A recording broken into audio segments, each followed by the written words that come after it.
Hello everyone, in today's video I will be narrating stories that I found off of Reddit. If you enjoyed this video, make sure you subscribe to my channel, like this video, and comment something down below. Before we begin this video, I would just like to let you know about my new store page, which can be viewed on my channel page. So if you're interested in buying anything and buy something, it's greatly appreciated. Thank you. But without further ado, let's get straight into these stories.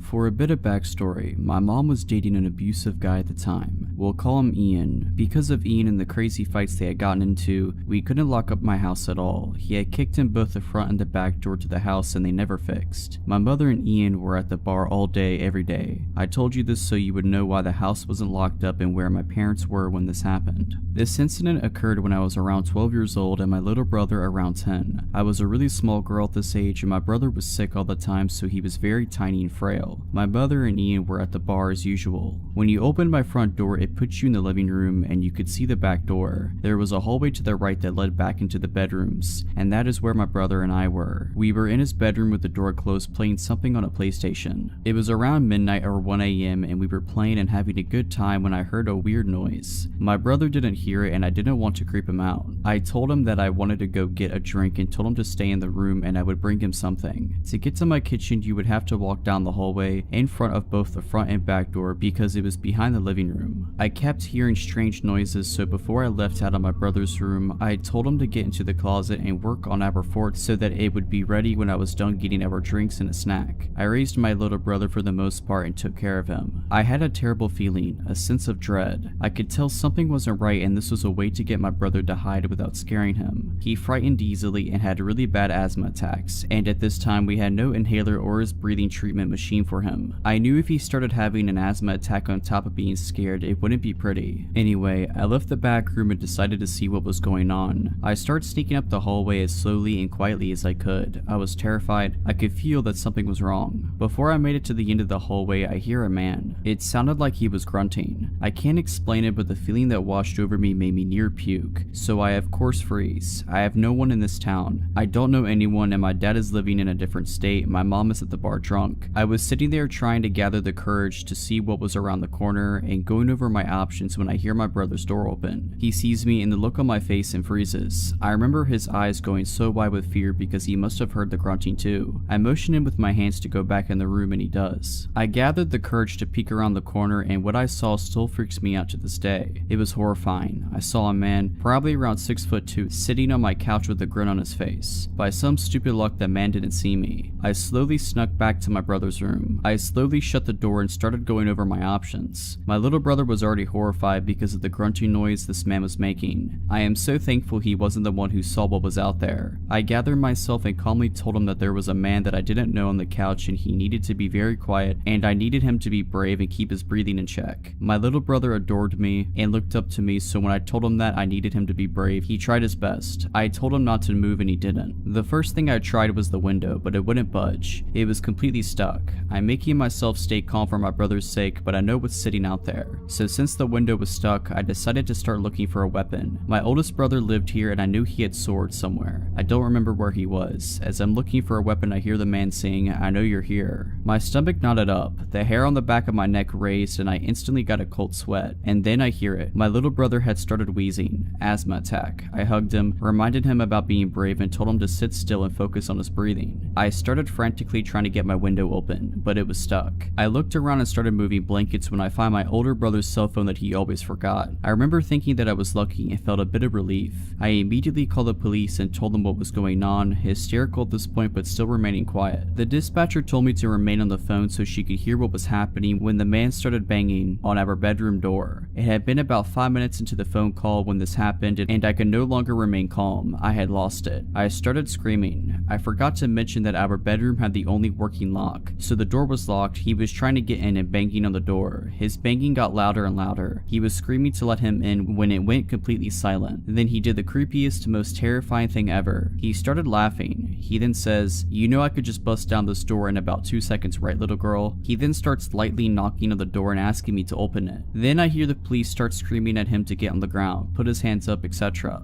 I heard him putting up a fight, followed by more yelling and eventually silence. After a few minutes there was a knock on my door, but at this point I was too terrified to open it. I thought that this nightmare guy was still there. So being in my hysterical state, I started screaming no no no please over and over again, sobbing and shaking. I couldn't stay brave for my little brother anymore. I was on the floor holding him this whole time, convinced we were going to die. Eventually I calmed myself a bit, and this time a female officer was at the door, so I opened it. There were about 5 cops standing in the hallway listening to me being hysterical. I refused to let go of my brother at this point, but we both ran to this female officer and just collapsed, sobbing hysterically. We had been so scared. It turns out this guy was completely wasted and high on drugs. I remember the cops walking me up to him and having me stand in front of him to ask me if I knew this man. I didn't. The man's eyes were completely bloodshot and filled with hatred. My parents were called and investigated for leaving us alone like that and for the doors being like that. My mom is a different person now, doesn't drink, and is now married to a cop. She completely changed. I remember asking her about it later on, and she told me something that I didn't know. The man had a huge knife, so that's what he was scraping the door with. He also had some rope, tape, and a tarp.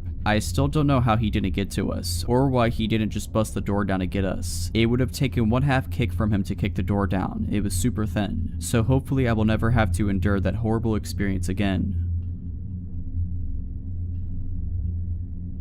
This story starts around the fall of 2017. I was walking back to work from lunch when I passed this girl and noticed she got up and started walking behind me. She took a different route and didn't follow me. A few days later it happened again, but this time she was following me. I assumed she wasn't following me at the time because where my office building is situated, you have to go up a set of stairs and pass a few other buildings, and she did not follow me up to my building. After a while I noticed we took the same train home. A lot of the time she would be watching me. When we made eye contact she'd look away. Then she'd continue looking when she thought I wasn't looking. There's a Whole Foods across from my office. I went there for lunch a couple times during the week. I started seeing the girl sitting in the window for lunch, and she would almost always get up as soon as I left and walk the same way I did. Around this time, I began seeing her more frequently. During lunchtime or when I got to the metro, she was almost always there. After a couple of months of this, I started noticing that she would get off at the same station as me sometimes. Sometimes she would walk the same way as me. Once I got to my place,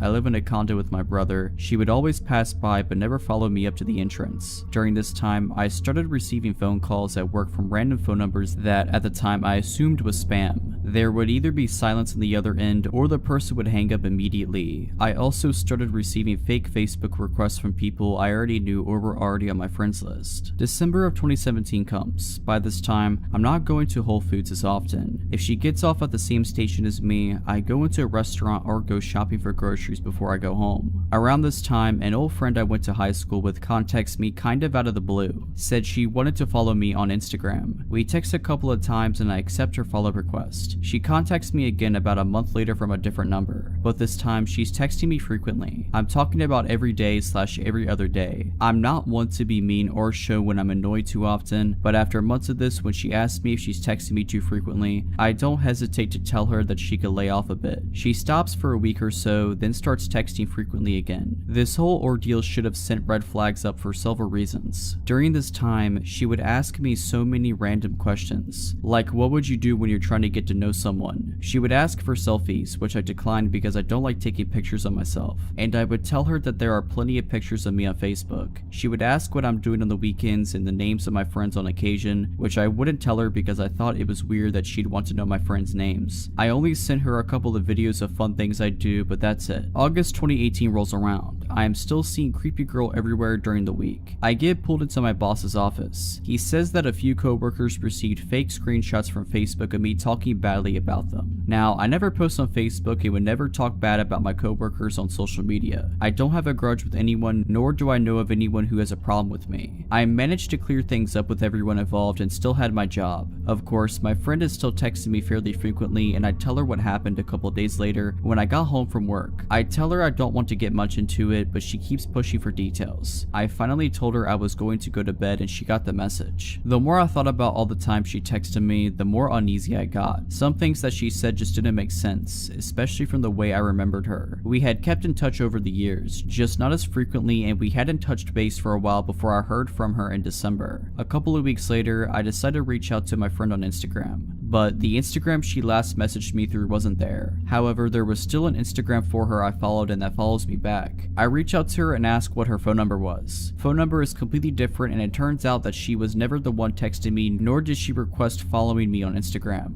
I tracked the number and it turns out to be one of those fake phone number apps. I request to be blocked from the service and I never hear from my friend again. After talking about it with my brother and a couple of friends, I'm almost 100% certain it was the girl that's been following me. These things only started after she appeared. The phone calls to my office, the fake Facebook request, etc. A few days before I was pulled aside by my boss, my friend texted me and told me that she had a weird feeling about me and wanted to make sure I was okay. I just thought that she was being weird at the time and didn't think much to it. This whole ordeal is really scary when I look back on it because I sent videos of myself and my address at one point. My friend even confirmed a post my brother made with pictures he tagged of me on Facebook. I was texting a stranger for 8 months about my life, and they also apparently have access to my Facebook page. She doesn't follow me anymore, but when she did see me on the metro, she would always sit somewhere that she was able to make eye contact with me. I'm always careful now if anyone texts me from an unrecognizable phone number. I just hope that she decided to forget me and move on.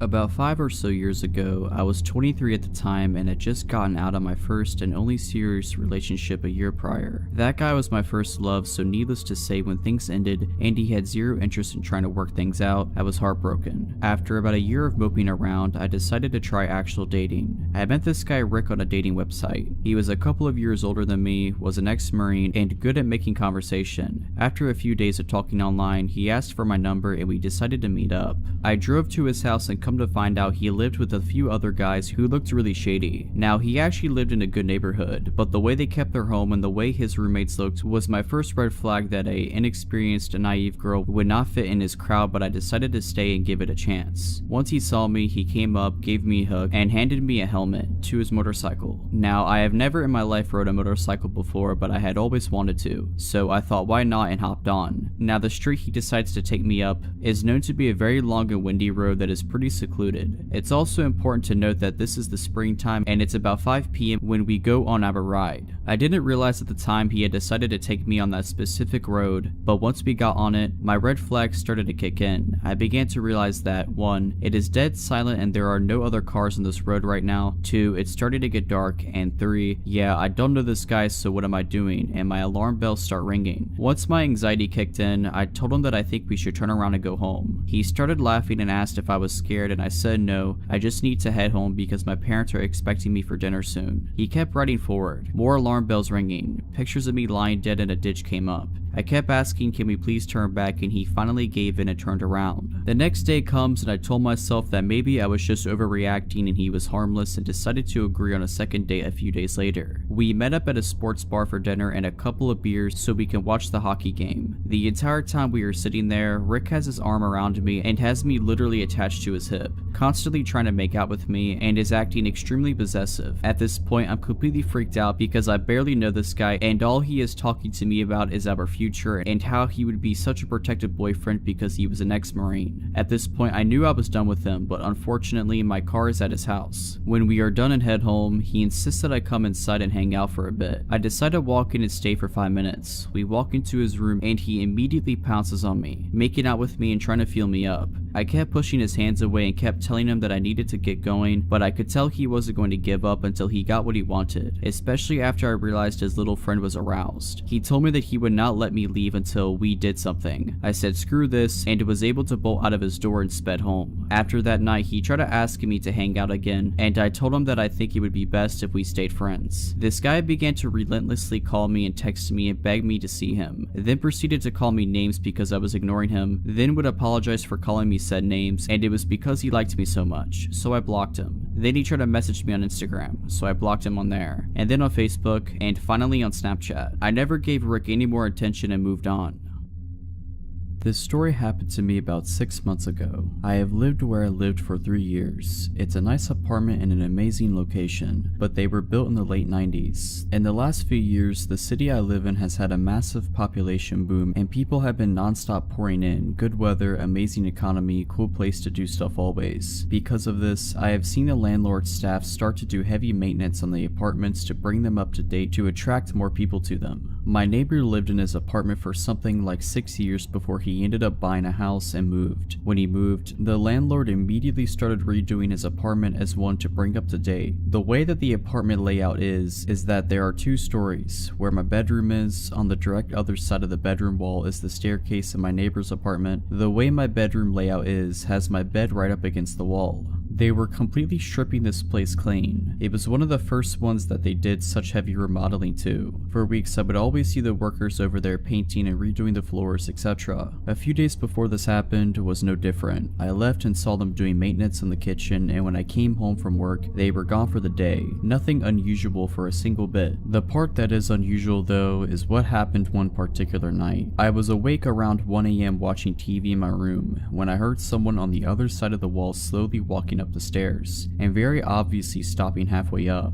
Where the person was stopping was directly where my head laid on the other side of the wall. I could feel him listening to me breathing. I immediately turned the TV sound off and sat there extremely quiet and still. I heard nothing for a few minutes, and then after what felt like an absolute eternity, I heard the person start walking the rest of the stairs to the 2nd floor. It was very obvious that someone was on the other side of that wall listening to me. I also knew that it was only a few days before this happened that I saw the maintenance redoing that apartment's kitchen. I knew that there was no way someone already moved in that fast. I quietly got out of bed and went to a room where I had a better view of the outside of the apartment. I obviously couldn't see if there was movement in there from the window, but I had a good angle to see if anyone walked out. I sat there for around 15 minutes just staring outside to see if I saw anything at all. Nothing. I went back into my room and laid down in bed again. I didn't play the TV, I just sat there waiting to hear something again. I was messing around on my phone for around 20 minutes in silence until I heard movement in the stairs again. This time though, the movement didn't start from the top or the bottom. The movement started in the middle of the staircase, meaning that the entire time I was sitting there in silence, this person was just on the other side of the wall listening to my every move. This terrified me, so I called the cops. I gave them all the information of what was going on, and they informed me someone would be out very soon. I went back to the one room and watched out the window again. Only a few moments later, a police car pulled up and a cop got out to examine the building and the apartment. Only a few moments later, a police car pulled up and a cop got out to examine the building and the apartment. He was looking around and shining his light in the windows. I heard him knock on the door and shortly after could hear him talking to someone, but couldn't make out what they were saying. I was totally puzzled by this. The officer walked over to my door and knocked. I went downstairs and he informed me very nicely that someone just moved in there. I laughed and was completely embarrassed. I even said to the cop that it was a heck of a way to meet your new neighbor. I felt embarrassed, but more importantly felt very relieved about the entire situation. I brushed off the whole thing as it just being late and my mind playing massive tricks on me. The next day I went to leave my apartment when I saw something that made me stop dead in my tracks. I went outside and only took a few steps towards my car when I saw maintenance over there carrying out the old refrigerator. I was puzzled. I walked over to the apartment and I looked in the door that was wide open. The kitchen was still being worked on, and not a single piece of furniture could be seen. I was legitimately speechless. I walked over to a maintenance man and said, "Didn't someone move in here?" And he informed me no, and that the apartment wouldn't be ready for showings until at least 3 weeks. I ran back upstairs into my apartment and called my landlord. I asked her if someone is staying there and she said absolutely not. I told her about what I experienced the night before. She was floored. She told me that they would change that apartment's locks immediately. She also suggested that I call the non-emergency line to the police department and inform them that no one lives there. I did just that and they asked me to come down to the station. I told them all of the information in detail of what happened. They were able to quickly figure out what officer came out to check out the situation so he could help identify the person who answered the door. The officer described the man in detail and I confirmed that I had never seen him around the apartments before. There was a search around town for a few weeks until the whole thing just sort of fizzled out and I stopped hearing about it and started seeing less and less patrol cars randomly in the parking lot. After that night, I never heard another thing in that apartment. Around a month later, an older couple moved in and they are very nice. When I saw the moving van pull up, I went out to introduce myself to them. But to be completely honest, the only reason I went out there was to see if any of them matched the description of who the cops saw. Not even close. I'm certain that the person who was in that apartment got away with it. I had an extremely hard time sleeping the following weeks of that happening to me. I actually ended up moving my bed into the smaller second bedroom because it bothered me so much. I have zero idea of what the intentions were of the person or what they were doing on that staircase.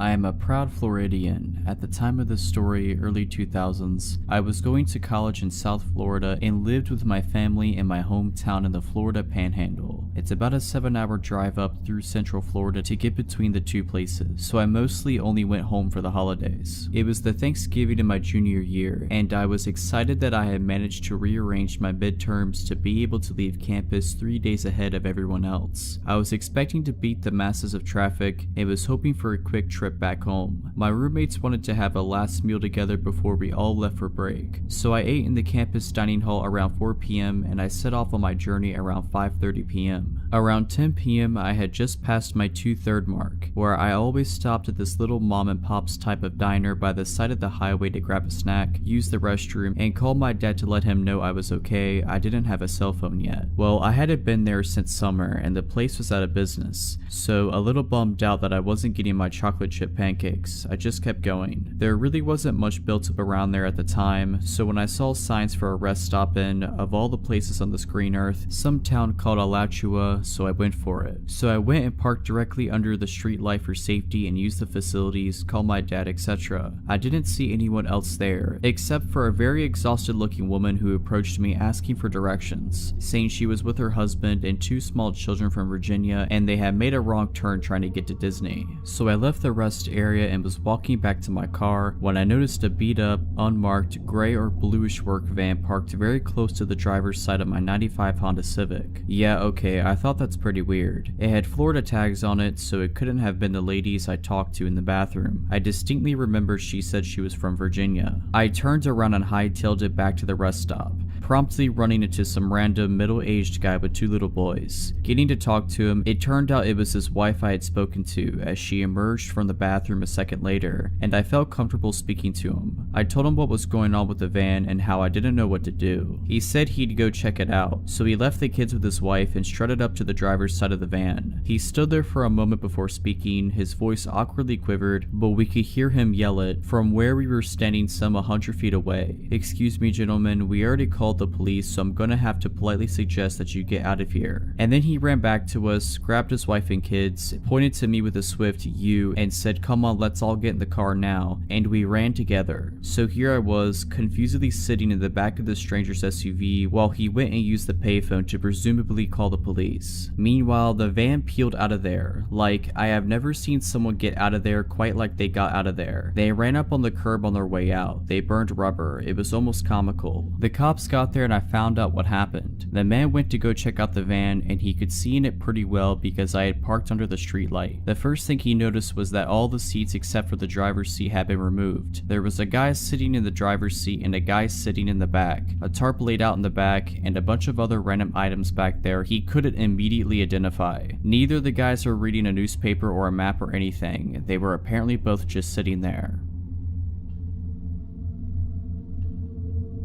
I'd say I was around 8 at the time this took place. At the time, we had to get mail from the post office in town, and so seeing my mom get the mail, my brain decided, wow, I want to be cool and get the mail like mom. That childish need to prove that I was mature. Eventually, after time and time of begging, my mom let me get the mail. I'd guess it was a weekend as the post office was closed, but you could still grab mail, just no people that worked there were there. I asked my mom if I could grab the mail as we slowly pulled up outside the post office. She nodded and gave me the keys that had the mail key and a few others. I jumped out of the old van and ran up the ramp to the building, avoiding the stairs completely. I opened the door and saw a lady and a man getting their mail, but turning to my side, I saw an older man sitting in the corner staring at me. He gave me weird vibes even as a kid, but still I gave him a quick smile and wave. Bad move. The man smiled back, revealing his stained teeth. I walked past him and went to the mailbox. Me being me though, I forgot what key was what and began fumbling awkwardly as the others grabbing mail left the building. After maybe 3 to 5 minutes of trying and failing, I finally unlocked it. I was so happy that I disregarded the man staring as I grabbed the mail. With a quick click of the lock, I closed the box and began to walk away. I found the gaze of the man as he looked at me, a crooked smile across his face. I put my open hand against the door and began to push when a pair of arms reached around me, one hand forcefully pulling the door shut and the other around the upper part of my chest like my collarbone, pulling me into a tight, unwelcome and horrible hug. I froze. What was I supposed to do? I was always taught to respect adults and I did. He had a strong scent of alcohol on him, so much I think I coughed a few times. He began to speak after a moment of just holding me there. The words he spoke scared me really bad. He then said, "Man, hey, where are you going?" He spoke almost passive-aggressively. Me, "Oh, I have to go. My mom was waiting for me." Man, "Oh, okay." He sounded defeated and began to let me go. Before I could break away, he held me tighter again, tighter than before. Wait,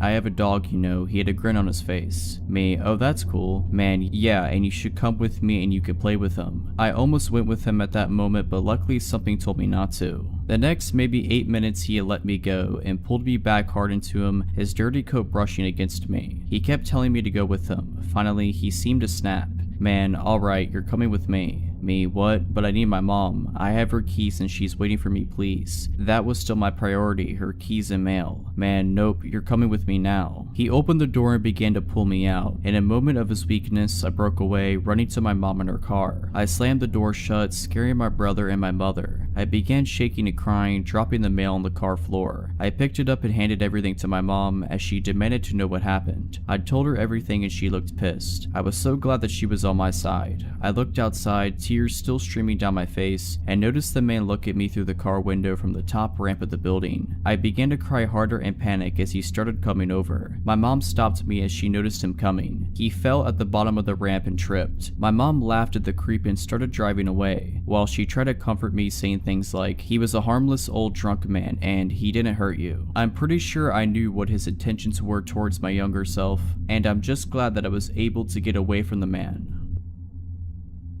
This happened in 2015 when I was 16 and still living in my hometown, a forgotten little beach town in the middle of nowhere that's so remote it's probably not even known by surrounding areas. Basically, there's 3 things you can do there as a teenager: go to the movies, swim, or go to this pathetic little place called Miller's Fun Park. It's relatively similar to a lot of fun park type things, only a whole lot worse. There's a crappy arcade with broken skee-ball machines, batting cages that probably haven't been used since the early 80s, a pathetic mini golf course, and the most dangerous go-karts you've probably ever seen in your life. Miller's Fun Park is on the edge of a field. On the opposite side of the field, about 3 miles down, is the beach, and across the single street are woods. If our town is in the middle of nowhere, Miller's is practically on the moon. My cousin Emma and I decided one summer night that we wanted to go go-karting. It was around 10 p.m, so we knew it'd be almost deserted, but that was the way we liked it. I picked her up from her house and we made the long drive down. Once we had arrived and parked in the nearly empty parking lot, we hopped out of the car and paid for some go-karting tickets. The same people had worked there forever. There was no one there except for a few boys in the arcade and a guy who looked to be in his 60s sitting on a bench near the batting cages. Emma and I paid him no mind and went to the go-kart track. Like I said, these karts were incredibly dangerous, so I was focused on nothing but making sure I wasn't going to skid and flip as we raced way too fast around the windy track. This is why I didn't notice the guy walking over to the fence, and why I didn't notice him watching us until we pulled into the lanes after our last lap. He was standing on the other side of the fence right where I parked. He stared at me with the most unsettling expression, a weird smile with dark eyes. I managed an uneasy smile back, handed another ticket to the guy running the go-karts, who was obviously higher than a kite, and Emma and I went off again. This time I couldn't focus. The dude gave me the worst type of feeling. My eyes were constantly finding their way to the metal fence where he stood, unmoving and watching us every time we were in his view. And the thing that was bothering me the most was we only had bought 3 tickets. We were on our second to last run and he was standing directly next to the exit gate. I was just praying that he'd move before we were done. But of course, no such luck. Our last go came and went, and I had no choice but to pull in next to him, unbuckle my seatbelt, and get out of my go-kart. I glanced over at Emma a few feet away as I opened the exit gate to see if she was as scared as I was, but she didn't seem to notice as she bounced over and bragged about how she had beat me the last 2 times. I was barely listening. I opened the gate and the guy stepped in front of me just as I was leaving. "Hey there," he said. His voice was dry and he smelled of cigarettes. "What are you girls doing all alone here?" My eyes darted over to Emma, who was looking at the dude with both confusion and annoyance. What?" she said, pushing past the gate so she stood beside me. "It's so late." His tone was as hungry as his eyes, and he reminded me of a snake. "Do your parents know that you're out?" "Yes," I answered quickly. "They're waiting for us actually. We need to get going."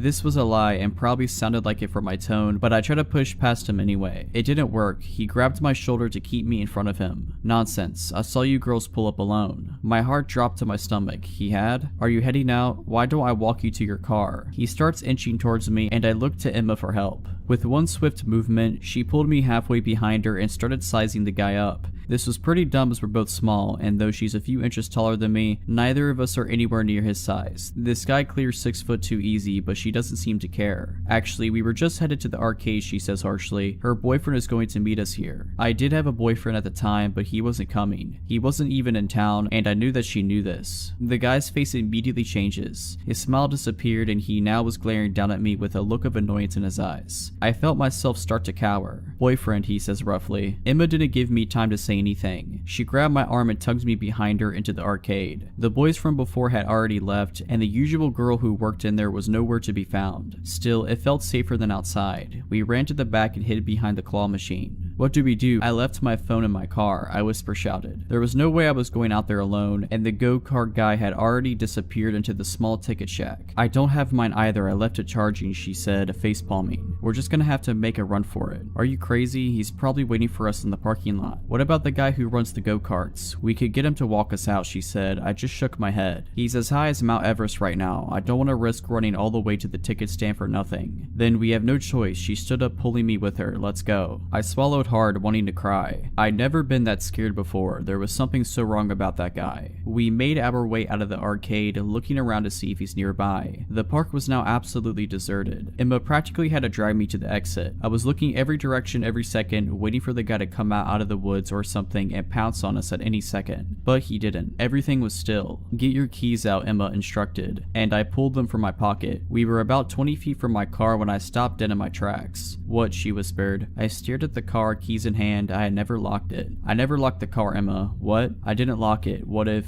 I trailed off, but she knew what I was saying. She started inching towards the car, and I grabbed her arm to stop her, but she pulled me away. I'm just going to peek. If I say run, you run. Her voice is quiet. I nodded shakily. She eventually made it close enough to see inside, but by the way she was squinting, I knew it was too dark to make anything out. My heart was beating out of my chest. What if he's in there? All these thoughts almost drown out the unmistakable sound of shoes slamming against the pavement. My head whipped around instantly, and there he was, sprinting at us at full speed out of the woods. I screamed bloody murder and broke for the car, jiggling the handle as I realized I had locked it. Emma was already on the other side, screaming at me to unlock it. I fumbled with the keys but managed not to drop them as I unlocked the door, flung it open, and practically threw myself inside. I just managed to close the door when he was there, slamming his fists against the window and shouting incoherently. I was sobbing at this point and barely managed to lock the doors as he goes for the handle and yanks on it as hard as he can. Emma was screaming at me to go, and through my tears I shoved the key into the ignition and flew into reverse. He was still chasing us and yelling as I veered backwards out of the lot and turned as fast as I could while slamming on the gas. I was driving like I was still in a go-kart, but I didn't care. I could barely see the road through the flood of tears, and Emma had to grab the wheel several times to keep us from crashing before I regained some composure. Though obviously shaken up, she managed to keep her tears and be the same one out of the two of us as we drove at least 30 miles over the speed limit the whole way back to my house. We kept this encounter a secret between us for a long time, but me and Emma decided to tell this encounter we had experienced on here. We didn't talk about it until months after the horrifying encounter. Safe to say we never went back to Miller's Fun Park after that. I urge all of you to be extremely careful when going out at night. I just hope that me and Emma never have to see that lunatic again.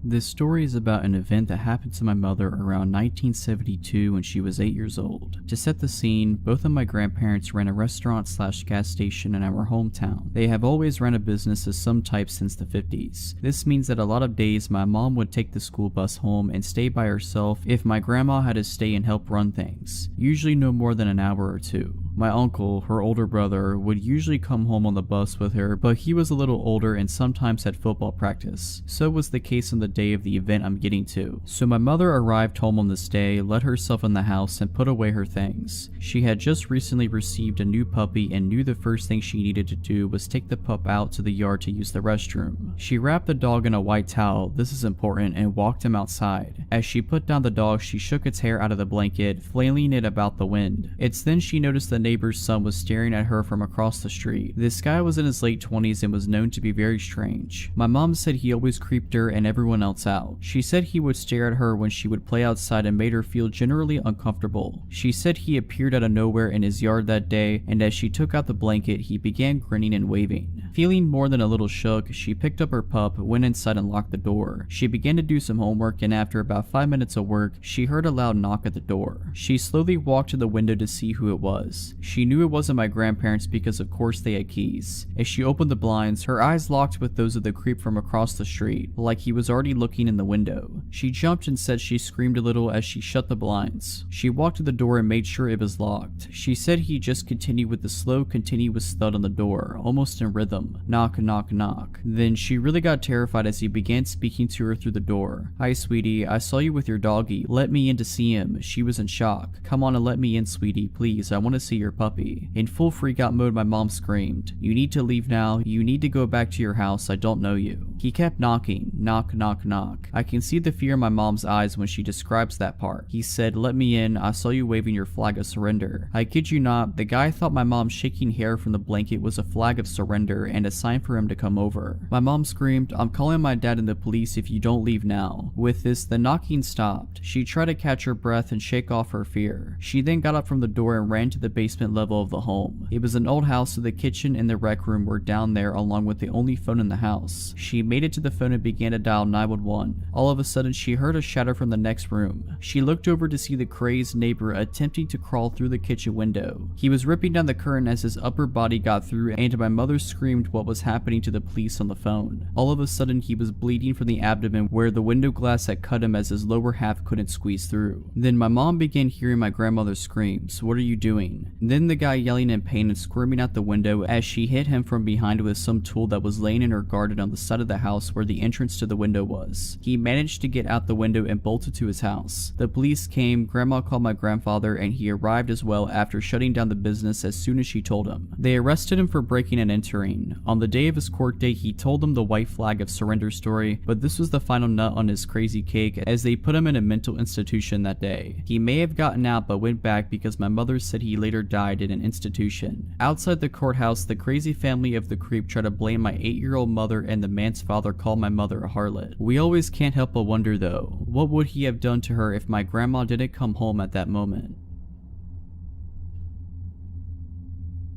This took place when I was about 16. My aunt was in town visiting and we were coming back from the grocery store. We were driving back to my mom's house. My parents are divorced and she lived way out in the country. Like, it's a 10-minute drive from anywhere. We pull up our driveway and a red car pulls in behind us. My aunt and I stay in the car and the man approaches the driver's side door. I can't rightly tell you why he looked like a creep, but he looked like a creep. Very pasty skin, eyes that were staring down too hard, just overall weird. He claims he is lost and looking for his way to a fitness center in the town next over. The exact fitness center that is about a minute away from where the grocery store is, i.e. the opposite direction of where we just came from. Super odd, but I give him directions. He thanks me, but continues to stare at me. He asks if we know each other and I reply no. He gives me his name and I again repeat no, I do not. A couple of seconds of awkward staring and he asks me what my name is. Well, being an idiot and feeling anxious, I tell him that was a mistake. He confirms we don't know each other. Oh really, and heads back to his car and we watch him leave. My aunt and I agree he was very strange, but shake it off and take the groceries in. From where we were parked, you have to take a little windy path up behind the house to the back door. My aunt goes outside to grab the rest of the groceries and I settle on the couch in the living room and look outside. Red car in the driveway. My aunt comes upstairs and said the guy was almost to our door and claimed he forgot the directions. My aunt curtly told him right, left, right, and told him to leave. The directions were truly that simple when following the main roads. I'm freaked, she's freaked, but we never see him again. A month passes and I'm chilling at my dad's and posted something like, "I'm bored at my dad's house, who wants to chill?" on Facebook. Guys, always set your page to private. Several minutes later, I get a message from the same guy asking if I wanted him to come over. I'm home alone and understandably terrified. I immediately block him and tell my dad, who goes to one of his cop friends to see if they know anything about this guy. Well, this man was kicked out of a local university for stalking, and had 2 other counts of stalking on top of that and a restraining order. Another month goes goes by and I'm in study hall with a friend and he is telling me about this guy who was stalking his older sister. I don't remember the specific details, but it was definitely the story of someone being stalked. The craziest part was the stalker almost drove this girl's brother off the road in an attempt to get him to pull over. Once pulled over, stalker jumped out and was making his way to my friend's vehicle when my friend noped right out of there. I'm sure you guessed it, but the stalker and the creep I ran into were the same person.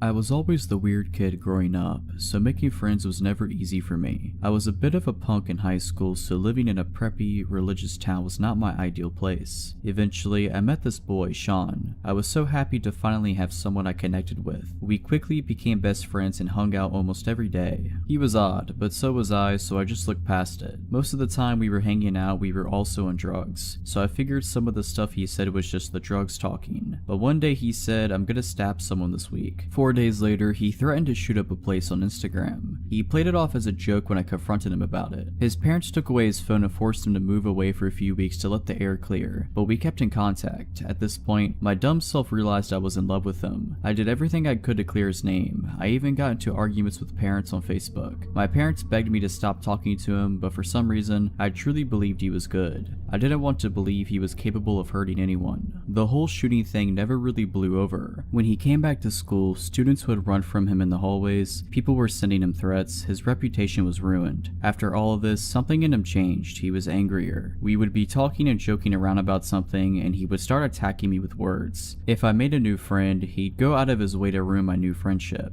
And for some reason, I saw this as him being protective. About a year went by after this. The verbal abuse continued, and I continued to do nothing about it. I was still in love with him, but I didn't act on it since he was my closest friend. To keep my mind off of Sean, I started dating a boy named Alex. Sean hated Alex, not for any particular reason, he just didn't like that I spent time with someone that wasn't him. Alex was also a weed dealer, and Sean knew this. Sean asked if Alex would front him some weed since he knew we were best friends, and Alex did. I don't remember the exact amount of weed, but it was a decent amount, enough to be mad about if you don't get paid for it. Sean never paid Alex. Alex tried to talk to him about it, but Sean always put him off and avoided him. After about a month of this, Alex saw Sean's car in a Taco Bell parking lot and pulled up. He saw Sean in his car and began to get out. Since Alex had anger issues, he also pulled out his baseball bat. Sean saw him and freaked out. He pulled out of his parking spot quickly, drove off, and called 911, calling it a drug deal gone wrong. Alex was then arrested for assault with a deadly weapon. 3 days later, when Alex got out of jail, he was driving to his friend's house, who lives in Sean's neighborhood, when he saw Sean standing in his front yard. Alex rolled out his window and called him a coward, then drove away. Sean called the police again, and Alex was arrested for stalking.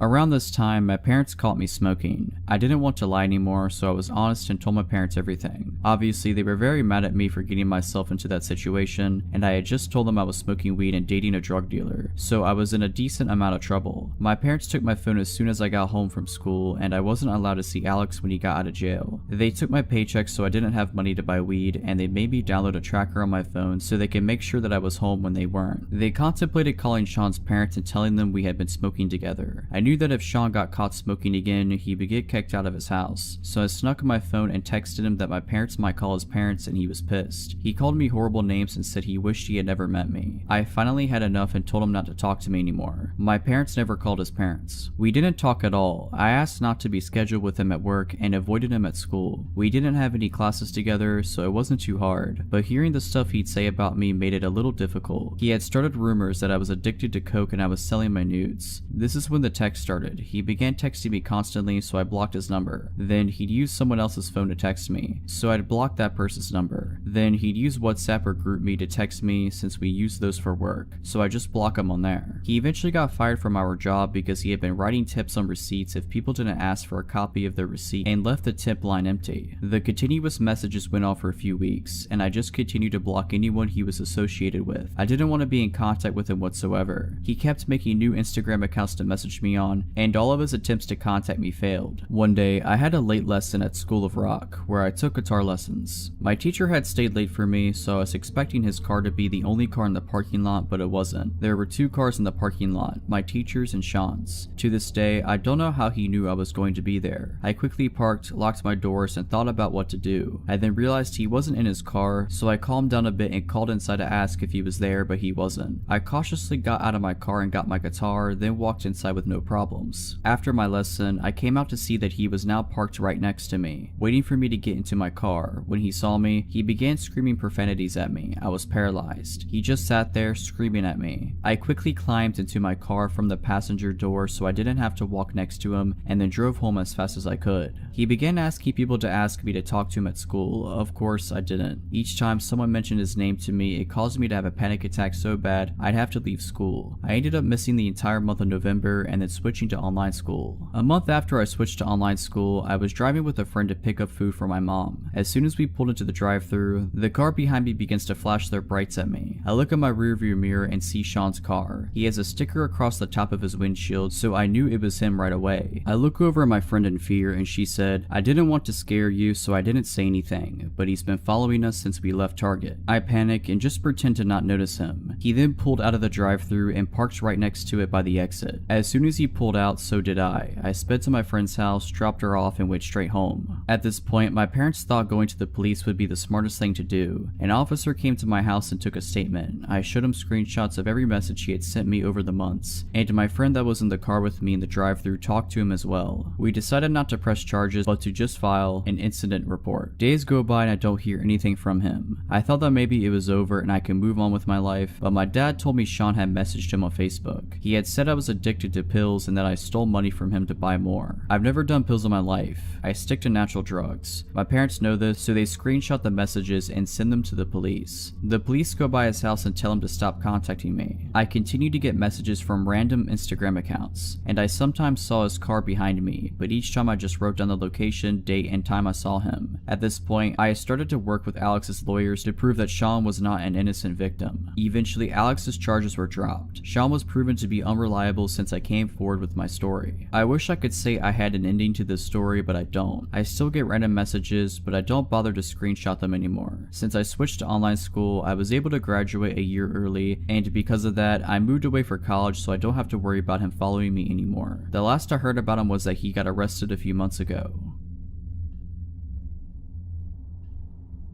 I went on a Tinder date some time ago while I was adjusting to a new city I had moved to. I didn't really know anybody there, so I used some online dating apps to see the dating scene around town. I landed one from a girl that seemed just like a chill person. We had a few exchanges through the Tinder app and then decided to meet up for a drink. I picked her up at her house and she greeted me at the door and gave me a hug. She said the name of a local bar she wanted to go to for us to chat and get to know each other. I told her I would drive and proceeded to my car. The first red flag I noticed was when I walked to my car and opened the door. She had just followed me to the driver's side and was standing behind me staring. I looked at her blankly for 15 seconds and asked her if she was going to get in. She said sure, I would love to, and went the long way to the passenger's side around the back of the car. Since I had just met the girl, I figured she had just maybe smoked some weed or something, as I had kind of got the vibe she was a bit of a stoner. As I was driving to the bar, she talked in a very low voice, almost as if she was trying to whisper. I am not hard of hearing or anything, but I had to ask her to repeat herself several times just so I could make out the full sentences she was saying. When we got to the bar, I made sure we got a seat closer to the back away from most people, just so I could have a little quiet in order to hear her. The conversations honestly carried on as normal from this point, and it was actually a fun time for the time being. We talked about different things we were interested in, and she did bring up she did recreationally use weed and a few other tripping substances like shrooms and such. I am not much of a fan of these, but it at least made me relax in the back of my mind to think maybe she was just high off marijuana, and that rationally explains some of the out of their behavior. Granted, I had a few drinks at this point, so I was honestly not thinking straight. I asked her if she wanted to go to my place after drinks and she agreed. When we got to my place, we had a few more drinks, then she started talking about her jewelry. This is where it gets weird. She told me her jewelry was her big secret and it defined her. When I asked her why it was so important, she said, "I'm actually Anastasia, and I was never killed in Russia. My jewelry is my link to my past." It was hard for me to take that serious at this point with how much I drank, so I kind of challenged that statement using the little bit I knew about history. At this point, she freaked out and started yelling at the top of her lungs about how I don't respect ancestors in history. And then she got quiet and tiptoed right up to me and grabbed me by my neck. She then brought my face eye to eye with hers while still holding my neck. She says at this point, "I am a shaman and I will curse you. My ancestors ancestors have destroyed many people and you do not respect that. You are from oppressive ancestors and they will be punished. Then she put her hand in a whiskey glass and made a cross on my face and kissed my forehead. At this point, I started to sober up a little. I talked her into calming down, telling her I was only joking. Then she slowly started getting back to normal. Then she started talking about her cats. She tells me she has a list of people who she tames to act as cats. I am not about judging people on their interests, so I listen in. She then tells me all the things she does to them and starts acting like a cat in my living room. My red flags in my head were tingling like crazy at this point, so I just listened to try not to set her off. She noticed sage on my kitchen counter and asked me to let her light it and bless the house. Side note, I use sage to make my house smell better occasionally. It's kind of a ritual I like to do, but it's mine and mine alone. Something I take very personally and I like to do myself. I tell her no, she can't light it and that it's my thing to do on my own. Then she freaks out telling me I am a horrible human being and screaming all over the place. I tell her I can take her home now and she runs to the door and goes outside. As I get outside, she is screaming at the top of her lungs that I am a horrible person and I should go die. I tell her she can walk herself home then, and I go back to my place and lock the door. She then starts banging on the door hard in about 10 minutes saying she left her phone in there. I grab her phone off the kitchen counter and open the door to hand it to her. She tries to barge inside and I block her with my forearm. She then acts like she's about to punch me. I just hold my ground and tell her she is not coming in. She screams she wanted the whiskey bottle we were drinking from. I told her no, because I paid for the thing. I slam the door at that point and lock it. I hear her bang on the door for a minute. I then hear her footsteps going down the stairs. I waited about an hour and then went walking outside to see if she was still hanging around. I didn't see her, nor did I ever see her again after that.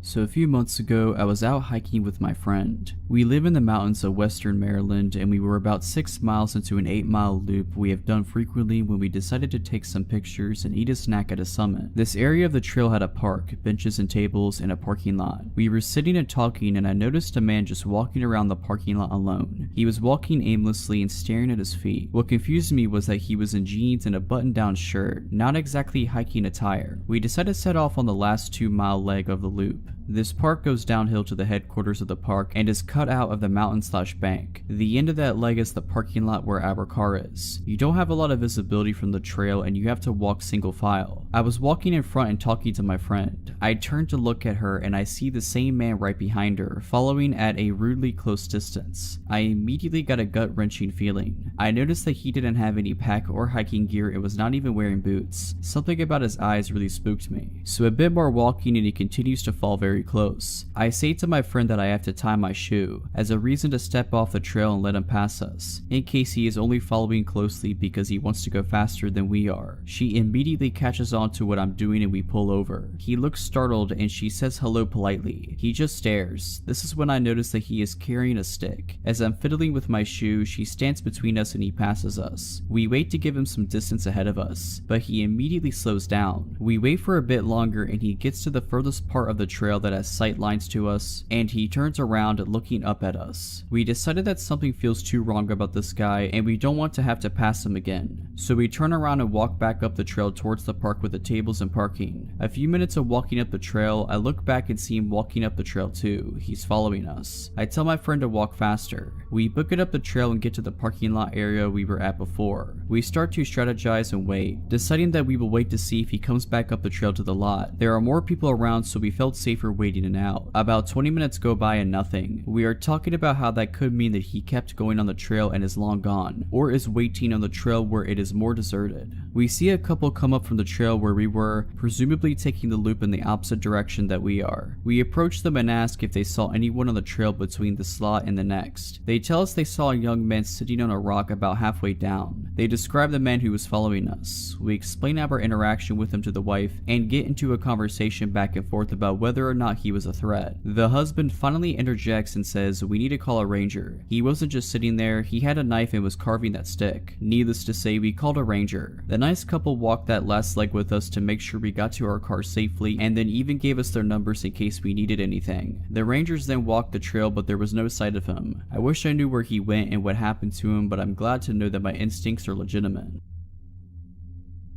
The events of this story happened 13 years ago and it still messes with me to this day even though I'm not in any sort of danger. When I was in college, I got super depressed and stressed out near my junior year. I was always super into school and just started slipping near the end of my college terms, so it threw me off bad. Never experienced failing at subjects before and it threw me into a ridiculous stress. I graduated and figured everything would go away with that, but I found myself still feeling very mentally foggy. My sister knew how bad off I was from the last few years of school, so she hatched a plan to surprise me. I always wanted to go to Miami growing up. I know how lame that sounds, but being a girl who grew up in the Midwest and even went to college there, it was always super exciting looking to me. Up to this point, I traveled but never went anywhere as lively or big as Miami always seemed. My sister planned a 5-night vacation with me as a way to get me out of this mental fog and also celebrate in our own way me graduating college. I was super excited. The few months passed and it was time for the trip. We get there and the first few nights were incredible. We hit up the restaurants I had on my little list of places to try and spent many hours by the ocean. I was never a big party girl. Up to this point in my life, I was drunk maybe twice. My sister was the opposite, who was at every party that happened in our hometown. She got bored of going back to the room so early every night and convinced me to go to a nightclub with her for the first time. I fought it a bit but let my guard down because I was feeling great for the first time in a long time and was ready to try new things. It was a Saturday night downtown in the middle of summer. We get to this nightclub and the line is legit wrapped around the building. It was massive. We waited in line for what felt like forever and were let in finally. I walked in the door and felt like I got shot because of the loudness. My sister dragged me to the bar and ordered some shots of some drink with a funny name. Again, I decided to just let my guard down and try new things. As more shots went down, I decided that would be the theme of the night, trying new stuff out. I was aware how boring I was and was, in my opinion, in the most exciting place in the world. Around 45 minutes into dancing and drinking, I became very drunk. Borderline blackout. I was very sloppy drunk and was aware of it. I found myself laying on a couch thing in the upstairs area, overlooking the dance floor as my sister was dancing with some guys. As I stayed there trying to consciously sober myself up, I realized how badly I had to pee. So I brought myself up to a sitting position on the couch to stand up and walk to the nearby bathroom. As I sat up, a massive man quickly sat so close to me I could feel his leather pants pressed on my leg. Absolutely over 6 feet tall and looked like some sort of bodybuilder. Admittedly, he was very good looking, but I was so drunk that I wasn't even trying to flirt and just get up to find the bathroom. He smiled at me and yelled over the music something like this, "Leaving so soon?" I remember nervously laughing and attempted to get up, but he grabbed onto my dress and pulled me back to a sitting position next to him. His smile went away and he said in a very deep tone, "I don't remember telling you that you were allowed to leave." Even though I was very drunk leading up to this, I felt like I sobered up within seconds. I never had anything like this happen before, but I wasn't going to just allow this guy, no matter how much bigger than me he is, to do that to me. I attempted to stand up again and he did the exact same thing, but much more aggressive. I thought it was insanely rude, but I wasn't afraid because of how many people were around me. He tapped my heels with his big yellow leather boots and said, "I couldn't help but notice how much I want to screw your feet." My fight or flight kicked in. I slapped him in the face and stood up to walk away.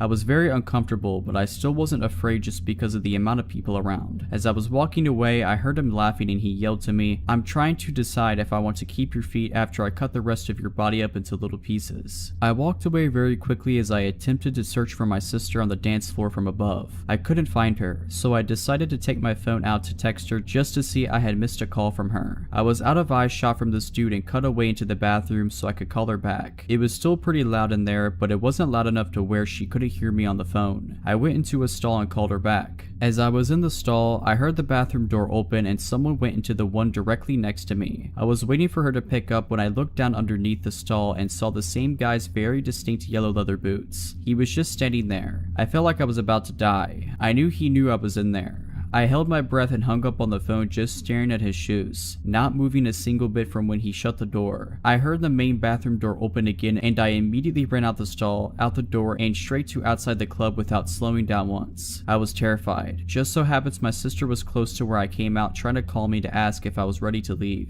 I told her we needed to get back as soon as possible. We got back to the room safely and I told her everything that happened. She suggested calling the police, but I was just ready to drop it. We changed our flight and the next night flew back home. I searched for a few years pretty actively online for arrests in the area to see if he would ever come up. He never did. After a few years, I moved on mentally and got over it for the most part. I don't know who this guy was, if he was trying to say things to scare me or if he was serious.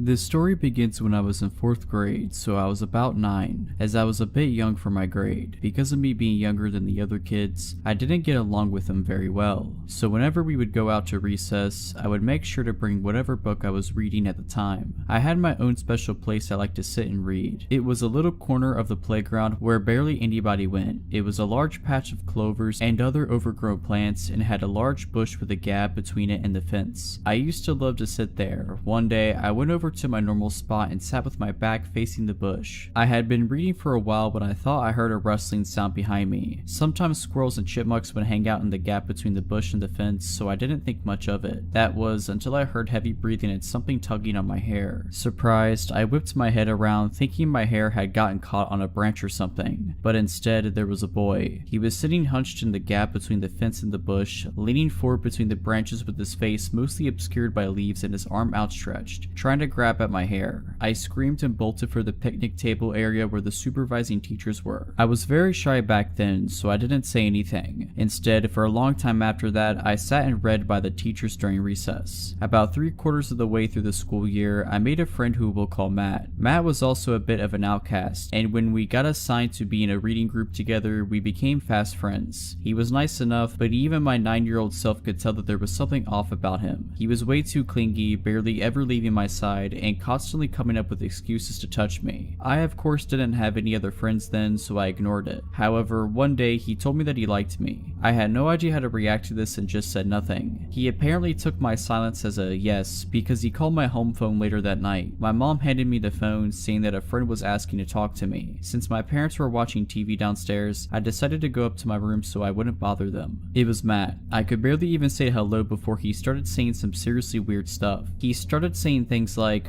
"What do you want to name our kids? When we get to high school, let's run away and start a family. I bet you look really cute when you're asleep." Now, this would be creepy for anyone, but I was 9. I had no idea how to handle the situation, so I just stayed away from him. He was not happy about this, constantly glaring at me and just being all around super creepy. A year later, I was halfway through 5th grade and had a serious bully problem, but that's a story for another day. It got so bad that my dad decided one day to not wait until the next school year and instead switch schools the following Monday. 5th grade at my new school was great, and starting in 6th grade, my parents got me my first phone. Of course, I called up Clara, who became my friend after the Matt incident, and let her know about my new phone. A couple more months passed, and one night, I got a call from an unknown number. Picking up the phone, I froze when I heard Matt's voice. I still vividly remember what he said. "Hey, I missed you so much. Why'd you leave me?" Not even a second after he said that, I hung up, blocked his number, and called up Clara, as she was the only person at my old school who had my number. Apparently, after school, he had asked to see her phone to call his mom, as he had forgotten his at home. She handed it over to him, as she was a very kind but quite gullible girl. Soon, she noticed that he was taking a while and that he had a pen out and was writing something on his arm. She yanked her phone away and he panicked, sprinting off. Looking down at her phone, she saw that he had opened up my contact info. I was freaked out but felt safe, as I had blocked his number. That didn't stop him though. He would call me every single week from a different phone, leaving at least 10 messages every time. Every time I would block one number, he'd somehow call from another one. When I got a new phone, the call stopped and I forgot about it until freshman year. At my high school, there were a couple of kids from my old school, and I suddenly remembered Matt. I asked one of the boys, Harry, if he knew what happened to Matt. According to Harry, he got expelled. Teachers had caught him smelling and touching girls' hairs, touching female students, and trying to sneak into the girls' locker room. The realization hit me like a semi-truck. Smelling and touching girls' hair. It was Matt from all of those years ago when I was reading at that tree.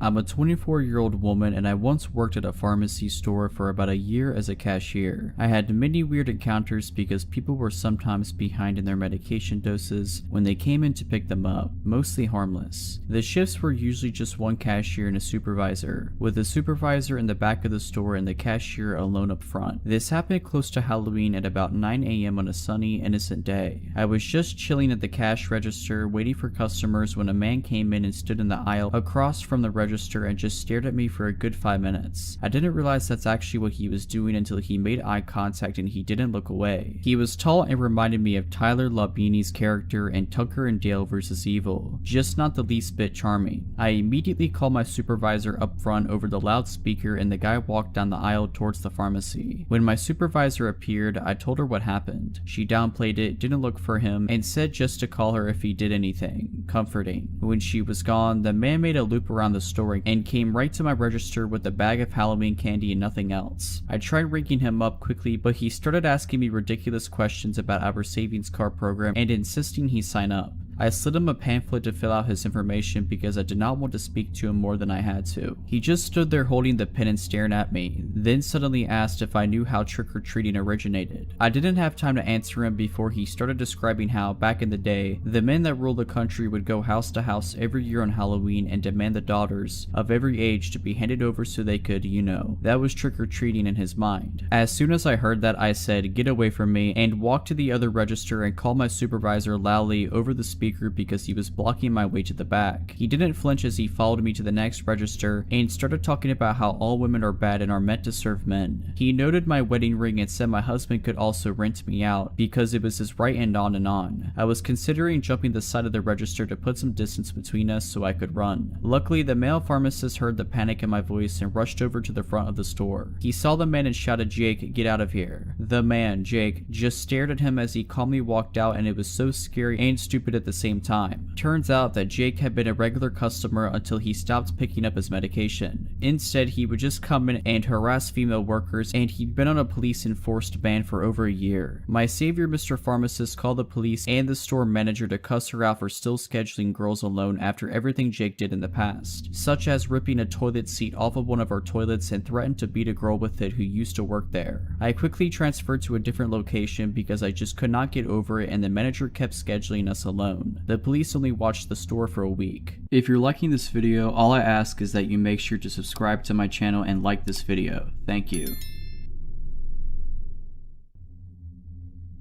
I'm going to tell you the story of a terrifying old creep that had stalked me since I was 16 years old. I'm currently 20 years old. I worked in a restaurant which was inside a bigger shopping center. My stalker, an old man named Eric, worked for the actual shopping center itself and not a store inside it like me. I had one other friend at my job who was my age, and her name was Jessica. Jessica had worked there for longer than I had, and one day she asked if I heard of this guy who worked in the shopping center called Eric. Jessica described Eric as very strange. She didn't describe him as frightening or unsettling, or even someone to be afraid of, just as a very eccentric man. Jessica has also told me that Eric had brought her a present on Valentine's Day, chocolate. Anyone would think this was friendly behavior or harmless flirting, if he wasn't a 50-something-year-old man bringing chocolates to a 16-year-old girl he barely knew. I began to see for myself that Eric wasn't just an innocent old man with a slight crush. He had other intentions. The first time I remember Eric approaching me was when I was filling up a machine near the entrance of my work. This machine was out of the view of all the other employees and the restaurant was empty. Eric wasn't supposed to enter my place of work when he was working at the shopping center, so he had deliberately gone out of his way to come and speak to me. To describe his appearance, he had gray hair with bald patches and had beady little eyes which he never averted from yours. Eric must have sneaked up on me as I looked up and he was standing right next to me, a little too close. "My name is Lucy." Eric asked me, "Lucy, are you married?" He almost laughed after he asked me this. He had a smirk on his face. Eric liked to ask me questions that he already knew the answer to, just to see my reaction. I began to clock on to the fact that Eric had been going a little further than just approaching me at work, and instead stalking my social media accounts in the weeks following this first encounter, such as Twitter and Instagram, when he began asking me very specific questions about things I had posted about in the days before. For example, I had posted on Instagram about a tattoo I got, which was in homage to my favorite band. I was serving a customer one day only to be interrupted by a shrill but quiet voice. It was Eric. His eyes were huge and he had a look of pure excitement and menace on his face. He had yet again entered my workplace when he wasn't supposed to, just to talk to me. He asked me, "Lucy, what's your favorite insert band here song?" I felt creeped out. The tattoo I had gotten was covered by my work uniform, so the only way he could have seen it was going through my Instagram page. I forced myself to forget all about it and carried on working. Over the course of a few months, Eric would come into my workplace more and more frequently, asking me bizarre questions questions and still reciting back to me things that I had tweeted about or posted on Instagram. Every time I would see him, I would get visibly uncomfortable, and he liked it when I got uncomfortable. All while this was happening, Jessica approached me and let me know that Eric had followed her in his car on her walk home from work, slowing down to ask her where she lived. I had also been told other disturbing news about Eric from multiple different people. It seemed as if he was becoming more invested in whatever his intentions were towards me and Jessica. News had traveled to one of my managers about Eric's unsettling actions towards me, and this manager informed me that a few years ago, Eric was rumored to have followed a young girl who used to work for our restaurant into a toilet. Things didn't quite make sense to me. He was known for being a creep, yet still employed at the shopping center. On one hand, I was glad to know I wasn't just creeped out for no reason, but on the other hand, I was frightened as he'd been doing this for years, yet no one had stopped him. There was a woman who worked at the same place as me called Rebecca, and she had some sort of disability which caused her to befriend and be trusting to people without knowing anything about them. It seems that Eric took advantage of her, as he had asked for her phone number and she gave it to him. Rebecca had shown me her text with Eric. He had texted her things like, "Rebecca, are you alone?" and "Rebecca, are you sat on the bus alone?" But the most unsettling part of it all was the text from Eric that read, "Rebecca, could you please let me know any information on the girls that work at insert restaurant name here?" I was stunned. I was constantly questioning why this old man was so bent on finding out everything I do in my life. He had gone out of his way to source information about me through a vulnerable person I worked with, and I was scared he was going to go further. One night I was watching the movie Grease with my family, and I tweeted something stupid like, "Grease is my favorite film because it's a great film, right?" Anyways, the morning after my tweet, Eric approaches me in his usual way and utters, "Do you like the film Grease, Lucy?" The same usual smirk lit up on his face. I tried to carry on with my day, but spent the entirety of my shift feeling a little shaken up.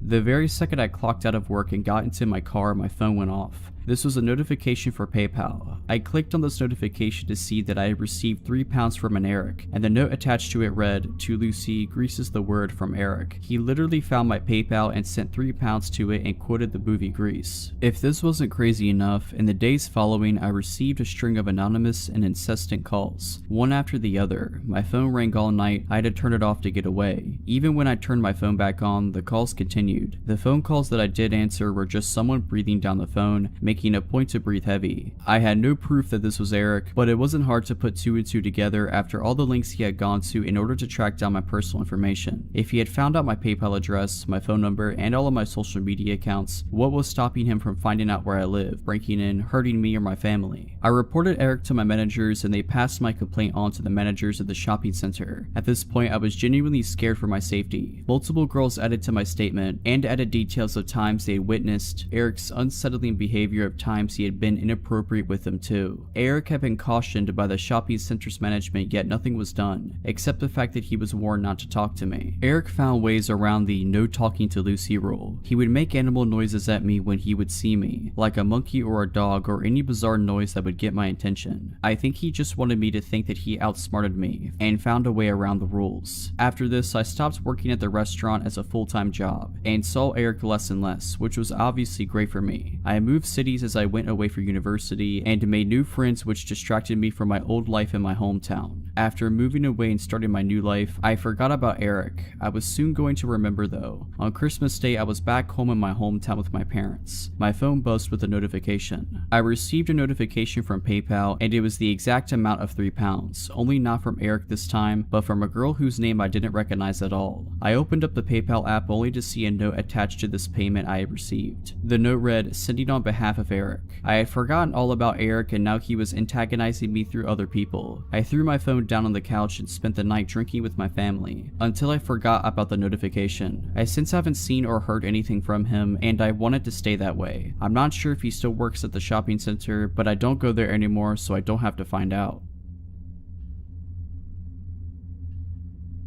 So this was back in 2011. There were 4 girls living in the house, including myself. Parents' place and I would sublet rooms. First girl was a child friend who moved in to get away from an abusive ex. Second girl applied via online ad and was normal enough except for telling everyone her daughter was actually her niece. Party girl. Third girl was a run-of-the-mill insurance claim processor and quiet type who kept to herself and usually declined any invitation from the rest of us when going out or socializing. Quiet girl. So party girl and I buy tickets to go to a concert at of town. Childhood friend can't get the time off of work and opts to stay behind, as does quiet girl, no surprise there. So party girl and I leave on our trip and spend the night dancing away. Meanwhile, childhood friend comes home from work to find quiet girl sitting in the shower screaming/crying with the bathroom door wide open. She asks if she's okay and calms her down. Quiet girl says she wanted to make dinner for all of us, and party girl and I have ruined her cosmic plans. Childhood friend sees spoiled chicken breasts in the sink and thinks, oh, she just wanted to do something nice, and offers to go out to dinner together, as party girl and I will be back tomorrow night and we can all do dinner then. While at the all-you-can-eat Chinese food restaurant, childhood friend notices quiet girl is stuffing her purse with food. This is odd. She's not wrapping it in napkins, just shoving it in there. When they get home, quiet girl started talking all this crazy stuff that made no sense, and childhood friend gets a little nervous and goes to bed early, locks herself in her room, and nopes out for the night. When party girl and I get home the next afternoon, we notice a few things. Childhood friend is already at work, but quiet girl is sitting on the living room couch completely naked and has covered her body in the stuffed animals that belong to the rest of us. Rotten chicken is still in the sink and smells strongly of bleach and other chemicals. Knives are laying around it, pictures have been removed from the walls. I go to my room and see all the pictures of my dad have been piled up in the middle of my bed. I ask quiet girl about this and she explains I need to be reunited with my father. He died in 2003. Party girl emerges from her room wondering why her underwear is piled up in the middle of her bed and several other possessions have gone missing. Quiet girl says she needed them for the ritual and explains we can find what we are looking for in the backyard. We find the charred remains of our things in the smoldering fire pit. We are both angry at this point and demand she explain this behavior. This is where she goes full crazy and explains how our souls are all linked and only through death can our bonds be truly realized. She explains that her and my cat are one soul and that he has been telling her about all of our sins and bad behavior. Also that it's actually her cat. She then full on threatens to end our lives as soon as the last member, childhood friend, has arrived. I grab the largest knife I own while party girl and I barricade ourselves in my room in the basement. She calls childhood friend telling her not to come home as it isn't safe, and I call 911 as my life has been officially threatened by someone who has clearly lost her grip on all reality. Cops arrive within minutes and ask quiet girl her name. At this point she just starts screaming her first, middle, and last name repeatedly, over and over again, will not stop. My cat is trying to sneak out the front door and I ask one of the officers to grab him. She begins to scream that it is her cat and not to touch him. I am in tears and offer to retrieve his adoption papers. I am terrified and don't know what to do. Party girl is hiding behind me. Then quiet girl loses her mind, jumps up and attacks the officers. It took 3 of them to pin her down and arrest her. Once she was removed, I wrote up a letter of eviction and we began bagging up her room. That's when we discovered that she was a schizophrenic who was offered schizophrenia medication. Her boyfriend came later that day to collect her things as I had called him to notify him of the situation and he was totally clueless. He accused the rest of us of running a drug-ring party house and driving her insane. Not true at all. We changed the front and the back door locks that night and put new locks on each bedroom door as well. She later tried to serve me papers and sue me for wrongful imprisonment. Pretty sure the cops made that call, not me. Nothing ever came of it, obviously. I have not had a roommate I wasn't related to since.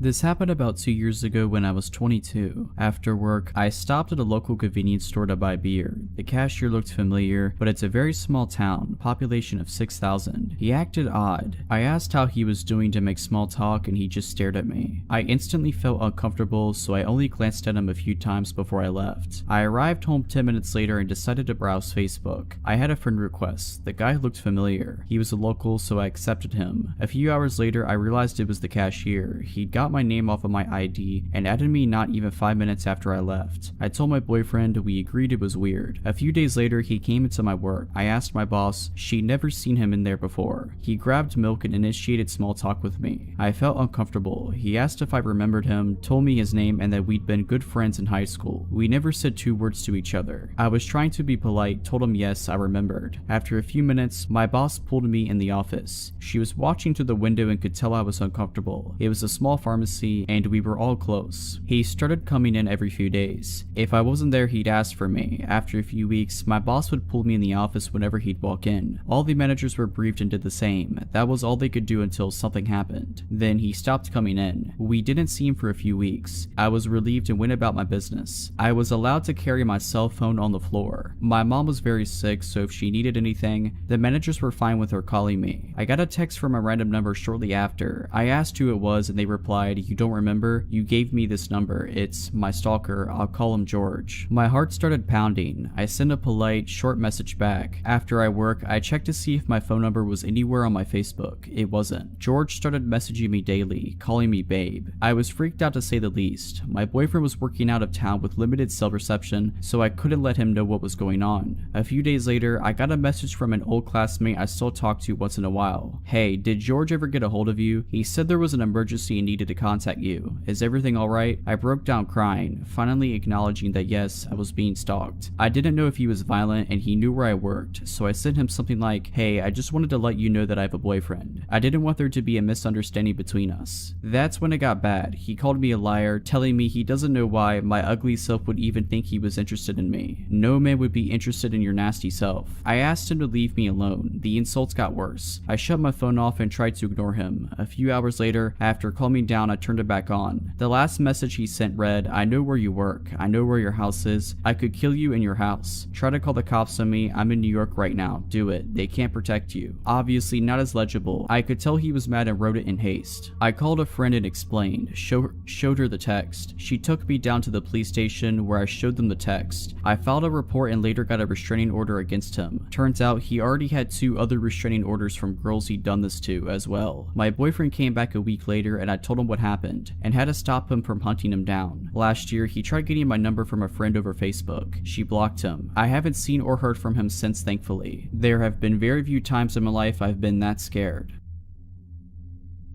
For some context, I'm a 32-year-old female. This happened to me when I was about 25 or 26. I work full-time as a researcher at a university, which is where these encounters took place. I'm not a professor or anything, and because of my age at the time, I could have easily been mistaken for just another student wandering around campus. On some days, when the weather was nice, I would prefer to spend my lunch hour strolling around the university grounds outside, or sitting underneath a shady tree on a bench, enjoying the time I was not sitting in a cramped corner of a lab. On one of these days, I was sitting on a bench enjoying the fresh air, and a male student walking by asked if he could sit next to me. I'm a pretty shy and awkward kind of person, so even though I really would have preferred sitting alone, I said sure. He initiated simple conversation, to which I obliged, but being careful not to be too forthcoming. He mentioned he had seen which department building I came and went from, which slightly alarmed me, given I had never seen this person in my life.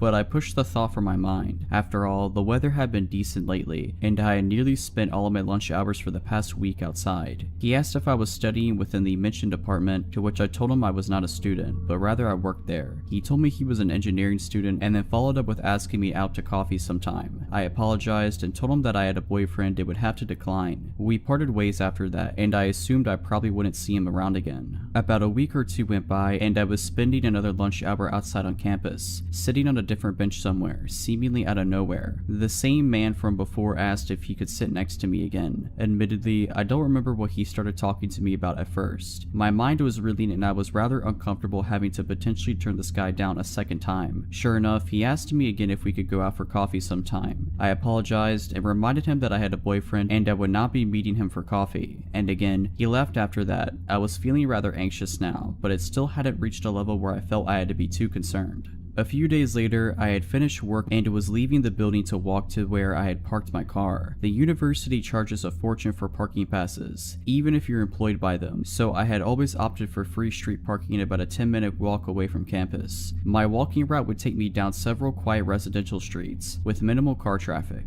Even pedestrian traffic was pretty sparse on the busiest of days. It wasn't until I was about halfway to my car, down one of these quiet back streets, that I noticed someone walking directly across the street from me, but keeping a few faces behind. I noticed him from my peripheral vision and didn't want to flat out turn around to stare at him. It wasn't uncommon to see someone else by any means. I was just always trying to be aware of my surroundings when walking the streets alone. I had to make a few turns coming up anyways, and the chance that they would be going the same way as me was slim, but he did. He made all the turns I did, still walking on the sidewalk across from me, a few steps behind. I still did not want to look at whoever this was. I didn't want him to know that I was aware of what I thought he was doing. I quickened my pace to a speedy speedy walk. I was approaching the first of 2 busier streets before I would reach my car. His pace quickened to keep up with me. That was the moment I panicked, the moment I was sure that he was indeed following me. After that, I started a full-out jog across the first of the busier streets. He ran to keep up behind me and was now on the same side of the street I was. I was now nearly at my car. I had to cross the last busy street and get about 100 meters and I would be there. But it was crossing the street that worried me. I often had to stop and wait a good minute or so before it was clear enough to do so. If this were the case, he would catch up with me. As if the stars aligned, as soon as I made it running to the busy street, I had a gap to cross. I booked it as fast as I could, finally turning around once I had made it, to look and yell at the man who had been pursuing me. It was him. I could have suspected, but now it was confirmed. It was the engineering student whom I had turned down for coffee. "Stop following me." I yelled at him from across the busy street. "Can I just talk to you?" he yelled back. I didn't even answer him. I mean, the answer should have been obvious from the start, and I was certainly never going to give my time to anyone who had just followed and then chased me for about 1 kilometer. I keep moving quickly to my car, so determined to get out of there that I didn't even care if he saw which car was mine. He had given up following me and never tried to cross the road to my relief. I got home and broke down. I was shook. I had some anxieties walking to and from work after that. It wasn't long before a coworker and I would walk most of the distance back to our cars together after work. I even changed where I started parking for a time. A few weeks had passed since the incident, and I had not seen him around campus at all. I had started spending my lunches in the lab instead of outside, but occasionally I would go to the student center to buy lunch instead. This one particular day, the food court in the student center was packed, almost shoulder to shoulder. I was standing in line at a burger stall, and I heard a guy try and get someone's attention through the crowd. I look up and it's him again, waving to me and trying to make his way through the people. I panicked, and even though I'm terribly shy, I started a scene and yelled to him to leave me alone. His face dropped instantly as people stared at us, and he slinked back into the sea of students. My heart was pounding and I was shaking. I don't even remember if I ended up getting food after that. I went back to work, and from then on was even more focused on my surroundings than I ever was before. It's been 5 or 6 years since then now, and I still work at the university. I am so relieved to say that I never saw him again after the food court, and haven't had any other harrowing accounts on campus. I never asked the guy's name, so I couldn't even report an incident to campus police or anything. All in all, I'm just glad I never saw him again, and I can only hope he never did this to any other girl before or after me.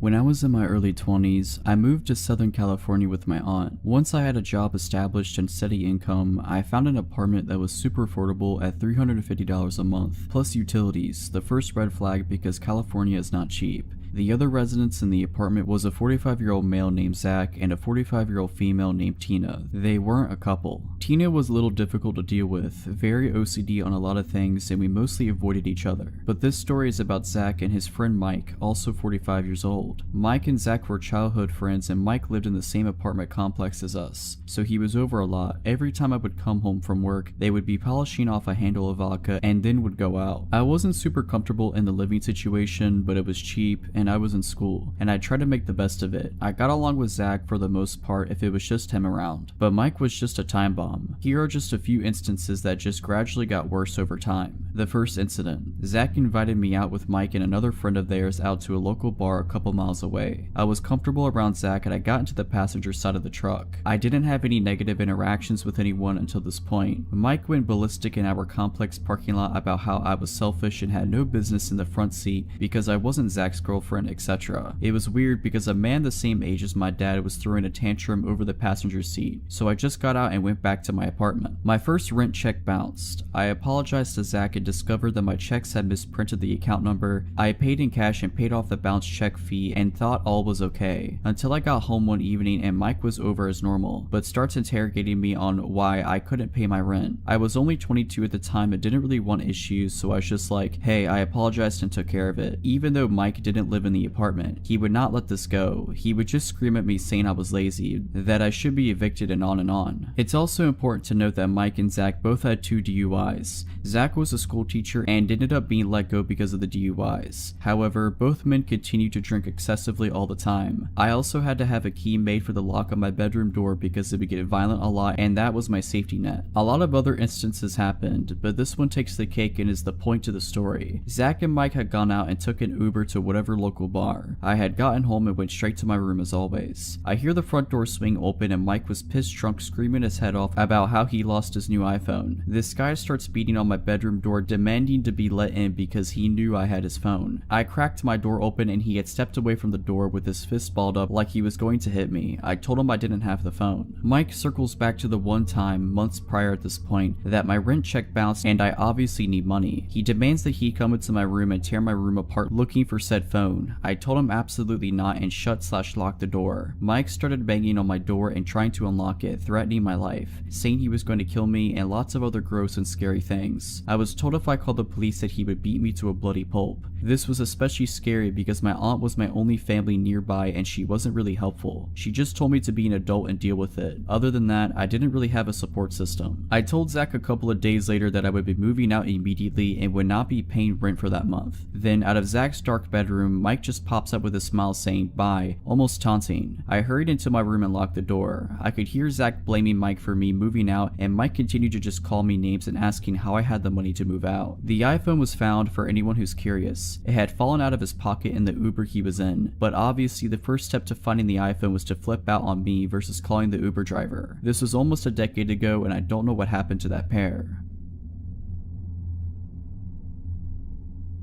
About 2 years ago, I worked at a movie store inside a mall. I was 20 at the time. This guy was over 6 foot, late 40s, very hefty, and always had this weird zombified expression on his face. He came in about once a week. One of my coworkers had even warned me about him, how he was a little off, but I still treated him with as much respect as I did everyone else. One day, he came in and we talked for a bit, but it got a little awkward and I kept trying to end the conversation and look busy by tagging items behind the counter. He stood there in silence, watching me for about 20 minutes and finally left. A few days later, he comes back in and walks up to me, holding a large container. He says, "I made 4 pounds of enchiladas at home today, just for you. I remembered you like Mexican food." I don't remember at all telling him that I liked it, but I do know that I went to the Mexican restaurant across the way every lunch break. I just politely accepted it and put it in the back office. Another few days later, he came back in and had a drawing for me of a dragon. Now, I love dragons, but I never told him that. This drawing looked like it took hours to make, and at this point I was a little freaked out. I had him leave it on the counter so I could just throw it away later. Later on, I was given about a week vacation. During that week, I had cut my hair about 12 inches. The day I came back, I got a shift with my manager. I told her all about the guy and immediately she was weirded out for me. A few minutes later, I see the dude walking around in the mall. He was going towards the exit and didn't look at me once. My manager tells me to go back to the office. I go and wait until she comes to get to me, and when she does, she tells me I need to make a report to mall security immediately. Apparently when I ran back there, he turned around to come in and walked all throughout the store. When she asked him if he needed help with something, he said, "I can't believe she cut her hair," and briskly walked out. I go to the mall security office to make a report, and we went through all the videos from the cameras of when the guy came to visit me, but there was one video that really stood out. The video shows him pull into the parking lot of the mall, and about 3 minutes later I arrive.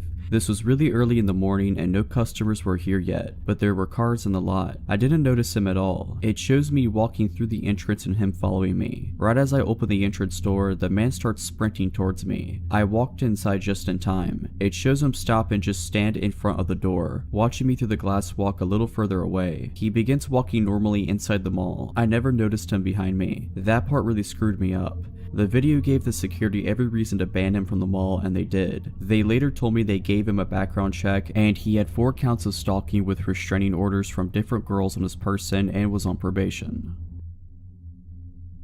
When I was like 13 years old, probably close to 12 years ago, I went trick-or-treating with some friends from school. We were the type to bring pillowcases and get as much as we could, then wait at the end of the night. We've been all over the neighborhood. We lived in a suburban area, but we were quick. We were able to get most of the houses before lights started turning off, and we all had a hefty turnout of candy. Trick-or-treating was starting to calm down by this point. The time must have been around 9:30 or 10 maybe. There was this one house with the lights off, but we still walked up anyway because there were a couple cars parked outside. We rang the doorbell and nothing, so we rang a few times, still nothing. I'm not defending what we did at all, we were seriously stupid kids back then. One of us starts banging on the door and talking bad like, "We're gonna egg your house," and so on. Right after that, this man jumps out of the door and basically slams it open. We all jump back startled. It was pitch black inside his house. Where were the other people? There were 2 cars right in front of his house. He had to be late 20s or early 30s with a scruffy beard, wearing a white beater and black zip-up hoodie, night and had this look of total rage in his eyes. He comes out with this huge dog on a leash that starts barking, growling, and showing his teeth in our face. I couldn't really make it out at the time, but it appeared as though he had a knife in his other hand as well. We're terrified because we didn't expect this. He just busts out the front door and starts chasing us down, and we start sprinting away in total fear. He's screaming things like, "I'm gonna kill you," and "You shouldn't have screwed with me," or "Better hope my dog doesn't catch you," or "Get back over here." He ran after us for probably 10ish minutes. The whole time he was just frantically waving his arm with a knife, shouting mostly incoherently with his dog by his side on that leash. It was horrifying. We got away thankfully, somehow managed to lose him after running for a while, but I can't imagine what would have happened if we stayed there for any longer. I'd probably be chow for his dog, but thankfully we were all pretty healthy kids so we could outrun him. I'm honestly surprised that nobody else was really around to see this maniac chasing us in the middle of the streets. I knew it was later at night, but still. We had to beeline back to my place looking over our shoulders the whole time because we didn't notice when we lost him and we didn't see him walk back towards his house. He was just gone after we turned a few corners. Now, I understand it would be frustrating for some kids to be at your door being annoying like that, but what gets me is that the reaction from this guy didn't really seem appropriate. I would have just opened the door and told the kids to screw off or threatened to call the cops or something like that. We went back to my parents' house and played Smash Bros on the Wii all night and ate a bunch of candy. We managed to hold onto our pillowcases of candy the whole way home. My friends started crying after we got back. We locked all the doors and windows obviously. We were pretty sure he wasn't around when we went into my house, so it seemed safe.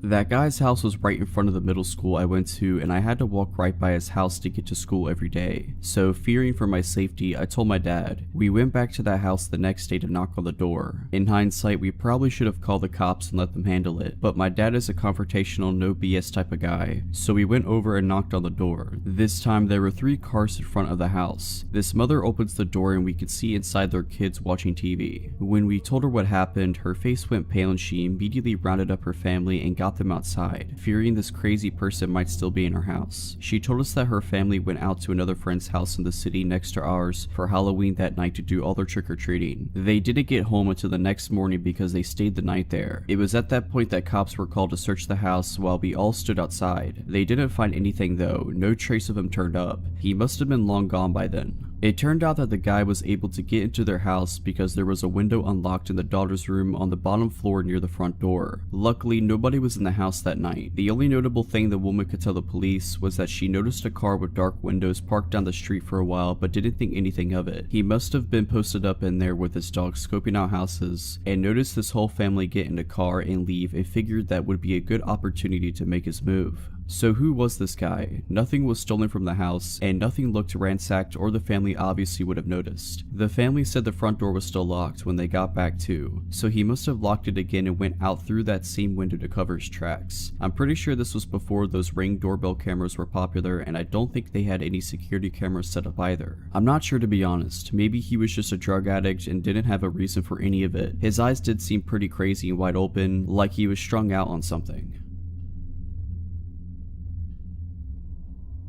This happened to me a few years back. I was living on my own in the city and was unemployed at the time, usually out looking for work and trying to stay busy. One early afternoon, I was heading back to my neighborhood after running some errands downtown and boarded a tram that would take me almost all the way home. There was a park that I would have to cross between the stop and my home, but crossing it would only take a few minutes. So I boarded the tram, which was mostly empty. Besides me, there was one younger man in the second carriage, and the driver up front in the first. I find an empty two-seater. The rows are quite narrow, but I'm comfortable. I put my earbuds in and look out the window as we start moving out of downtown and towards home. We pass a couple of stops and don't pick up any new passengers. There had probably been a tram right in front of us who took all the people, so it was particularly empty compared to normal. At the third stop, the doors behind me open, but I don't pay much attention until a stocky man, average height, probably in his 50s, with neat, short hair and inconspicuous clothes, suddenly sits down on the next seat next to me. The rows are very narrow. This guy is basically trapping me. I can't get past him without his cooperation. He greets me with a huge smile and says hi as he sits down. On this particular day, being down about not finding work and it being broad daylight, I decide I do not want to play along. I just want to listen to my music and I don't like this man's vibe. I tell him I'm not in the mood to talk and he needs to go sit somewhere else. Wrong answer. That man goes from 0 to 100 in 0.2 seconds and his face contorts with rage as he starts yelling at me from the top of his lungs. noise. I wish there was an exaggeration, but unfortunately it isn't. He was loud. You are a terrible person. You don't clean yourself. You stink of sweat. I didn't, he did. He goes on and on about what an abomination of a person I am, and I have sort of a freeze reaction. Inside I am getting very scared. I start looking for a way out, but I'm trapped. I look over to the young man, hoping he will come to my rescue. I can tell he's hoping to stay out of it, but after I've been screamed at for maybe 2 whole minutes, he finally says meekly, "You better calm down," which of course doesn't help. So he just gives up and goes back to whatever he was doing, probably looking at his phone. I am hoping that the driver might react as he has a clear view to the back of the tram and there's no way he's not hearing what's going on, but again, nothing. The stocky man, maybe frustrated that I'm not reacting to his insults, escalates the abuse and starts screaming that he's going to kill me. At this point, I have to do something and unconsciously probably decide that the only way is through. I'm so done with the situation, so before I even realize what I'm doing, I just get up and push past him. It's all survival instinct. Scared that he's going to follow me, I move quickly towards the front of the tram. He gets up and follows me, all red-faced, shouting how he knows where I live and that I need to clean myself behind my ears, that I stink and that he's going to kill me. Again, the driver does nothing. As we pull up to the next stop, which is the stop before mine, I wait until the very last minute before I ask the driver to let me out the front door, which he does. I slip out quickly in hope of escaping without being followed. I don't dare taking the time to look over my shoulder. I just hurry down the steps and away from the stop. I am so scared. Only when the tram has left the station do I take a second to look around me and he's not there. A brief sense of relief washes over me before I start worrying that he's going to get off at the next stop, which is normally my stop, and that he will be waiting for me there. It should have come as no surprise that I do not want this guy to follow me through the park or know where I live, so I spend a good hour just walking around, trying to get my nervous system out of panic mode and staying close to shops where there are other people around before I finally make my own way home.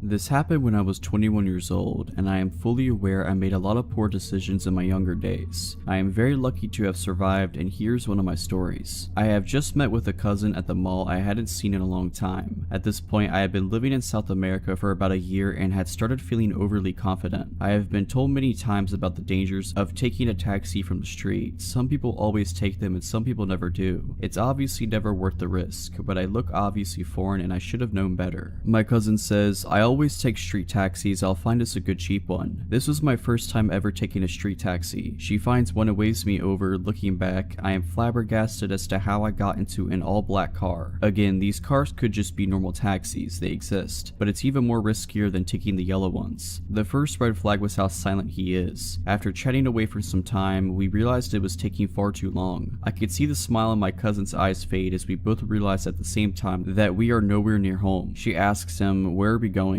and he mumbles under his breath, not really saying anything. We both know at the same time that something is very wrong. I remember vaguely thinking we had just went into a circle and wondering why he'd waited so long to rob us. It had to have been over 30 minutes. He finally gets off a highway and stops the car just past the ramp, and we are on a very quiet street. He opens his dashboard and pulls out a gun. I'm terrified to say the least. In that moment, all you think about is surviving. A car drives by and he yells, "Don't turn your head." He then tells us to give him everything we have. I take off my backpack and even my jacket out of panic. He orders us to hand over our phones, which we oblige. He then says, "I will let you go, but if you turn around to look at my license plate, I will come and kill you." He lets us out of the car and we run for it, but we are in a very, very bad area. I'm dressed inappropriately for the area, especially after handing over my jacket. A foreigner wouldn't dare come here. Everyone on the streets was staring at me up and down, and one man yells, "Aren't you going to get cold?" I try to cover myself with my hands as I felt so unsafe. We ask a couple of people to try and contact for help, but what do you know, they have no more minutes on their phone. In South America, it can be very dangerous and very poor. We find no police, but we do find security patrol people. They take us back to their office to contact the police, only for them to tell us we have no data and the phones are broken. So my cousin and I keep walking. It's the middle of the night and we are again in some obscure area. An hour must have passed by now. Then we see a police car and we are running for it. We tell them we had just been robbed and they ask, "Did you get a license plate number?" I reply, "No." The police officers shrug and say, "He's probably at the club now celebrating celebrating all the money he made and proceeded to laugh. I then asked to use their phone to have someone come pick us up, to which he says, "Hurry up, I don't have much data." We get home, but I find out that the person who robbed us used my cousin's phone to contact her family. Luckily, she was already with her parents at the time when they called, but there was a woman in the background crying hysterically, faking to be my cousin, and they were trying to get a ransom from her parents. He was never found and nothing was done. I wonder what would have happened if it had just been one of us, and I am grateful that nothing more sinister happened. A week later, my friend and I are ordering a taxi, the safe way of course.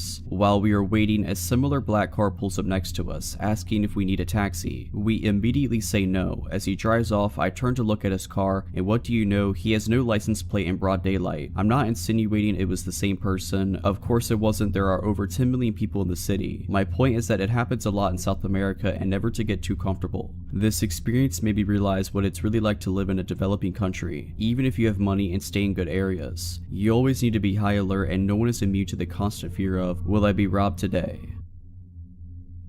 Brief setting and context. I'm a woman in my 30s, caring for my elderly parents, so staying in a downstairs room in my childhood home at the moment. The window faces the main street, which is an average residential street in a fairly quiet area. The bed faces the window. I often leave the window open at night since I need it to be cool to sleep, and I haven't really worried about it since there's a cabinet with an aquarium in front of the window area, not blocking the window from view, and I can reach to open and close it, but it would make it difficult for someone to climb in. My dog, Sable, also always sleeps in the room with me. While she's a sweet-natured, medium-sized dog who doesn't look the least bit threatening, she's a fantastic guard dog in that she's always alert to any noises, and will stand her ground and bark and growl if she senses a threat, so I've never really worried about the open window. After tonight, I won't be able to do it again. It started at maybe 3:30, 4 a.m. sometime. I was awake. Since I care for my parents, I often have disrupted sleep patterns and I'm awake at odd hours. I was reading a book and heard Sable growl, low and deep. Then she jumped off the bed and began pacing a bit, looking up at the window before jumping up at the cabinet by the window, barking. I shouted, "Hey, we're calling the police, my dog will bite," just in case there was someone there, and went to look out of the curtains to the side. I didn't see anything. I pulled the curtains closed again and made sure to pull the right curtain over, then drew the left side curtain, the one that covers the open part of the window, all the way over, covering the right side curtain too, tucking it down so any wind wouldn't be able to move it. I wasn't really alarmed then. It's a fairly quiet residential street, but there are foxes around that we sometimes hear, and occasionally someone passing by or the neighbor's gate next door will make Sable growl or bark, but she doesn't usually react the way she did this time. She'll usually growl but stay on the bed, and her reaction was much stronger than normal. I thought that even if it was someone scoping out the open window to potentially break in, they'd see now that the room was occupied by a person and dog, and would go find an easier target, but mainly I guessed it was just a random noise that she heard outside. I was wrong. It was a good half hour or more later after I'd relaxed and thought I might doze off soon. Then I heard her growl again, a really serious, deep and low growl, and I listened, again, thinking it might be foxes or something, but I heard what sounded like deep breathing noises. I sat up and looked up at the window and my heart stopped. The curtain had been pulled back and lifted at the bottom, like someone peeking under it, and I could still hear the heavy breathing. I shouted, "Hey," again, and moved from the bed to the side of the window so I could see past the curtain, and saw the figure of a man move away from the window to the right towards the front door and the exit of the front garden. Too dark to make out features or clothing, it was just a dark male figure. Shaking, I immediately thought that since I knew he'd moved away and wasn't at or under the window, I reached and pulled it shut, grabbed my phone and called 911. One thing that creeps me out in hindsight is that it would have taken a few seconds for me to move from the bed to the side of the window, and that was after I'd shouted and he knew he'd been seen. But he must have stayed there even knowing I'd seen him, until I moved the curtain and could see out. Then he moved away. The heavy breathing also had to be deliberate. It was so loud, like someone trying to frighten me. While on the phone with the police, I went around the ground floor of the house turning lights on, making sure the rest of the house was still secure, and it was. Very careful to lock doors and all the other windows at night, and everything looked undisturbed. 2 patrol officers came shortly before 5 a.m. and took the report. They suggested asking the neighbors if they have camera footage and to let them know of a potential prowler in the area tomorrow, and they went to drive around the area saying that they'd be wanting to know what someone was doing wandering around at 5 a.m., the time the police arrived anyway. Since the dark meant I only saw the shape of a person, no real description, I doubt they can do much. I couldn't even be 100% certain it was a man, but the breathing and the figure I saw instantly made me think male. The outline of his head looked smooth, so either bald or wearing a tight cap, and height would have been probably around 5'8" to 5'10". I'm still shaken but feeling angry and violated, and wishing we had a camera system now. We'll be looking into that. I never thought anything like that would happen. Don't have any enemies, no recent exes, no one I know of harboring any grudges, since I'm caring for my parents full time now. I'm not out socializing or making any enemies, nor are my elderly and disabled parents. I have to think it was someone who was looking to break into a house, but for the fact that they came back so much later, maybe someone on drugs or having a mental health episode. There's a passage around the side of the house to go from the front to the back of the garden with only a small side gate, meant to keep the dog confined, not designed to keep others out. It would be easy for someone to access against the back of the house. They were bold enough to come back a second time, even knowing a person and a dog were in the room, perhaps hoping I would have fallen asleep by then maybe.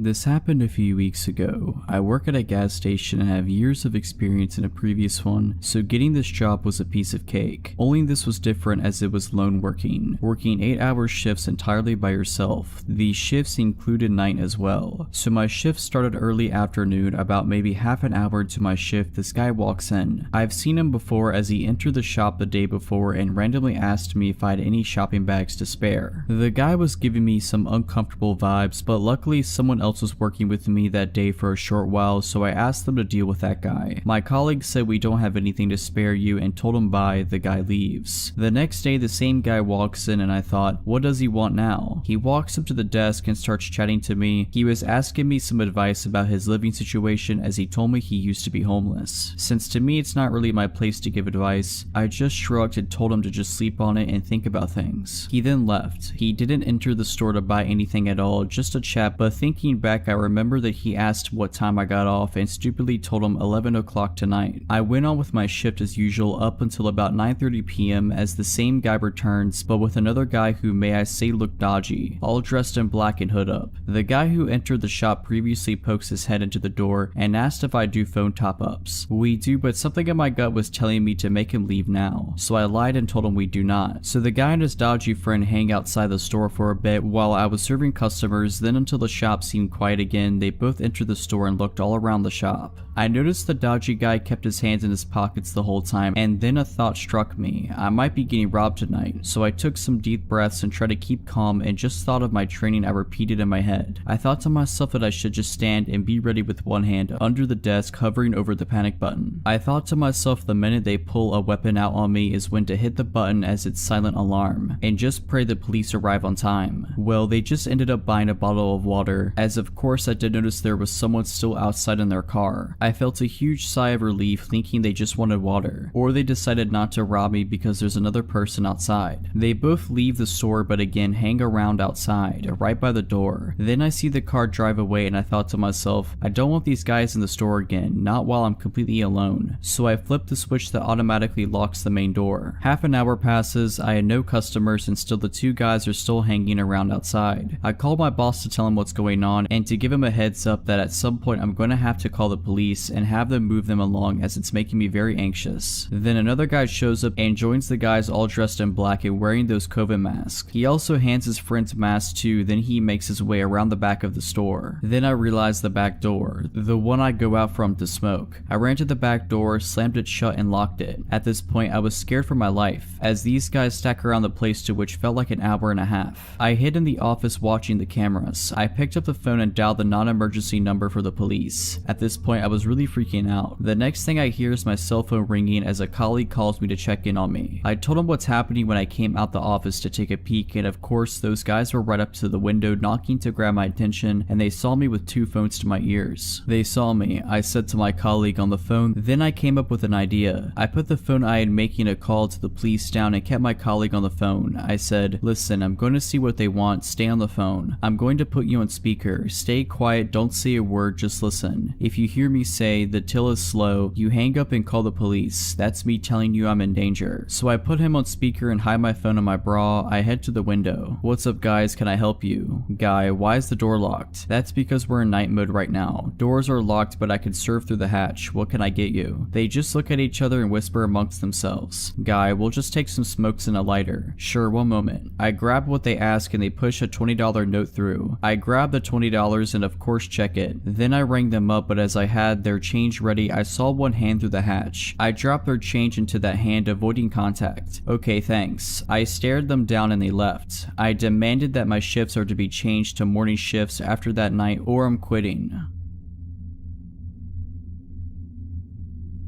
Back when I was around 17 or 18, I would go out to parties with my friend at night. It was my best friend at the time, Ivan, and his cousin Caesar that would invite me out that night. I had been talking to a friend of Ivan on Facebook about meeting each other. This girl had a birthday party that day and invited us all to join her. So I took a bath, got ready, and my friends pulled up for me in a small car. I said bye to my mom and got in, and we went to buy beer for the night and a pack of smokes for everyone. Back then I would smoke a lot. My friend told us that he had been in contact with this girl on Facebook and that she accepted to come to the party with him tonight. We were all impressed and happy for him. We pulled to her house and parked near a park to wait for her. I remember a group of people walking around the park, but since they seemed our age, we weren't too bummed out. My friend called her to come out and my friend Caesar stepped out for a smoke. I was sitting in the back not wanting to come out because of these guys outside. They seemed to be asking for trouble because they begun to argue about something really dumb with him. So my friend Ivan told me to step out just to have his back in case anything went down. We went to the party and had a great time. I hit it off with the girl I was talking to and later found out she kissed pretty much every dude that was there before me. Nevertheless, I was still grateful for the opportunity and said goodbye. As we headed back to my house of my friend's date, she seemed very quiet. I knew they hit it off during the party but now looked stiff and even scared. My bud and I were riding in the back to let them have the front to themselves, but she was just nervously looking at her phone. When we arrived, she wanted to get out and my friend, trying to score points, said, "Wait, I'll walk you in." She did not like this and said just go. We were a bit buzzed in the back and wanted to have a smoke, so we all stepped outside and watched them go to her door. I remember laughing about something with my friend when the mood suddenly became so dark. She started screaming, "Go now, get out of here." A car pulled out nearly in front of us and people with bats and blunt instruments got off so fast I barely remember how I got back into the back seat. The girl said something along the lines of "leave them alone" and held him while a bunch of dudes got out. My friend Ivan got into the driving seat and started the car. Thankfully, it started right up without trouble, but a big bottle of liquor then hit the windshield, cracking the top corner. I saw some guys come from the right side of the car where we were standing and quickly went to the other side to let my friend have easy way in into the back right seat. As I turned the corner, I saw this massive looking guy come up to me and barely had time to close the door and pull the lock down. Dude was punching my window. My other friend wasn't so lucky since he actually got hit in the head and had barely made it in the car. He couldn't even close the door because one guy was grabbing his leg. All of this happened in the span of 6 seconds. I acted all out of instinct and thankfully we got in and my friend stepped in the gas while zigzagging in case they would shoot at us. We were all scared and wondered what had happened. As we got back to our neighborhood, my friends were fuming. Both of them knew their way around the fight and could hold their own. Thankfully, I still had some cash left and told them we should go buy some illegal beer at midnight and tried my best to calm them down and convince them to not go back. My friend Caesar had actually woken a dude up in the middle of the night with a phone call and the man was ready to show up and throw down. After a few beers and a lot of talking, I convinced them it wasn't worth it and to just let the night end. I got home and my parents never found out and I just fell asleep. The next few days, my friend Ivan called me and told me that the girl's ex-boyfriend was actually a lead gang member. My heart dropped out of my chest. We had been seconds away from getting beat down and maybe killed by a bunch of people for a date. If it wasn't for our quick reaction and her backing them up a bit, we may have not made it. All I can say is trust your gut and your instincts in the end. It can all happen so fast.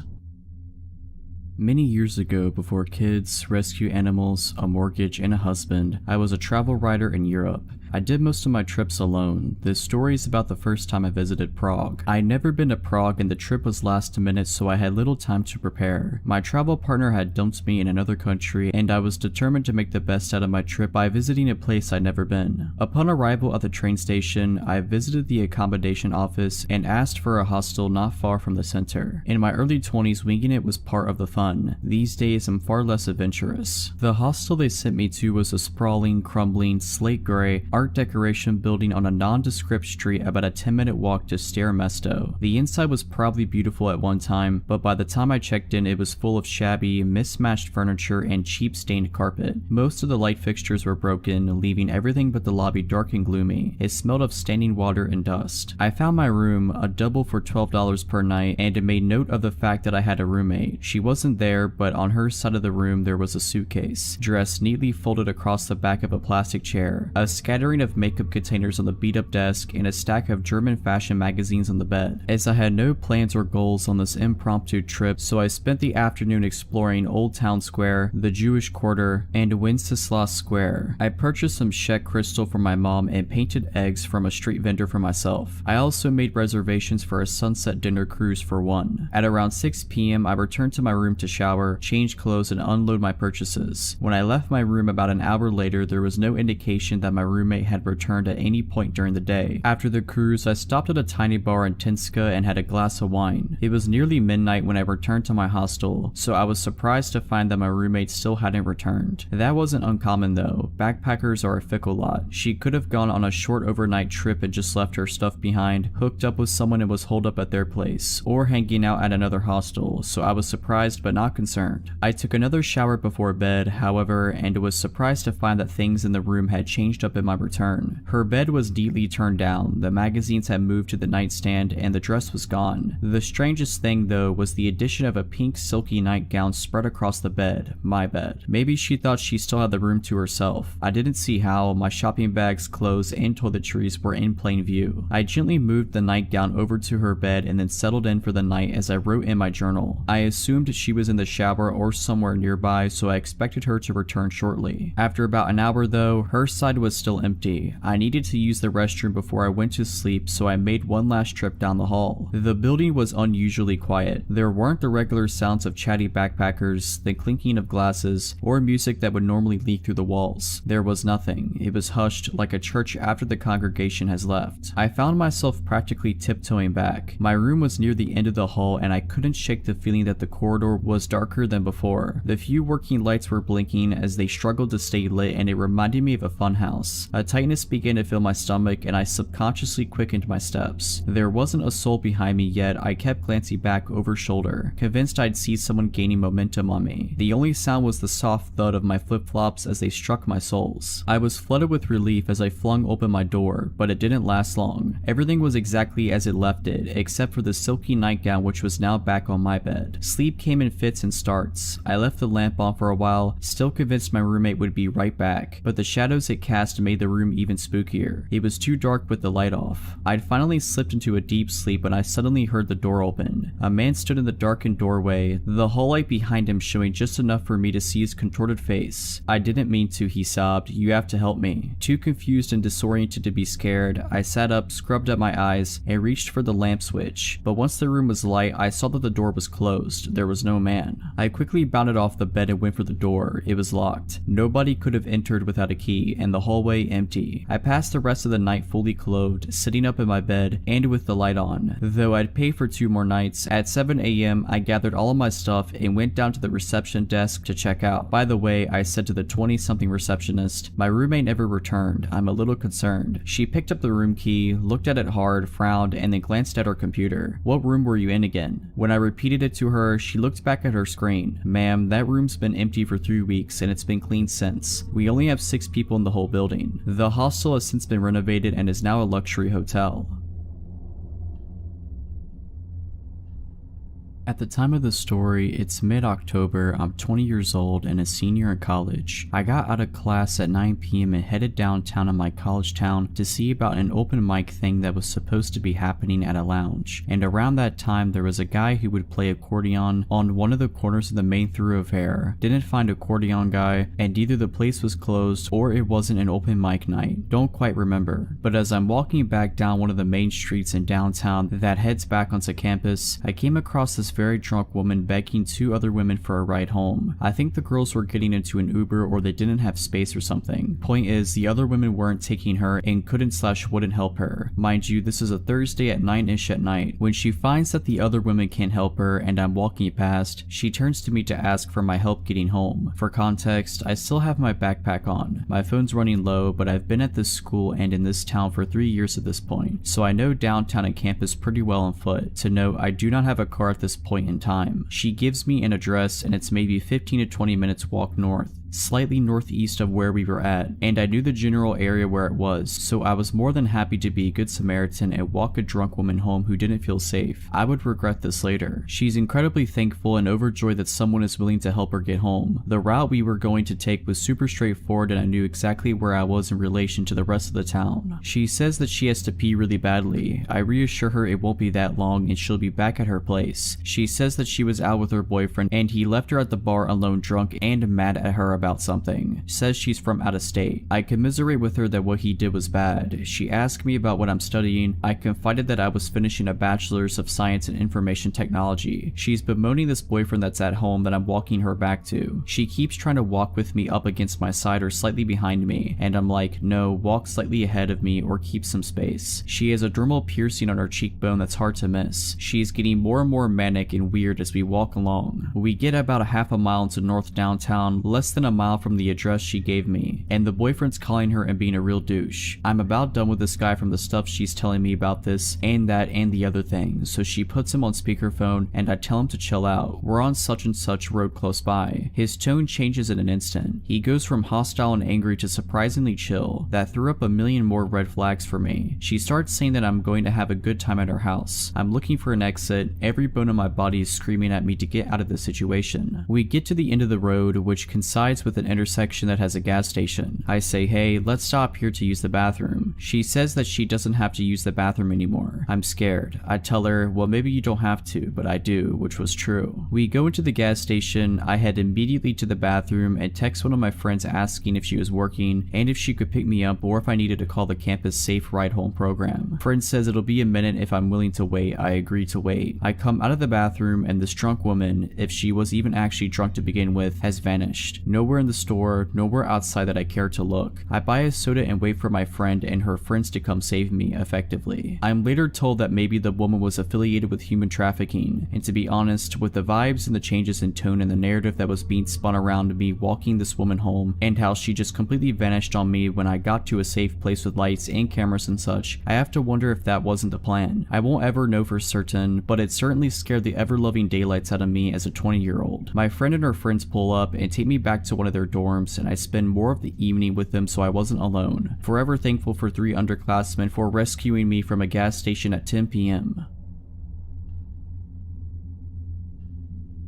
Last year I was on vacation in southern Europe with a large group of friends. We have been there for a while and always took an Uber from our rented house to the city, which had very nice bars and clubs. The thing with Uber is, it allows very cheap and flexible transport, but it also opened the door to a lot of creeps. I've had Uber drivers who are super cool, but also extremely drugged up road ragers who drive like maniacs and think they're impressive. But the guy we had that day was by far the worst. It is late evening and Uber picks us up and drives me, 27-year-old male, another one, 25-year-old female, and 24-year-old female, to the desired old town where we plan to go clubbing and drink. While driving, the driver constantly looks at the 2 women in the back seat via the mirror. They only told me this afterwards. He kept starting conversations, but basically only addressed the girls who left answering to the guys, who gave short, non-detailed answers, basically signaling that we, 1, don't want to talk, and 2, don't think he needs to know our plans. To us, he seemed way too pushy, and he wasn't really that big on hygiene. Meanwhile, we can't wait to arrive at our destination and get out of this uncomfortable but not super horrible situation. But that stuff did not feel this great when this guy didn't stop on the road, but instead pulled into a parking spot. He started fumbling with his phone and we were like, alright, weird, but let's get out, and left the car. To our surprise, the guy then turned the car off and got out as well. We saw that red flag and just started walking away towards the bar bar area of the town without saying a word. Cars can't enter the old town. After 400 feet, once we reached the gates, we stopped because this was the meeting spot for the other half of our group, who took a separate Uber, and found out that this guy was following us and stopped as well. You know the classic circle people form while talking where one guy's just kinda standing next to it because people don't let him in? Yeah, we did that. We started making conversation about how long the others will take to get here, where they are right now, etc. And this guy keeps throwing in comments like he is a part of the group. Oh cool, even more people. This must be a great evening. Then we texted our friends at a group chat that we are changing their meeting place to this bar because the Uber driver is following us around and we want to lose him. So one of us started leading the group at a quick pace through the streets. They are very small, lots of people, high old town buildings all around them. We make turns at every corner trying to lose the guy, but he follows. Finally, we reached a big plaza where there were hundreds of people closely together, basically queuing to enter the narrow street up ahead. We pushed through like rude douchebags and successfully lost the guy. Finally, we could head straight to the bar after our detour and linked up with the other part of our group. 2 hours pass, life is all good. We decide to head to another bar a bit further away because the drinks and prices kinda sucked in this one. We had 2 drinks in that bar, and guess who walks through the door and stands next to the table? That guy. Hey guys, he says. At this point, a friend, 28-year-old male, who is good at communicating and frankly quite big, tells the guy that we want to keep to ourselves and have no interest in hanging out with him. Please leave us alone. Fortunately, the guy says it is no problem and leaves. Unfortunately, at around 3 a.m., while dancing in the crowd at a club, the same guy announced his presence by tenderly pressing his body against the back of one of the girls who he has been staring at through the mirror in the car. The girl's boyfriend recognizes the guy, gets angry, grabs him by the collar, and essentially tells him that if he keeps following us, he will get beaten up. A bouncer sees this and approaches them. I start talking to the bouncer, who is super annoyed by anyone intervening at first, but after hearing how this guy stalked us from this car to this club, he just asks the Uber guy a few questions, then proceeds to throw him out. We stayed a bit longer than we wanted, in hopes of him not waiting for us. After that, we reported the guy for being a creep in the app and called another Uber, which thankfully wasn't him. If you're liking this video, all I ask is that you make sure to subscribe to my channel and like this video. Thank you.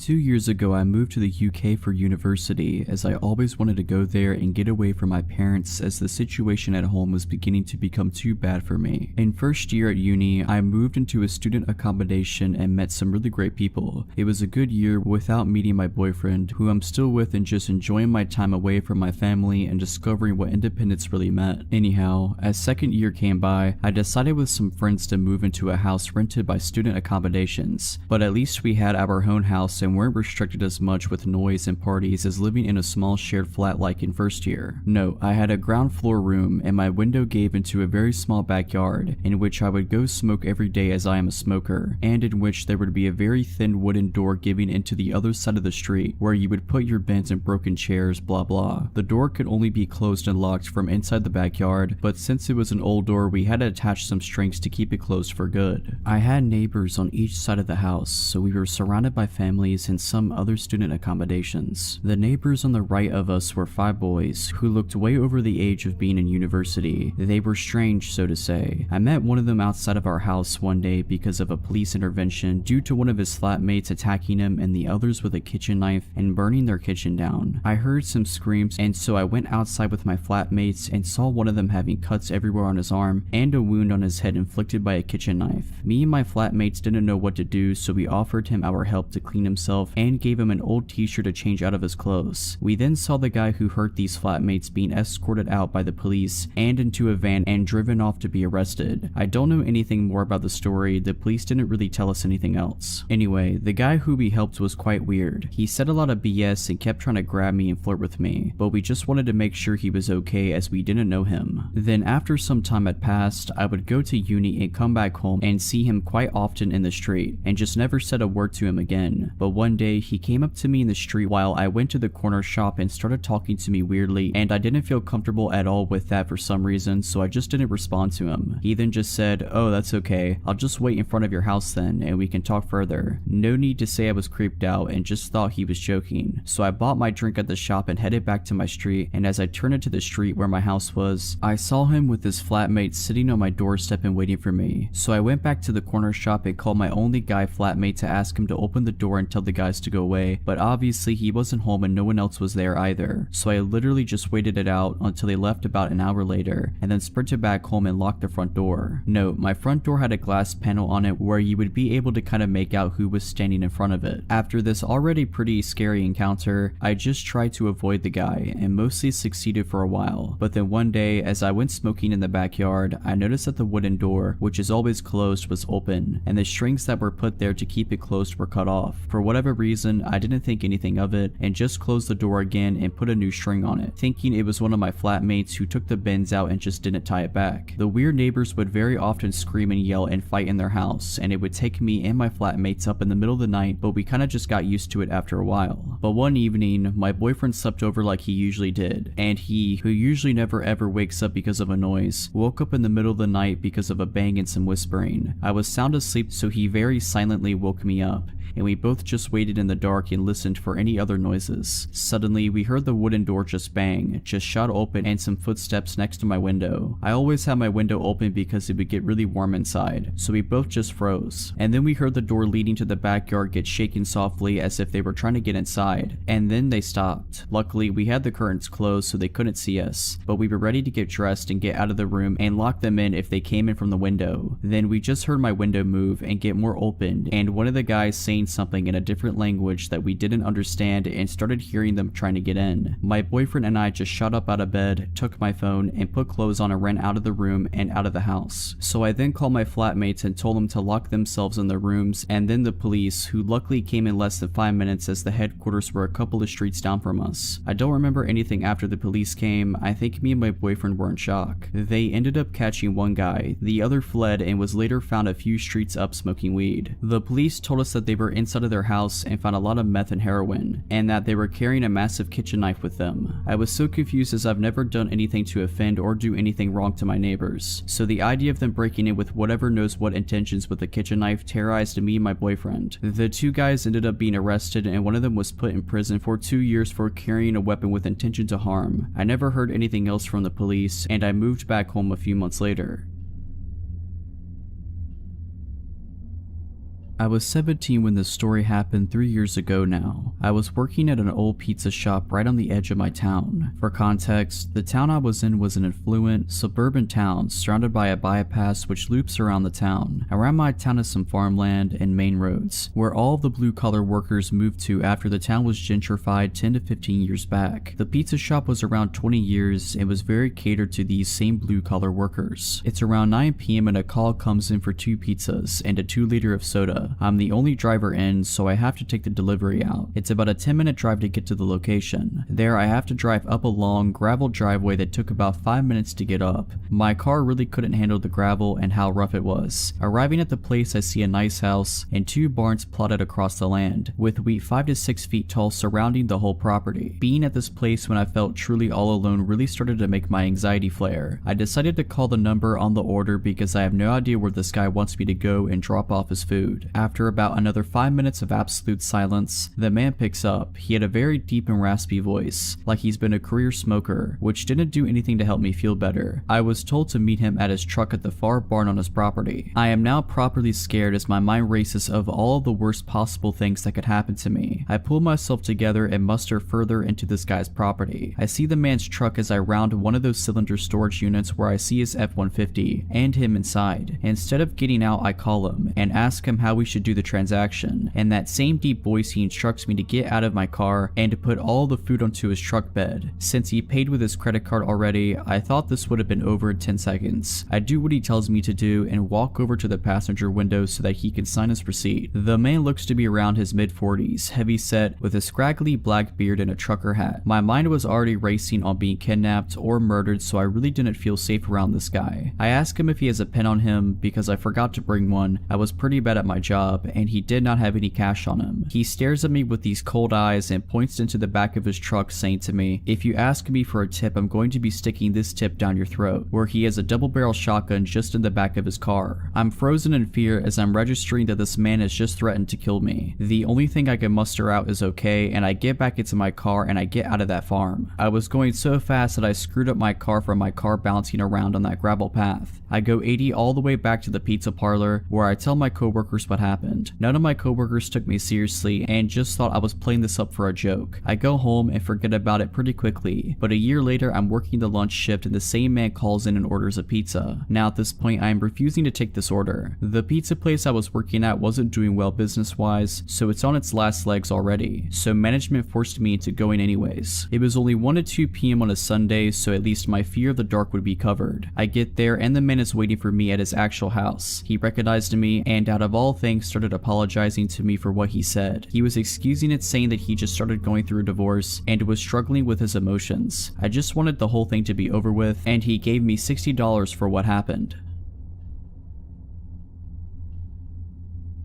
When I was 6 years old, I attended the elementary school which is located in our small town. My way to and from school was basically just 500 meters of main road before turning into the street where I lived. At the time, we're talking about the late 90s here. All the parents in the town were extremely adamant on telling their kids not to trust or follow strangers. Never get into anyone's car, even if they say they know your parents and are friends. The reason why, there was a murder 3 years back in the same town. A girl not even 6 years old was found dead in a field. The strange thing about it is, nobody knows how exactly she was taken, no signs of forced entry or anything, which implies somebody lured her somewhere without her suspecting a thing. The case still hasn't been solved more than 20 years later, so our parents were very afraid that their kid was going to be next, because kids can be really stupid and you can't watch them 24/7. Now onto what almost happened to me. I was walking home from elementary school. About halfway home, at the shadiest and mostly covered by trees and bushes area, a car pulled up next to me. A blonde, about 30-ish year old woman was the driver. She told me she could drive me home. She claimed to be going in that direction anyway, which was unclear to me at the time. Essentially BS, because once the road ends near my house, there is nothing but empty fields. Kid-like as I was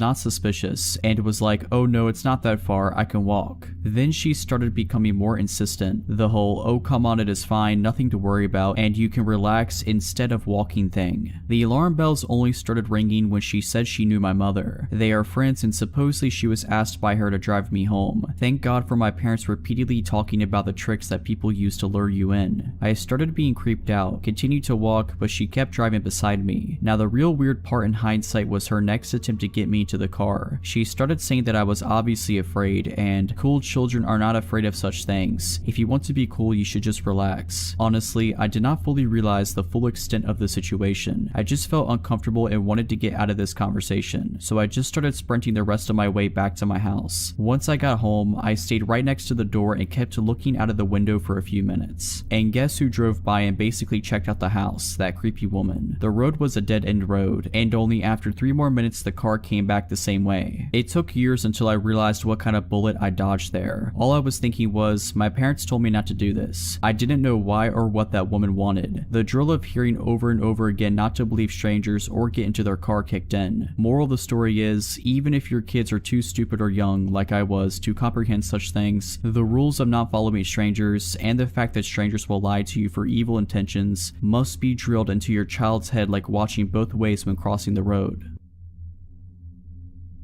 2 years ago, I moved to the UK for university, as I always wanted to go there and get away from my parents, as the situation at home was beginning to become too bad for me. In first year at uni, I moved into a student accommodation and met some really great people. It was a good year without meeting my boyfriend, who I'm still with, and just enjoying my time away from my family and discovering what independence really meant. Anyhow, as second year came by, I decided with some friends to move into a house rented by student accommodations, but at least we had our own house and weren't restricted as much with noise and parties as living in a small shared flat like in first year. No, I had a ground floor room and my window gave into a very small backyard in which I would go smoke every day, as I am a smoker, and in which there would be a very thin wooden door giving into the other side of the street where you would put your bins and broken chairs, blah blah. The door could only be closed and locked from inside the backyard, but since it was an old door, we had to attach some strings to keep it closed for good. I had neighbors on each side of the house, so we were surrounded by families boys and some other student accommodations. The neighbors on the right of us were 5 boys who looked way over the age of being in university. They were strange, so to say. I met one of them outside of our house one day because of a police intervention due to one of his flatmates attacking him and the others with a kitchen knife and burning their kitchen down. I heard some screams, and so I went outside with my flatmates and saw one of them having cuts everywhere on his arm and a wound on his head inflicted by a kitchen knife. Me and my flatmates didn't know what to do, so we offered him our help to clean himself and gave him an old t-shirt to change out of his clothes. We then saw the guy who hurt these flatmates being escorted out by the police and into a van and driven off to be arrested. I don't know anything more about the story. The police didn't really tell us anything else. Anyway, the guy who we helped was quite weird. He said a lot of BS and kept trying to grab me and flirt with me, but we just wanted to make sure he was okay as we didn't know him. Then after some time had passed, I would go to uni and come back home and see him quite often in the street and just never said a word to him again. But one day he came up to me in the street while I went to the corner shop and started talking to me weirdly, and I didn't feel comfortable at all with that for some reason, so I just didn't respond to him. He then just said, "Oh, that's okay. I'll just wait in front of your house then and we can talk further." No need to say I was creeped out and just thought he was joking. So I bought my drink at the shop and headed back to my street, and as I turned into the street where my house was, I saw him with his flatmate sitting on my doorstep and waiting for me. So I went back to the corner shop and called my only guy flatmate to ask him to open the door and tell the guys to go away, but obviously he wasn't home and no one else was there either. So I literally just waited it out until they left about an hour later, and then sprinted back home and locked the front door. Note, my front door had a glass panel on it where you would be able to kind of make out who was standing in front of it. After this already pretty scary encounter, I just tried to avoid the guy and mostly succeeded for a while. But then one day, as I went smoking in the backyard, I noticed that the wooden door, which is always closed, was open, and the strings that were put there to keep it closed were cut off. For whatever reason, I didn't think anything of it and just closed the door again and put a new string on it, thinking it was one of my flatmates who took the bends out and just didn't tie it back. The weird neighbors would very often scream and yell and fight in their house, and it would take me and my flatmates up in the middle of the night, but we kinda just got used to it after a while. But one evening, my boyfriend slept over like he usually did, and he, who usually never ever wakes up because of a noise, woke up in the middle of the night because of a bang and some whispering. I was sound asleep, so he very silently woke me up,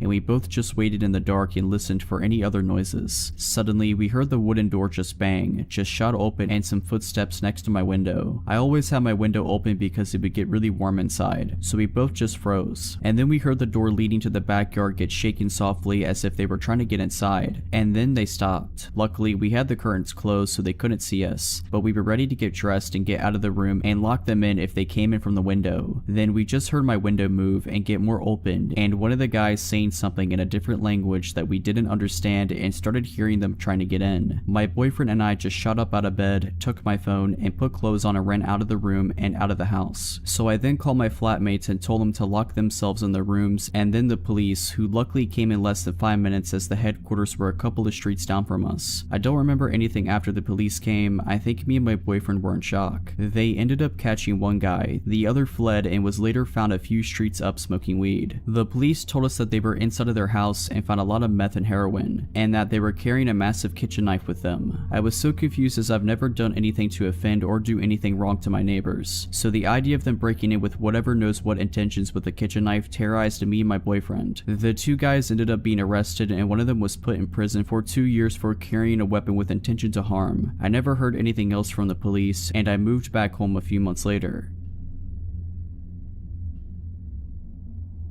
I was 17 when this story happened 3 years ago now. I was working at an old pizza shop right on the edge of my town. For context, the town I was in was an affluent, suburban town surrounded by a bypass which loops around the town. Around my town is some farmland and main roads, where all of the blue-collar workers moved to after the town was gentrified 10 to 15 years back. The pizza shop was around 20 years and was very catered to these same blue-collar workers. It's around 9 p.m. and a call comes in for 2 pizzas and a 2-liter of soda. I'm the only driver in, so I have to take the delivery out. It's about a 10-minute drive to get to the location. There, I have to drive up a long, gravel driveway that took about 5 minutes to get up. My car really couldn't handle the gravel and how rough it was. Arriving at the place, I see a nice house and 2 barns plotted across the land, with wheat 5 to 6 feet tall surrounding the whole property. Being at this place when I felt truly all alone really started to make my anxiety flare. I decided to call the number on the order because I have no idea where this guy wants me to go and drop off his food. After about another 5 minutes of absolute silence, the man picks up. He had a very deep and raspy voice, like he's been a career smoker, which didn't do anything to help me feel better. I was told to meet him at his truck at the far barn on his property. I am now properly scared as my mind races of all of the worst possible things that could happen to me. I pull myself together and muster further into this guy's property. I see the man's truck as I round one of those cylinder storage units where I see his F-150 and him inside. Instead of getting out, I call him and ask him how we should do the transaction. In that same deep voice, he instructs me to get out of my car and to put all the food onto his truck bed. Since he paid with his credit card already, I thought this would have been over in 10 seconds. I do what he tells me to do and walk over to the passenger window so that he can sign his receipt. The man looks to be around his mid-40s, heavy set, with a scraggly black beard and a trucker hat. My mind was already racing on being kidnapped or murdered, so I really didn't feel safe around this guy. I ask him if he has a pen on him because I forgot to bring one. I was pretty bad at my job and he did not have any cash on him. He stares at me with these cold eyes and points into the back of his truck, saying to me, "If you ask me for a tip, I'm going to be sticking this tip down your throat," where he has a double-barrel shotgun just in the back of his car. I'm frozen in fear as I'm registering that this man has just threatened to kill me. The only thing I can muster out is okay, and I get back into my car and I get out of that farm. I was going so fast that I screwed up my car from my car bouncing around on that gravel path. I go 80 all the way back to the pizza parlor where I tell my coworkers what happened. None of my coworkers took me seriously and just thought I was playing this up for a joke. I go home and forget about it pretty quickly, but a year later I'm working the lunch shift and the same man calls in and orders a pizza. Now at this point I am refusing to take this order. The pizza place I was working at wasn't doing well business wise, so it's on its last legs already, so management forced me into going anyways. It was only 1 to 2 p.m. on a Sunday, so at least my fear of the dark would be covered. I get there and the man is waiting for me at his actual house. He recognized me and out of all things started apologizing to me for what he said. He was excusing it, saying that he just started going through a divorce and was struggling with his emotions. I just wanted the whole thing to be over with, and he gave me $60 for what happened.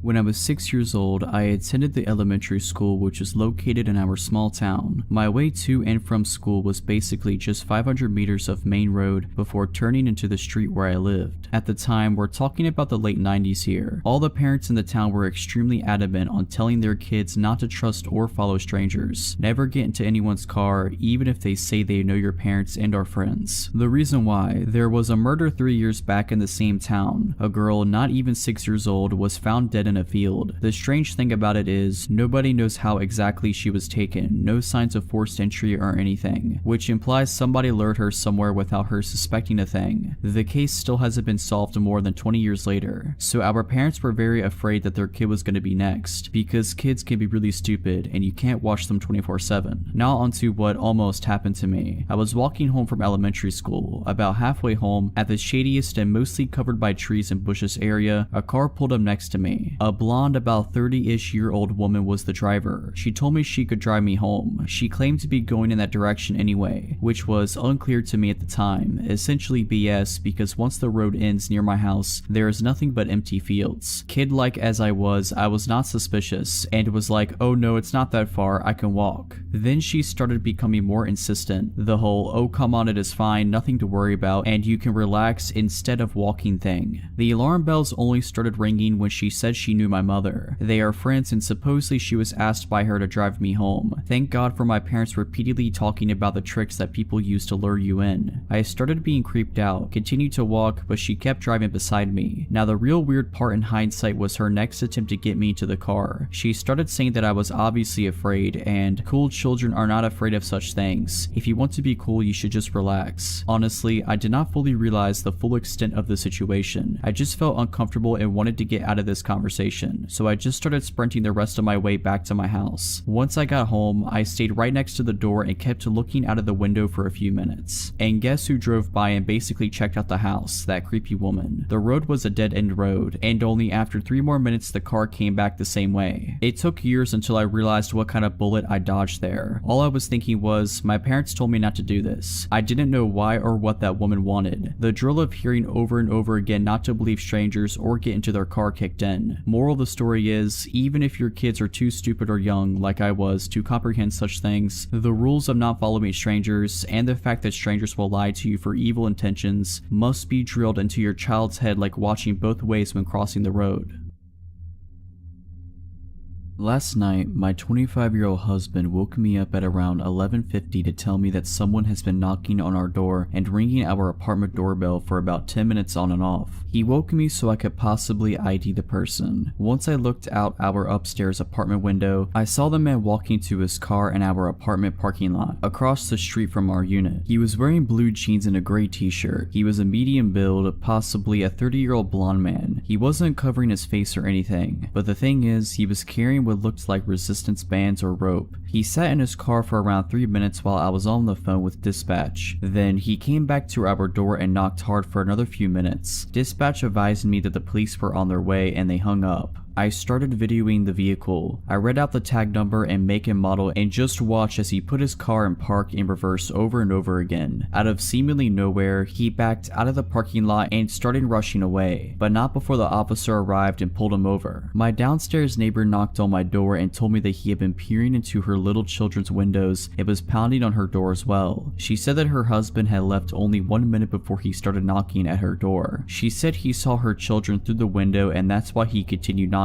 Our doors are right next to one another, so he probably didn't know what door he wanted opened. He was watching us as well through our upstairs windows, so I turned all the lights out and shut the blinds while I called dispatch. The police never contacted us for a statement. I've reached out to dispatch about an update and I'm waiting to see if any action was taken. We're keeping our eyes peeled to see if he's been following us. I'm replacing my porch light bulbs with motion detectors and putting bars in our window and door tracks. My neighbor and our families are panicked, to say the least. He was outside for about 25 to 30 minutes. Update: I am trained in firearm usage and now live in a state where I can open carry and the background check is really quick. We are going this weekend to get a firearm. My husband will be taking some classes as he came from somewhere where owning a gun is illegal, so he's never handled one. I am still waiting on a call from the responding officer. I have his badge number and name, so if they don't reach out to me today or tonight, he might work third shift. I will call the substation. If they didn't do anything, I will go ahead and make a suspicious person's case for the paper trail. We had no odd encounters last night. However, while I was looking at the video I took, I remember that car. I was walking my dog at 8 p.m. a week ago from him to pee, and this car was driving really slowly through the parking lot and parked a few spots down from where I was letting my dog sniff. They just sat there with the car running. When I tell you my ears started ringing and I got an awful feeling, I'm not joking. I turned around and went home, didn't give my dog the chance to pee, and shut every door and window. I think this man has been stalking out our apartment building, me and my neighbors, and I think he wanted to get in where those children are. I'll update more when I have new information. Update 2. It's been a week since the incident. I called the dispatch today because I never received a follow-up from the responding officer. A sergeant from the PD called me back to give me more information. He said that they pulled over the man, ran him to make sure that there were no warrants, and asked him what he was doing. He told the officer that he was meeting up with an acquaintance. The officer let him go with no further questions. I about lost my mind. The sergeant I spoke to today stated that he should have looked into it more. It was obviously an attempt at burglary with whatever knows what intentions. The responding officer is supposed to call me tonight when he gets on duty. I'm livid, honestly. Zero due diligence for this case, but there's not even a case. No case number, just a documented police contact. I'll give more info when I have it. Final update. The officer finally called me. Here's how the conversation went. I answered groggily. It was well past midnight. Hello, miss. I was told you have some questions about an incident a few nights ago. Yes, about Thursday. I wanted to know what the man told you he was doing. You know, he was looking in windows and carrying potential restraints. I'm not sure if that was relayed to you. I stopped him, ran his tags, and he told me that he was meeting up with a guy from a dating app. He seemed forthcoming and open with his motive for being there. Meeting up with wait, he was meeting up with someone by looking in windows, knocking on 2 different doors for 20 minutes. I was shocked and still not fully awake. Like I said, he seemed forthcoming and honest with me. With resistance bands, like workout bands, he had lots of belongings in his car, so he just probably had them in there. Right, but bringing them to a hookup, knocking on multiple doors, he saw the little girls through the window. He waited until my neighbor's husband left until knocking. That's on tape, officer. I checked in with the apartment management after the incident. Well, I'm familiar with this individual, and I've been doing drive-thrus of your complex to make sure he doesn't come back. I haven't seen anything. If you don't have any more questions, I'll let you go, ma'am. Doesn't make sense to me, but thank you, goodbye, and I hung up. I don't have much to say, I just feel so icky about that conversation. Nothing new has come of the situation. I haven't seen the man or the car. My mind is blown at the lack of follow-up or due diligence. I live in a suburb, it's not a busy one either. The PD has a small jurisdiction. Guess I'll have to protect myself.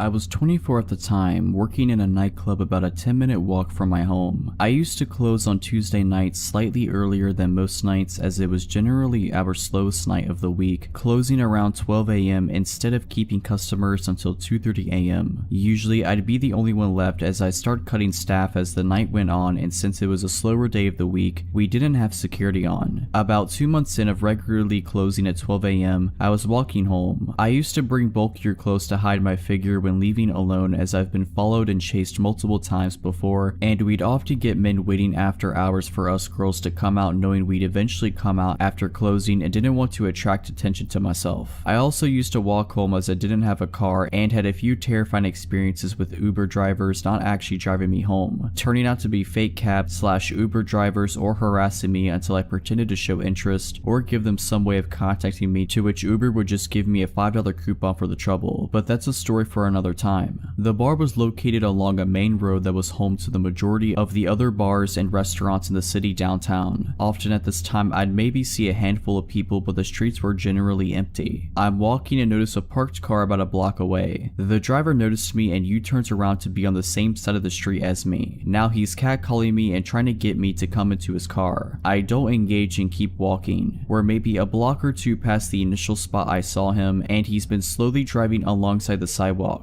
I'd crossed the street but didn't want to get near his car. He keeps this up until about halfway mark when he takes off in his car, and I'm just relieved he's gone. He then comes blasting back down the road. Now my walk has turned into a light jog, which then turns me into full-on running. I'm running behind close bars and businesses, now trying to find a back route to get home without him seeing where I live. At one point, I'm running through bushes and mud. No matter what street I end up on, his car is waiting for me. Eventually, I run right in front of his car while it's parked on the side street beside my place and run into my house through the back entrance. The back entrance is obscured by plenty of trees and car, and the surrounding houses are multiple unit homes, so I was confident he didn't see what door I got in through. Fast forward to the following Tuesday, and I'm walking home. Guess whose car is parked at the halfway mark? This went on for the next 4 Tuesdays, except he started parking on the street in front of my house, until I begged my manager to take me off closing that specific shift. The last time I saw him, one of the apartment buildings along the way had a few cop cars and cops standing around the entrance, and I stayed with them, which led them to drive off for the night. A week passes and I'm no longer on that shift. A coworker of mine sends me a news article via text. I open it and see that the man who's been following me was arrested for doing this to multiple girls in the city along the street my work was on and that I lived on. He got caught because he'd followed a university student up to her house and wouldn't drive away. She called the cops and he was still there by the time they came to arrest him. He got out the next day, I believe, and was arrested a few more times and was put on restrictions. Couldn't be out of his parents' house between certain hours unaccompanied by either parent before he was deported. I've also heard he didn't actually get deported, but I moved away shortly after and didn't keep up with the news on him.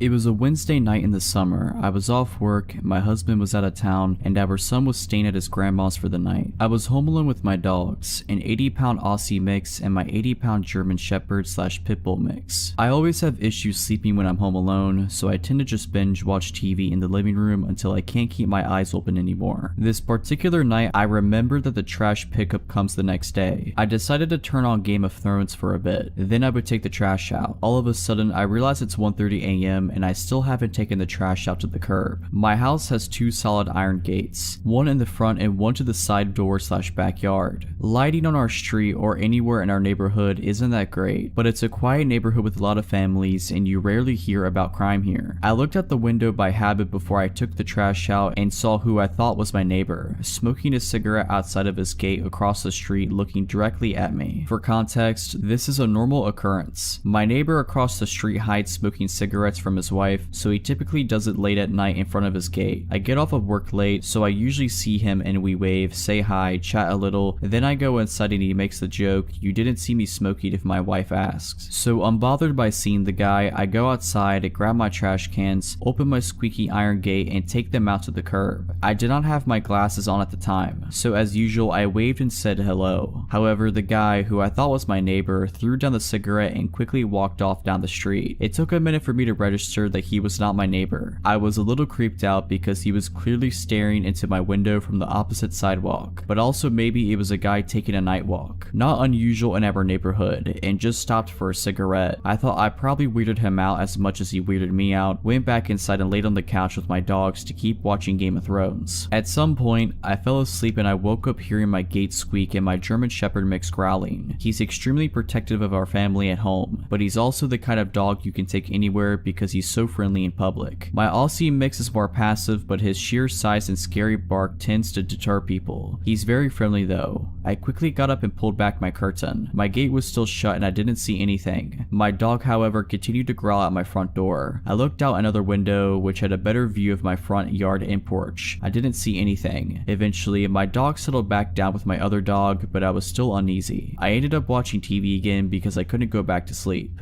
About an hour later, I definitely heard my gate squeak. We are the only ones with a heavy cast iron gate and the noise it makes is so distinct. So I look out the curtain while my dogs are continuing to softly growl. My gate is halfway open but I don't see anyone. At this point I'm panicking. In my panic I couldn't find my phone. I grabbed my wooden baseball bat out of our room, crouched down, and started going through the couch cushions to get my phone. My dogs are oddly still quietly growling instead of barking, so I assumed no one was there. The minute I find my phone, my front door handle starts shaking. I run to the side door to let my German Shepherd mix out. I know he'll protect me and he can jump the 6-foot back gate. My Aussie mix, going crazy, busts out of one of our door side lights. I heard the guy say, "Oh crap," and immediately I let out my German Shepherd mix. I jumped up to look out the window, saw my dog latch on the guy's hand. The guy starts screaming and takes off down the street, my dog chasing him. I then become terrified he'll hurt my dog, so I run out with my baseball bat, screaming my dog's name over and over. The next thing I know, my dog is prancing down the street back to me, happy with blood all over his face. I called the police. They took another hour or so to show up and didn't seem to take me too seriously. They said they'd call local hospitals, but I never heard back. I called my husband bawling and he got on the next flight home. I stayed at his mom's for a few days, too terrified to go home. I did buy my dogs giant ribeyes for being so good in saving me. I don't know what that guy wanted, but since then I've been trained in firearms and self-defense.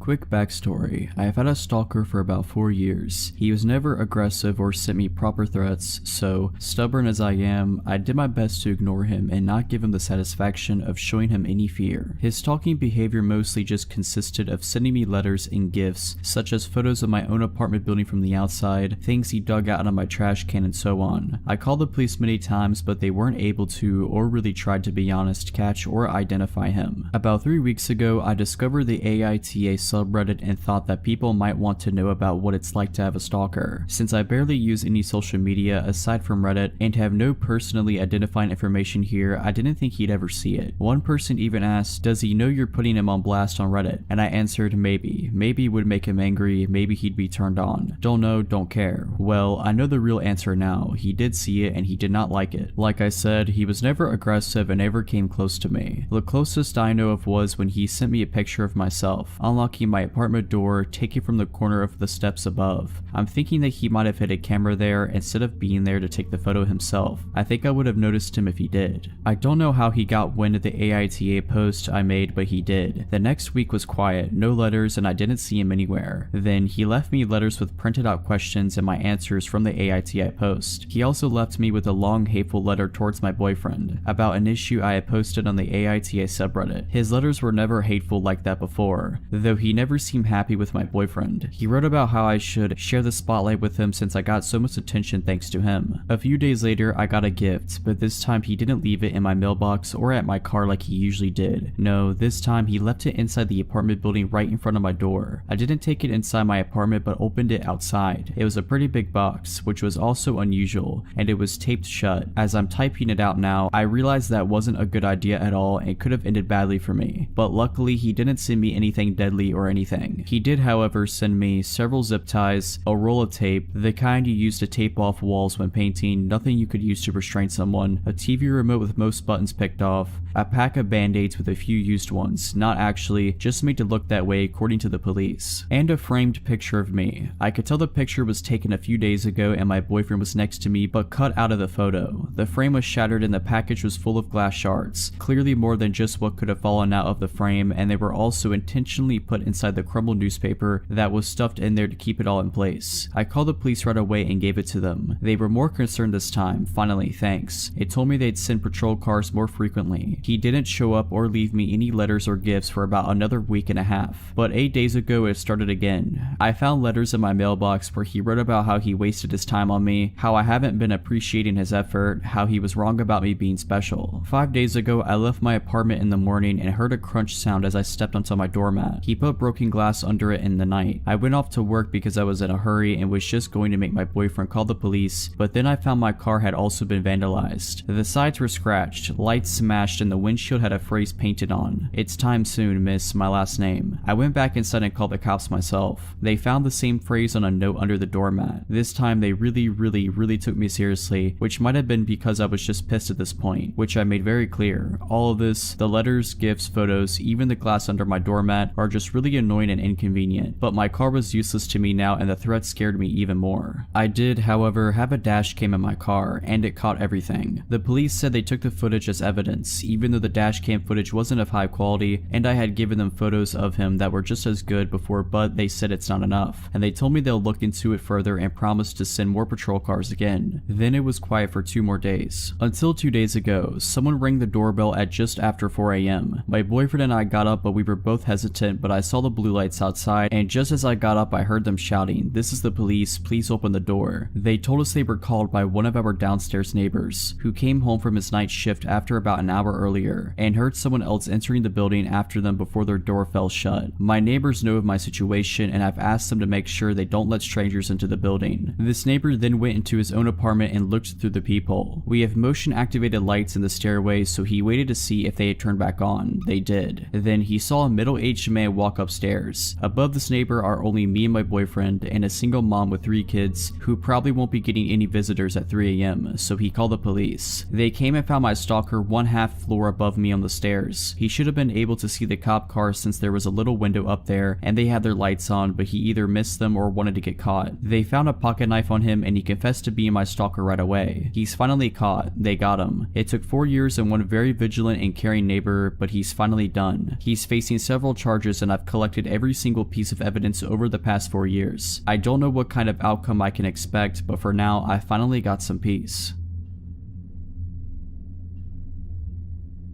When I was a kid, my mom worked as a teacher and she was very close to a coworker of hers who had a son around my age and of whom I, as well, was very close. When my mom or her friend would head out for the night, the other would take care of both of us kids, and basically, it meant I spent half of my time over there and my friend spent half of his time at my house, which was perfect and fun for us. We lived in different cities, but since that kind of system had been going on pretty much forever since, I grew up knowing my friend's city just as well as mine. His mom was well aware of that, so that being said, whenever we were going on a walk in their area, she'd let us wander around because she knew we'd always find our way back to her. My mom though was more cautious and always kept an eye on us, as she'd walk behind us to make sure she always was able to see us. I just wish her friend would have done the same. One day, I had to be around 6 or 7, we were going on a walk with my friend Marcus and his mom Katie. It was a very sunny day and I was wearing a dress with embroidered flowers and I had my blonde long hair down. During that walk, Katie was walking ahead of us and I was chatting and just fooling around with Marcus when he suddenly remembered something urgent to tell his mom, as urgent as something can be for an 8-year-old boy. He ran up to her and left me strolling behind for a couple of minutes, just as it already had happened 100 times prior. That time though, we were circling around a big camping site and we walked by the white vans and camping cars. One of those vans had its back doors open and there was a man, probably in his mid-40s, smoking a cigarette and leaning on the vehicle. He locked eyes with me as I was approaching, then saw that Katie and Marcus weren't paying much attention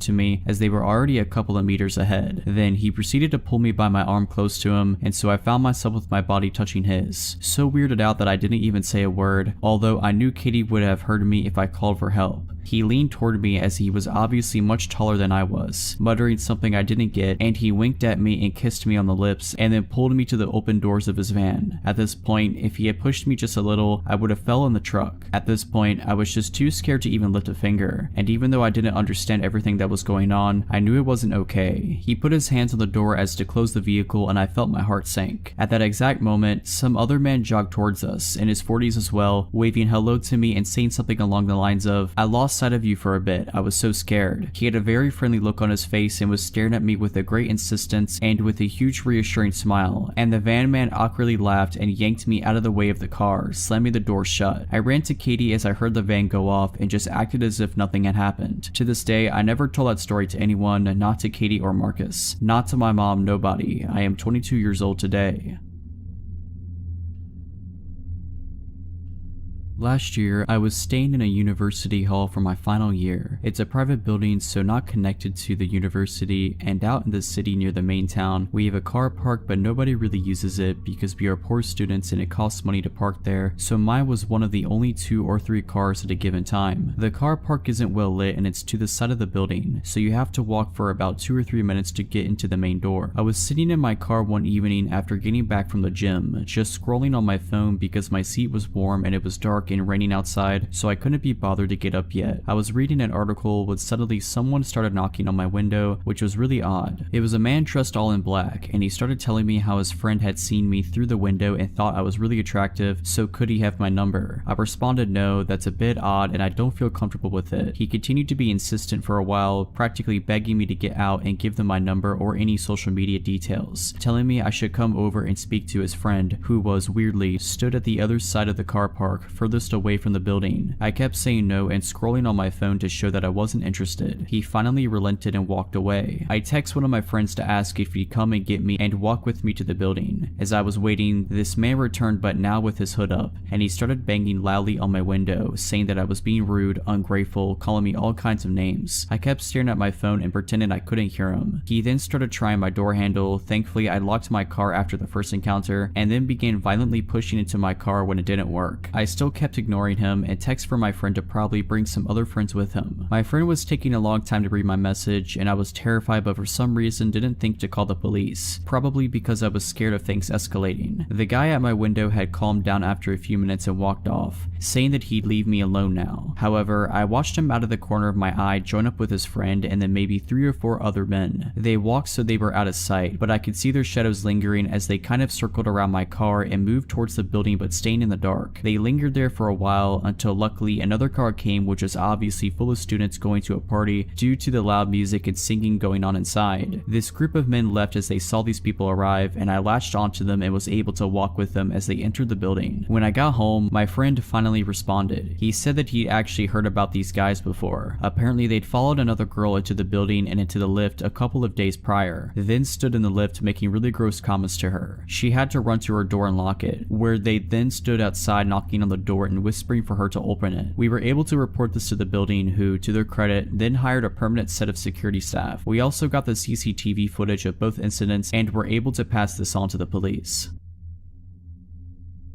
My mom's dog, Punky, was a very sweet loving dog. She was an ESA dog but trained to be a service dog for PTSD before she lost her leg. I had never seen her get aggressive with anyone in the entire 12 years she lived. She never growled or nipped anyone, and she had no sense of smell, so she loved all animals and people. A real gentle giant among our little terriers at 60 pounds. What I'm getting at here was that her barking at something and being aggressive was so wildly uncharacteristic that I only saw it once. I, 11 years old, was at home with my siblings, 2 years old and 6 years old. My then stepdad is at work and my mom ran up to the gas station to grab a pack of cigarettes. It was only a mile or 2 away from us. For reference, we lived in a 2-bedroom trailer in the middle of the woods, on a dead-end road at the time, and you had to really make an effort to get down our road, find our house, navigate down our rickety driveway, and find the door. I'm sitting at the computer, having a grand time watching YouTube videos, when all of a sudden all of our dogs, about 2 Boston terriers and 1 chihuahua, perk up, bark a few times, and start investigating down the hall. My siblings were napping in the bedroom at the end of the hall at the time, so I figured they just stirred and scared the dogs. But then Punky sits up suddenly, stands up on the couch, and puffs her chest out. Her ears are perked up, her fur standing on end, her tail straight up, and then she barks. Loudly, I mean, the bark booms through the living room and echoes around, and all of a sudden she lunges off of the couch and goes tearing down the hallway. I'm already on edge because I don't think I've ever heard her bark, ever. She's a Basenji mix, so her bark is more of a baying sound, but this was a big, loud, alert bark. I stand up and go to look down the hallway, ready to fight off what I'm assuming is a shadow monster in the hallway based on how the dogs are acting. But then I hear it. Knock, knock, knock. We didn't get visitors because of how weird our house was location-wise, so my 11-year-old mind had no clue what to do here. The only people who showed up here were family, and they didn't knock, so I slowly walked towards the door. The knock drew the attention of the dogs, and they came running back down the hallway, all except for Punky, and I felt better with our 3 yappy dogs in the room with me, even if they were all the size of New York City sewer rats. I opened the door just a bit, and standing on our porch is the sketchiest man I think I've ever seen. I can still picture him perfectly. He was a really thin, taller man with dark hair and a sunken face, bags under his eyes, and this half-managed hair, sort of like he just gave it a quick brush and then figured it was good enough. Everything about him seemed just a little too thin, a little too shallow, and his clothes were all off too. They were nice, but fake nice, you know? Like a clean, newer looking t-shirt and new jeans. But he had what looked like a suit jacket on. All his clothes were dark too, despite the fact that it was summer in Texas, and the weather was definitely into the hundreds that day. He also had this plain, unlabeled bottle in his hand. It looked like the label had been covered up and taped over. I stare up at him in confusion because I definitely don't know this man, and I asked him what he wants. He smiles at me in this way that's way too fake, like this exaggerated and forced grin, and he spoke in the same voice retail workers do. Hey there kiddo, I'm trying to sell this here carpet cleaner, and he shakes the bottle at me. Mind if I come in to show you how good it works? Alarms are going off in my head because he just seems so off. Looking back with an adult perspective, the fact that he didn't ask if my parents were home is unnerving, because he probably knew they weren't and that's why he was here in the first place. I should have told him to get off our property, that I'd have to go get my mom, something except what I did say, but I didn't. Instead, I just shook my head and said, no, we don't have carpet. Well, it works on other things, and he took a big step towards the door and shook the bottle at me. I start to freak out and think to close the door, but the thing is, our front door didn't even lock. Small town, hard to access home, we never needed a lock, so that's basically useless. I'm sure there's something very wrong about to happen, and I'm terrified as I think about what to do in the few seconds I think I have before it does happen, when all of a sudden I hear it. Punky had crept up from the hallway, lowered towards the ground with her teeth bared and snarling like she was feral. She had slobber just dripping from her mouth, her ears were down and she was ready to pounce. The guy hears it too, and as I look towards Punky, she tries to lunge past me, and I just barely catch her with my leg as she tries her hardest to duck past me and attack this guy. He freaks out and runs off the porch without another word, booking it down the driveway as I let Punky out along with the rest of our dogs and they start chasing him. Our small dogs chase him down the driveway and stop about halfway, barking and jumping about, but Punky stops just on the porch and watches him with her ears perked, just staring in the distance until he disappears. I swear I saw someone jump up with him running when he got onto the road. The second he disappeared, Punky's entire body language changed and she went back to being the sweet dog I knew. No barking or growling, just laying around, mouth and throat covered in slobber still. I realized my siblings are still down the hall and run to check on them, and when I get to the bedroom, my siblings were sleeping soundly still, but the bedroom window was wide open, the curtains pushed all to one side and the items on the dresser in front of the window all shoved around. Someone had tried to climb through the window, no doubt in my mind about it. From what I can gather, the bedroom window was visible from the couch where Punky was sleeping, so I think someone was trying to climb through the window before Punky went after them and scared them off, and the man at the door was meant to distract me. They definitely didn't expect Punky, a bigger dog, because most of the time she was with my mom inside while our small dogs were the ones that saw public eye more often. I don't know what they intended to do, but after my mom got home she took all of us to my aunt's house, and on our way there we saw the men walking up someone else's driveway, men plural because we watched a second one split off to wait by the road.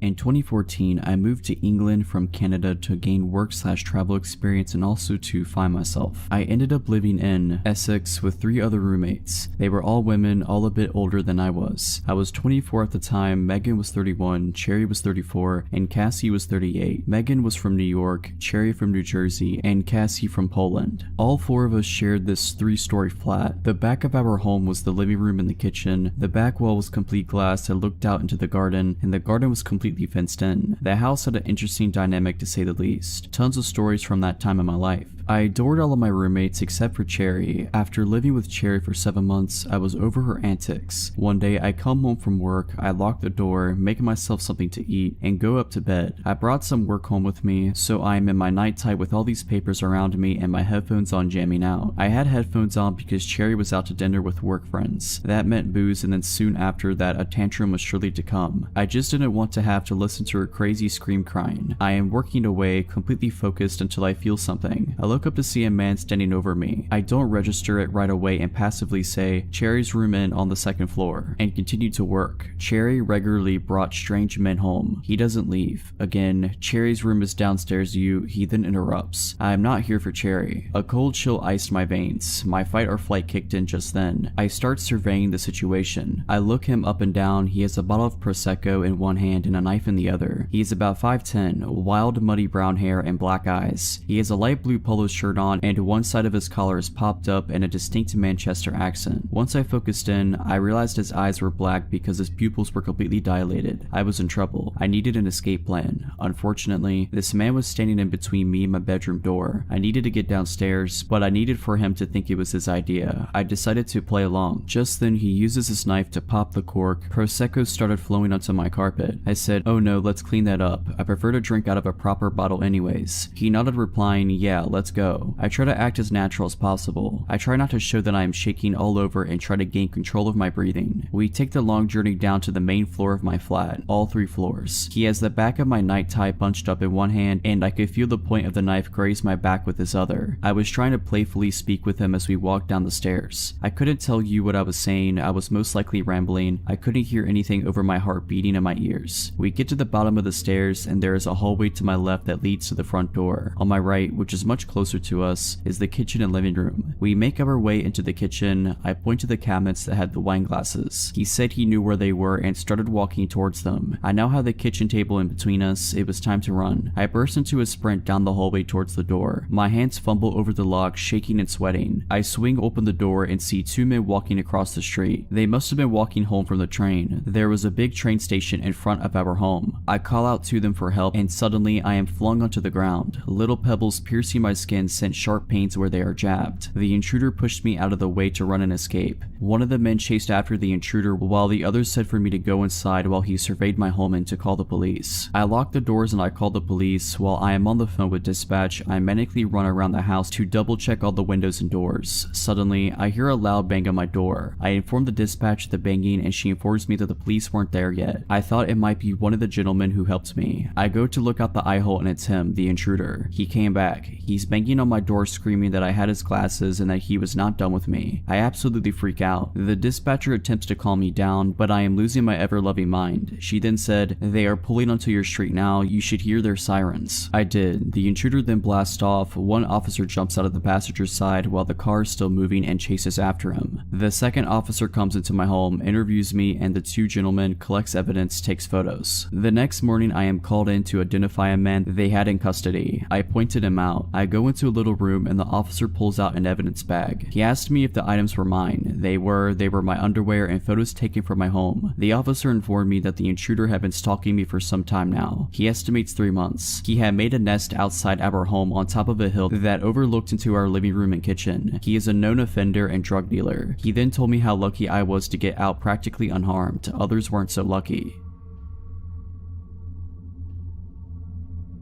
So this happened in 2011, so the exact dialogue may have escaped my memory a bit, but the situation is something I'll never forget. Also, AIM was still pretty active during this time, and so was video chatting. Think Tiny Chat. This is important for later. I was on an online dating site and was talking to this guy. I was 31 at the time and he was 28. We talked for about 6 weeks before I gave him my phone number, and we took it offline to calling and texting for another couple of weeks. 2 months after our initial chat, we were texting and he told me that he was out having a few beers at a bar near my house. He asked what I was doing and asked if I wanted to come out, but I had a very long day at work and didn't feel like going to a bar. I'm also not a big drinker. I invited him over to my place, I know, after he finished at the bar, and he accepted. I figured I would be okay since I do keep firearms for protection and know how to defend myself, if needed. I also had a webcam. I took a shower so I wouldn't smell like a water buffalo on a hot day. The air went out at work, put on some makeup and got dressed to wait. He then called and said he was outside of my house. I clicked record on my computer's webcam program and turned off my monitor and went to let him in. It's around 10 p.m. and he comes in and we go back to my bedroom because my living room was being remodeled. We're sitting on the bed chatting for about an hour, talking about everything under the sun. The conversation flowed. He was very handsome and so easy to be comfortable with. We got on the subject of firearms and I showed him mine. About 15 minutes later he asked for some water, so I go to the kitchen to get him a bottle. When I came back, he said he got a phone call and had to leave. After he left, I looked on my nightstand where I put the firearm down after showing him and noticed that it was gone. I looked everywhere for it, thinking I had put it down somewhere else. Nope, not there. I then played back the recording from my webcam program and sure enough, it shows him grabbing it and putting it in his hoodie. I was terrified at that point. He knew where I lived, he had my firearm, and he left his phone on my bed. Right then his phone rings and I answer it. Come to find out he's married. His wife was calling him wondering where he was. I told her everything, including the fact that he stole my firearm and I had video evidence and was calling the police on him. Next thing I know, he's banging on my door, my firearm in his hand, asking me for his phone. The conversation went like this. Him, I need my phone, give me my phone. Me, not opening the door but yelling through the window. Take the clip out of my firearm, empty the chamber, throw the clip into the bushes. The one in the chamber across the road and put it on the ground. Him, no, give me my phone. Me, I'm on the phone with your wife at the moment and I have you on video stealing from me. I put his wife on speaker. Wife. A whole bunch of expletives. Him, he runs and gets in his car and then comes back. I threw your gun in the ditch. At this point, I make him empty his pockets, take his pants off, take his hoodie off, and show me that he doesn't have my firearm on him. All the while, his wife is on the phone. I go outside and get in his car, in the driver's seat, and tell him to take me to where he threw my firearm. He proceeds to tell me that I don't know how hard it is for him, being a felon, not being allowed to own a firearm ever because of a mistake he made. The mistake, domestic violence, involving a firearm. We get up the road, he tells me that the firearm is there in the ditch. Then I realize the situation I'm in. I can get out of the car and go get it, leaving him to do whatever to me if he chose. I could make him go get it, taking a chance of him seriously hurting me. I took that chance since I was on his phone with his wife and my phone with 911. He retrieves my firearm, brings it back to the car, and I drive back to my house and wait on the police. I get out of the car and he gets in the driver's seat. I'm still on the phone with the police. I walk around the back of his car to get his license plate number, and he just puts his car in reverse, hits me, and takes off. They found him later that evening. He still had the clip and the one in the chamber in his pocket, so now he's enjoying some time in prison. So glad I never have to meet this person again. If you're liking this video, all I ask is that you make sure to subscribe to my channel and like this video. Thank you.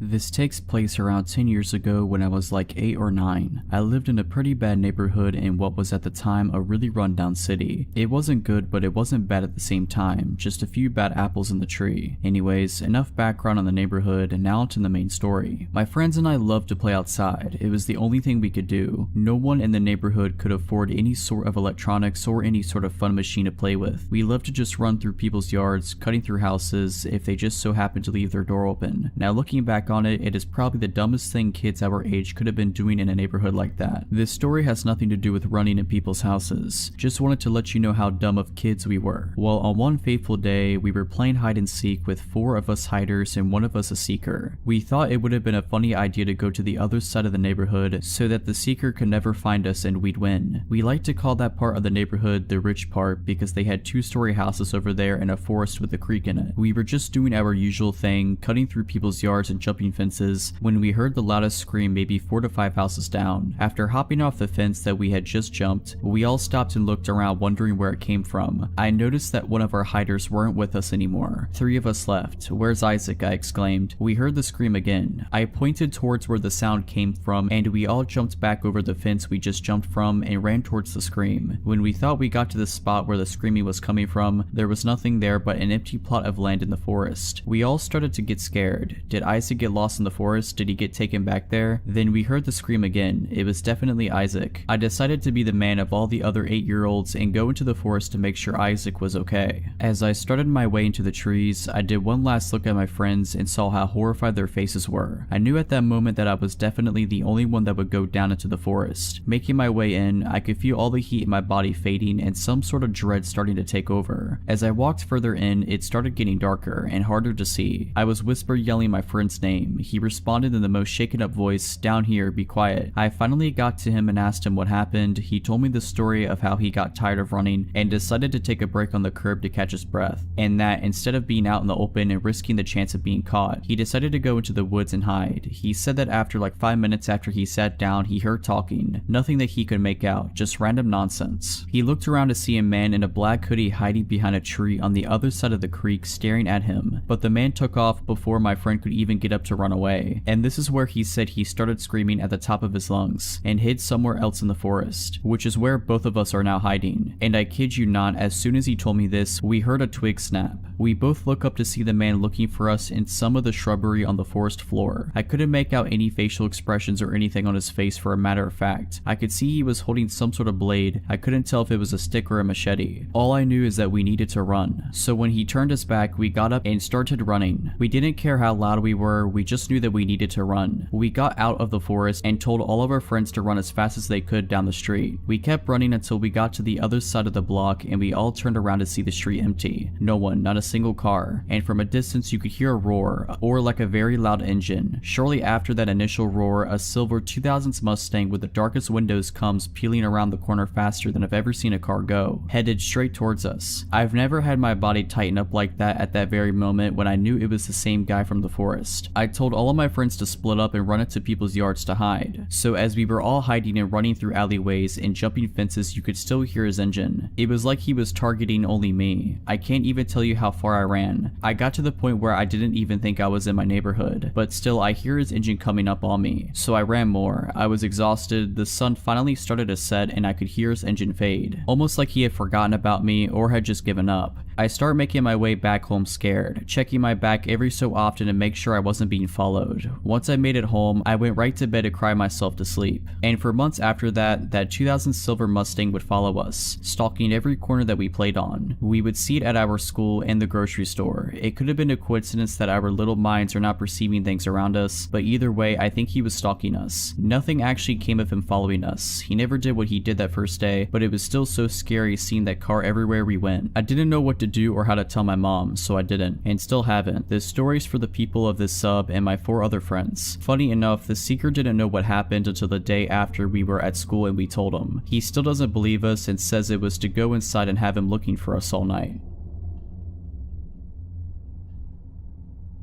So for a bit of context, I am a college student. Without giving too many details, I am a woman on the smaller side of average female height. I currently do not have a car, so I use my bike, walking, and the bus to get around. My college has a transit service that allows you to scan in with a student boarding pass for free. Other non-students are allowed to ride the bus by paying upon entering or purchasing a ticket beforehand. I frequently ride the bus for various reasons, grocery runs, or treating myself to food. And yesterday, I had the idea of treating myself to a movie after all of the exams I have been having lately. I'm an avid horror fan and knew that Terrifier 2 was in theaters, so of course I wanted to see it immediately. One of my friends told me they found it funny and really enjoyed it, which was more than enough reason to go see it. I was looking at tickets the day before yesterday and trying to decide which time slot I wanted to see the movie in. Looking back now, something in my gut told me to choose the earlier time. I wish I had listened. Another detail I want to add is that there are 2 bus sizes, a large one and a small one. The bus I rode during the incident was the smaller one. on. The stop where I got on the bus is the beginning of the route. Unlike every other stop, the driver usually parks the bus here for 5 minutes and gets off to use the restroom or have a quick break before continuing with the rest of the route. Upon entering the bus, I noticed only 2 other passengers, another girl about my age and an older man. The girl was in the front of the bus on the right side and the man was in the second row on the left side. I sat on the right side, several rows back. I usually read something on my phone or listened to music on the bus, so I immediately got on my phone when I sat down. Everything was okay for a little bit until I looked up and noticed the man repeatedly staring at me and looking away before staring at me again. I was immediately apprehensive but just brushed it off. He started speaking aloud out of nowhere, saying things like "beautiful baby" and "so fine" while staring at me. I was frozen out of fear and could only keep looking at my phone and trying to ignore it. This continued until I worked up the courage to say, "Sir, would you please stop staring at me?" To which he claimed he was not staring and told me I was extremely beautiful. Unsure of what to say, I just stupidly thanked him and went back to my phone. He had his body slightly turned, but when I confronted him, he faced fully forward. The driver got back on and we started moving again, so everything was calm for a bit, though I was admittedly still shaken up. This calm did not last long. Obviously, this creep couldn't contain himself and just had to voice his opinions about me out loud. He started saying similar things again, but also added some new phrases such as "gonna make you my wife," and by far the worst one, "I'm gonna get you pregnant." I was shaking at this point and was unsure what to do. I desperately wanted to sit next to the other girl, but did not want to pass by him to sit by her. We made it to the other 2 stops before the girl got off and said sorry before leaving. My heart dropped to my stomach. The last thing I wanted was to be alone with this guy. Luckily, more people got on at the stop, a middle-aged couple and a guy about my age. In a panicked voice, I sort of shouted and asked the guy my age if he would sit with me. He was a bit confused but came to sit by me and I immediately felt relief. The stress of the situation got to me and I broke down crying. I guess the creep took this as indication to leave because he swiftly made his exit after that. The kind younger guy who sat next to me and began to comfort me. I am so grateful he chose to ride the bus that day. The bus driver noticed the commotion and called me to the front to get information in order to make a report. He told me he couldn't hear anything but that buses have video and it would hopefully pick up what the creep was saying. He told me that the same man had recently been kicked off for a similar incident and that he would be reporting this immediately. For the rest of the ride, the younger guy and I talked about things like majors and other school related stuff. I want to go into the marine biology field and he is a graduate student in mechanical engineering. I made it to the movies, it was awesome, and back home safely, but I definitely learned a lesson. My boyfriend is going to help me look into some self-defense items and he taught me a few fighting tactics.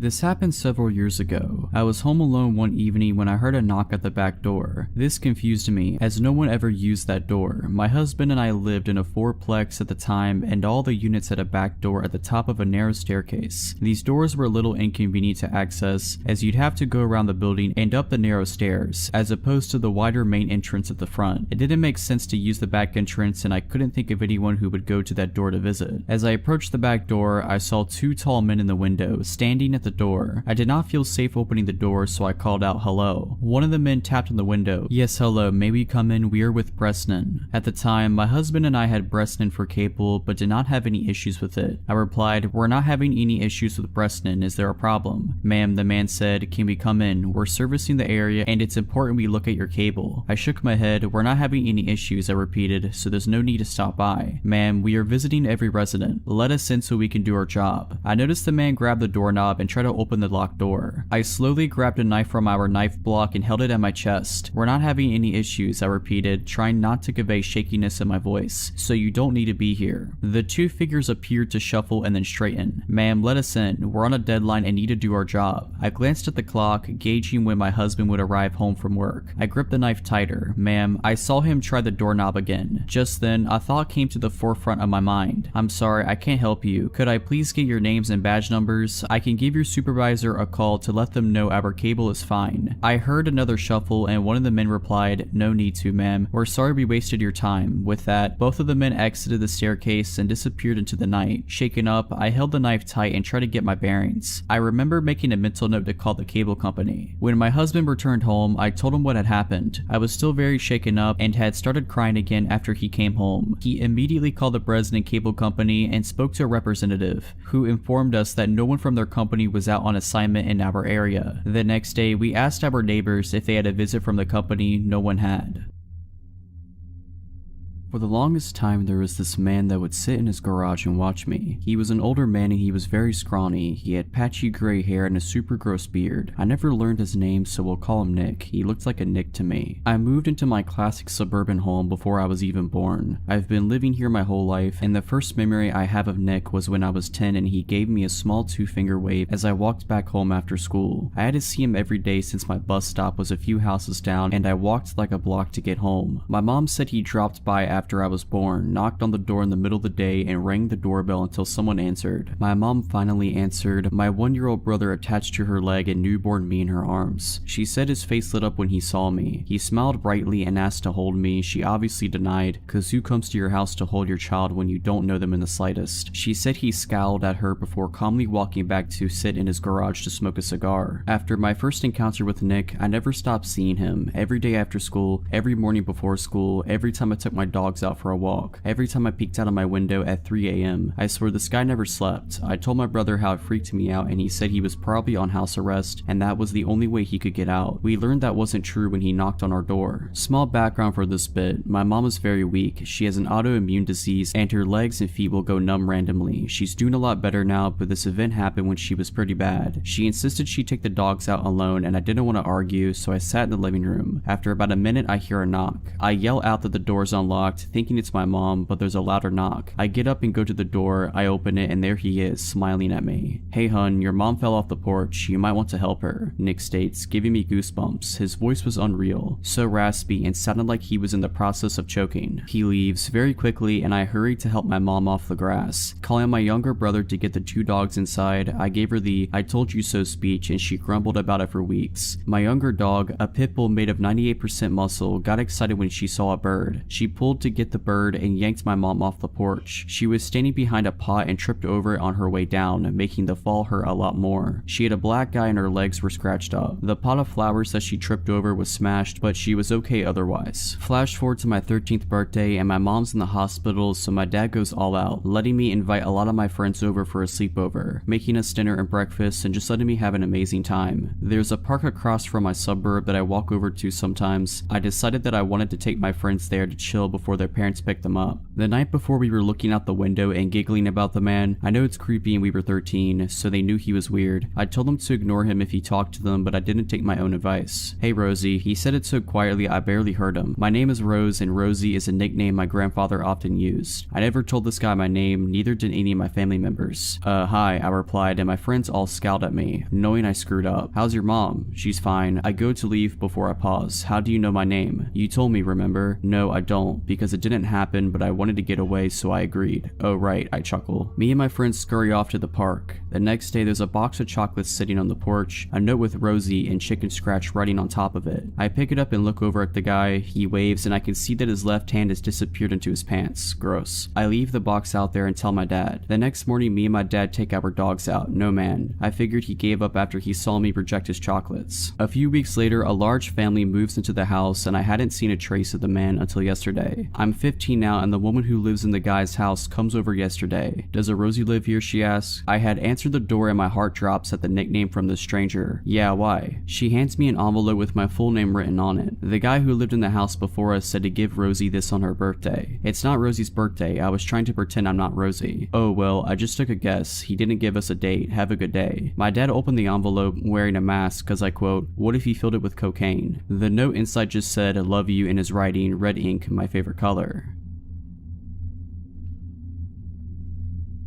I was about 5 or 6. I went to my local kindergarten and I was as carefree as a child can be. The greatest of my worries being if my mom forgets to pick me up from school. She never does, and every day we walk from school to home and vice versa since it was a good walking distance. We lived in a compound that's kind of secluded and mostly inhabited by old people or boarding students who went to the university near it. This morning started out like any other. My mom picks me up and we're walking along the small path in our compound along with 4 other people, 3 high schoolers, 2 of which were walking together together, and a female college student. She was holding a handkerchief over her head because of the heat. The sun was high up and glaring in the middle of the day that you wouldn't expect anything to happen, but it did. We were quite far back from this group when I turn around and see a man join us. He's clearly not from there. He had a bright neon green bag in front of him which was slightly opened, one of his hands inside of it. His clothes were kind of dusty, but most of all he was glaring at us. It was just us 5 walking in this quiet compound, and my little self didn't think much of it, up until my mom squeezed my hand and started speed walking. At first I was confused, but I knew the only thing that could trigger this was that there was a danger behind us, and it came in the form of the stranger that was following us closely behind. I kept looking back discreetly, although it was probably obvious, and still he kept staring at all of us, getting closer and closer. I looked up at my mom trying to ask what was going on, but her low murmurs didn't really translate well for me, except my ears picking up on the word knife. That's when I felt my stomach drop. My stupid little legs weren't fast enough. Factor in my mom's older age, she was around 50, compared to our other companions. We were the easy target. We were pretty much at the back, but our house was near and I focused on that, because if I thought about the threat behind us, my legs would feel like jelly and I'd end up slowing down. Still, I couldn't resist looking back. He just kept getting closer and closer, shortening the distance between us. I remember thinking about how I wanted to scream for help, desperately looking at these houses that seemed empty, wanting to go inside, but my mom's firm grip kept me going. Anyways, we lived here too. I never really knew if the others were aware of it, not much until later. One of the high schoolers left to a house over the basketball court, and further down the path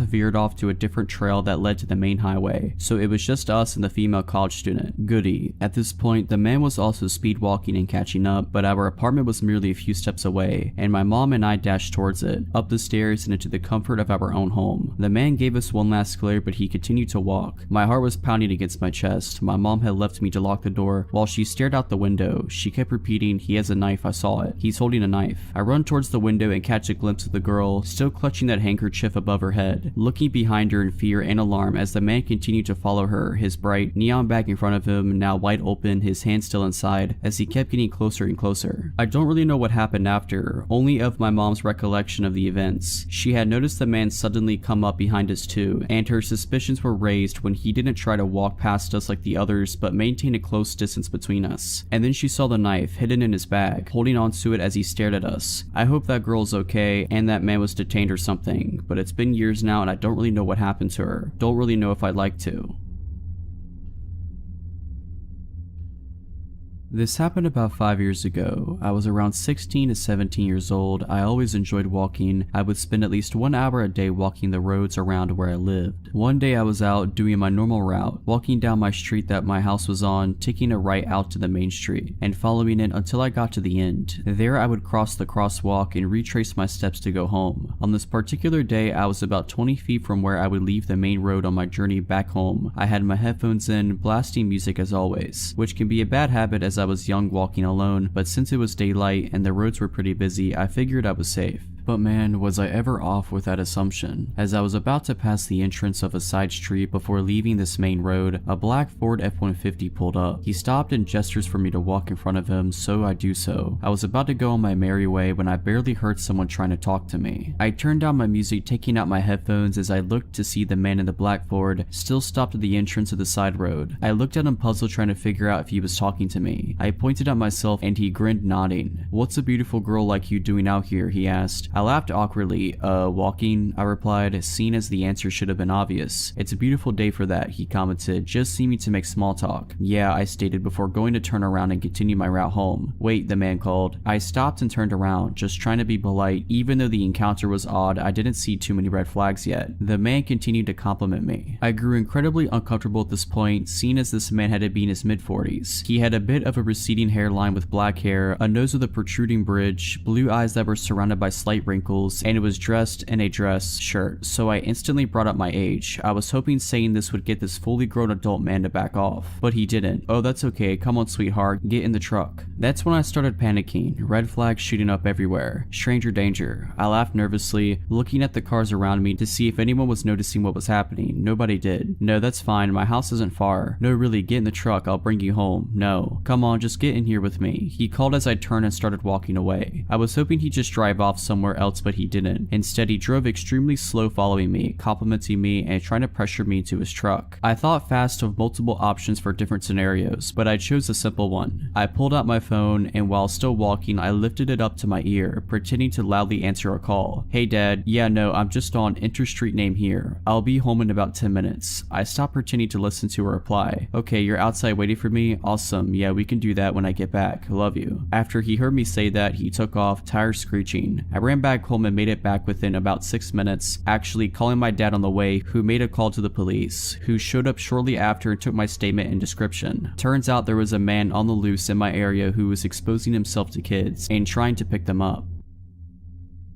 I started a new job about 6 years ago. It was great. Really liked all my coworkers, and the job itself is really awesome and I still love it. This was before the pandemic and everyone was in the office every day. I work in a large multi-floor, multi-wing building filled with numerous businesses and agencies. I started getting into a routine. We have a gym and locker room in our building. I would go work out before I was on the clock and shower, get ready, etc. I'd go get breakfast at the next building over most mornings at around the same time. I'd go on walk breaks with coworkers at pretty much the same time every day. It was very regimented. In the morning when I worked out, everyone had a pretty set schedule. We didn't know each other, but there was kind of an unspoken pattern. A coworker would finish and shower before me, then I'd go, then the head maintenance guy for the building, and so on. This is where it all begins. One morning, like every other, I get out of the shower and I'm in the small locker area, and there's this little older man over at the sinks. He's not doing anything but looking at himself in the mirror, but you could tell he was just loitering. Weird, but whatever. A few days later, he's there again. Then he's there every morning at the same time, and he's definitely looking at me while I change. This creeps me out, so I stop working out in the morning. Then, after a few weeks, we're walking back from getting breakfast, and he's walking the other way towards the other building. I tell my coworker that's the guy that would always be in the locker room watching me get dressed. After a few more days, he's walking the other way from us getting breakfast every day, and he looks right at me every time. So I make an excuse and stop going for breakfast. Our 9 a.m. walk around the building, he starts just appearing and walking the opposite direction from us every day. Literally everyone walked around the building in the same direction except for this guy, and he'd stare at me as we passed. I tell the coworker who was a woman about the guy and what had happened, and she just laughed it off. The only reason he'd go the opposite direction is to make sure he saw me. Our 1 p.m. walk around the building, wouldn't you know it, he's there walking the other way and staring. So I just stopped going on walks at work. This is where the real magic begins. I have no clue where this guy worked in our building. I would come into our hallway every morning at the same time. From the time I went through the doors to the time I got into my office, it was maybe 15 seconds. We were on the first floor, and at the end of our wing is a staircase. Every morning as I'd come into our wing, he would pop out the stairwell and come walking the opposite direction and stare at me as we passed each other. One morning I'm walking into the bathroom to go number 2. I stop and blow my nose real quick. As I'm walking to the back stall, he comes into the bathroom. We have 2 urinals, 2 stalls in this particular bathroom. No one is there but us. He comes into the stall next to me, widens out his feet so his shoe is under the divider and on my side of the stall. This dude is tiny, maybe 5 foot, so he'd have to almost be doing the splits. Then he lets out this deep loud moan after about 30 seconds, then leaves. I start telling all of my coworkers. Most of them laugh. I felt so creeped out and helpless. Like, what do I do? Any guy I work with that I tell this about laughs at me. The women just shrug it off or have an excuse for why he is always there. So I ask one coworker to pick any event at any time during the day to prove he will show up. So we decide to go out for a walk at noon. After 5 or 6 days, there he is. Now she believes me. Everyone in the office knows now. I've told my wife all about this and she is supportive. She has had her share of workplace creepers as well. I get to read the texts and emails. My closest coworker and I decide to start working out at 1:30 p.m. every day. I want to get my gym time in, but I don't want to do it alone. After about a week and a half, guess who starts showing up every day? He'd just come in and loiter around. Mind you, the guy has never tried to talk to me before and vice versa. 2 guys lifting weights and this little old creepy guy just sitting there watching me. Here's where it hits the peak. My lifting buddy had to cut out early one day. My stalker is there with us. I was just going to leave, but screw that, I don't want to let this little weirdo control my life anymore. There is an elevated padded stretching platform on the weight side of our gym. He takes his shoes off, lays on his back and starts doing hip thrusts in the air and holding it while he stares right at me. I'm walking around trying to pretend I don't notice him while he follows me with his eyes, pelvis elevated in the air. After 20 minutes of this, he puts his shoes shoes back on and goes into the locker room. I'm texting my lifting partner and wife the whole time telling them this is going on. My wife tells me to confront him, I don't. I get in the locker room to grab my bag and he's at the sink, the top couple buttons of his shirt unbuttoned, and he's rubbing water all over himself while looking at me in the reflection in the mirror. That was it for me. I started working from home almost exclusively after that, then the pandemic hit and I've been remote ever since.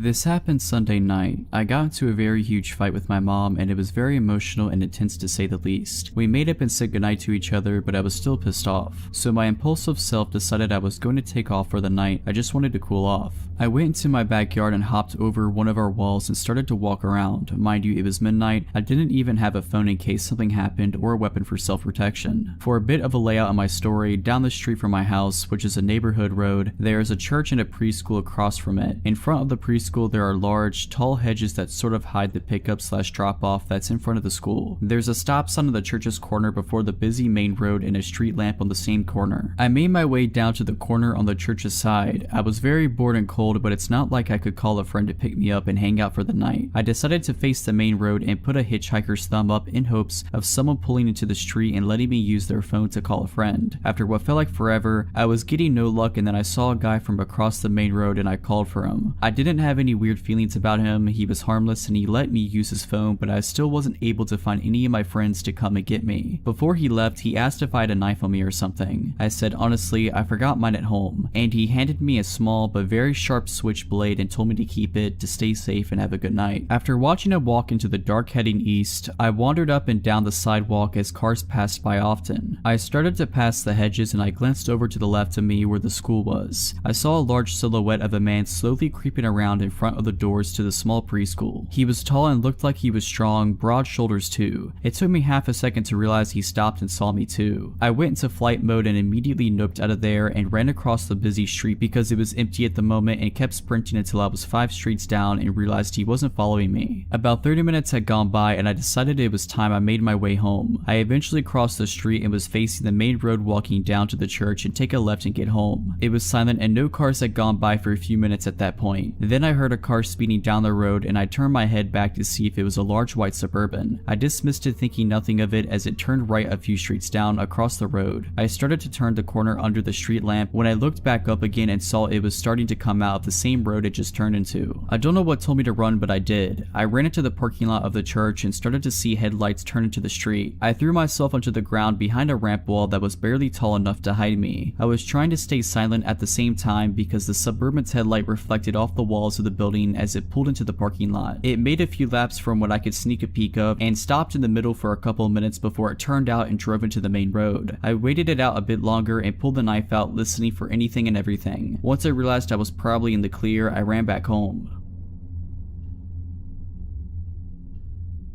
I'm a French student doing a master's in Amsterdam in the Netherlands. I live alone in an apartment in a building where there are only students. I'm 22, enjoying life peacefully. To give you a bit of context, I live in a calm, good neighborhood. The only noises I'd hear are the tram or parties in the building since a lot of students are there. One night around 10 p.m, I hear a knock on my door. I live on the 3rd floor, and to get to my front door, you have to open the main door which needs a key. Then you need to open the door to my corridor with the same key. So people who want to come into my door must have the key, call me, or ring at the door so I could open the doors for them from my apartment. Nothing of this happened. I just heard a knock on my door. I usually open the door without a second thought, whether it's my landlord or a neighbor asking for something. As I told you, I feel pretty safe in the building, but this time, for some reason, I had a bad feeling about this. I didn't move at first. I thought the person would just leave. I had finished my assignments. However, the knocking continued for 30 seconds. I said yeah in English. The person knocking doesn't say anything. I ask in English again, who is it? The voice answers in English, it's Uber Eats, which is weird because Dutch always speaks Dutch and I recognize the voices and accents of everyone on my floor who have the key to access the floor. So it wasn't a neighbor, it wasn't my landlord, it was somebody claiming to come from Uber Eats. But the issue is I didn't order anything from Uber Eats that day. The voice was unfamiliar. In case it's a prank or a neighbor pulling a joke, it was also a deep voice, at least 40 and probably a smoker. I replied that I didn't order anything, you must have it wrong. After a few seconds, the knocking continued continues and the same voice says, "I'm pretty sure you did. I have an order under your name." I start panicking. I look around to pick up a knife in case he breaks the door because the knocking was getting a bit louder. I checked if my door is locked. It wasn't. I was literally 10 centimeters away from him. My front door was the only thing keeping him from me, and I'm glad it doesn't open from the outside. You need a key to open it even if it's not locked. I step back and I ask again, "What's the name?" He seems to be thinking for a few seconds, then a final knock occurs. It was loud and it translated some anger or frustration. Finally, I hear him going down the emergency stairs right next to my apartment. The steps were heavy and the person was clearly in a hurry. I don't know what he wanted or what would have happened to me if I'd opened the door as I usually do. I still haven't understood how he got through the 2 doors, and why he did come specifically to the last apartment on the 3rd floor. Did he try others before? I posted a post about it on the WhatsApp group we have in the building. No one saw anything suspicious. No one opened the door for anyone.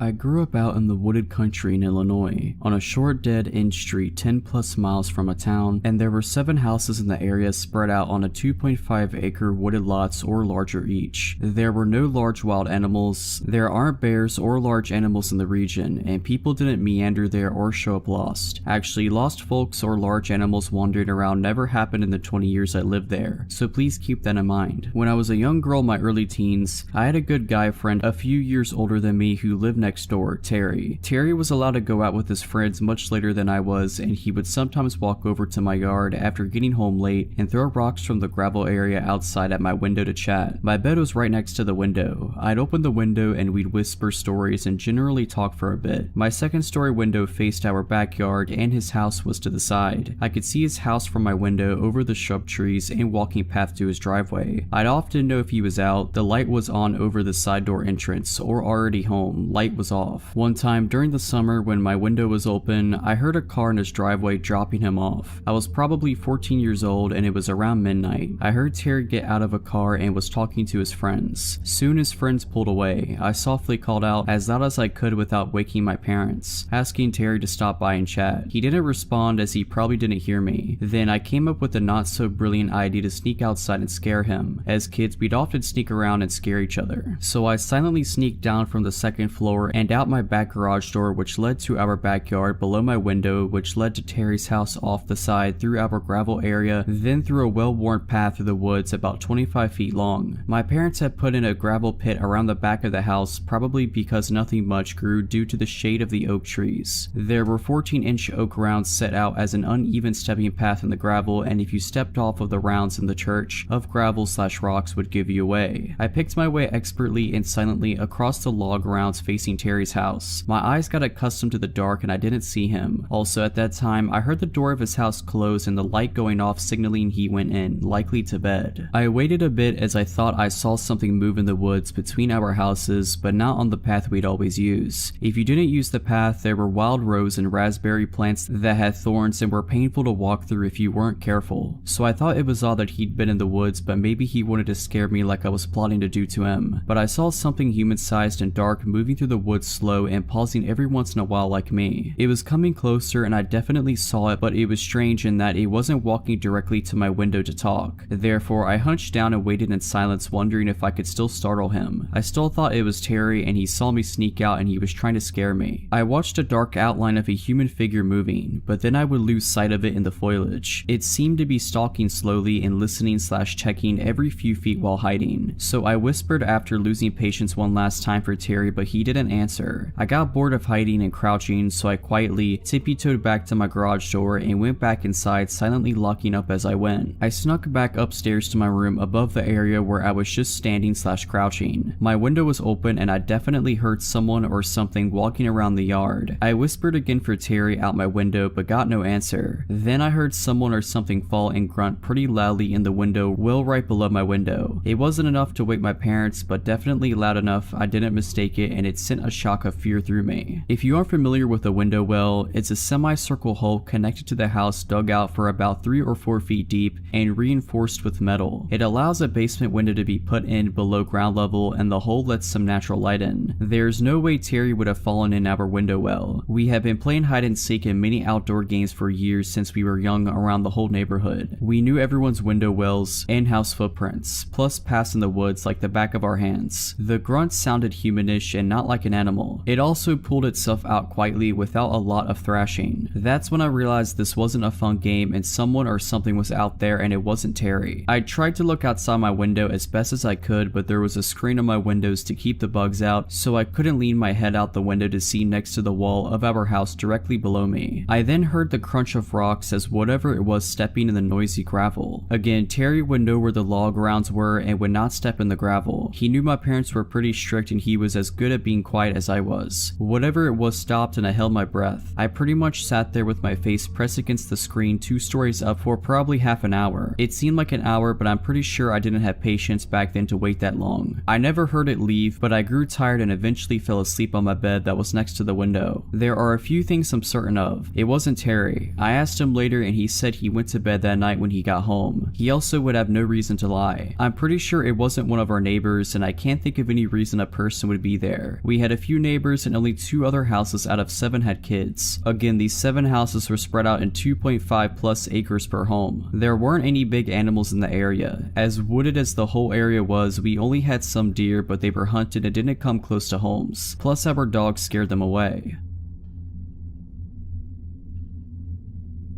When I was 25, there was a short time I was staying at my aunt's. It was her, my 2 cousins, and I. She lives in a nice apartment complex and her unit is on the lower level. Her living room has a lot of windows that she keeps open for fresh air and for her cats to people watch. Her unit happens to be on the corner near a grassy courtyard path. When I had first moved in, I noticed a man who gave me an off vibe. My cousins and aunts said he lived upstairs and 2 units over, recovering from hard drugs that permanently messed him up. His parents paid for him to stay there as they didn't want him with them. They also said other than hearing him mumble and say weird things, no one ever had an issue. My aunt works nights and leaves at 3 a.m. My younger cousin works nights and leaves at 2 a.m. That usually left my same aged cousin and I the only 2 there until we leave for work around 8. For context, it is a very open living room to dining room plan. My aunt always has people staying over, so she has a second couch in the dining room in place for a table. This is where I slept. She stayed on the one in the living room. My aunt has also never been one to lock her doors until this incident. One night I'm on my phone trying to sleep at about 1 a.m. and hear a man yelling. He's yelling "don't shoot" and banging on the door to the right of ours. 2 male college students live there and just told him he had the wrong apartment and to leave. He says sorry and walks off. I am looking through the kitchen window, which is in direct line of sight from my couch bed, and it's the weird neighbor who sees me and grins. He then walks back to his home. I was unsettled but not enough to wake anyone else up over it. Told my family nonchalantly the next day in a LOL that was weird way. My cousin and I watch a movie and head off to bed. I have a very hard time staying asleep, but I woke up this time to the feeling of someone watching me. I checked my phone and it's around 3:30 a.m., so I know it's not my aunt or cousin. I sit up and figure I'll go watch TV on my aunt's couch since she was gone already. The feeling gets stronger as I am in the living room. Then I see the shadow of a person standing still in the grass courtyard looking in. I froze. I immediately go back to my couch to get my phone. As I do, the person is gone. I am now trying to calm myself down and think of waking my cousin up when I hear the creepy man's voice. He is now at the kitchen window, which looks out directly in front of her front door. I drop to the floor out of his line of sight and start frantically trying to call my cousin. The man is now saying things to the window/front door like "I'm going to hurt you" and "I'm unarmed" over and over again. His face is up against the window. Then he starts talking about wanting to pet the cats he saw through the window. I can't get a hold of my cousin. It's been about 20 minutes of this. At this point, in this situation, I didn't have many options. I could jump up and run for a knife, but I need to go to the kitchen. I could try to respond and ask him to leave, but I've learned when you underestimate crazy, you lose every time. I now hear him knocking and knocking while repeating his nonsense. I'm doing that ridiculous looking army crawl snake slither across the floor down the hall now. I see the door handle start to turn. I'm about to jump up when my cousin bursts out of his room directly across from the front door. Now, he's not the biggest guy, but he was intimidatingly mad at the circus show taking place at his front door. He starts yelling at the guy that he needs to get off of his porch and that he's calling the cops. The man tries to say, "I'm unarmed. I'm not going to hurt you. Don't be afraid." My cousin goes off and yells, "That's dandy. It's 4 a.m. You need to leave or I'll call the cops." So this guy backs up with his hands in the air and leaves. Needless to say, we didn't go back to sleep.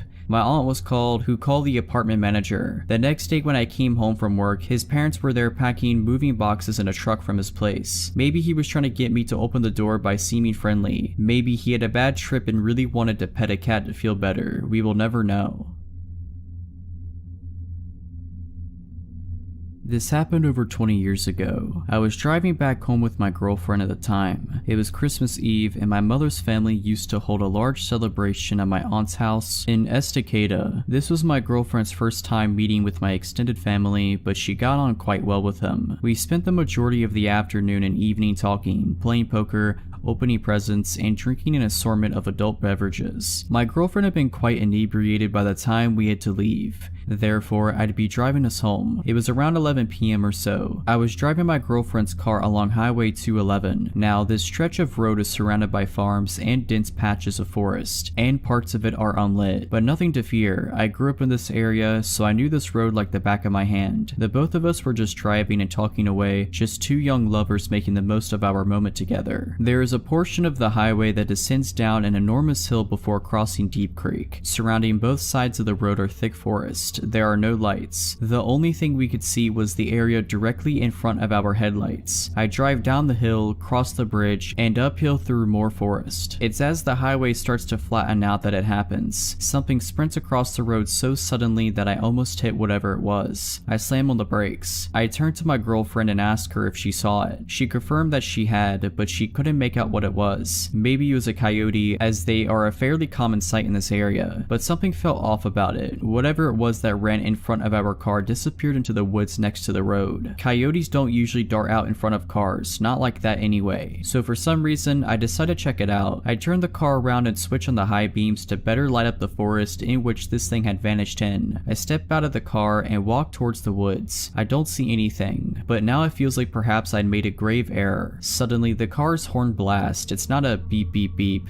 that you get if you'd say your driver or passenger wanted you to hurry up and get in the car. No, this was a long blaring beep. I walked back into the car and asked my girlfriend why she leaned on the horn like that. She said nothing. Instead, she pointed to a spot about 50 feet from where I was standing. I looked over in that direction and that's when I saw it. Surely this was the thing that ran in front of our car. It was a man. He was completely naked. His skin was covered in dirt and mud. He looked back at us and then he smiled and waved to us just before turning around and walking back into the forest. Needless to say, we got out of there. Once we were safely driving again, my girlfriend explained what had just happened. While I was trying to look for whatever was in the area that initially vanished in, he circled back around and came out from another spot in the forest, beyond my car headlights. My girlfriend had seen something out of the corner of her eye, and that's when she saw him. Before she honked the horn, he was walking towards me. We called the authorities once we got safely back home, but they never found anybody. The officer we spoke to assumed the man was probably on drugs. I moved back into the area recently, so I now drive that highway often. No naked man sightings yet, but I can tell you that I'm definitely extra vigilant now, especially near Deep Creek. If you're liking this video, all I ask is that you make sure to subscribe to my channel and like this video. Thank you. This happened like 12 years ago. I was 14 and my sister was 12. It was during summer vacation and we were hanging out, just the two of us outside, midday. We lived in a smallish town where during weekdays it was pretty empty because adults were at work. Anyway, we'd been messing around, picking flowers and other random stuff, when we decided to cut through a massive field of undeveloped land on the edge of our suburb. It was technically a shortcut to get home, but it wasn't the best idea because it was really bumpy, potted land that other kids and teens left all sorts of stuff laying in. Well, our bad decision came around and bit us. We hadn't made it very far in the field when my sister got two bad things at once. Some sort of twisted metal, maybe an old piece of tool, pierced right through her foam flip-flop and into her foot, and right after it happened she shrieked, jerked, and twisted that ankle on the uneven ground. She started crying and howling and I was worried. The metal hadn't gone too deep and I was able to stop the bleeding with the hem of my shirt, but she couldn't walk anymore obviously. Our parents weren't available, didn't know where we were, and this was before I had a cell phone. My sister was still on the ground crying and I was trying to calm her down when something made me feel like looking up. Y'all, it was the feeling of being watched. Out of the field, across the road, standing on the corner in the distance was some random guy watching us. He was too far away for me to see him clearly. All I could tell for sure was that he was blonde, probably adult, and dressed too warmly for July. He was all alone, stock still, just staring at us. I looked back at my sister and basically said to get on my back. I was carrying her home. We were leaving right now. Now, I had to carefully pick my way through this stupid field in my own bad flip-flops, with my crying sister on my back. back. Luckily she was tiny, but I was no linebacker either. It had rained a day ago and the field had puddles of water in the low spots. We were both kind of wet from her falling when she got hurt. I swiveled back to check if he was still watching us, and he was. Not only was he watching us, but he'd crossed the road and entered the field. Now he was standing stock still again and just watching. Ice in the veins doesn't describe it. One of the scariest moments of my life up to that point. My sister looked when I looked, saw my face, and started crying even harder. I just shook her a bit on my back and whispered something like, "Stop it. I need to concentrate on getting us home. Watch him and tell me if he starts following again. Just be quiet." So that's what we did. I started walking again as fast as I could without getting hurt. My sister watched him while I carried her. After less than a minute, she whispered to me that he was following again. How fast? Just walking. Is he watching us? Yes. I told her to tell me if anything changed and kept going. I stomped through puddles and I couldn't see into when I had to, hoping there was nothing sharp in them. I lost a flip-flop in the mud and just kept going. We were about 3/4 of the way through the massive field when my sister whispered that I least wanted to hear. He was speeding up. I turned us right around, so we were facing him head on, and as loud as I could, I yelled something like, "Hey, we see you, leave us alone, I'll call the cops." Nothing. He'd stop again when I stopped, but gave no sign whatsoever he'd heard me. Just nothing. I turned us around again and kept going. My poor little sister was shaking like a leaf and just saying my name over and over again. It was awful, and there was nothing I could do but keep going. Eventually, he started following again, at a slow pace. I finally made it into our suburb, out of the muddy field and onto solid concrete. Told my sister to hold on as tight as she could and booked it. Started running with her on my back as fast as I could. We couldn't see him anymore, didn't know what he was doing or where he was. Every muscle hurt from carrying her so far. My bare foot was all scratched up from the road, but I didn't stop. I kept moving. With my sister looking out behind us, it felt like my heart was going to explode. After what felt like forever, I made it to our house, ran across the yard, up the drive, put down my sister, who started crying again. My hands were shaking so badly I could barely use my key. We made it in safely and called my mom. She had us lock every door and window and came rushing home, but nothing happened after that. He never found us, we never saw him again.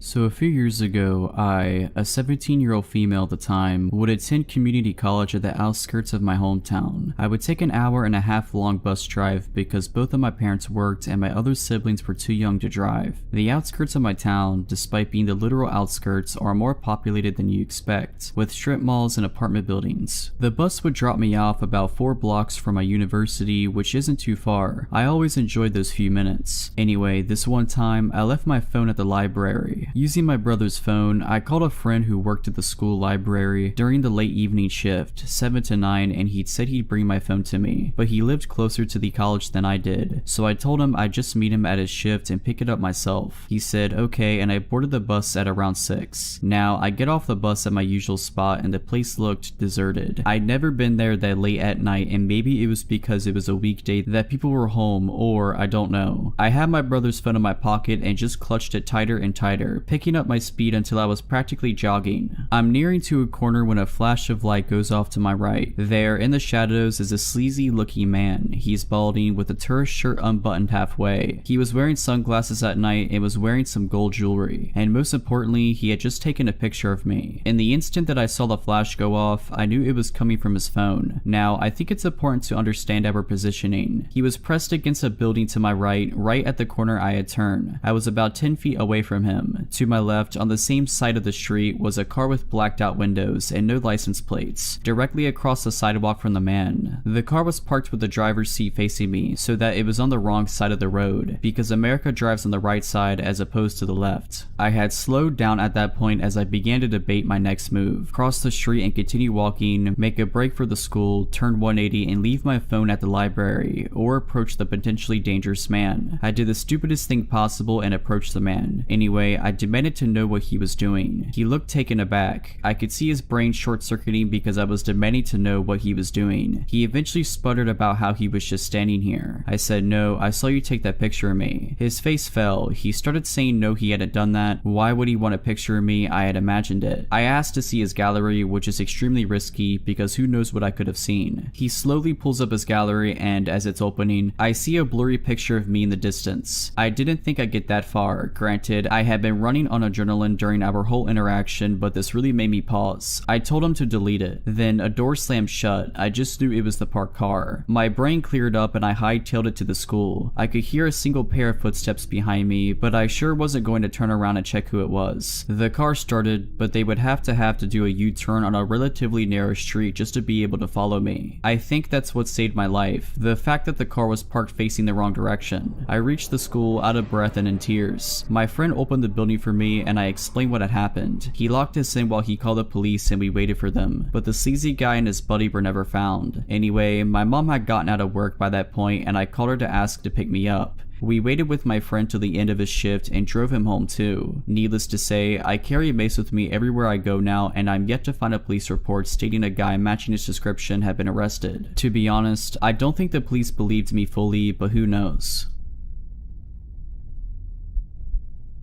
I'm a single male, 33 years old, who lives alone in Denver. My apartment complex is not what you would call a nice building. I'm on a road close to Colfax Avenue, which if you're familiar with the geography of this area is not the safest boulevard in town. I'm a few streets away from it, but close enough that I wouldn't consider this an up-and-coming neighborhood. This evening, I was watching Netflix on my couch. My two cats were cuddled up against me as I lay under a comforter. The night before, I had watched a horror movie that was scary enough to leave me in an unsettled mood, making it hard to sleep. So this night I decided to watch a stand-up special instead. Keep it light so I wouldn't have any trouble getting some shut-eye. I have classes early the next morning, so I was surprised when I made the conscious decision to turn on a second stand-up special and let myself fall asleep on the couch. I was just so comfy where I lay and didn't want to move, not even to turn off the several lights on throughout my apartment. I remember dozing off around 11 o'clock. It was effortless, which meant I was really snug under the covers with my cats flanking me on either end, creating a tucked-in feeling. And all of a sudden, I'm not sleeping anymore. I am woken up by a knock at my door. Then a man's voice says maintenance. I just sat there, sitting bolt upright on my couch. I knew something was off. I looked at my phone, which was by my left hand, and the time was 2:15 a.m. I didn't move. The floors of my apartment are old wood, and there are many creaky floorboards. I didn't want whoever was knocking to know someone was at home and awake, let alone alert to his presence. My cats got up and ran over to the door as they normally would, but I stayed still and listened. After a few minutes with no answer, the man walked away from the door and down the hallway to the stairs. A moment after that, I heard the back door to the building swing open and closed. I have one window where I have a partial view of that door, so I break my paralysis and race over to it. I saw an old looking green SUV sitting in the no parking zone just in front of the back door. It must have been running the entire time because I didn't hear it start up and the brake lights were glowing red. Someone, presumably the maintenance man, got in the car and it drove off. I don't know how this individual got into the building in the first place, as you would need a key to do so. I don't know what his intentions were, but no one knocks on someone's door at 2:15 a.m. claiming to work for the landlord with good deeds in mind.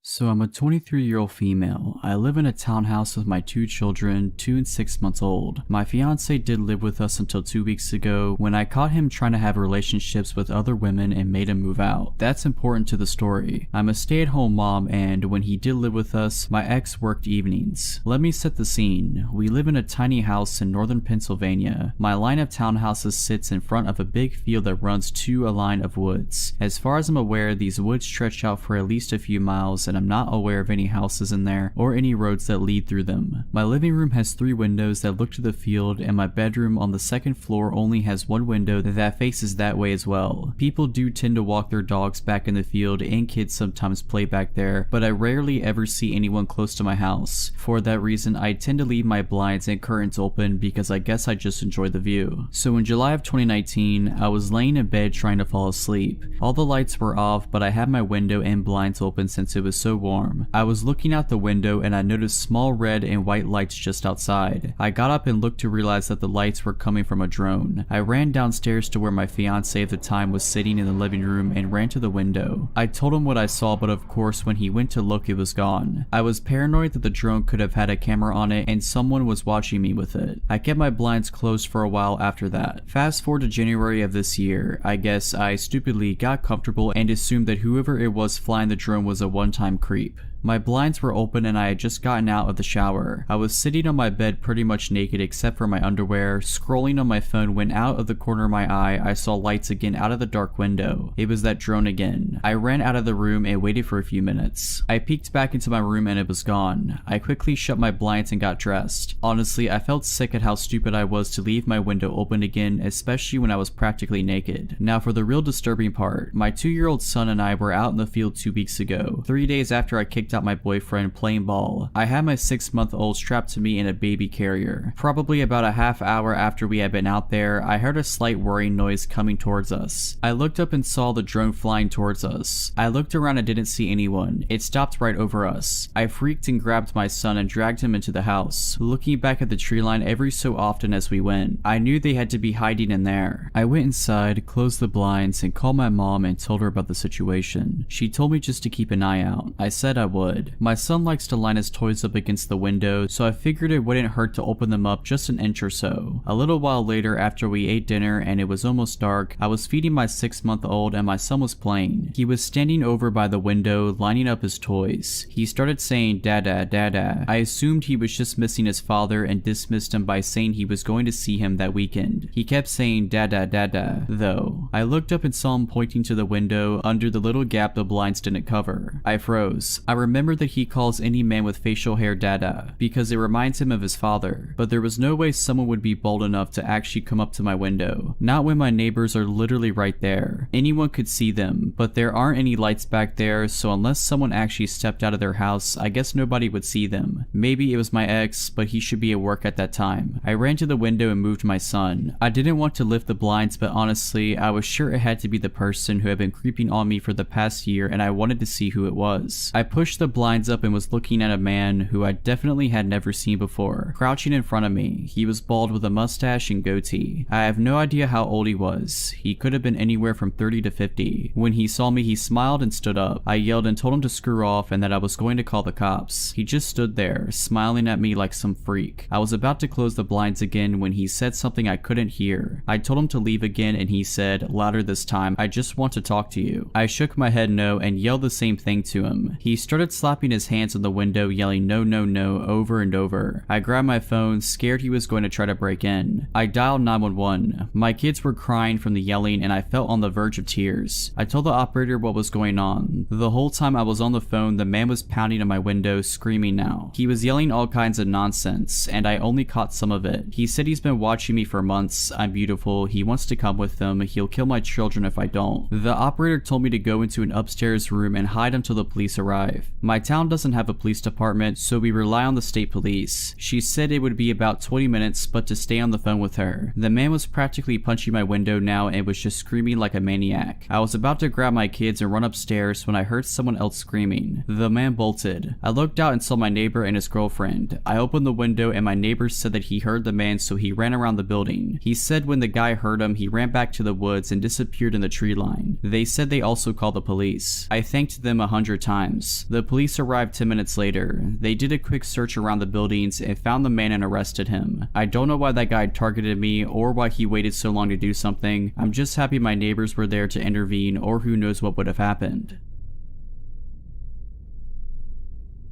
I was about 7 years old, my brother about 10. It was well past our bedtime when our mom woke up off the couch to put us to bed. Our dad worked construction out of town back then, so it was often just us three at the house for weeks at a time. Up the stairs and to the immediate right was our parents' bedroom. Going left put you in the middle of a hallway. Taking another left down that hallway led to my brother's room. The opposite end was my room, which was also across the hall from our upstairs bathroom. At either end of the hallway are window doors we always kept locked and rarely used. The door on my end led to a balcony overlooking our front yard, and the door on my brother's end opened to our back porch. The house kind of leans into a small hill. My brother and mom both had a habit of waking up in the middle of the night to use the bathroom. I only knew this because I was always a light sleeper and they just couldn't help flushing with the door wide open. This night, however, my brother stopped on his way to his room and came back towards the bathroom. I'm gonna try to pee before I go to bed. The past few nights I've been too afraid to walk to the bathroom. I keep seeing a man wearing stripes at the end of the hallway. I don't know if my mom wrote it off as my brother telling ghost stories to try to scare me, or if she was already half asleep and didn't catch it, but she didn't react at all to my brother's confession. I, on the other hand, was terrified by it. The fear of seeing a ghost like that at the end of the hallway or through the windows is the reason I started running from the stairs to my bedroom at night. Years later, when I was about 18, my mom and I were having a conversation in her car about a dog we had for a very short time when I was little. We were sharing stories about Max's tendency towards destroying my shoes and other unruly behaviors when my mom blurted out, "Do you remember that time I opened the front door for the cops and Max ran inside to the kitchen and started tearing open that big bag of dog food we had?" This really caught me by surprise because in all the years I lived in that house, we never once called the cops, gun owner family in a quiet rural West Virginia neighborhood, etc. I asked her what she was talking about and she looked equally surprised as if she had just revealed something by accident. "Oh, that's right, I never told you because you were too young at the time. One night I woke up hearing noises outside my window and when I looked I saw a man staring into my bedroom." She went on to describe how turning on the lights caused him to take off running and how she grabbed my dad's pistol before calling the cops. I can't remember all the details I gave them when they showed up. Tall white male wearing a striped shirt and jeans, short dark hair, something like that. They said it matched the description of a man they were looking for in the area. It turns out he had escaped from jail on a murder charge. Now I know it sounds so obvious hearing those two stories back to back, but it wasn't until a few years ago in my mid-20s that I pieced together that my brother had unknowingly warned us about a murderer who spent multiple nights casing our home.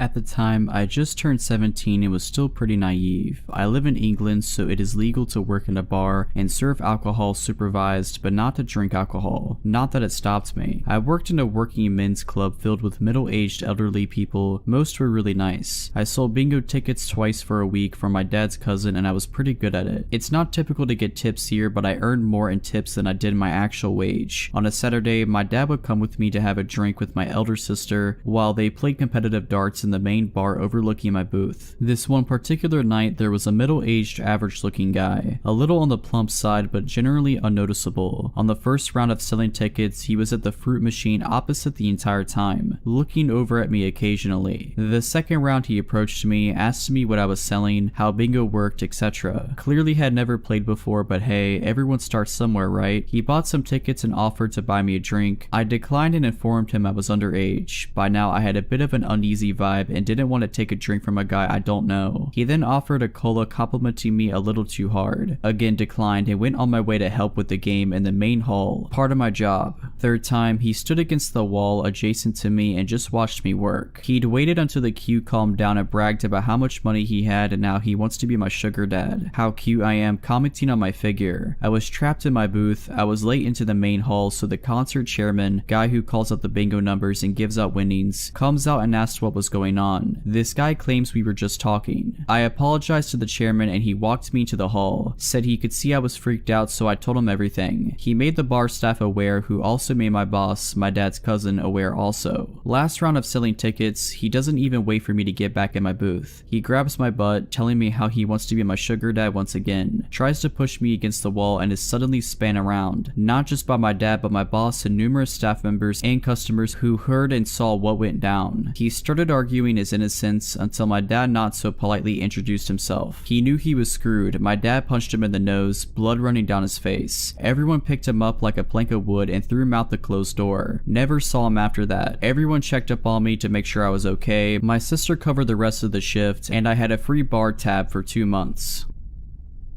It was a chilly autumn evening when I returned home from work. The setting sun painted the sky with hues of orange and pink, casting long shadows on the quiet suburban streets. As I pulled into my driveway, a sense of relief washed over me. I was eager to unwind, cozy up with a book, and forget about the stresses of the day. I lived alone in a small, single-story house on the outskirts of town. The neighborhood was peaceful, and I had always felt safe there. But little did I know that my peaceful life was about to take a chilling turn. It all started with a simple knock on my front door. I didn't think much of it. It wasn't uncommon for a neighbor or delivery person to stop by. However, when I opened the door, my eyes met those of a complete stranger. He was a tall, weary man with unkempt hair and a scruffy beard. His clothes were worn and dirty, and his gaze was unsettlingly intense. "Hi there," he said, his voice a little too eager. "I'm sorry to bother you, but I'm new to the area, and my car broke down a few streets over. Could I use your phone to call for a tow?" His story sounded plausible, but something about his demeanor made me feel uneasy. I hesitated for a moment before offering to make the call for him instead. He seemed grateful and handed me a scrap of paper with a number scrawled on it. As I dialed, he hovered uncomfortably close, making me anxious. A voice on the other end of the line confirmed that a tow truck was on its way. I informed the man, and he thanked me profusely, promising to repay me the favor someday. I didn't think much of it and politely bid him farewell. Over the next few weeks, the stranger's visits became frequent. He would drop by unannounced, often with a different excuse each time. Sometimes he claimed he needed directions, and other times he said he was looking for a lost pet. Each time, I became more suspicious of his intentions, but I didn't want to escalate the situation. Then one night, as I was preparing dinner in my kitchen, I noticed movement outside of my window. Peering through the curtains, I saw the man standing in my backyard, watching me intently. My heart pounded and I quickly turned off the lights, hoping he would think I wasn't home. I considered calling the police, but worried that it might make him more aggressive. The visits continued and I grew increasingly uneasy. I started locking all of my doors and windows, even during the day. I confided in a few close friends about the situation, and they urged me to contact the authorities, but I was hesitant, fearing it might provoke the man further. One afternoon, as I was leaving for work, I spotted him waiting near my car. My heart sank and I immediately retreated back into my house, trying to remain as inconspicuous as possible. After a few minutes, I carefully peeked outside, relieved to find him gone. Enough was enough. I contacted the local police and explained the situation. They assured me they would keep an eye on the area and advised me to report any further incidents. I felt a bit safer knowing that they were aware of the situation. Months passed and life gradually returned to a sense of normalcy. The persistent visitor had vanished from my life, leaving me with a mix of relief and lingering apprehension. I began to let my guard down, hoping that he had truly moved on and that my days of fear were behind me. But as winter approached, so did an unsettling change in the atmosphere. One evening, while I was engrossed in a movie, I heard a faint tapping sound at my window. My heart raced as I cautiously approached the source of the noise. As I drew the curtains aside, I found myself face to face with a chilling sight. A message etched into the frost of the glass that read, "Missed you." Fear gripped me like a vice, and I immediately called the police, showing them the eerie message. They took it seriously and conducted a thorough investigation, but without any leads or concrete evidence, there was little they could do. The visits intensified once again. The man seemed to know my schedule, always choosing moments when I was alone to make his presence known. He would leave unsettling notes on my doorstep, scrawled on random pieces of paper or even on torn out pages from my own books. Each message was cryptic, like twisted riddles meant to unsettle my mind. With the police unable to catch him in the act, I decided to take matters into my own hands. I installed motion activated lights around my property and placed security cameras in every corner, hoping to catch a glimpse of him or any clue that could identify him. One bitterly cold night, I awoke to the sound of shuffling outside my bedroom window. My heart pounded in my chest as I summoned the courage to investigate. Peering through the curtains, I saw the man trying to pry open a window. Panic surged through me and I called the police immediately. The dispatch operator kept me on the line as I hid in my closet, anxiously waiting for the police to arrive. The minutes felt like hours as I clutched my phone, praying for help to come in time. When the sirens finally echoed through the silent night, I let out a breath I hadn't realized I was holding. The police caught the man red-handed, attempting to break into my home. He was arrested, and as they led him away, I saw the same intense gaze in his eyes, but it was mixed with a disturbing grin. The officers assured me that he wouldn't be causing me any more trouble, but I couldn't shake the feeling that the ordeal wasn't truly over. The court proceedings were a stressful and harrowing experience. The man was charged with stalking, attempted burglary, and harassment, among other offenses. His defense lawyer tried to portray him as mentally unstable, but the evidence stacked against him was overwhelming. Finally, he was sentenced to a lengthy prison term, with a restraining order in place to keep him away from me. The years passed and the fear that had once gripped me began to wane. I moved to a different town, started fresh, and gradually rebuilt my life. The memories of that terrifying period became like distant nightmares, fading with time. But as I share this story with you now, I can't help but glance over my shoulder occasionally, a lingering instinct born from the haunting experiences of the past. And so, I implore you to stay vigilant, for even in the most ordinary places, there may be shadows waiting to disturb your peace.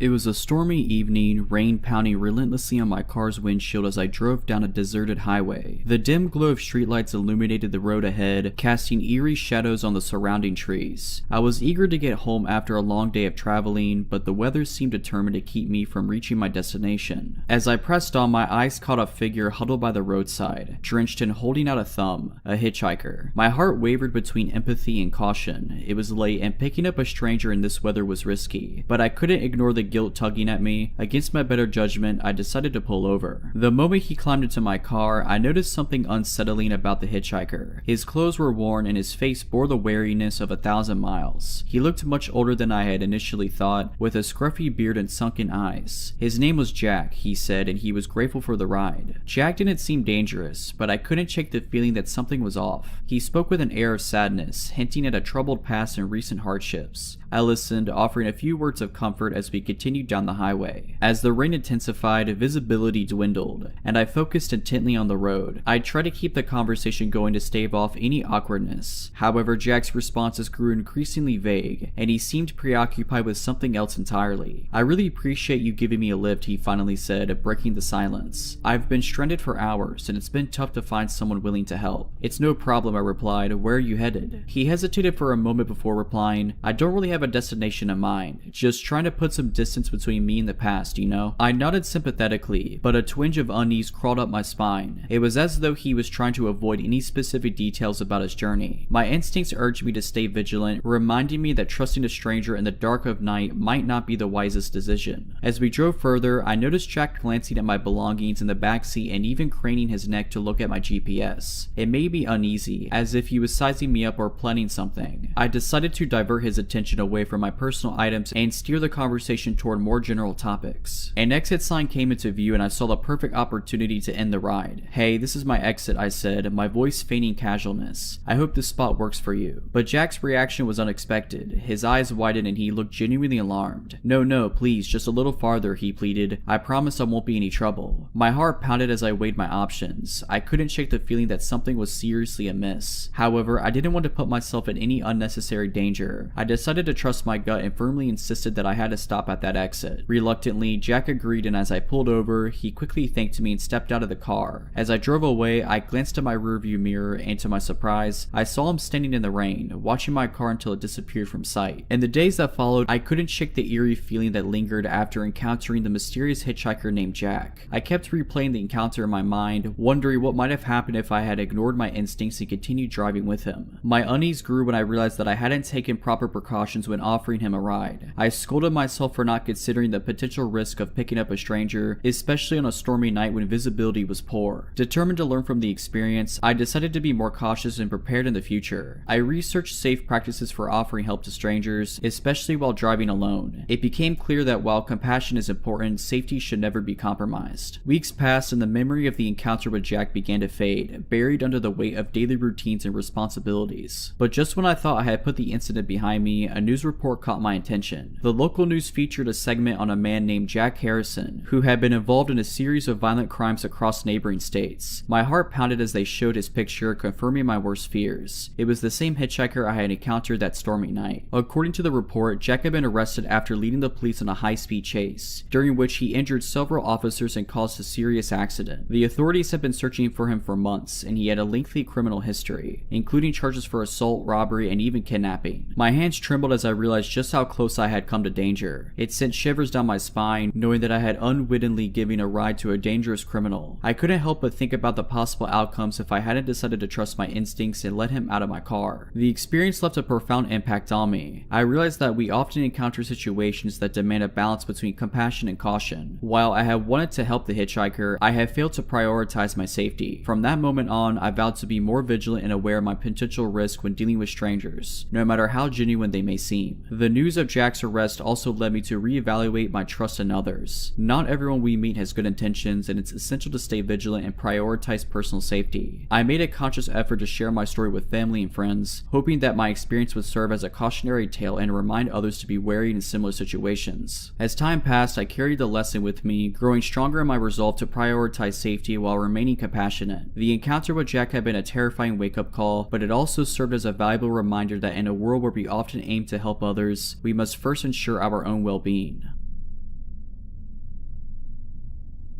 A few years back, I found myself in a small town for a weekend getaway. My friends and I had rented a cozy cabin near a picturesque forest. We were excited to explore the area, take long hikes, and immerse ourselves in nature's beauty. One afternoon, we decided to venture deeper into the woods, following a winding trail that led us to an abandoned building. It stood like a forgotten relic, its walls covered in graffiti and its windows broken. Curiosity got the better of us, and we decided to investigate the eerie structure. As we stepped inside, the air was thick with dust and a sense of isolation. My heart raced, but the adrenaline rush added to the excitement. We wandered through the decrepit rooms, taking photos and speculating about the building's history. Time seemed to fly, and we lost track of how far we had ventured into the decaying structure. That's when I noticed something odd, a faint sound echoing from the distance. It was a barely audible shuffle, like footsteps on a creaky floorboard. I paused, holding my breath to see if my friends have noticed it too, but they seemed oblivious, captivated by the sights around them. Unnerved but not wanting to spoil the fun, I decided to brush off the sound as my imagination playing tricks on me. We continued exploring, but the atmosphere had changed. A feeling of unease gnawed at me, and I kept glancing over my shoulder, sensing that something was amiss. As we ventured deeper into the building, the shuffling sound grew louder. My unease turned into genuine fear, and I couldn't ignore the nagging voice inside my head warning me that we were not alone. I decided to voice my concerns to my friends, hoping they would take me seriously. Just as I was about to speak up, a chilling realization hit me. I could no longer hear my friends' voices. Panic surged through me as I turned around, only to find myself standing alone in a dimly lit hallway. The shuffling sound was now unmistakable and much closer. "Guys," I called out, my voice trembling, "where are you?" No response. I felt a knot forming in my stomach as I tried to find my way back to the entrance. The building seemed to have transformed into a maze, with each hallway leading to another dead end. My heart pounded in my chest, and every shadow seemed to be concealing something sinister. Then, from the corner of my eye, I caught a glimpse of movement. I turned, half expecting to see my friends, but my blood ran cold when I saw a figure lurking in the shadows. It was a man dressed in tattered clothes, his eyes fixed on me. Fear paralyzed me as I tried to make sense of the situation. How had he gotten in here without us noticing? What were his intentions? I was too far from the entrance, and escape seemed impossible. "Hey," he called out, his voice unnervingly calm. "Don't be afraid, I'm just exploring, like you." His words did little to comfort me. I knew I needed to find my friends and get out of there, but the man blocked my path, making me feel trapped and vulnerable. Summoning all the courage I had left, I decided to make a dash for it. I turned and ran back the way I came, hoping to find my friends and escape together. The man's footsteps echoed behind me, and I pushed myself to run faster. As I turned a corner, I saw a glimpse of daylight, the entrance. Relief washed over me as I burst out of the building, gasping for breath. My friends were waiting outside, concerned looks on their faces. "What happened? Where were you?" they asked. I tried to catch my breath before explaining the encounter with the stranger. They were alarmed and immediately agreed to leave the abandoned building. We hiked back to the cabin, our hearts still pounding from the ordeal. The incident left a lasting mark on us, reminding us to be cautious even in seemingly harmless explorations. The rest of our weekend retreat was overshadowed by the encounter at the abandoned building. We tried our best to enjoy our time, but the fear lingered, and the once exciting hikes became tinged with trepidation. Back at home, I couldn't shake the feeling that the stranger had followed us, even though there was no concrete evidence to support it. Every little noise at night seemed amplified, and I found myself constantly looking over my shoulder, half expecting to see his face in the shadows. I confided in my friends about my fears, but they reassured me that it was likely just my mind playing tricks on me, haunted by the unsettling experience. They reminded me that the stranger had not followed us back, and that he was probably just a curious individual who happened to be exploring the same abandoned building. I wanted to believe them, but the fear persisted. I started locking all doors and windows, double-checking everything before going to bed, and installing security cameras around my home. I felt like a prisoner in my own house, always on edge, unable to fully relax. Days turned into weeks, and the encounter with the stranger remained etched into memory. I tried to move on, to regain the sense of security I once had, but the events of that day had forever changed me. Then, one evening, while watching the local news, my heart skipped a beat. The reporter mentioned a string of unsettling incidents involving a man who had been approaching hikers and campers in the area. The description matched that of the stranger I encountered in the abandoned building. As I listened to the news report, the memories flooded back. The eerie shuffling sounds, the chilling encounter, and the fear that gripped me. I realized that my instincts had been right all along, and my friends and I had narrowly escaped a dangerous situation. The authorities were urging anyone with information or similar experiences to come forward. Without hesitation, I contacted the police and shared my account of the encounter. They took my statement seriously and assured me that they would investigate. In the following weeks, the police increased patrols in the area and launched an active search for the man. They warned hikers and campers to be cautious and report any suspicious activity. I felt a sense of relief knowing that the authorities were taking the situation seriously. mysteriously. Months passed and there was no sign of the stranger. The anxiety that had consumed me gradually lessened, but the experience remained a haunting reminder of the importance of trusting our instincts and being vigilant. To this day, I still think about that encounter and the chilling possibility of what might have happened had I not managed to escape. It's a lesson that will stay with me forever. The world can be a beautiful place, but it can also be filled with hidden dangers.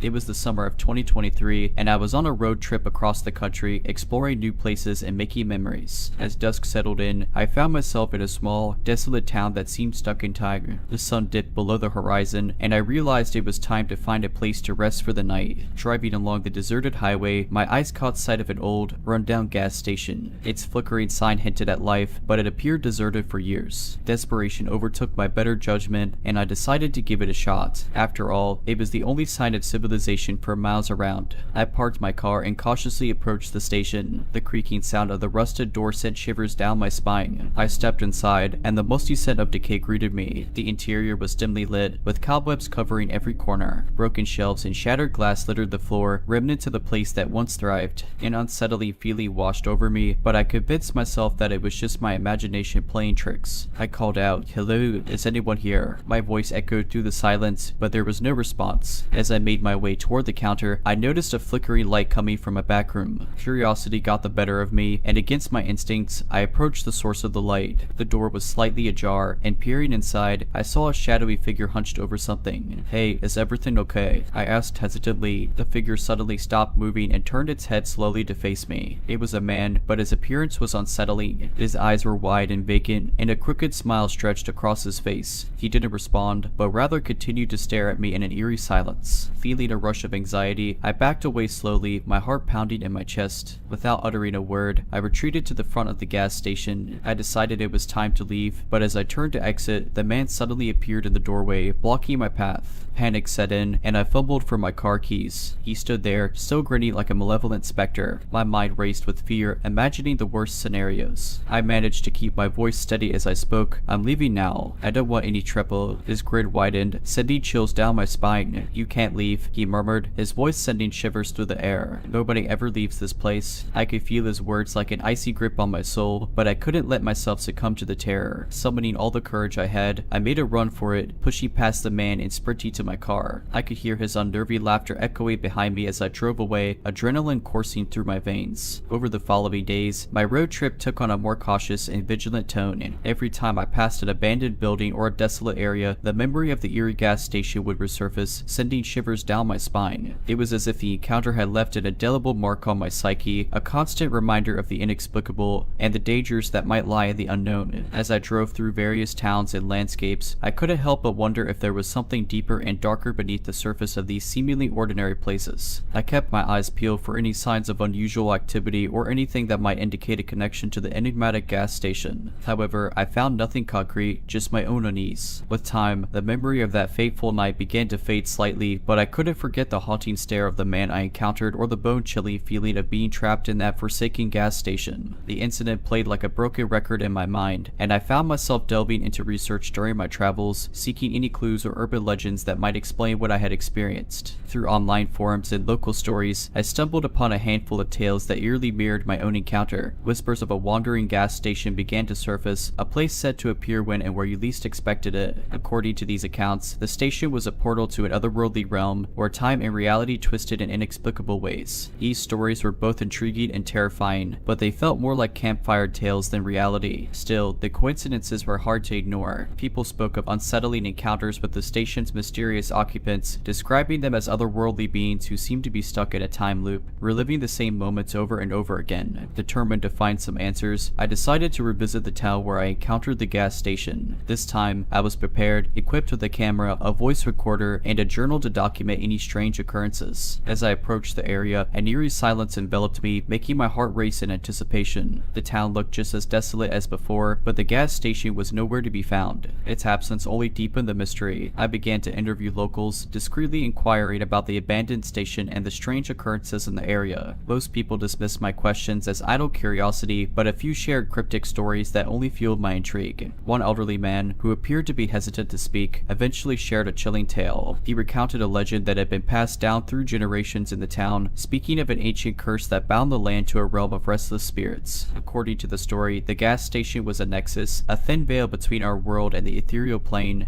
where lost souls wandered aimlessly. As the day turned to dusk, I decided to spend the night in the town, hoping to witness anything out of the ordinary. I parked my car near the area where the gas station had once stood and set up my equipment. The hours crept by slowly, and my mind began to play tricks on me as I imagined shadows moving in the darkness. Just as I was considering giving up, a faint, ethereal glow appeared in the distance. My heart skipped a beat as the glow intensified, taking the shape of an old-fashioned gas station sign. It couldn't be. The gas station was gone, but there it was, materializing before my eyes like a haunting apparition. My hands trembled as I started recording and photographing the eerie scene. The sign flickered, and the station seemed to waver like a mirage. As I approached, I could hear faint whispers carried by the wind, voices of the lost and the restless. Against my better judgment, I entered the station, drawn by an inexplicable force. Inside, time seemed to lose its meaning, and the air grew thick with a sense of foreboding. The same hunched figure from before emerged from the shadows, still wearing that haunting smile. This time, I resisted the urge to flee. Instead, I mustered all my courage and asked the question that had been haunting me since that night. What is this place? Who are you? The figure's vacant eyes locked onto mine, and his voice echoed with a strange mixture of sorrow and malevolence. We are the forgotten, the ones trapped between worlds. We yearn for release, but the curse binds us here. In that moment, I felt a surge of empathy for the lost souls trapped in this timeless purgatory. I couldn't help but wonder if there was a way to freedom, to break the curse that held them captive. As I continued to explore the gas station, I found old journals and artifacts, shedding light on the history of the place and the people who once inhabited it. It became clear that the station was more than just a gateway. It was a focal point for lost souls and unresolved mysteries, a limbo that held them in perpetual torment. But before I could uncover more, a powerful gust of wind swept through the station, and the apparitions began to fade. The figure warned me to leave before it was too late, as if the station itself was closing its doors to our world once more. With a heavy heart, I stepped back out into the night, the gas station vanishing behind me. As I drove away, I knew that my encounter with the wandering gas station had changed me forever. I now carried the burden of knowing about the lost souls stuck in that timeless purgatory, yearning for freedom. Though I might never have all the answers or fully comprehend the mysteries of that place, I couldn't forget the haunting faces and voices that echoed in my mind.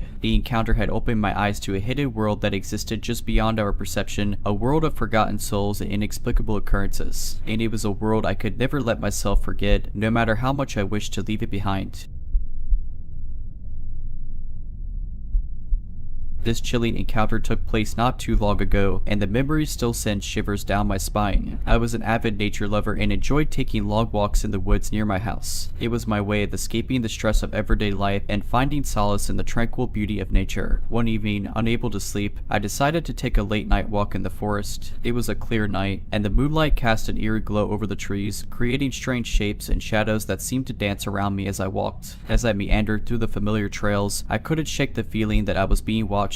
The rustling leaves and distant sounds of wildlife didn't seem as soothing as they usually did. However, I dismissed my unease, attributing it to my restless state of mind. The further I ventured into the woods, the more the feeling of being watched intensified. I convinced myself it was just my imagination, but my heart continued to pound in my chest. That's when I heard it, a faint whisper carried by the wind. Hello, is someone there? I called out, trying to sound brave. Silence greeted me, but the unsettling feeling didn't subside. I quickened my pace, hoping to reach a more populated area, but the forest seemed to stretch on endlessly. My anxiety was reaching its peak, and I considered turning back, but something kept urging me forward. Finally, as I approached a clearing, I saw him, a tall, shadowy figure standing at the edge of the trees. My blood turned to ice, and I couldn't move. The moonlight revealed his silhouette, but his face remained hidden in the darkness. Who are you? What do you want? I stammered, my voice trembling. The stranger didn't respond. Instead, he took a slow step toward me, and I felt my fight or flight response kick in. My instincts screamed at me to run, but my body felt frozen in place. Just then, a sudden burst of courage surged through me. I turned and sprinted back the way I had come, my heart pounding in my ears. I didn't dare look back, fearing what I might see. As I ran, the whispering sounds seemed to follow me, growing louder and more menacing. It was as if the forest itself was taunting me, playing tricks on my mind. The trees swayed eerily in the wind, and the shadows seemed to come alive with malevolence. Finally, I burst out of the woods and into the safety of the streetlights that lined the nearby road. I glanced back one last time, but there was no sign of the mysterious figure. My heart was still racing, and I struggled to catch my breath. I hurried back home, vowing never to venture into those woods again at night. The encounter had left me shaken and questioning my sanity. I wondered if I had stumbled upon some dangerous individual or if my mind had played tricks on me in the darkness. Unable to shake the feeling of dread, I reported the incident to the local authorities. They assured me they would increase patrols in the area, but they found no evidence of anyone lurking in the woods. The weeks that followed the eerie encounter were filled with anxiety and sleepless nights. The memory of the shadowy figure lurking in the woods plagued my thoughts, leaving me on edge even in the safety of my own home. I began to question whether I should have reported the incident to the authorities, fearing that I might have drawn attention to myself from someone with ill intentions. To ease my restless mind, I confided in a close friend about the strange encounter. She listened attentively, offering reassurance and understanding. She encouraged me to join her on walks during the day, hoping that the presence of a companion would help ease my fears. Despite my lingering unease, I decided to give it a try. We strolled through the familiar forest trails, the sunlight filtering through the leaves, casting a warm glow on the surroundings. With my friend by my side, I felt a glimmer of the comfort and tranquility I used to find in these woods. As we walked, my friend shared her own stories of feeling uneasy in certain places and how she coped with those feelings. It was a relief to know that I wasn't alone in my fears, and her support helped me regain some of my lost confidence.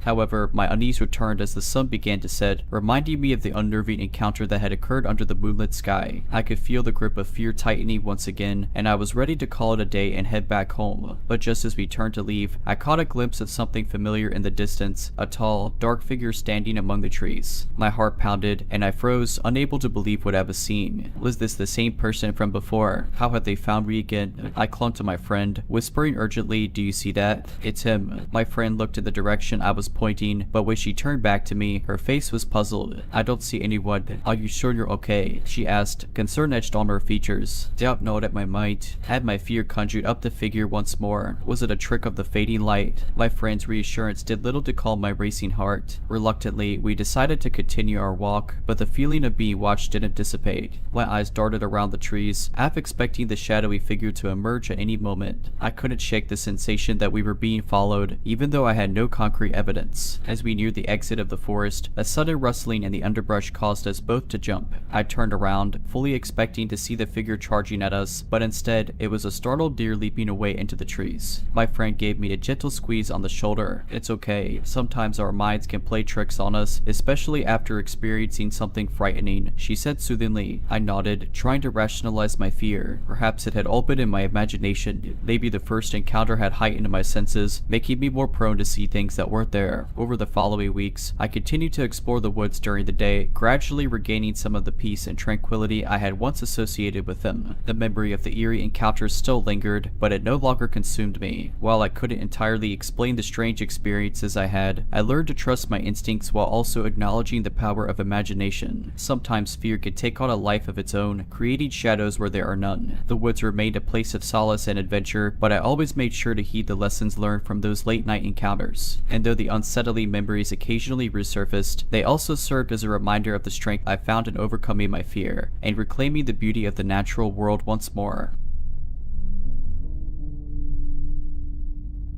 This unsettling story happened to me during my first year of college when I moved into a shared apartment near campus. The apartment complex seemed like a typical college housing option, nothing out of the ordinary. Little did I know that my new roommate would turn my life upside down. At first, everything seemed normal. I was excited to start this new chapter of my life and looked forward to getting to know my roommate better. Let's call her Sarah. She was friendly, cheerful, and we hit it off right away. However, as the days passed, I noticed peculiarities about her behavior that left me feeling uneasy. Sarah had a habit of disappearing for long stretches without any explanation. At times, she would be out for days without a word, and then she would return as if nothing had happened. When I asked about her whereabouts, she would brush it off, claiming she was visiting friends or spending time at her family's place. As weeks turned into months, her absences became more frequent, and she began to withdraw from our circle of friends. It was as if she had a secret life outside of the apartment, one she didn't want anyone to know about. One evening, as I was studying in my room, I overheard Sarah talking on the phone. She spoke in hushed tones, and although I couldn't make out the details, her conversation sounded intense and secretive. The hair on the back of my neck stood up, and I couldn't shake the feeling that something was seriously off. Curiosity got the best of me, and one day, while she was out, I decided to look around her room. I felt guilty invading her privacy, but my gut feeling told me that I needed to find out what was going on. Inside her room, I found stacks of notebooks filled with what seemed to be coded writings and obscure symbols. It was like nothing I had ever seen before. The room was cluttered with strange trinkets and items that seemed to hold hidden meanings. My heart raced as I realized I had stumbled upon something much deeper and more sinister than I could have ever imagined. I didn't know what to make of it all, but I knew that Sarah was involved in something that went far beyond ordinary college life. Despite my fears, I didn't confront Sarah directly. Instead, I discreetly asked around campus, trying to gather information about her mysterious activities. Some mentioned her involvement in strange rituals and gatherings late at night, while others spoke of her fascination with the occult. I couldn't shake the feeling that I was in over my head. The more I delved into the mystery, the more I feared for my safety. I didn't know who I could trust or what secrets Sarah might be hiding. One night, as I lay awake in my bed, I heard muffled voices and chanting coming from the living room. Fear gripped my heart, and I realized that Sarah had brought her secretive practices into our apartment. I decided that I couldn't stay there any longer. I packed my belongings in a haste, making sure to leave no trace behind, and moved out without saying a word to Sarah. I found a new place to live, far away from the darkness that had enveloped my old apartment. After moving out of the apartment, I tried my best to put the unsettling experience behind me. I focused on my studies and surrounded myself with friends who brought positivity into my life. Still, the memory of Sarah and her mysterious activities lingered in the back of my mind like a haunting shadow. As the months passed, rumors about Sarah's bizarre behavior spread around campus. Some claimed to have witnessed her participating in peculiar ceremonies late at night, while others spoke of strange symbols and writings she would display in public places. I found solace in confiding in a close friend who had known Sarah before she became reclusive.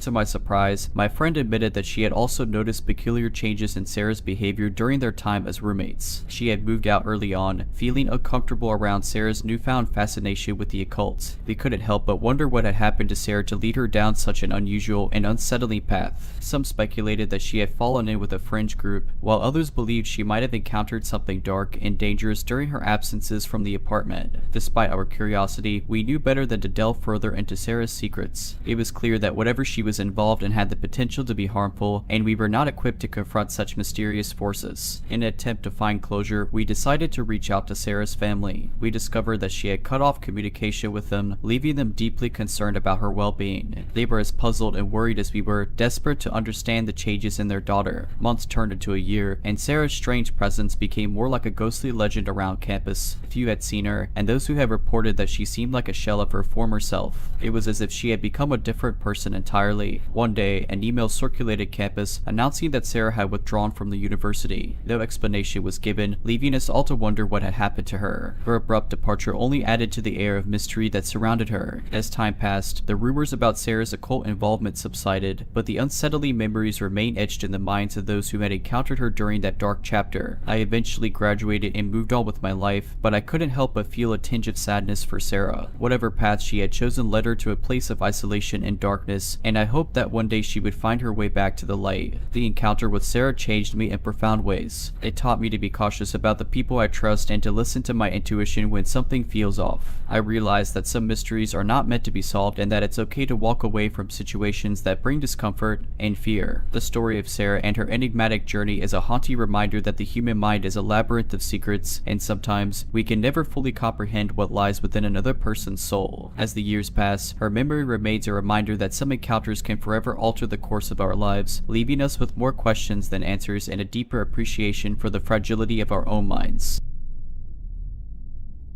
This happened over 10 years ago, so excuse me if the details are a little fuzzy. When I was in high school, my friend Claire came to sleep over. We made some plans to sneak out and hang out with some guys, and then one of them would drive us home. We go out to our friend's apartment, have some fun, and around midnight we decide it's time for us to head back. But when we ask to be taken back, everyone says no, despite previously agreeing to bring us back. Everyone said they were too drunk or too high, so we eventually decided to just start walking back, and we would make some phone calls to see if anyone could pick us up and bring bring us the rest of the way back. My house was a good 20 minutes away by car on the highway, so there was no way we were walking all the way back. The apartment was towards the back of the complex, so we start making our way to the entrance. We don't even get halfway there before a car slowly starts rolling up behind us. I was 15 or 16 at the time, and very naive to the ways of the world, so I wasn't too concerned, but Claire was a little smarter than me on this night. She tells me to start walking faster, so we start walking faster. The car also picks up their pace behind us. Again, she tells me to walk faster, so we start moving as fast as we can, and that's when the car pulled slightly in front of us and two of the passenger doors open and two men get out. Realizing there's no walking faster to get out of this situation, she instructs me to run now, so she takes off running and I follow her. She runs towards a group of parked cars and jumps behind a pickup truck, and for a minute we hope and pray that we weren't spotted. This is where details get a little fuzzy. One of them must have gotten back in the car at some point, as there's only one of them following us behind the truck.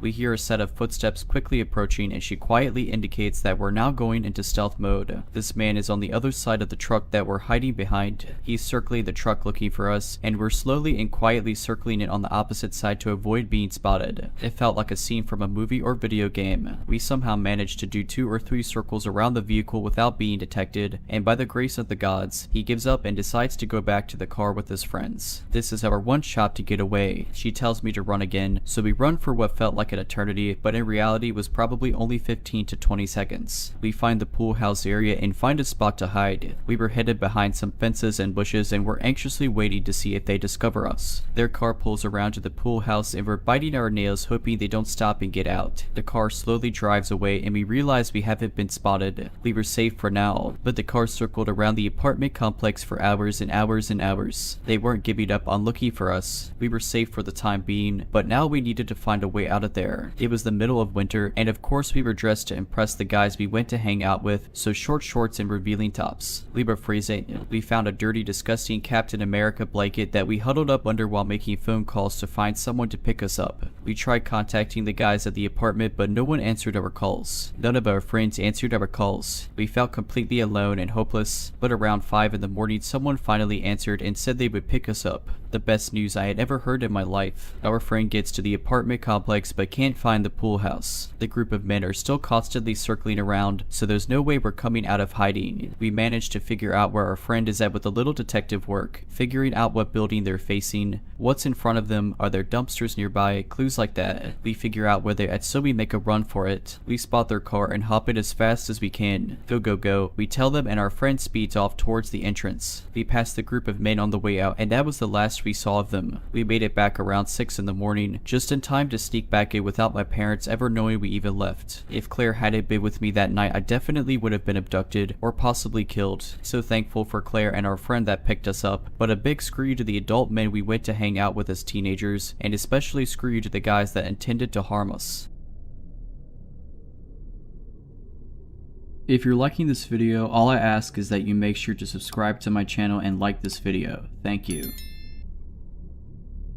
I was 15 years old living in a medium-sized city in North Florida. It has about 60,000 people, but some areas were really spread out and rural. Don't think of it like New York City or anything, more like a lot of houses spread out over a huge area and condensed shopping centers. I was a bit of a punk that my parents had a hard time controlling, so that meant I basically snuck out constantly and was always riding my bike around the city all hours of the night with my friends, fighting and constantly causing trouble. For reference, I was probably 5'10" and 150 pounds. My next door neighbors were my best friends. Let's call them Nick and Tim. Nick was younger than us at probably 5'5" and 140 pounds, and Tim was 5'8" and easily 210 pounds. Nick and Tim were brothers only a year or so apart. On that night, Tim had texted me around 1 in the morning asking me to ride bikes with him and his brother to his girlfriend's house so he can get lucky. I remember being hesitant because of how long the bike ride was. I just looked it up and it was 9.5 miles from my house to her street. But Tim begged and begged me to go until I agreed. Our city had a curfew, meaning any police in the area that saw you and assumed you were a minor would stop you and possibly issue you a ticket. and bring you home. That meant we had to be careful about being seen by cars going by. Well, the bike ride to her house went by without any issues. We took our time, joked around, smoked a little pot, and genuinely just enjoyed the ride together. We ran out of what little pot we had on the way and finally got to his girlfriend's house. After what felt like an hour, Tim snuck around the back to go in, and Nick and I just sat on an electrical box and talked. Maybe 30 minutes went by and Tim triumphantly snuck out of the house bragging about his time in there and says we should head out. Annoyed at how long it took and nearly sober, we both agreed. The first mile of the ride went by smoothly, but things changed. We had just passed a decent sized shopping center which was closed and a church. We rode by it slowly in zero rush at all. After we passed it, it led to a long stretch of road with woods and canals on each side. The road had 2 lanes on each side separated by palm trees and landscaping in the middle, sidewalks on both sides, and on the right side another road connects to the parkway. We were riding on the right hand sidewalk.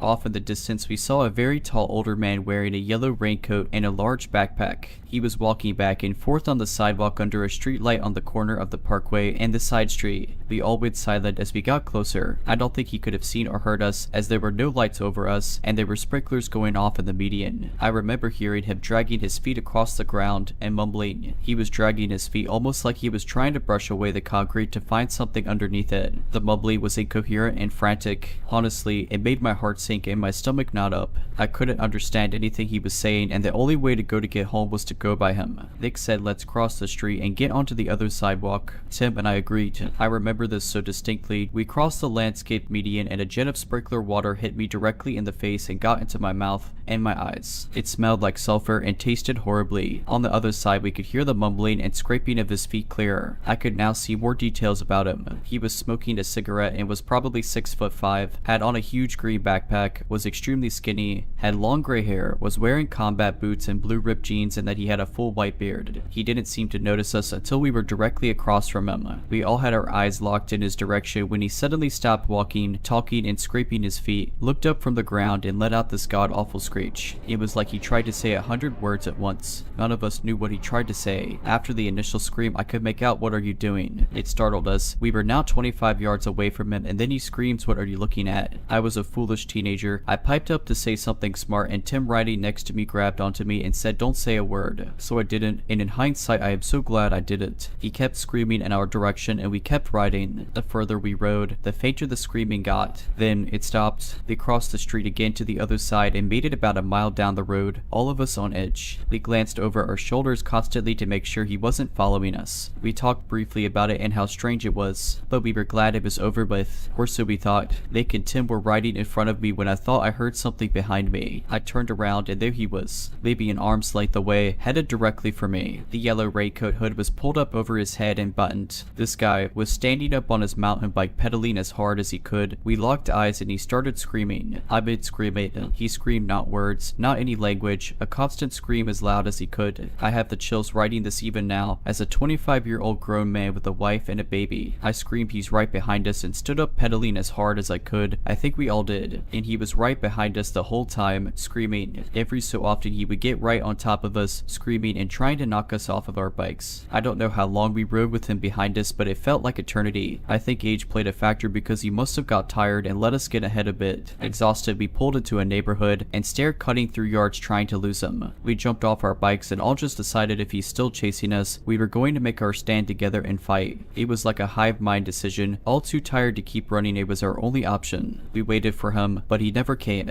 I don't even remember hearing him. I still can't recall when we lost him. I called my house phone, waking both my parents up in the process, and told my dad about the situation. He told me to get home and figure it out. I asked to talk to my mother, and she yelled at me on the phone and refused to come pick us up as I stood in the middle of the street hoping this crackhead didn't come and kill us all. I got home with Nick and Tim in tow, who asked if they could crash in my room. Of course I said yes. I think we all still have some weird feelings about that night, and we never really spoke of it again. I don't know what he wanted. He was clearly on drugs, but it makes me wonder if he would have robbed us or worse.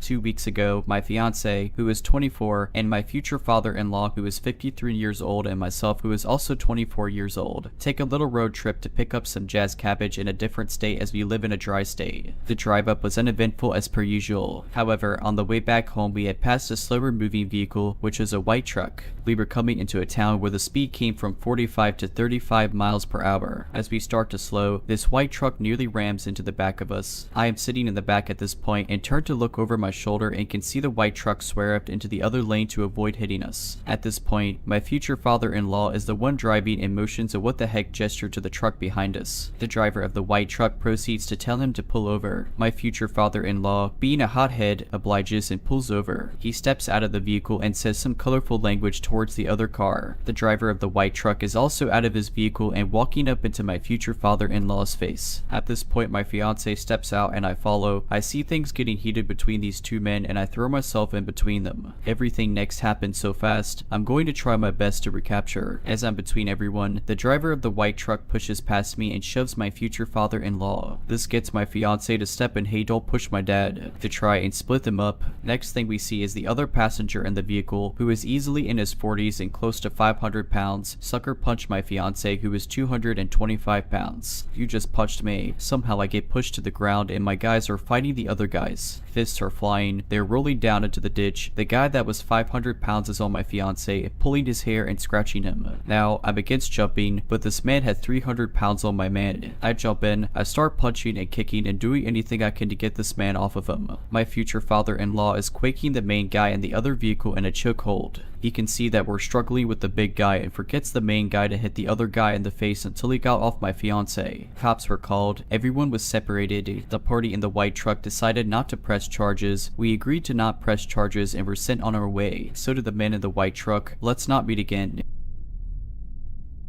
Recently, I moved out of my apartment. I simply had to because I didn't feel safe with my landlords. I lived in this really nice apartment in Brooklyn for a few months with my roommate, who paid for most of the rent since her parents are super rich. Our landlords were actually this seemingly really sweet couple who lived a few floors above with their kids. The first few weeks were somewhat normal except for the fact that every time I saw their kids in the elevator they would scream at me before they got off and then just ran away. I thought it was funny and cute at first, but then their eldest son came to visit and started doing the same thing.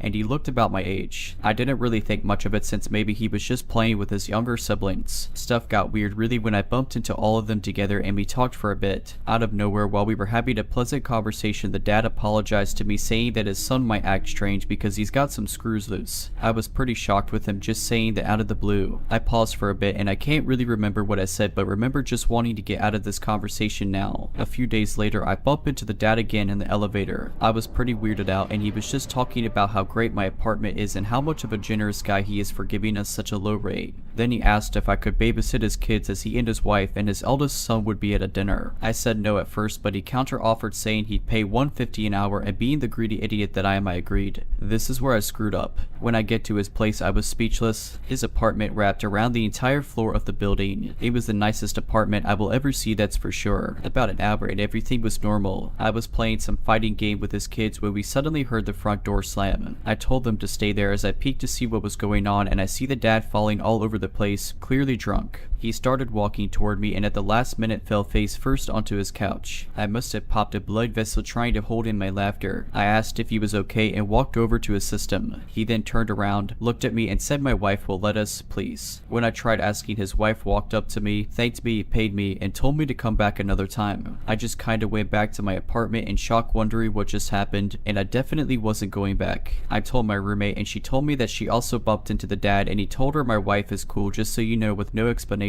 and just left. At this point we knew that we sure were not renewing our lease. We didn't see our landlords until our final month. We kinda joked to our friends about how our landlords were creepy cooks. The next time I see them was actually with my boyfriend, who was well aware of what they were trying to do. It was an intensely awkward elevator ride, as when they saw us in there they just went quiet and smiled and nodded at us repeatedly. As we step out the elevator, the dad shouts hey to us and winks at me as the doors closed. After that I asked my boyfriend to stay with us for the remainder of our lease, cause at this point disappoint my roommate, and I were freaked out. Our final and creepiest encounter was a few days before moving out. My roommate walked out the apartment and both the landlords were sitting in front of the elevators waiting for us. She said they started sobbing when they saw her and then begged us to stay. They apparently apologized for making us uncomfortable and said they thought we were the pretty young girls they were waiting for. She didn't say a word to them and got on the elevator and called me to warn me they were outside, and then they started to knock. My boyfriend answered and said when the guy saw me asked if I was here. Of course my boyfriend said no, but they tried walking in anyway. I walk out my room saying I'll call the police if they don't leave, and they beg me to not and run out the apartment. A few days ago, we get a text from a random number saying we could live there 6 months free if we just gave them a few nights. Of course, blocked and deleted. The whole thing was such an uncomfortable experience living there all those months, especially knowing they had keys to our apartment. If you're liking this video, all I ask is that you make sure to subscribe to my channel and like this video. Thank you. Yesterday, I took my son fishing. He wanted to go to a nearby lake that we haven't been to in quite some time. It's not known to be a great area. It's known to be a late night hookup spot as well as a late night drug deal location. Due to the lake's reputation, I had made a deal with my dad that I wouldn't stay there past 4 in the afternoon without him. On to the story now. My 12-year-old son, who looks much younger than he is, and I pulled up at our favorite fishing spot, a small pond on the opposite side of the road as the lake. Almost immediately, an older gentleman approached us asking if there were fish in the pond. I replied that we had just gotten started, so nothing yet, but that we had caught fish in the pond on plenty of other occasions. He thanked us for the information and returned to his spot on the other side of the road. About 15 minutes later, another younger man approaches the older man with a dog. I can see and hear them chatting, but they've made no move to involve us in the conversation, which I'm glad for. I just want to enjoy a day with my son. Unfortunately, the water in the pond was incredibly low and murky, and I could tell we weren't going to have any luck. I tell my son to pack it up and we'll try another spot on the other side of the lake. As we begin packing our gear into the trunk, the younger man yells over sorry if my dog and I ran you off. I tell him it's no problem and we were simply moving to a better fishing spot. He then starts telling me how nice it is to see a mom taking her kid fishing and how you don't see that very often. I get this a lot, so I'm pretty used to it. We have a short conversation about it as I pack up, and I then move towards the driver's side doors to depart. Before I can leave, the younger man starts up another conversation, this time asking me how old I think he is. This feels strange to me, but I'm nice to a fault sometimes, so I answered his question. I tell him I'm a horrible judge of age, but maybe 25. He tells me he's 38 and I'm too kind, and I laugh it off saying something like I work with teenagers, so they always guess me well above my age just to be mean. He asks where I work and I stupidly tell him my city. Turns out he lives there too and starts going on and on about how he got a free apartment on such and such street because his baby mama kicked him out of their house. I think he's talking about some kind of government assistance program. Weird flex, but okay man. At this point, I'm standing by the car door with my hand on the handle and my son is already in the back seat. This guy can't take the hint and starts telling me all about his awful baby mama and how women are supposed to be submissive, quiet, and do what they're told. He specifically said, I mean, it's cool that you can bait a hook or whatever, but you're still a woman. Now my alarm bells are blaring. This guy struck up a conversation by commending me for doing a typically dad thing with my kid. Now he's putting me down for the same thing. He's gone from being overly friendly and complimentary to agitated and ranting. I should have been rude and just got in the car and left, but I've unfortunately been conditioned, like many women, to be polite even when we're uncomfortable. Instead, I start making comments in the hopes he'll see I'm not some meek submissive woman who's going to agree with him. After all, I'm a tatted up chick with an eyebrow piercing and 2 lip piercings. I don't exactly look like a submissive little housewife. I guess I was trying to make him just as uncomfortable as he made me in the hopes he'd leave me alone. After he says women shouldn't be loud or opinionated, I tell him well, you wouldn't like me at all. He tries to backpedal saying, I mean, it's okay to be loud I guess, but don't try that with your man, you know. I say my man doesn't tell me anything. I do what I want. This kind of back and forth goes on for a while before he finally shakes his head and says I just don't understand what kind of woman would act like that. I reply a strong one. As soon as the words left my mouth, the older gentleman yells from his spot on the bank, yeah, say that again honey. This distracted the creep long enough for me to hop in the car and lock the doors. I still don't feel safe though. Unbeknownst to the creep, only 2 of my car doors actually have functioning locks, but at least they're the 2 on his side. I put the key in the ignition and turn. No dice, nothing. Of all the times for my car to act up, it chooses now. Panic has now set in. As I repeatedly try to start my car, I can see him out of the corner of my eye. He's taking notice of my car troubles and is trying to get my attention. As he takes a few steps towards my car, the engine finally roars to life and I peel out of there. Only then do I let my composure crumble and have a long talk with my son about what just happened. To the older gentleman who took notice of my discomfort and provided a distraction, I'd gladly meet with you again any day.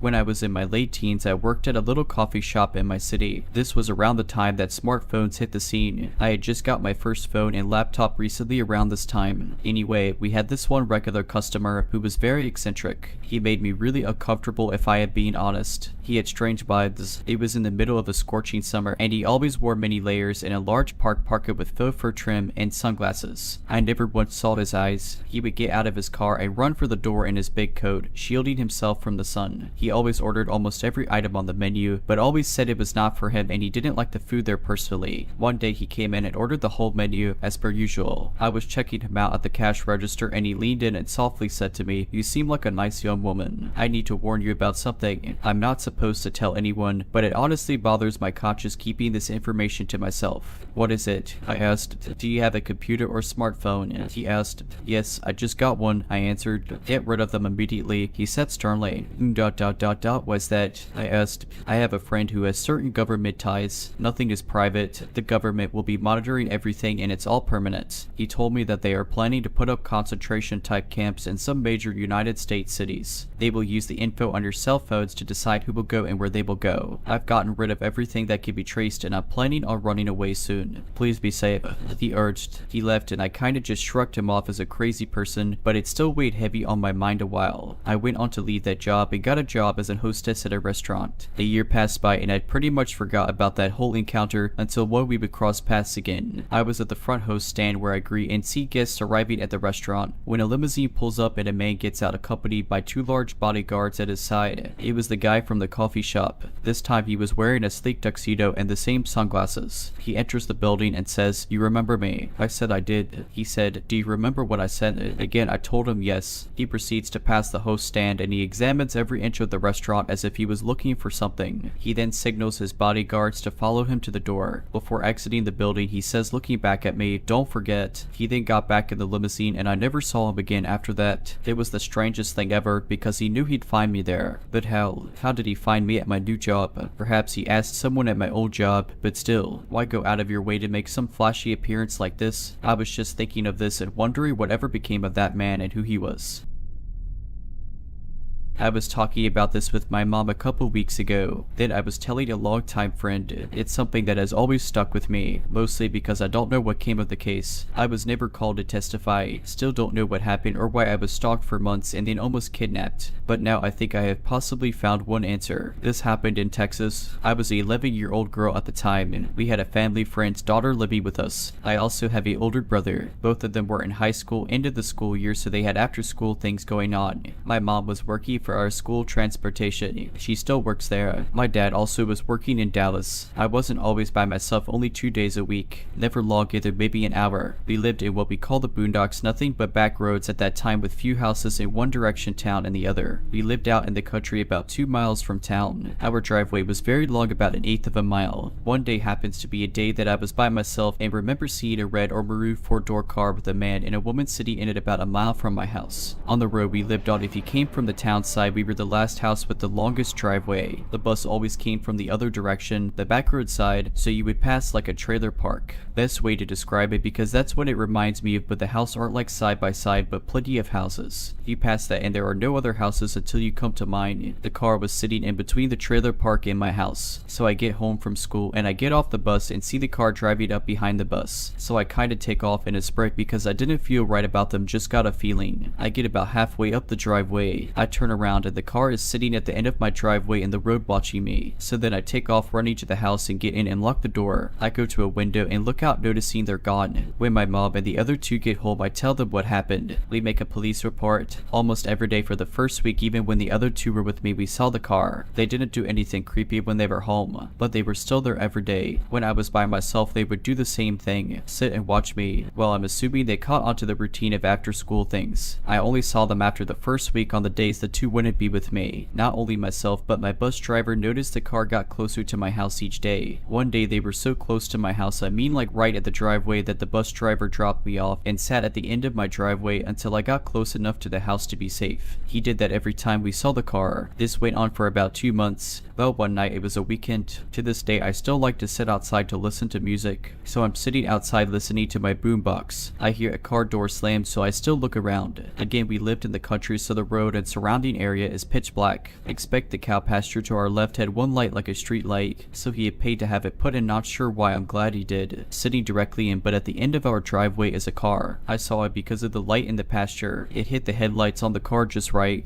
I'm not saying it's the same car and people, but given everything that happened, I'm 85% sure it was them. So I go in and tell my mom someone is sitting at the end of the driveway. Her and my dad go outside, and again I hear a car door slam and the car started up and headlights come on. With our long driveway, my parents wouldn't have been able to chase the people down, so of course I couldn't sit outside at night anymore. Fast forward a couple days, maybe a week. No car, so it felt like everything was normal, hoping that was the end of that scary situation. So the bus is dropping me off at home. Our mailbox was across the street, so I went to check it. It was empty. I walk back and I'm in the driveway with my back to the road. I'm still close enough to the main road, and out of nowhere a bee grabbed from behind by a woman. She doesn't have a good enough grip on me, so I'm able to wiggle kind of free, and I punched her in her face. She completely let go of me, and I take off running down this forever long driveway. At this time I'm not skinny, I was 185 pounds, so it sucked running up that driveway. But I got home and I hid in my mom's closet until I hear her looking for me. She had this huge walk-in closet that went bathroom to bathroom, so plenty of hiding places. I'm crying and trying to tell her what happened. They call the police. They take a report. That's it. A couple days later, my mom tells me that there was almost another kidnapping in town right up the road from my house. It was a man and a woman in a red car. About a week later, in the next town over, there was almost another kidnapping at the school. A man and a woman in a red car. They were caught. Like I said in the beginning, nothing happened and I was never called to testify, and as far as I know, neither did the other 2 girls. Never heard anything about it again, and I asked my mom when we talked about it a couple weeks ago. She confirmed that nothing came of it. My kids don't leave the house without me now. I don't leave them by themselves.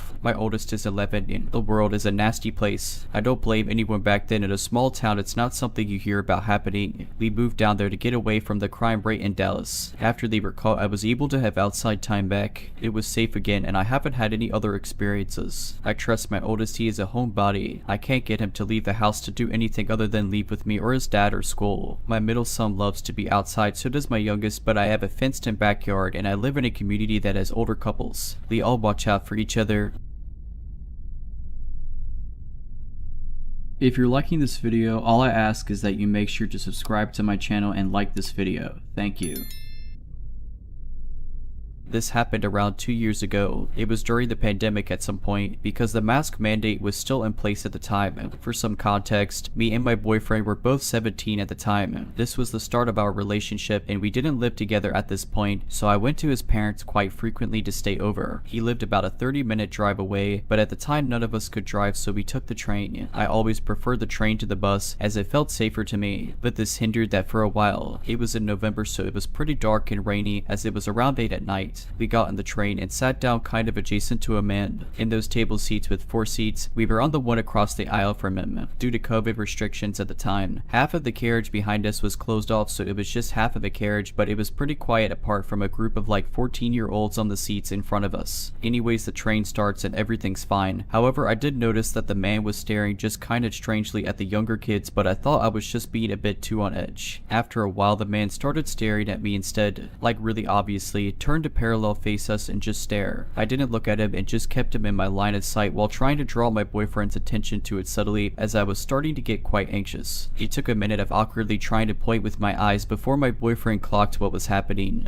But just as he did and looked over at the guy, the man looked at us dead in the face and pulled his mask off and leaned forward and then coughed obnoxiously at us. At this point, I just kind of stared at my boyfriend and kind of laughed it off and started talking about something else to try and get the man's attention off of us, because he just gave me a really weird feeling. The man then said what's so funny, to which I ignored. We just ignored him the rest of the journey, but I was really nervous. I just felt like he was going to do something weird. Then after a while, the train was coming up to our stop. My boyfriend stood up and started to walk towards towards the doors, which were far away from where we were, as technically due to half the car being closed. We were at the back. I was still like starting to stand up at this point, still in the booth on the back side, and the man stood up and then just stood right in front of where I was, blocking me from getting out and towering over me pretty much. At this point, I was really starting to panic and could feel myself starting to hyperventilate, but I told myself I'm just overthinking it, and he is just being a jerk and nothing more, and glanced around to try and see my boyfriend, but there were a few people now blocking the way. The guy stood there for like 2 minutes and completely ignored when I said excuse me, to the point I had to squeeze past nervously, to which he immediately turned around and followed behind. I finally caught up to my boyfriend near the first set of doors, the part that's a bit more open with the smaller fold down seats but still on the train carriage. The man still didn't pass us despite us moving right to the edge to let him go ahead. At this point the train had arrived and stopped completely, and my boyfriend went through the first doors to where he was now in the smaller section between carriages waiting on the door to open. Before I could even move to follow him, the man went into the same area and stood right up against my boyfriend, like fully pressing himself against him while he turns his head to just again stare right at me. It was so weird. At this point I was just confused and nervous, so I just leaned forward and grabbed my boyfriend's hand and pulled him towards me back into the main area of the train. The guy, again, just stood there. He didn't get off the train or move to sit back down, so my boyfriend pulled me past it and we got off. Now, I was really panicking at this point, and it had been since he blocked me in. I was visibly shaken up and I considered speaking to the train ticket person who was away at the front of the train outside, but I thought I was being silly, and really he didn't do anything, and my boyfriend was really calm about it, so we just continued home. The way to my boyfriend's is like a 5-minute walk. There are 2 routes when you get off the train, a long way and a short way. The short way is easier but creepier as it goes through an alley with some bushes, so I told my boyfriend to go the long way, which really is like a 2-minute difference,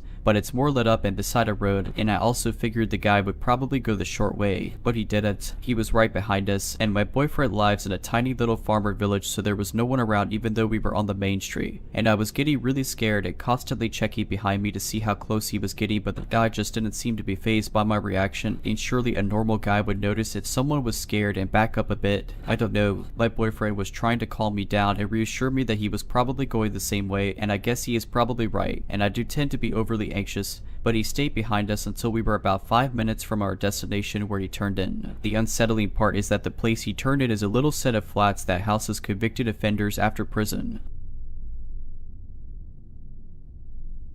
This happened years ago when I was barely 14. My middle school and middle school best friend at a time organized a trip abroad to Great Britain, London to be exact. It's supposed to be a few days looking at London attractions, museums, and shops. It was fun, until it wasn't. For the day before we're supposed to leave and go home, we were brought to the streets with some interesting shops. From there we could see Golden Freddy. We received free time for shopping. Our teachers and guide had a brilliant idea. They told us after the time for shopping ends we have to meet at a different street than this. In retrospect, it was like 100 meters away, but they still should do that. Most of us have never been in London. We are barely speaking English. We don't have a map of the city. Roaming services don't work correctly. 90% of students got lost. I got lost with my best friend because we went in a complete opposite direction. We were both confused about the directions we were given. We were walking along some pavement, and my friend was running ahead or staying behind to nervously look around. We didn't look like we were together because we were not interacting with each other. I guess that's why this next thing happened. My friend ran ahead and stopped to look around when I saw a black car approach me and match my speed. It was broad daylight. There were a lot of people around and no one reacted. I was confused. I didn't know what was happening. Then from the car stepped out a man and said, "You are nice, come with me," and then tried to grab me. The car was still running, so I suppose someone was still in it. I was stunned. I couldn't believe this was real. At that moment my friend ran behind me and grabbed me and dragged me away. We ran and tried to lose tail if a man or car followed us. After some time we stopped and my friend nervously cried. She asked why I didn't move when the man tried to catch me. I explained my deer in headlights moment. We cooled down and managed to ask some people for help, and we were found by our teachers. We didn't tell anyone there what happened. We were sure no one would believe us. After that, when we got back I told my parents, and I never went on a trip organized by my school ever again. My mom considered all of that really unprofessional and irresponsible. If you're liking this video, all I ask is that you make sure to subscribe to my channel and like this video. Thank you.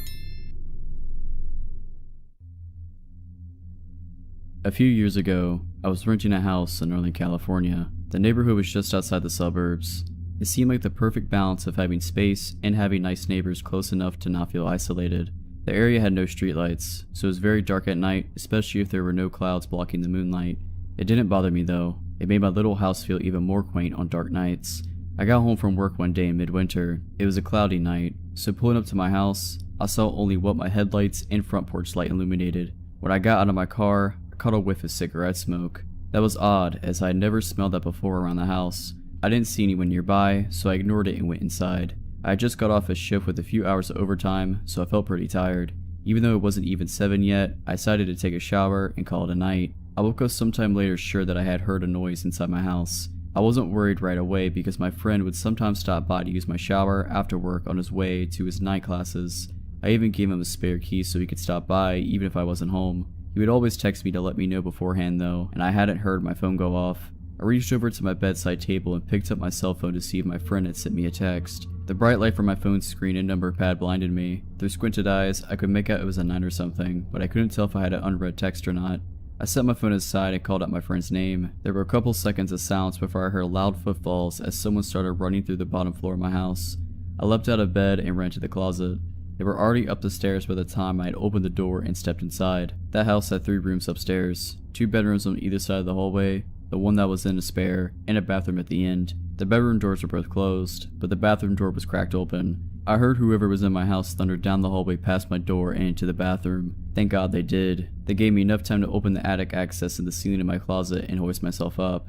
I just started to lift myself up when the person ran back out of the bathroom. My feet were barely inside of the attic when my bedroom door burst open. I heard footsteps run into my room and stop. When they didn't see me in that room, they ran back to the hallway and into the other room, which just had boxes stacked in a corner, some weights, and a table where I painted my miniature models. I guess they decided that if someone were hiding, it would be in the bedroom because they charged back into my room and turned on the light. A moment later, the closet door was ripped open. I was crouched in my attic just a foot or so away from the access, so I could try to stop them if they had started to climb up. From my vantage point, all I could see was from about their knee down. They were wearing dirty blue jeans with frayed cuts and worn work boots. After a few seconds of looking into the closet, they stepped away and I heard a loud crash come from my room followed by a scream of frustration and anger. That scream was the most unnerving part of the incident for me. Whoever it was in my house ran back down the stairs. I heard crashes and clatters as things were thrown around and furniture was knocked over. I stayed crouched in the attic. I had left my cell phone when I ran for the closet, and I wasn't certain I could climb down without him hearing. After some time, the noises stopped. I started counting slowly, and when I reached 1,000, I decided it was safe enough to climb down and call the police. The first thing I noticed when I exited the closet was the intruder had flipped my bed over, I assume in an attempt to find me. That was the last noise I heard after they stepped away from the closet. I couldn't find my cell phone, so I went to the landline by the bed and called the police. I waited in my room until I heard them call from downstairs. The first floor was a mess, but I expected that.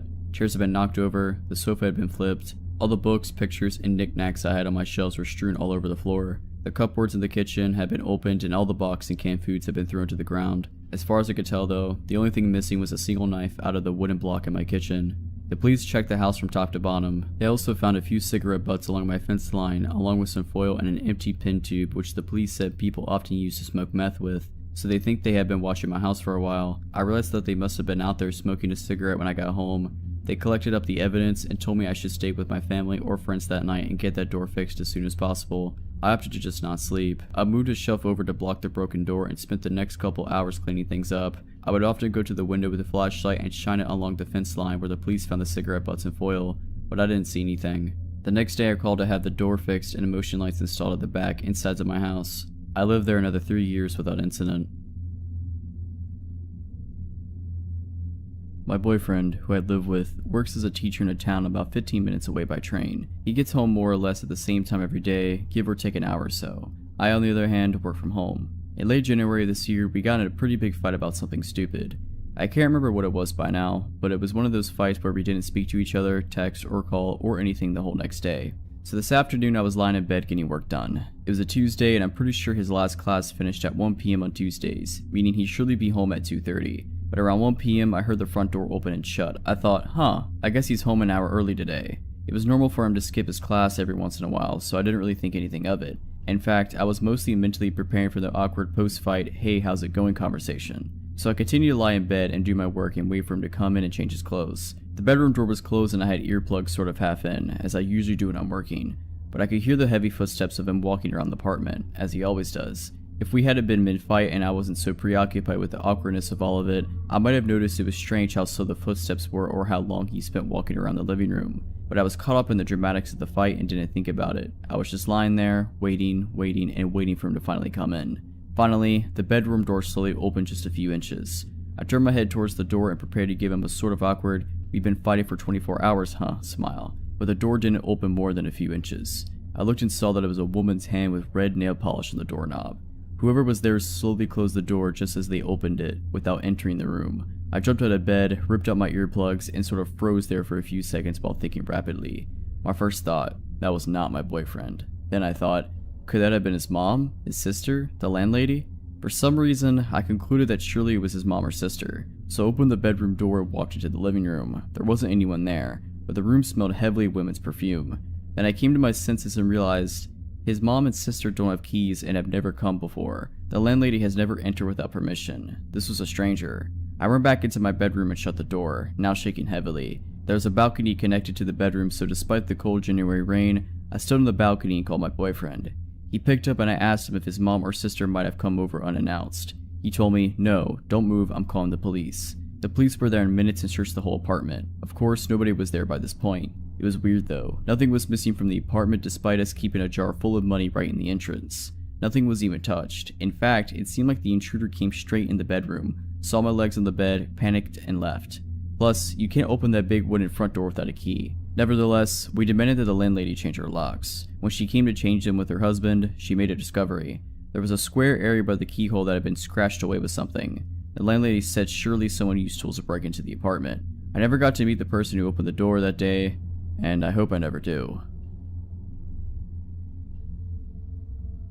Okay, this happened in 2016 when I was a 17-year-old first-year college student in film school. I lived alone in my first ever apartment. I never felt unsafe in this apartment for several reasons. There were multiple gates in the residence that needed to be opened through a code only the people who lived there knew, and my door had 3 different locks and it was right next to the university, so most people who lived in the neighborhood were college students. Nothing bad had ever happened in the neighborhood before. I've always been very careful with locking the door when I leave my home. I always check it twice. So this one time, I leave to go to class and lock my door, but for some reason I couldn't get the key out of the lock. It was completely stuck, so I went to get the caretaker of the building to help me, but he wasn't there and I was getting late for class, so I went to class with the key still in the lock. I took off the keychain first so it's not too noticeable. When I got home, the caretaker was back, so he came to help me, and we couldn't get it out for 15 minutes until somehow he did. He told me the lock was damaged, but that I didn't necessarily need to change it if I only locked it once instead of twice. I just said okay and that was the end of it. I really wasn't worried because of how safe I felt in this building.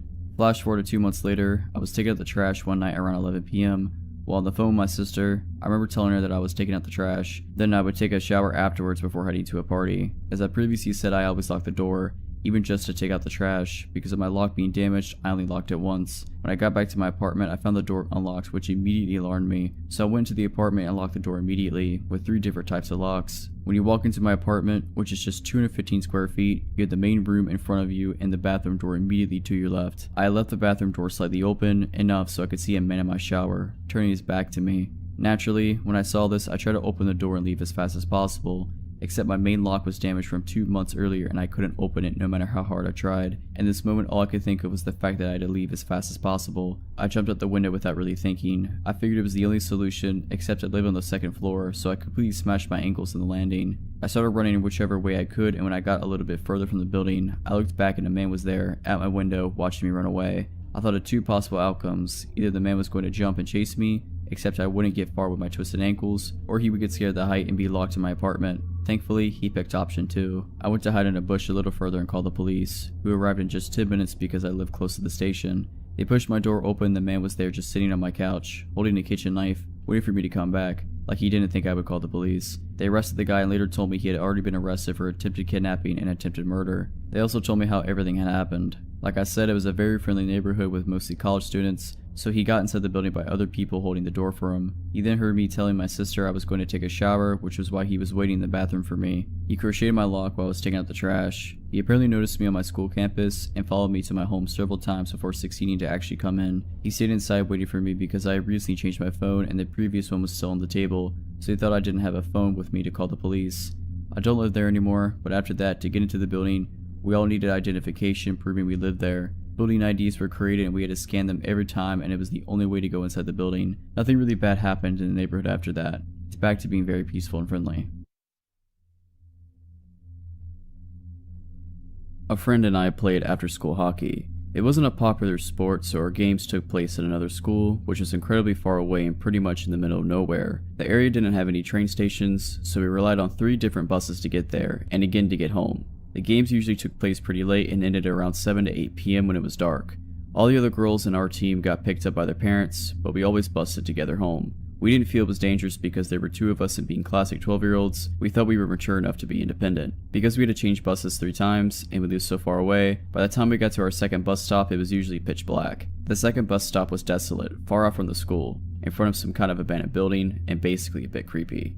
The stop was small, it wasn't sheltered, it was just a steel pole with a bus painted on the sign. On this particular night, it wasn't raining as well, so we felt extra miserable standing out in the cold.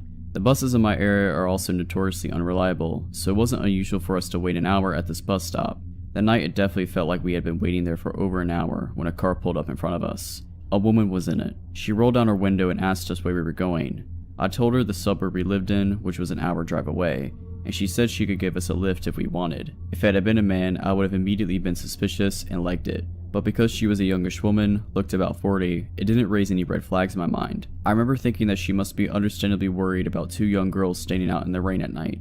I smiled and thanked her and said it was okay and we would wait for the bus. She hesitated and then drove away. But a few minutes later she came back and pulled up in front of us again. She told us her daughter wasn't at a play and that she was going there anyway to pick her up, so are we sure we didn't want a lift? My friend was almost about to get in, but I hesitated. Maybe thanks to my parents drilling me about stranger danger, and I said thank you, but it was alright, we'll wait. She was a bit pushier this time and asked us if we were sure quite a few times and mentioned her daughter again, but eventually she drove away.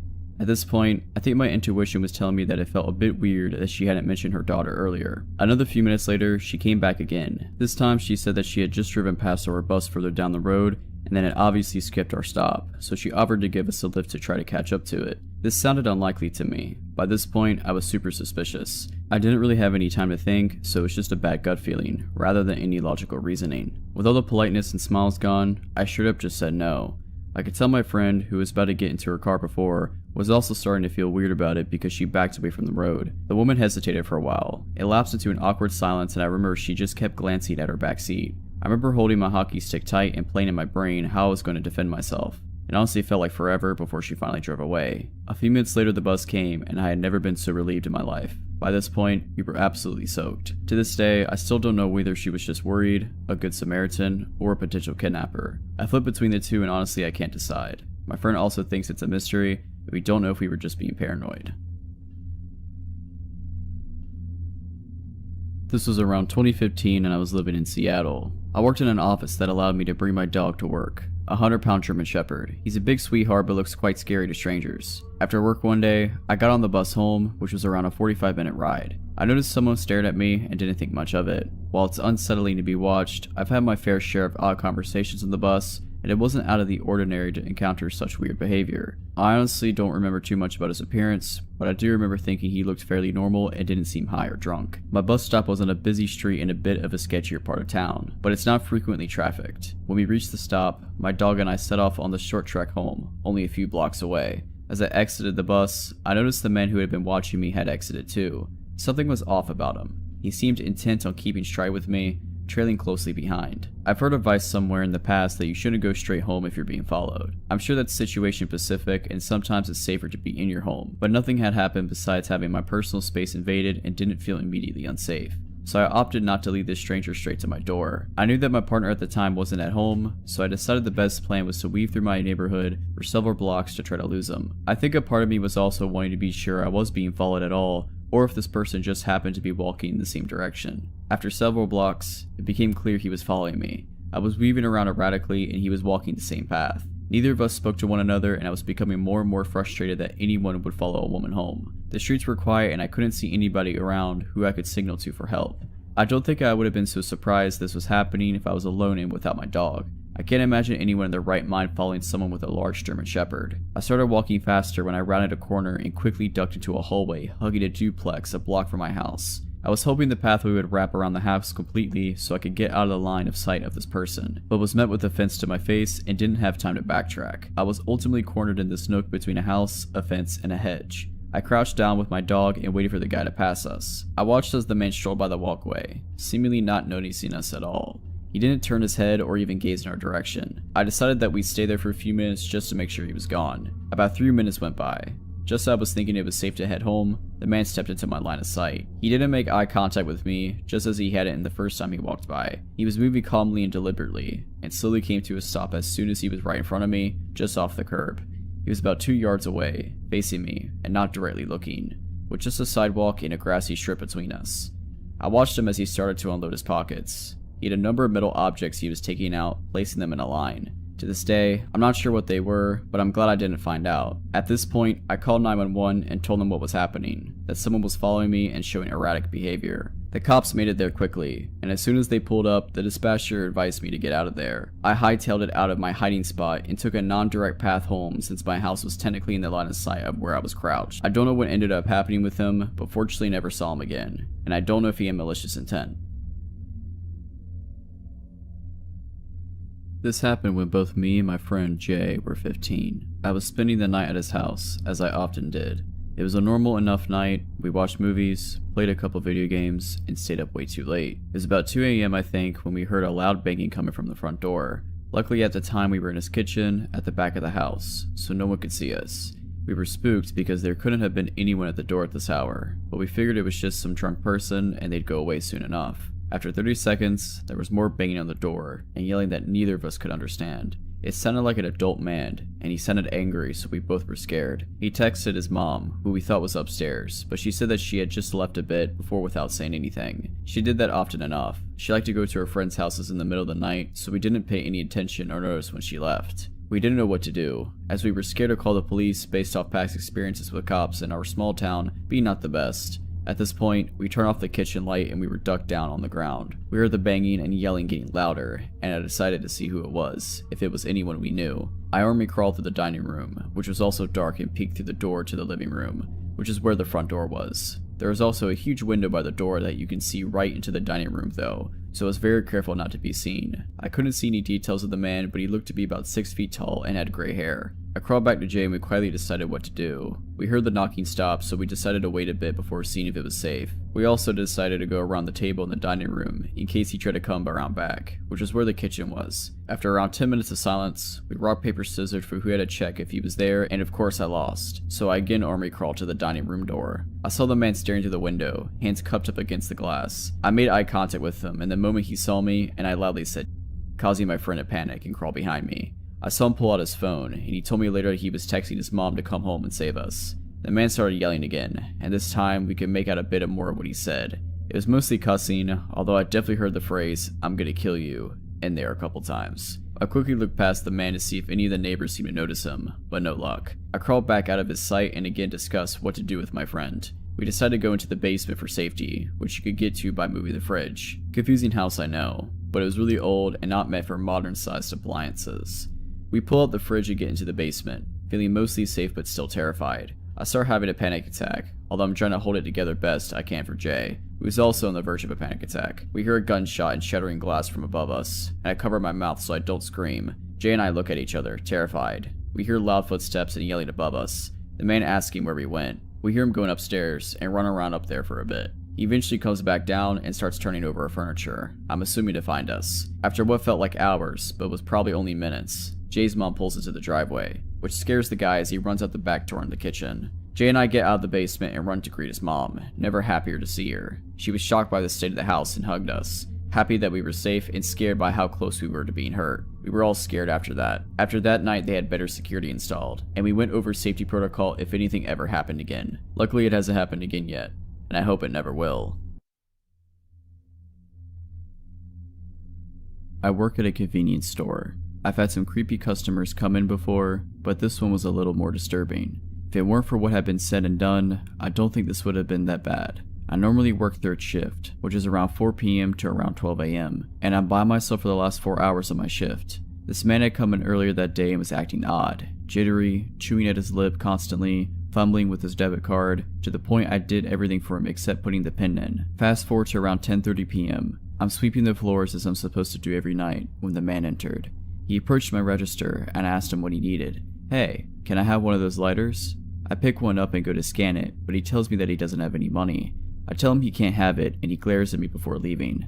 A man was in line behind him, and the entire time I was scanning his things, the lighter guy was staring at me through the window right next to my register. He eventually walks off, and the man jokes about the creepy guy asking for a lighter when the man in line didn't even have his with him. He tells me to be safe, then walks out to the gas station pumps.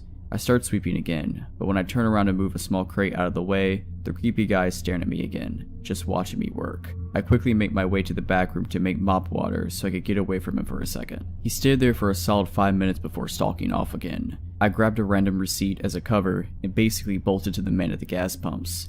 I got close and asked if he was in a hurry to go anywhere. I told him that the creepy lighter guy was still hanging around and that it was really freaking me out. He promises me that he didn't plan on actually leaving after getting gas. At this point, I thought it wouldn't take up too much of his time, since we both thought the man was already wandering away from the store. Unfortunately, he went back toward the store a few seconds later. Soon, an older woman comes in and I warn her about the creepy guy.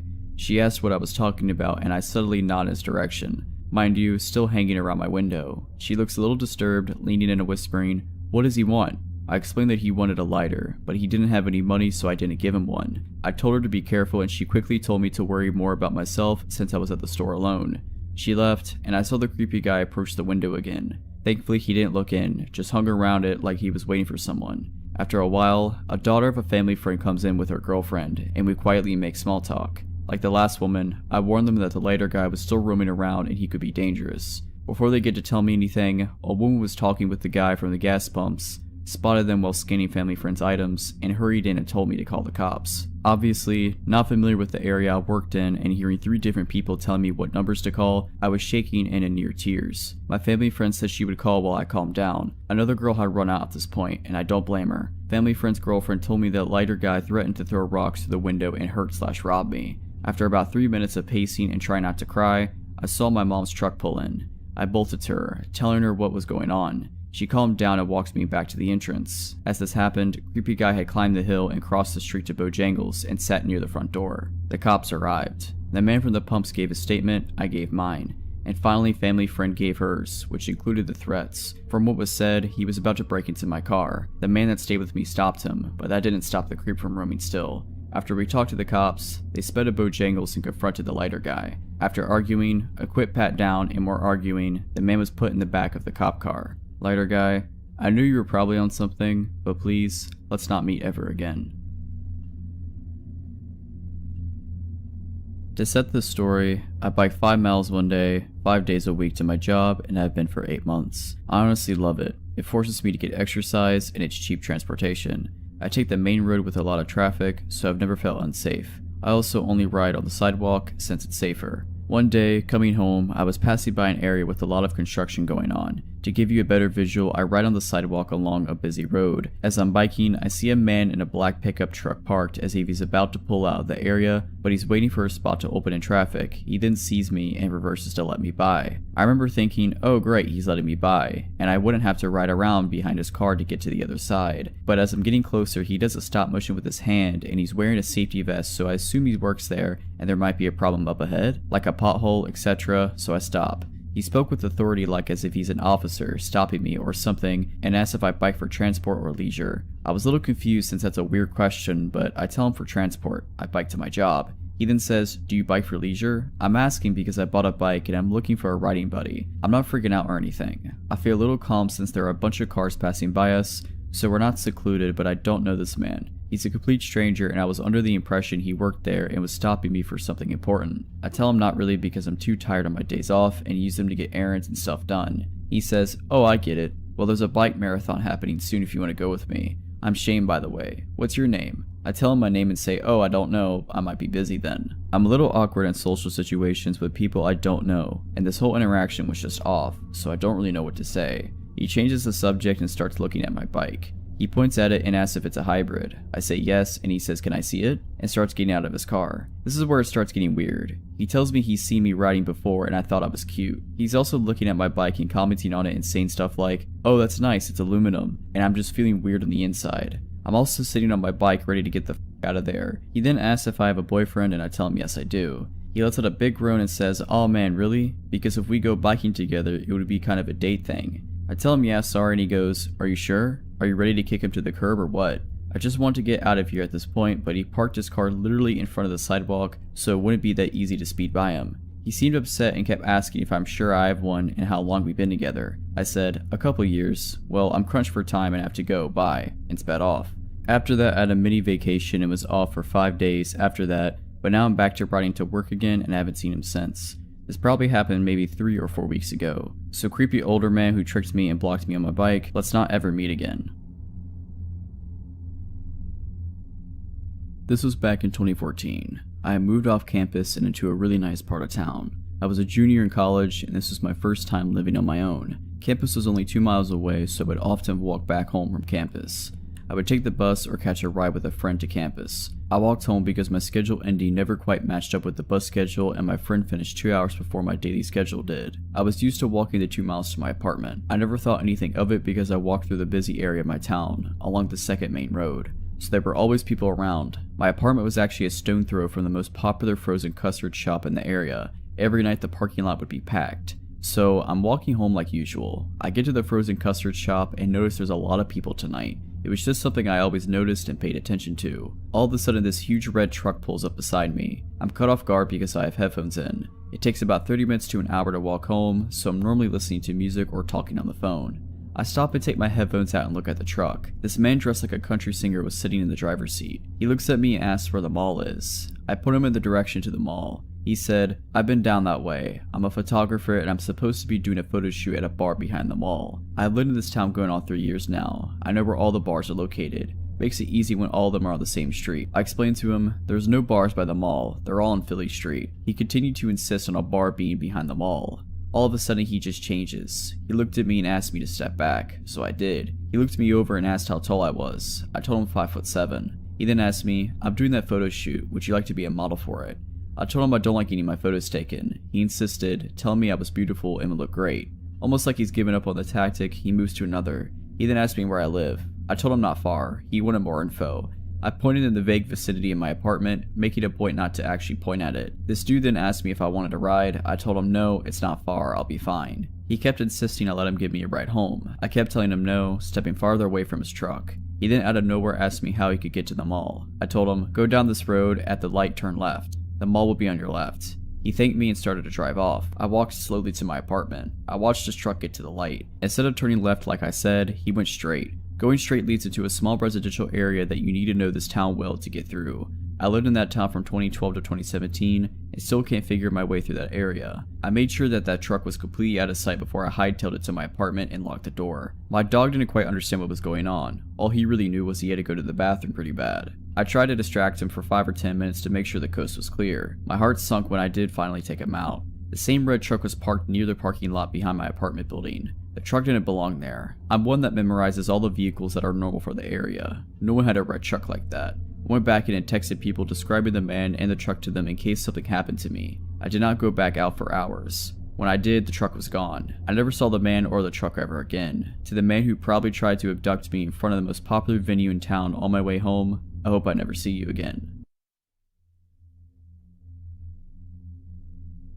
Okay, before I get into the story, there's a few things I need to explain about my country, South Africa, for you to fully understand the story. In South Africa, it's normal to have high brick walls with electric gates, electric fences, alarms, etc. The crime here is hectic.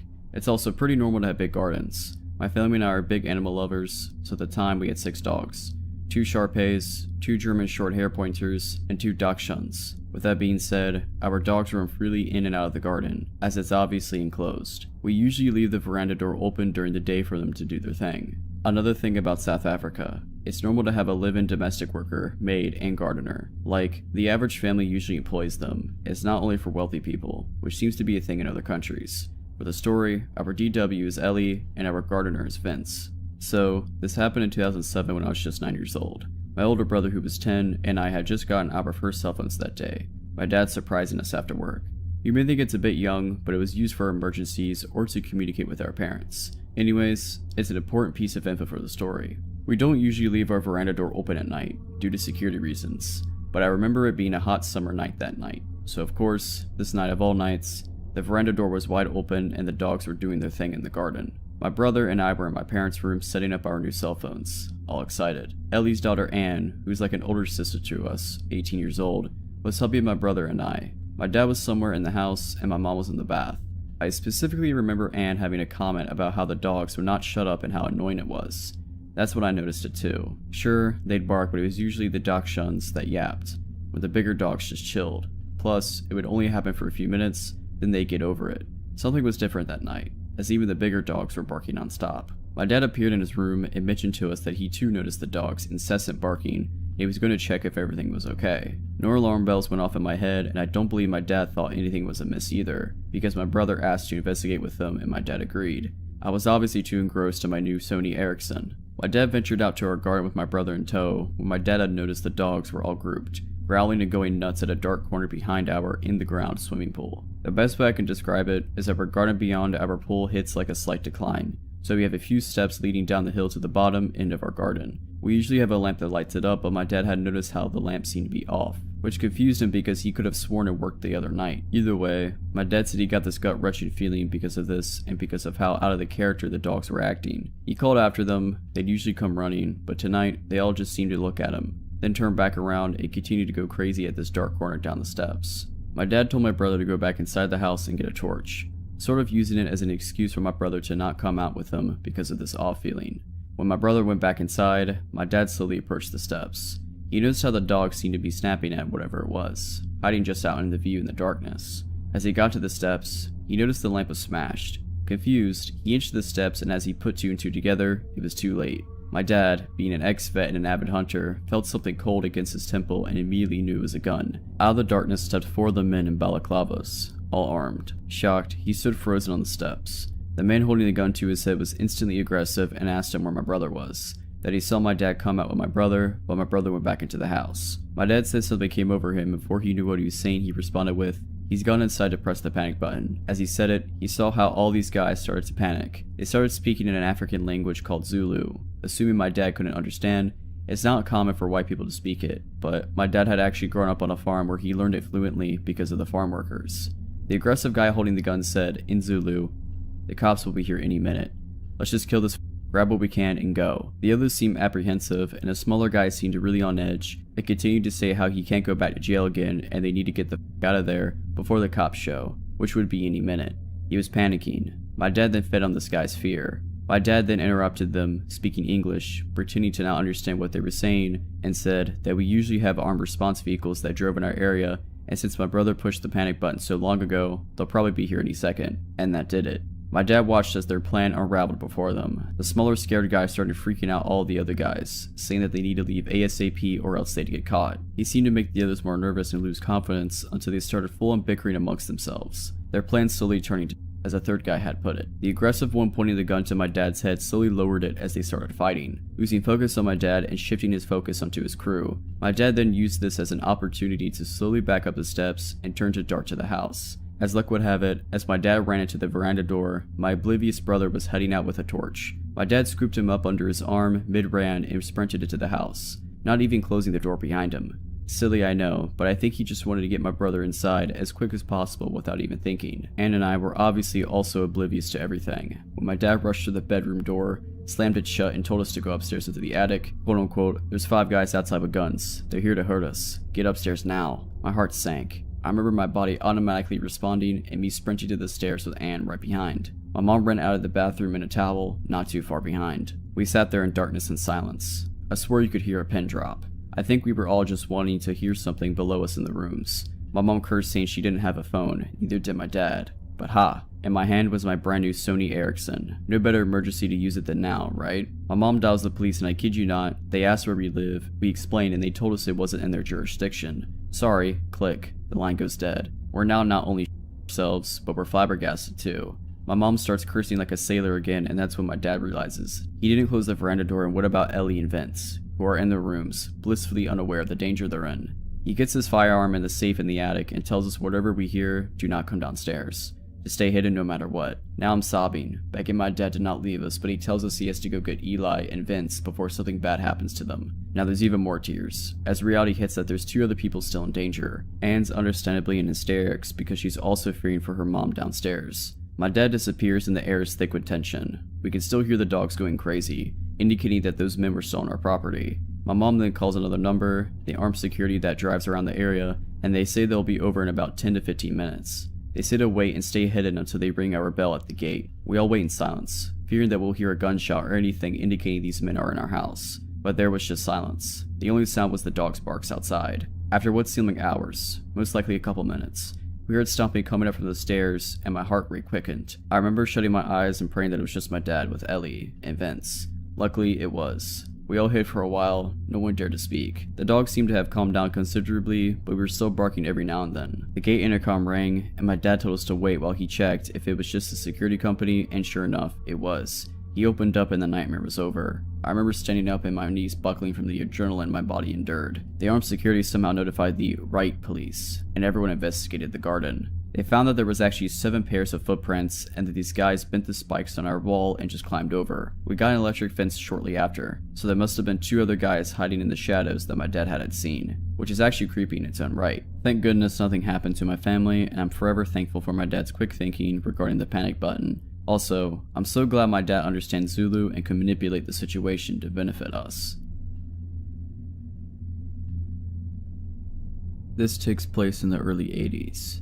I grew up in the suburbs in a very friendly townhouse complex. We all knew our neighbors. My first friends were the kids that lived in other townhouses. To describe my home, all townhomes are attached. They're also very tall and slender. I had 6 flights of stairs to go from the basement to the bedrooms on the top floor. We had a tiny driveway, and then there was the small roadway. On the other side was a raised flower bed that ran the length of the side of the townhouse wall across the street. The most important thing was a very bright street light in the middle of the planter. It shined ominously right into our front windows at night, and it had enough light to illuminate shapes above the kitchen counter on the 3rd floor kitchen, just the top part of bodies. You didn't need to turn on the kitchen lights at night if you needed to get something. One night I had a sleepover with my friend who lived diagonal to me. Us scouts had stayed up late and went to the kitchen for snacks. I peered out into the street to see an unfamiliar guy walking by on the roadway. There was no sidewalks. I noted to my pal that there was a weirdo walking by because he didn't seem right. He was tall and lanky with long 80s hair. With our familiarity with people in the neighborhood, we didn't recognize him.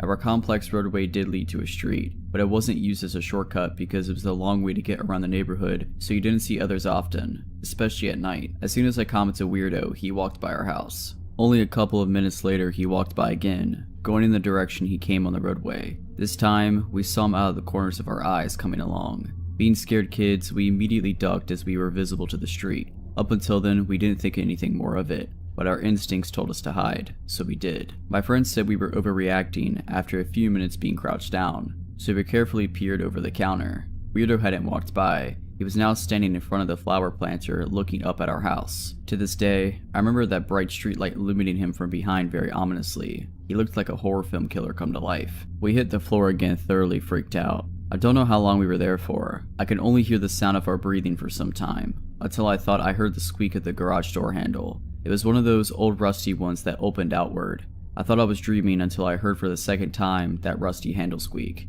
He was trying to get in now. My friend and I were frozen in fear. Luckily, my dad always locked the garage. The squeaking stopped. Even though my friend and I could have run upstairs or shut it to my parents, we were rooted on the spot, thinking if we moved, he'd get us somehow. We thought that was it as it was suddenly quiet. But a few minutes later, I heard the swoosh of the screen door and telltale sound of the front door handle being pressed down. The first screen door was never locked, but thank God the wooden door always was. The noise repeated a few times. The metal scratching of the screen door hinge and the click of the front door latch. I wanted to piss my pants, and my friend looked like crying. Again, we were too silly enough to move or do anything to help ourselves. We just shook in terror and hoped he'd go away. He stopped trying to get in after about 5 minutes, and all we heard after that was silence. About 8 minutes later on the kitchen floor, we moved to stand up.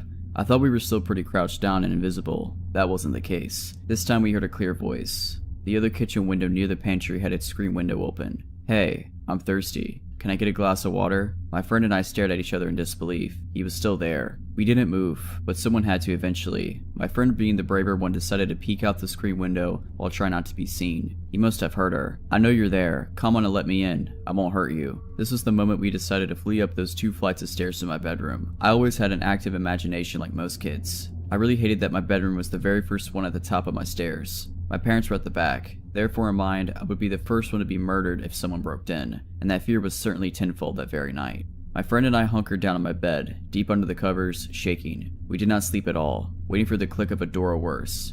We thought we heard him try again, but at that point we weren't sure if we were hearing things. Until the day I moved out, I never really felt totally comfortable in my bedroom ever again.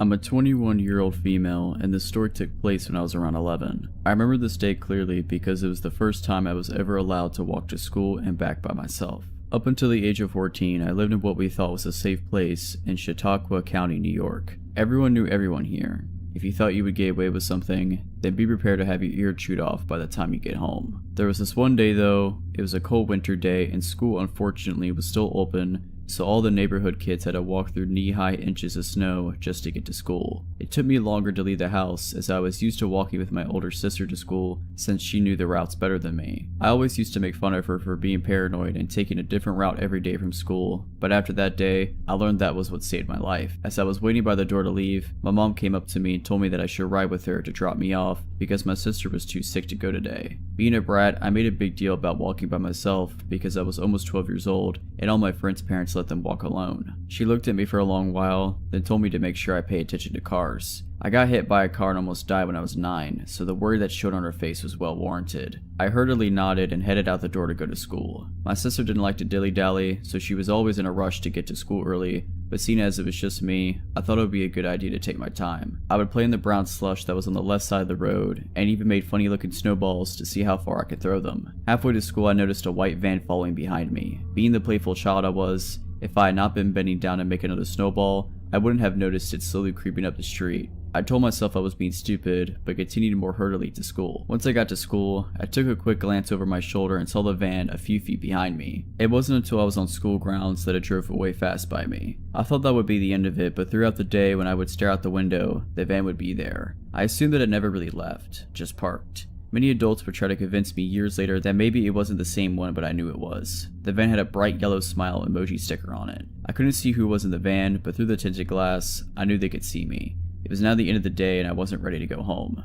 It was too late to call my mom, because she was at work and my sister was homesick. I had to suck it up and start walking home. I tried to blend in with the group of kids, but most of them were car riders, and the others didn't live near me. Remembering what my sister told me, I took another route home. I didn't memorize this route clearly, but I decided anything was better than being spotted by that van. I made it to my main street, but realized my mistake too late. The route I took led back to the main street where I walked to school. Hidden behind a row of cars was the white van with a smiley emoji sticker. I tried to stay calm and walk past in, but once I heard the van door slightly click open, I ran. I could hear the rush of 2 pairs of heavy footfalls behind me. They were getting closer, so I did what any normal kid would do. I cut corners. I cut into someone's backyard until I was directly inside of my house and forced myself into the thick snow to make it to the door. My heart was racing, not because I was running, but because I could still hear them behind me. I made it to the door and banged with all my might until someone came to the door. My sister looked confused, but one look at my face and she pulled me inside and locked the doors. The van was still outside. Truthfully, it stayed out there until my brother got home. Me and my sister don't talk about it, but we both knew how close it was to me going missing. Whoever you are that attempted to kidnap me and do God knows what else, let's not ever meet again.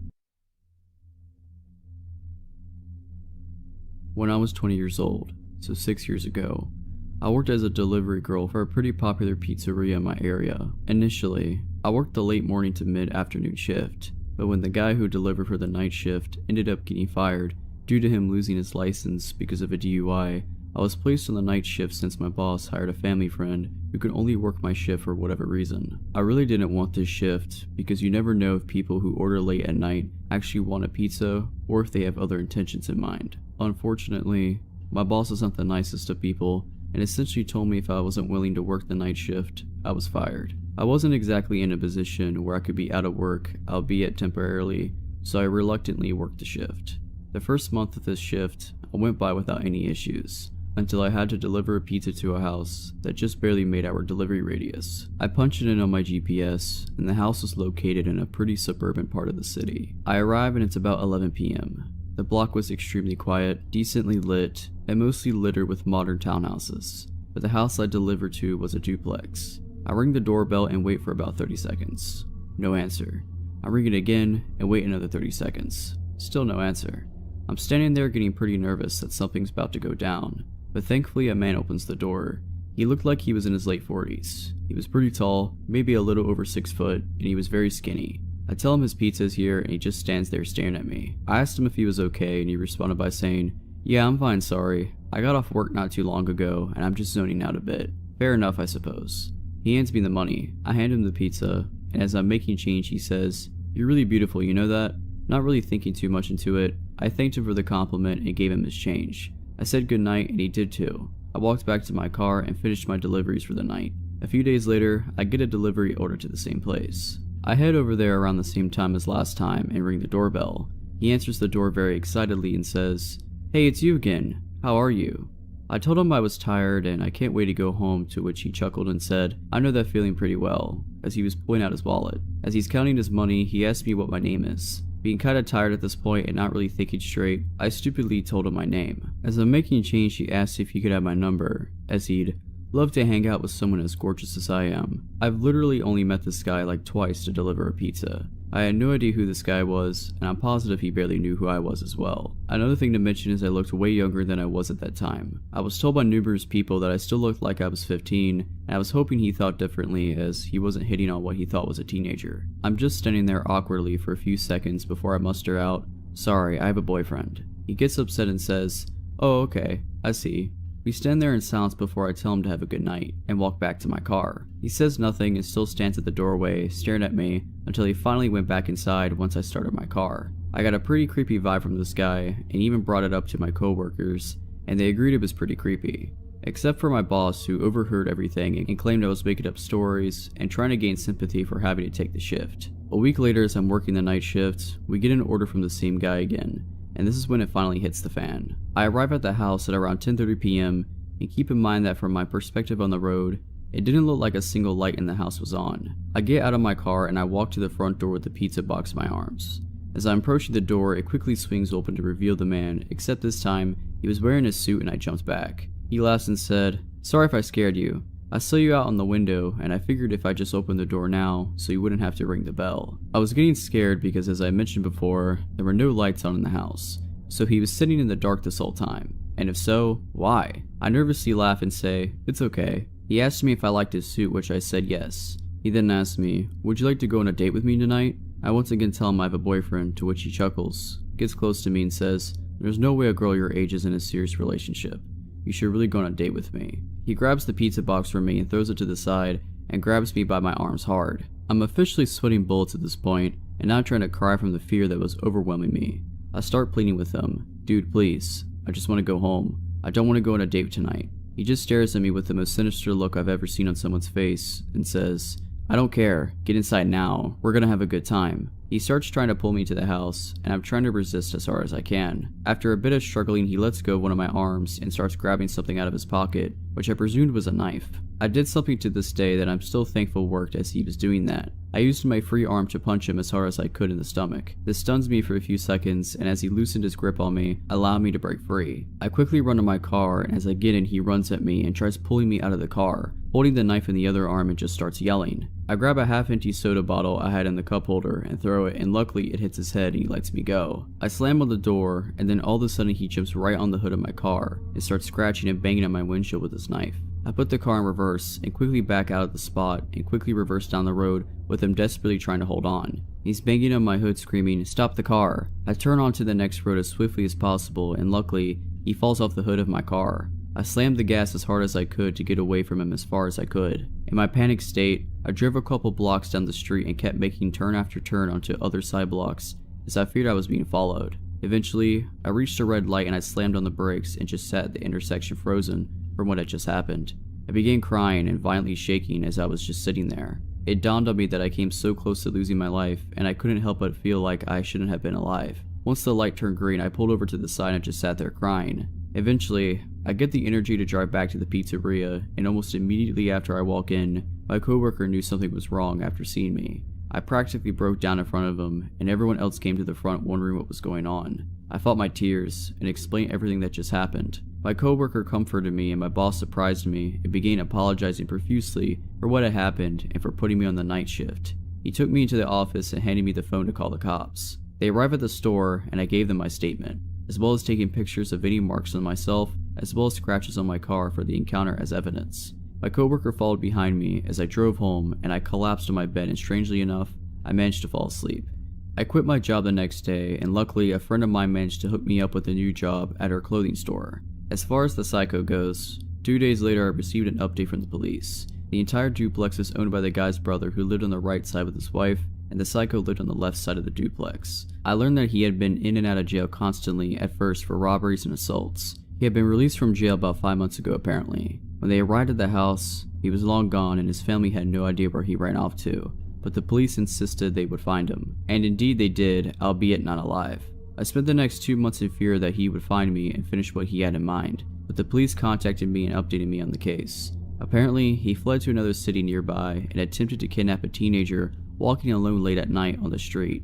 Luckily, somebody happened to be looking out the window at the right time, called the cops, and the police caught him by trying to force her into his car. He manages to flee and the police chase after him. He blew a red light near a busy boulevard and a van slammed right into the driver's side of his car. By some sort of miracle, the driver of the van only sustained minor injuries, while the psycho succumbed to his wounds long before the ambulance even arrived. I thank the officers for everything they did and for informing me, so I walked out of the station. I walk down the street and I light up a cigarette as I'm taking in everything that I'd just been told. I don't wish death on people, but after hearing about his death, I felt relieved. I felt relieved that he couldn't hurt anyone anymore. I was relieved that I wouldn't have to ever encounter him again, and that I wouldn't have to go through with charging him and reliving what happened that night. Who knows where I'd be if he managed to pull me into his house. I grew up in Ohio in the 70s, and me and my childhood friend Joe were outside all the time when we could manage it. Joe lived on a farm that bordered a pretty big forest, and my parents would drop me off in the morning and we'd stay in the woods all weekend. We'd only come out for school. We loved pretending that we were frontiersmen. We'd build shelters, traps, practice making fire with sticks, the whole 9 yards. When we got to be in high school, we got this notion to pull a Stand By Me. This was based on the movie on the same name that just came out. The idea was that we'd walk the railroad tracks out in the country, but instead of looking for a dead body, we'd find cool bridges to fish from and to camp little ways off the tracks. Of course, we knew this was dangerous and we'd likely be trespassing, but we were kids. We had a lot of fun. We did find beautiful rivers. We discovered bridges no one went to, we fished, we hid from trains. At night, we camped in woods just near the tracks and made small hidden fires. Nothing bad ever happened. It was idyllic. In fact, it was so fun we did it multiple times. Never had a problem. After high school, me and Joe went our own ways. We both left home, but always stayed in touch and always tried to coordinate visits so we would see each other occasionally. Well, one summer in the mid-90s, it worked out that we were both in town for about a week. We would do stuff with family in the day, and at night, we'd either catch drinks at a bar or sit outside Joe's house around a fire and talk about the old days. One night, me and Joe got to talking about our Stand By Me trips. Well, nostalgia and beer are a heck of a mix. Soon, we decided to take a day, walk the rails, camp one night, and walk home. The day came, we started out early morning. We had my wife drop us off in our old spot where we used to start, right outside our hometown. She thought this was absolutely crazy and made sure to mention it. When she pulled away, Joe suggested that instead of walking the usual route, we take the opposite direction, just to be adventurous. We knew the land well, we had a map, and so I gave it a screw it, and off we set. The day went fine. It was fun and a little sad, but in a good way. We found a bridge and sat on the edge, smoked a joint and moved on. We had no fishing gear, but we brought some canned food and other stuff. Before night started to set in, we picked a spot to camp. It was a thick forested area, trees on every side of the train tracks, so you felt like you were in a tunnel. We had brought small hammocks to sleep on, but before we set them up, we decided to do a little scouting of the perimeter. Now, this is what we used to do in the old days too. We'd walk the area around a little bit just to make sure some dude's house wasn't just over a hill and we were actually camping in their yard. We walked maybe 100 or so feet into the woods and up a small incline. We figured if we didn't see anything from up top of the short hill, we'd be fine. But when we got to the top, we saw an old building down at the bottom, about 100 yards into the woods. It was barely visible. We pondered over what to do. We both assumed it was a sugar shack or something, because there didn't appear to be any clear road into it. From where we were, there didn't look to be anyone in it either. All was quiet. No movement could be seen. No lights. We decided to walk a little closer just to make sure. We came down the hill very slowly, and as we neared the building, we saw it and it wasn't a sugar shack at all. It was an old church. It looked like it had been abandoned for years. It was a squat, sagging building whose wooden planks were almost black from years of moss and rot. A cross still stood on top of the place, also weathered black. None of the windows had glass, and there were no doors, just open doorways. We got close enough to see inside. There were rows of pews and a built-up section in front for a preacher to stand. We didn't go all the way in. We didn't want to. Beyond all that, there was no sign of anyone else. No footprints, no paths, no roads. It was an abandoned church. We left immediately and went back up the hill to our spot that we had picked to camp. Having a hill between us and the church made us feel better, but we were still a little uneasy. We chalked it up just to the natural creepiness seeing a church in the middle of the woods would elicit. Besides, at this point it was dusk, and we just decided to rig up our hammocks and go to sleep and move on at early morning. Night set in, and as we lay in our hammocks and just talked, we began to hear something in the direction of the church. Our conversation about it went a little like this. Do you hear that? What is that? It sounds like people singing. And it did sound just like singing. We both slid right out of our hammocks and hunkered down, straining to hear more. We listened for a minute or two, and the singing continued, but it wasn't getting louder. Finally, we decided to creep back up the hill and see if we could spy where the sound was coming from. We could still move very quietly in the woods from the old days. It was second nature to us. The moon was barely out, but it provided enough light so you wouldn't walk right into a tree, but it was near pitch black. We didn't use flashlights as we crept slowly up the hill, and we didn't talk. When we got to the top, we saw light in the distance. It was coming from the church, and the singing was coming from inside. Joe and I put our heads close together and had a hushed conversation that boiled down to, "Can you believe this?" The light looked to be a candlelight from the way it flickered, and though we tried, we couldn't make out what was being sung. It sounded like church music, but in another language. We sat and watched for a while, trying to see who was in there, but we only saw occasional shadows. We had no intention of getting closer either. We had about a football field length between us, and we aimed to keep it that way. The singing continued for a bit, and then it stopped. After that, a booming male voice began to chant. I was already freaked out, but this voice thoroughly scared the crap out of me. It sounded like some Old Testament preacher you see in movies, but again, it was like he was speaking in a different language, because we couldn't understand a single word. Eventually, it got to where the single male voice would say something, and then a bunch of voices would answer in song. This lasted for a while, and then they all broke into this long, sustained wail that just kept getting louder. It got so loud and so disturbing that I covered my ears. Then it stopped. At this point, I was just getting ready to say, "Let's get the heck out of here," when Joe put a hand on my shoulder and hissed, "They're coming out." We were far enough away that we couldn't really make them out very well, but what we could see was a line of figures walk out the open doorway, all holding hands in single file. We could see some of them had flashlights. They began to sing again, and the light from the flashlights began to move toward us and the hill. We booked it back down to our campsite, grabbed our stuff, and ran to the tracks. Once there, we ran down the tracks in the direction we had come from. After a few minutes, we stopped and looked back. We saw lights coming down the hill, and they were moving erratically like whoever was holding them was shaking them. We continued to run in spurts and walk as fast as we could. We eventually stopped seeing the lights and came to a road. By our map, we knew a small town that was about 15 minutes down it, and we walked there, got to a 24-hour gas station, and called my wife to come get us. My wife and other friends all just thought it was kids messing around, but I heard those voices and they sure as hell didn't sound like any kids to me. Not sure who those people were, but it was definitely the most creepiest thing that happened to me out in the woods. So, this happened about 5 years ago while I was 9 months pregnant. I was Christmas shopping at the mall with my then 7 and 15-year-old daughters one Saturday night in a very safe city with very low crime rate. There was an Applebee's connected to the mall, and we ended our shopping pretty late, and the mall stores were starting to close, so I took my kids to the connected Applebee's for a late dinner. We finished up eating at about 10 p.m. to leave out the Applebee's entrance into the practically deserted parking lot with shopping bags in tow. As we got to the car, I was in the middle of maneuvering the shopping bags in my arms to find my keys, when a 50-ish-year-old looking guy starts walking up from somewhere in the parking lot with shaggy gray and white hair and a faded flannel shirt and old jeans. I noticed him briskly approaching when he was about 40 feet away, and he said, "Give me all your money now." My blood ran cold, and I stared at him owlishly and shakingly said, "What?" He then said he was just kidding and came up and stood right next to my daughters, who were standing on the other side of the car, waiting for me to unlock the door to let them in. He then starts making small talk with me and my girls. He's asking things like if they were being good girls for Santa, how old they were, if we got all of our Christmas shopping done, what kind of things did we get, etc. He didn't seem drunk, high, slow, or anything at all. He was very coherent and seemed sound of mind. Mind you, I was a heavily pregnant woman, alone with my 2 daughters in a mostly deserted parking lot at 10 o'clock at night. I was being approached by a stranger who came and stood right next to my kids on the other side of the car, just shooting the breeze, talking to me and my kids with his hands in his pockets and occasionally looking over his shoulder. I didn't want to aggravate him, so I was politely conversing with him and trying to look calm and nonchalant while trying to disguise my frantic hands digging inside of my giant purse for my car keys. This exchange went on for about a couple minutes while he periodically kept looking over his shoulder. I was silently panicking and trying to politely keep the situation from escalating by calmly and nonchalantly talking to him while also trying in vain to find my car keys to get us out of there. They were in there hiding good. I felt that at any moment he was going to pull a knife or gun or rob me, and my kids were right next to him, away from their mother on the other side of the car, and I couldn't find my car keys to get my kids into the safety of the car. He kept trying to engage them in conversation, and I could see that my oldest daughter was a little weirded out.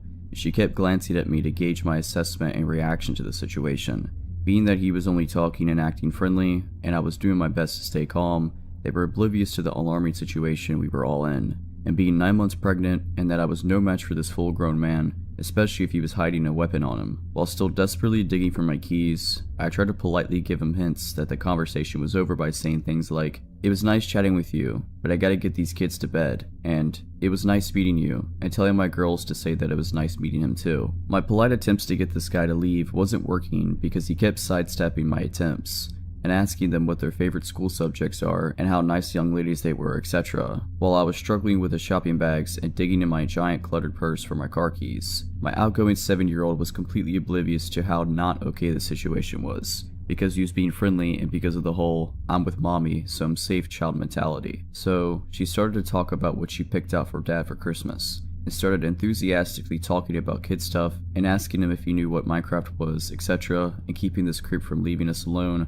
by keeping him engaged in conversation. They didn't realize that I was becoming desperate to get them out of there. Then I suddenly felt this sinking feeling of dread when I realized that I may have lost my car keys in the mall, and that we were stuck outside with this strange man who kept looking over his shoulders and was showing no signs of walking away, and I was thinking that he was waiting for the perfect moment to pounce. All he had to do was grab one of my girls and threaten their life, knowing it would make me do whatever he wanted as long as he wouldn't hurt them. I started to feel my adrenaline start to spike, and my heart and stomach started doing flip-flops, and I felt like at any moment something was about to go down, as the gravity of realizing that there were no other people or witnesses around, and that they were totally alone with him at that moment, the odds were stacked against us and that he has his chance. He all of a sudden was all like, "Okay, it was nice talking to you, see you later," and walked off in the same direction as which he came. It wasn't until then I found my car keys and locked the car and told my kids to get in fast, and I got in too, and locked the doors and started the car and drove out of there. My 15-year-old lightheartedly and jokingly said, "Okay, that was weird," and laughed.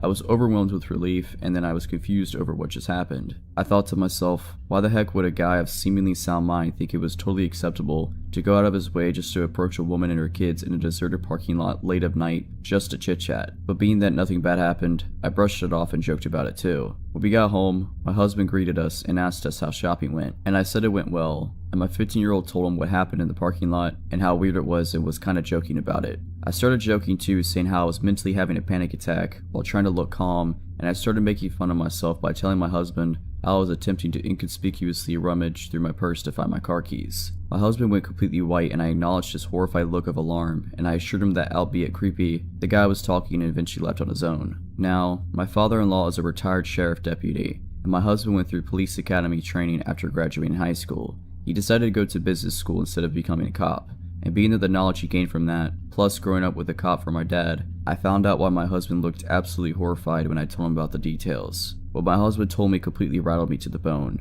My husband told me that he was 100% sure the reason why that guy was hanging around us and chit-chatting was because he was waiting for me to unlock my car. And the reason why he was standing next to our kids was because once I unlocked the car and the kids started to get inside, he was most likely going to force himself into the car with the kids and hold a knife or gun to them to gain leverage on me to force me to cooperate, knowing that I wouldn't abandon my kids, which would force me to get into the car with them and then do whatever he wanted me to do, which most likely would be to drive to a remote location to do whatever knows what. And being that he wasn't wearing a mask, suggests that his intentions were to also leave no witnesses to identify him. I then remembered that he was positioned by the backseat passenger door where my 7-year-old was, standing by waiting to get in. My husband then told me that the most likely reason why the guy ended up leaving was because it took so long for me to find my keys, and the longer it took, the more anxious and spooked it made him. And that whole time, me trying to search for my car keys in my purse saved me from potentially being abducted. If you're liking this video, all I ask is that you make sure to subscribe to my channel and like this video. Thank you.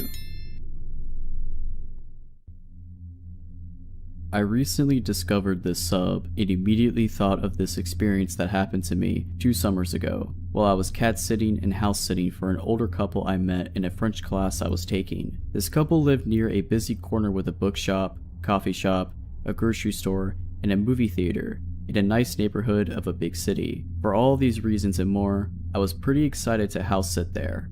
My own apartment, where I lived with my boyfriend and my own cat, was about a 10-minute drive to 40-minute walk further up the street in a quiet, residential area with nothing much around it. Now, my own cat is vocal and super social. Because of this, we try never to leave him alone at night because he will literally cry for us all night. We're always slightly paranoid that he's going to get us evicted due to noise complaints from neighbors. We lived on the top floor and you could literally hear him crying from the bottom floor and outside if the door to the building is open. So my boyfriend and I decided that he should stay at the apartment with our cat while I was house sitting. My boyfriend drops me off at the house and I settle in with my luggage, look around the surprisingly large 3-story house, and then decide to walk over to the grocery store to pick up some food for the next few days. As I'm walking home with my bag of groceries, I notice this man, extremely tall and gaunt, with a head full of long, shaggy hair, walking parallel across the street watching me. I'm only about 2 houses away from the place where I'm staying, so I sit down on the edge of the wall as though I'm taking a break and call my mom, trying to keep an eye on him surreptitiously from the corner of my eye. This man stops behind a pole across the street and continues to watch me. I tell my mom this guy seems to think that a pole hides him from my view, but that I can see him from there, standing still as a statue,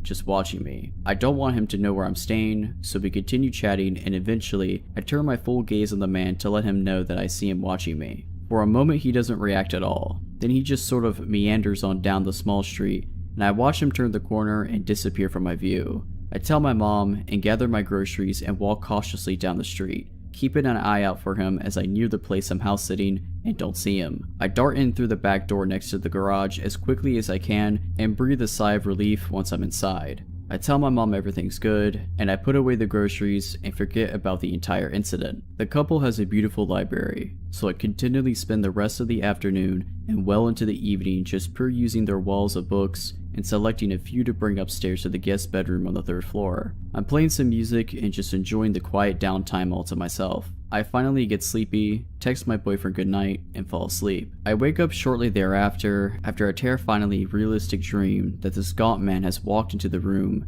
trailing his fingertips along my body. The room is dark, all the window blinds shut, and my body goes completely still. Half positive that it wasn't a dream and that he had somehow broken in, it was waiting in the shadow. I quietly reach underneath my pillowcase for my phone. I always keep my phone tucked under my pillow, and it's not there. My panic rises, and my mind overreacts. He's here and he's playing a game with me. He took my phone. He's somewhere in the house. I desperately begin to pat around my bed as quietly as possible, searching beneath the other pillow for my phone. Not there. I think, surely he'll hear me if I get out of my bed to look. But I suddenly remember that I left my laptop next to me on the bed and I open it, quickly sending text after text to my boyfriend through iMessage until he wakes up. I tell him I can't find my phone, had a bad dream, and I'm super anxious. With him awake and responding, I get the courage to flip on the lamp and get out of bed. I search around the floor, thinking my phone must have fallen while I was sleeping. Nope, not on the floor. Finally, as I search the bed frantically, I find it atop the covers on the other side of the bed. Weird, but I suppose I must have knocked it across the bed or something. I don't sleep well the rest of the night, hearing noises from across the 3 floors of the creaky stairs and house, thinking anyone could break in through the patio door across from my room. All they'd have to do is get to the balcony, and wake up the next morning exhausted. The next day, I'm sitting in the living room at their piano practicing. I'm an opera singer, and I was mostly excited about this house sitting because I'd get the chance to sing without worrying about apartment neighbors complaining, with the blinds open. There are some kids riding their bikes, neighbors with dogs, the usual.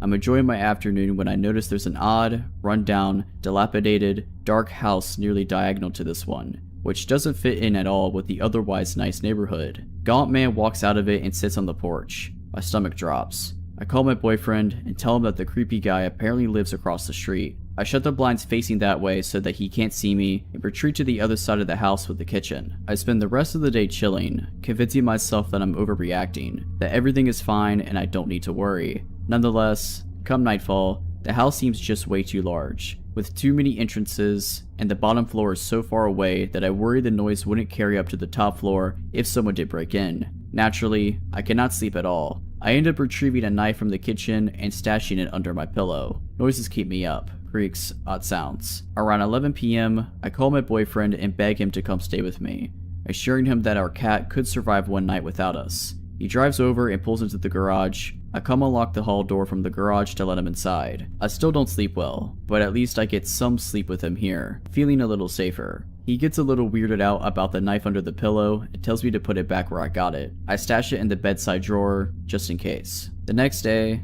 I pull it together and tell him he doesn't need to stay. I'm clearly overreacting. Then comes nightfall, and the plethora of odd noises. I decide I can't stay in the guest room at the top floor anymore because I feel like I can't hear anything. I go down to the second floor and try to sleep on the couch in their media room. George of the Jungle's on TV, and I try to fall asleep while watching that. Instead, I get more and more paranoid that I won't be able to hear anything over the movie and end up switching the movie off. I try to fall asleep again. Now I'm sure that I can hear noises from both above and below me. Not the cat who, every night, hid in a tote bag in their bedroom on the second floor and never made a sound except to hiss at me when we crossed each other's paths. I get no sleep, patrolling the entire house all night, finally falling asleep as the night sky tinged gray with dawn. The next day was my birthday, and his little sister was flying up from across the country to spend a week with us. He couldn't stay the night with me anymore because she was still quite young and needed adult supervision, and I insisted that she stay at our place rather than have them come to the house I was at. Fortunately, my best friend had just returned from her trip, and we decided to have a birthday sleepover. I feel a little paranoid, but again, I'm able to get some sleep with someone else there and wake up a little more refreshed. She leaves, and I sit in the kitchen, which faces the street where Gaunt Man first saw me. Gaunt Man is across the street, walking and watching. I duck down against the wall below the window, placing my phone at the gap between the blinds with only the top of my head showing. Gaunt Man gets closer, still watching as I hit record on the video. I get several seconds of him watching the house until he suddenly seems to notice the top of my head or the phone and snaps his own gaze back to the sidewalk below him and walks on. My heart is pounding. Now he knows that I've watched him watching me again. Probably saw the phone recording or taking a photo, and he lives right across the street, where he often sat on his porch for hours smoking with a couple of other men, facing my direction. The next few nights were a blur of me wandering around the house, checking closets and other closed spaces upon returning from going out, placing chairs against entrances so that I'd hear them scrape if they got moved, half sleeping in the media room, double checking windows, exhausted until the couple of hours of sleep I would get when the sky would tinge gray, and I'd felt I'd survived the most dangerous part of the night. My best friend found out I wasn't sleeping at all, and offered to stay with me for the last night. Boyfriend's little sister was still there so he couldn't. I accepted her offer, feeling foolish and overdramatic, but thankful. We stayed back in the guest room on the top floor, watching Parks and Rec quietly with the subtitles on, so that I could still hear the rest of the house. It was around 1 a.m. or so when a shrill, piercing siren suddenly echoed throughout the house. My best friend and I sat up in bed, paralyzed for a moment with fear and confusion. "Did they say anything about an alarm?" she asked me. "No," I responded, hesitantly, wondering if I had missed something in the notes they had left. We stared at each other for another long moment. "What should we do?" she asked. "I don't know," I said. "We should shut the door and lock it, right?" She was the closest to the door. She shut it quickly and locked it. I moved the nightstand in front of it, a pathetic barricade. The siren continued to wail throughout the house. "Should we call the police?" I asked, my heart pounding into my mouth, opening the blinds with my hands and trying to peer through the dark street below. There was a window to the bathroom with the access from the balcony patio. I checked it, just to make sure yet again that it was shut and locked. "We should probably call the police. Or should we?" She had already begun to call the police, telling them that we were house sitting and an alarm had just gone off. We were concerned about a man who had been watching me over the past few days, and we were alone in the house. The police got our address and said that they would arrive soon. Suddenly, the alarm stopped. With the alarm off, we gathered the courage to remove the nightstand from the door and unlock it. I had pepper mace gripped tightly in my hand as we swung the door open, ready to confront whatever was out there. Nothing. No one. I checked the giant glass door a few steps away that led to the balcony patio. Locked.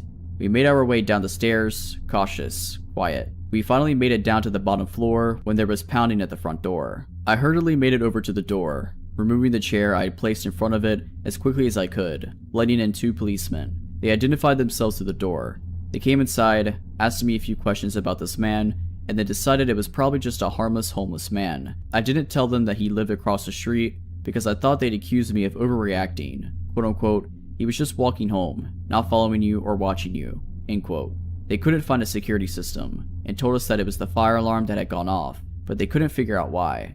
After checking the house and finding no one, they left. I emailed the owners the next day to tell them what happened, and that we had called the police to come check it out. They apologized that it happened, and thought it was strange. I left the next day and politely declined house sitting for them when they asked again a few months later. We moved out of the city and across the country last summer. My boyfriend only recently told me that he and my dad, who had come up to help us move, had seen Gottman walking across the street from our apartment, and that last week before we moved. So Gottman, even if you weren't stalking and watching me, let's not ever meet again.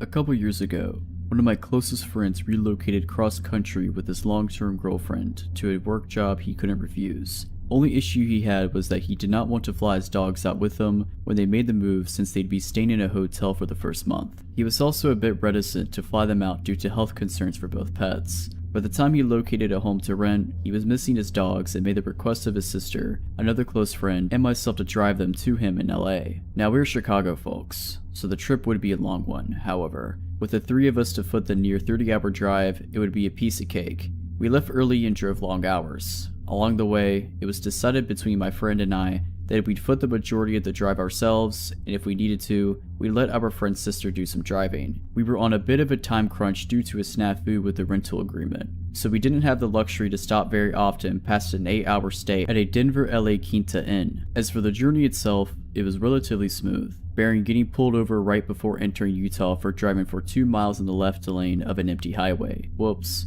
From that point, we made it through Utah, Arizona, and Nevada without much trouble until we entered California in need of gas. I had been driving for the majority of the first day and tagged my buddy in after being pulled over. I remained in the shotgun seat as navigator, searching through the GPS for a fuel stop.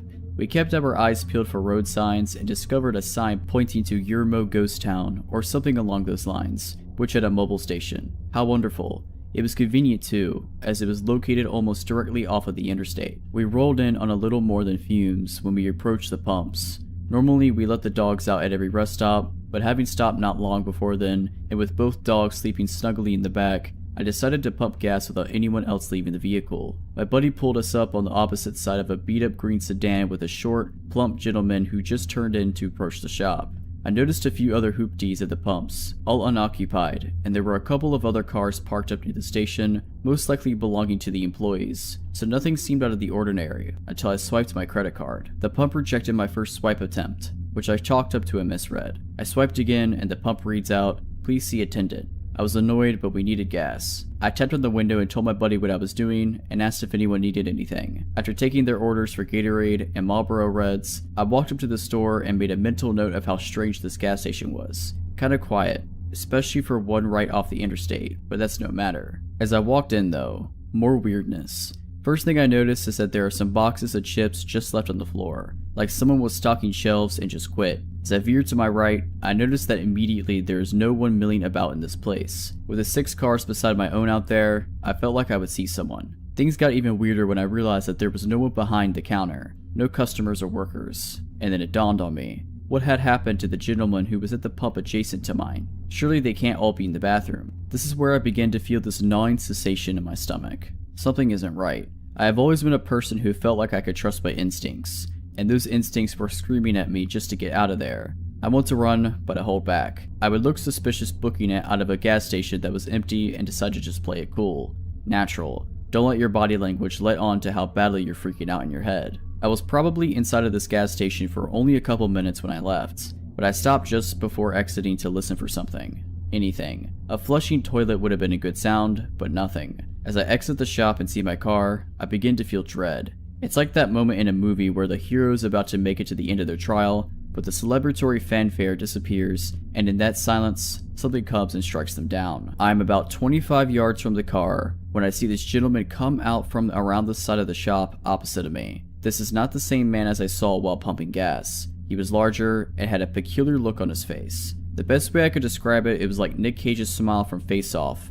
before the titular act had occurred. I continued walking towards my car, but when I turned back to look at him, he was now walking towards me with a purpose. At this point, I noped my way back to the car with increased urgency in my step. And of course my friend has the door to the car locked like a complete douche clown. There's also the 95-pound golden retriever sitting in my seat. Apparently my travel companions did not notice how freaked out I was, or the creepy gentleman still walking in my direction. I punched the window and told him to unlock the door, to which he only half rolls down the window to tell me the dog was in my seat and they were afraid she'd jump out when I opened the door. I reached my hand in and threw the dog towards the back seat as hard as I could, while my friend is just now realizing how freaked out I am. He started the car and drove off quickly. I took one last look back and saw the guy had stopped about a pump away from where we were, still with that same look on his face. We found another gas station further down the road, this time with a ton of people inside and out. After thoroughly creeping out my friends with the story as I pumped gas, we made our way back to the interstate, which meant passing that gas station again. It's been about 15 minutes since we pulled out initially, and we go silent as we notice that those very same cars are still sitting in the same spots where we had left them. After thoroughly freaking out for a few miles, I received a phone call from my credit card company about a $100 charge at a mobile station. The lady on the phone was really helpful in fixing the situation for me and was as entirely creeped out by the situation as we were. In the end, we made it to LA and had a great vacation, but it still bothers me as to what was going on at this little gas station off the highway and what was that smiling man story. So, crazy smiling man and whoever else was lying in wait at the Yermo Ghost Town exit mobile station, let's not meet. I lived in New Mexico for several years before moving to the Midwest. My friend, Amy, and I, both females, would spend many days exploring the remote corners of the New Mexico, discovering abandoned ghost towns and enjoying the quiet, desolate beauty of the desert. One afternoon in March 2010, we were traveling from Ruidoso to Albuquerque. Always up for exploring, we took a back road rather than traveling the more direct highway. One leg of our journey had us on NM55. It's a remote, teeny tiny 2-lane highway. We love those types of roads, up until that day. This part of New Mexico is flat and desolate desert. You can see for miles, and there's virtually nothing except dirt and rock between towns, and towns can be miles apart. So we were on NM55 going north. After a few minutes, we saw a white pickup truck up ahead of us, going the same direction. Suddenly, he stopped his truck sideways in the middle of the highway, blocking both lanes.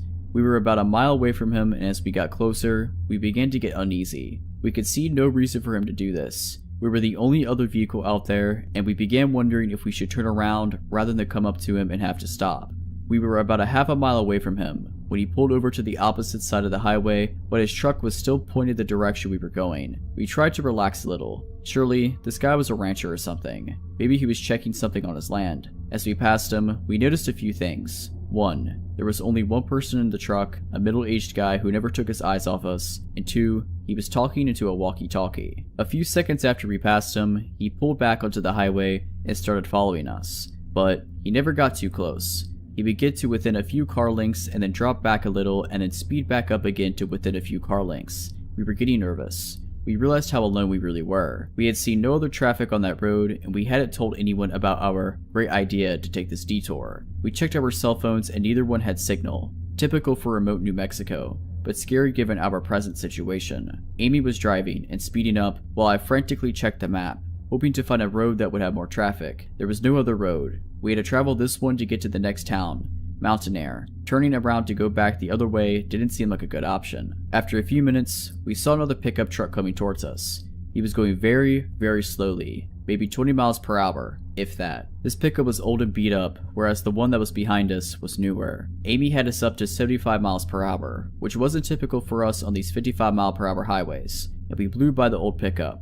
As we passed it, we saw that it was another middle-aged guy, and he was talking into a walkie-talkie. After the white pickup passed him, he pulled a U-turn and pulled in behind it. As we watched all of this, we could see the white pickup truck guy talking into his walkie-talkie. No doubt these two knew each other. We were being deliberately followed, and for the first and only time in my life, I felt hunted. They stayed right behind us. We watched for obstacles in the road. We truly thought old beat-up pickup guy had set up a trap in the road and our vehicle would be disabled somehow. We talked about driving into the fields. We were in an SUV, but this was obviously their territory, and we were afraid of what would happen if we went off-road and got cornered. So, we stayed on the highway. By now, white pickup truck guy was right on top of us. We could see him talking into the walkie-talkie, and he stayed right on our bumper. And old, beat-up pickup truck guy was right on top of him. The three of us sped down the highway. The white pickup inched closer. His maneuvering and edging closer made it apparent that he was trying to bump us. I watched helplessly as he got to within inches of our back bumper. Amy floored it. We were passing 80 miles per hour and edging up to 90. The road was flat and deserted. but any little thing going wrong would have been catastrophic. We absolutely were not going to slow down or stop if we could help it. The white pickup pulled into the opposite lane and started to gain speed. The only thing we could think of was that he wanted to pass us and get in front of us. If he got in front of us and his buddy was behind us, then we'd be boxed in and trapped. We looked frantically at the rocky desert on both sides of us. Our only option was to off-road it. As we topped a small incline, we saw a sign that said Salinas Pueblo Missions National Monument, and it pointed towards a road on the left. And right at that moment, a blue pickup truck pulled out of the road and onto the highway in front of us. As we came up on the blue pickup, we saw the plate said U.S. Park Service. We looked at each other and then looked behind us. Both pickup trucks did U-turns and went the other way. We followed the blue pickup to Mountain Air and then made our way to Albuquerque. I don't know exactly what those guys' intentions were, but they weren't good. There is something seriously wrong out there. I notified the state police and they said they would keep an eye on things. So, let's not ever meet, or have anyone else ever meet, these guys.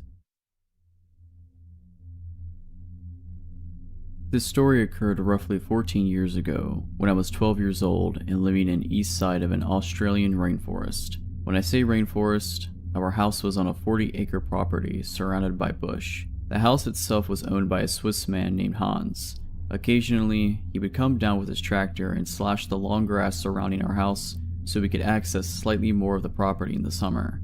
We lived about a 40-minute drive from the small town center.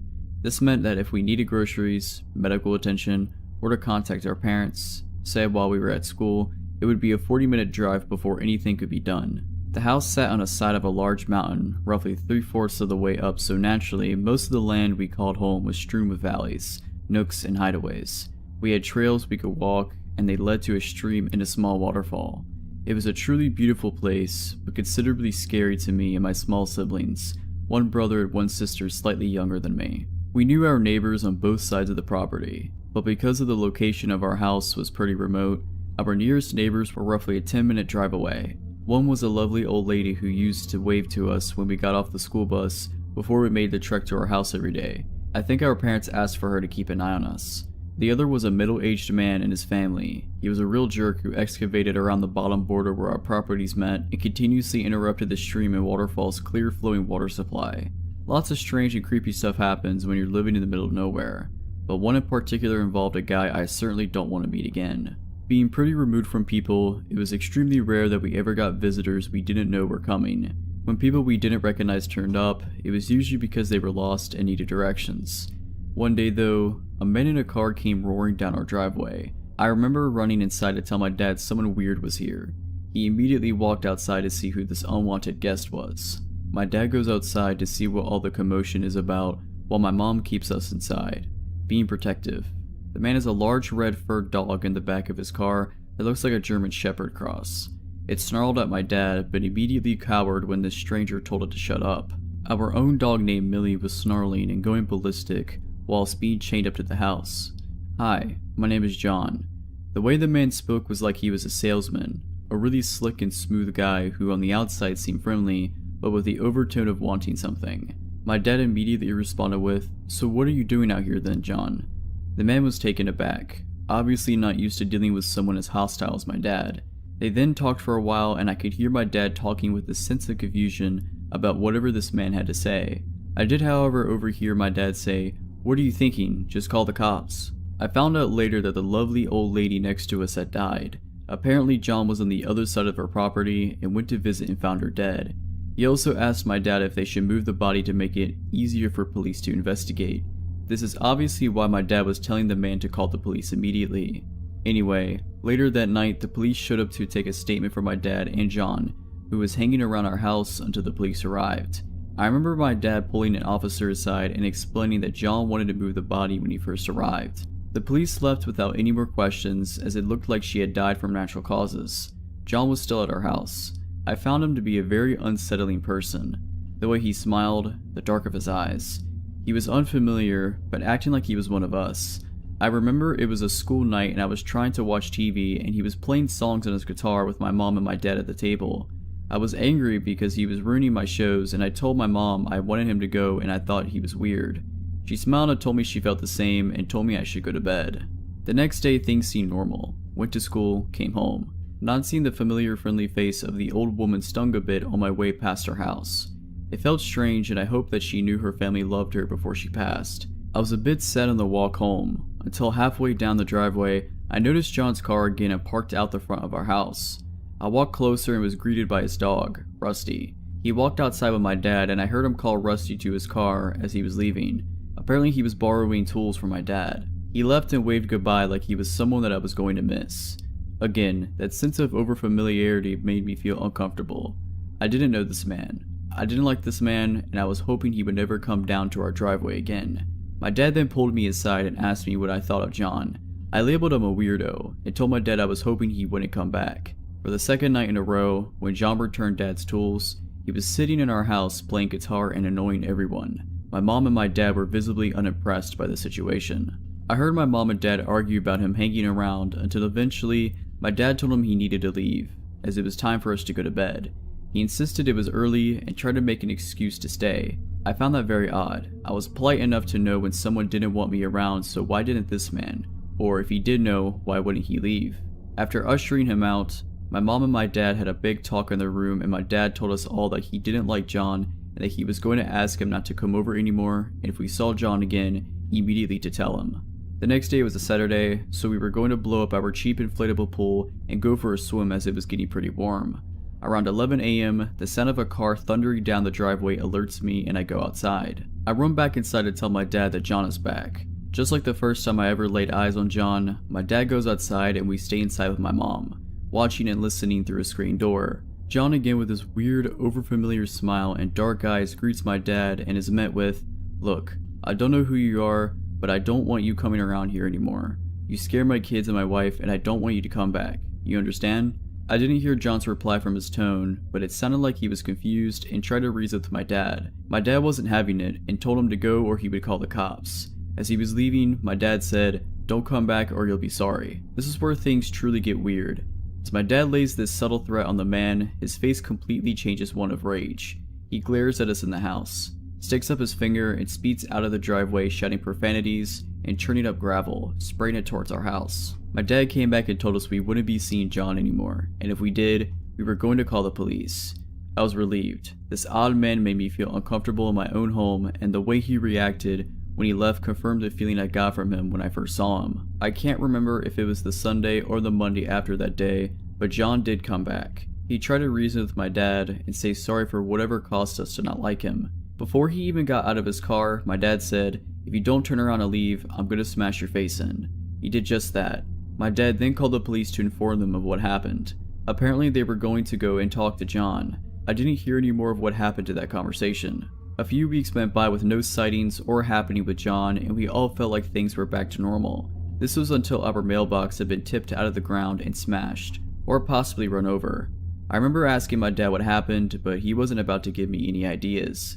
He later told me that he knew it was John after the way their last conversation ended. The next weekend after the mailbox incident, we went into town to get groceries and a fast food dinner as a bit of a treat, and when we came home down the driveway, my dad immediately stopped my mom from proceeding and said that something was wrong. Next to the carport where we parked our car, at the back of the house, there was a window that opened to the bathroom. My dad must have spotted the window was missing. As we drove down, he got increasingly more tense until we all noticed the window was missing.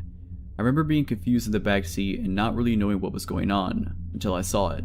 A man, dark eyes, and overfamiliar, coming from the window that led to the shower. My dad was exploding with rage, and he told my mom to rush down the driveway. The man proceeded to escape the window and run down the back of our property into thick shrubbery. My dad, only being on one leg, let Millie loose as she was going ballistic tied up to the house. She raced down the grass-engulfed hill into the darkness.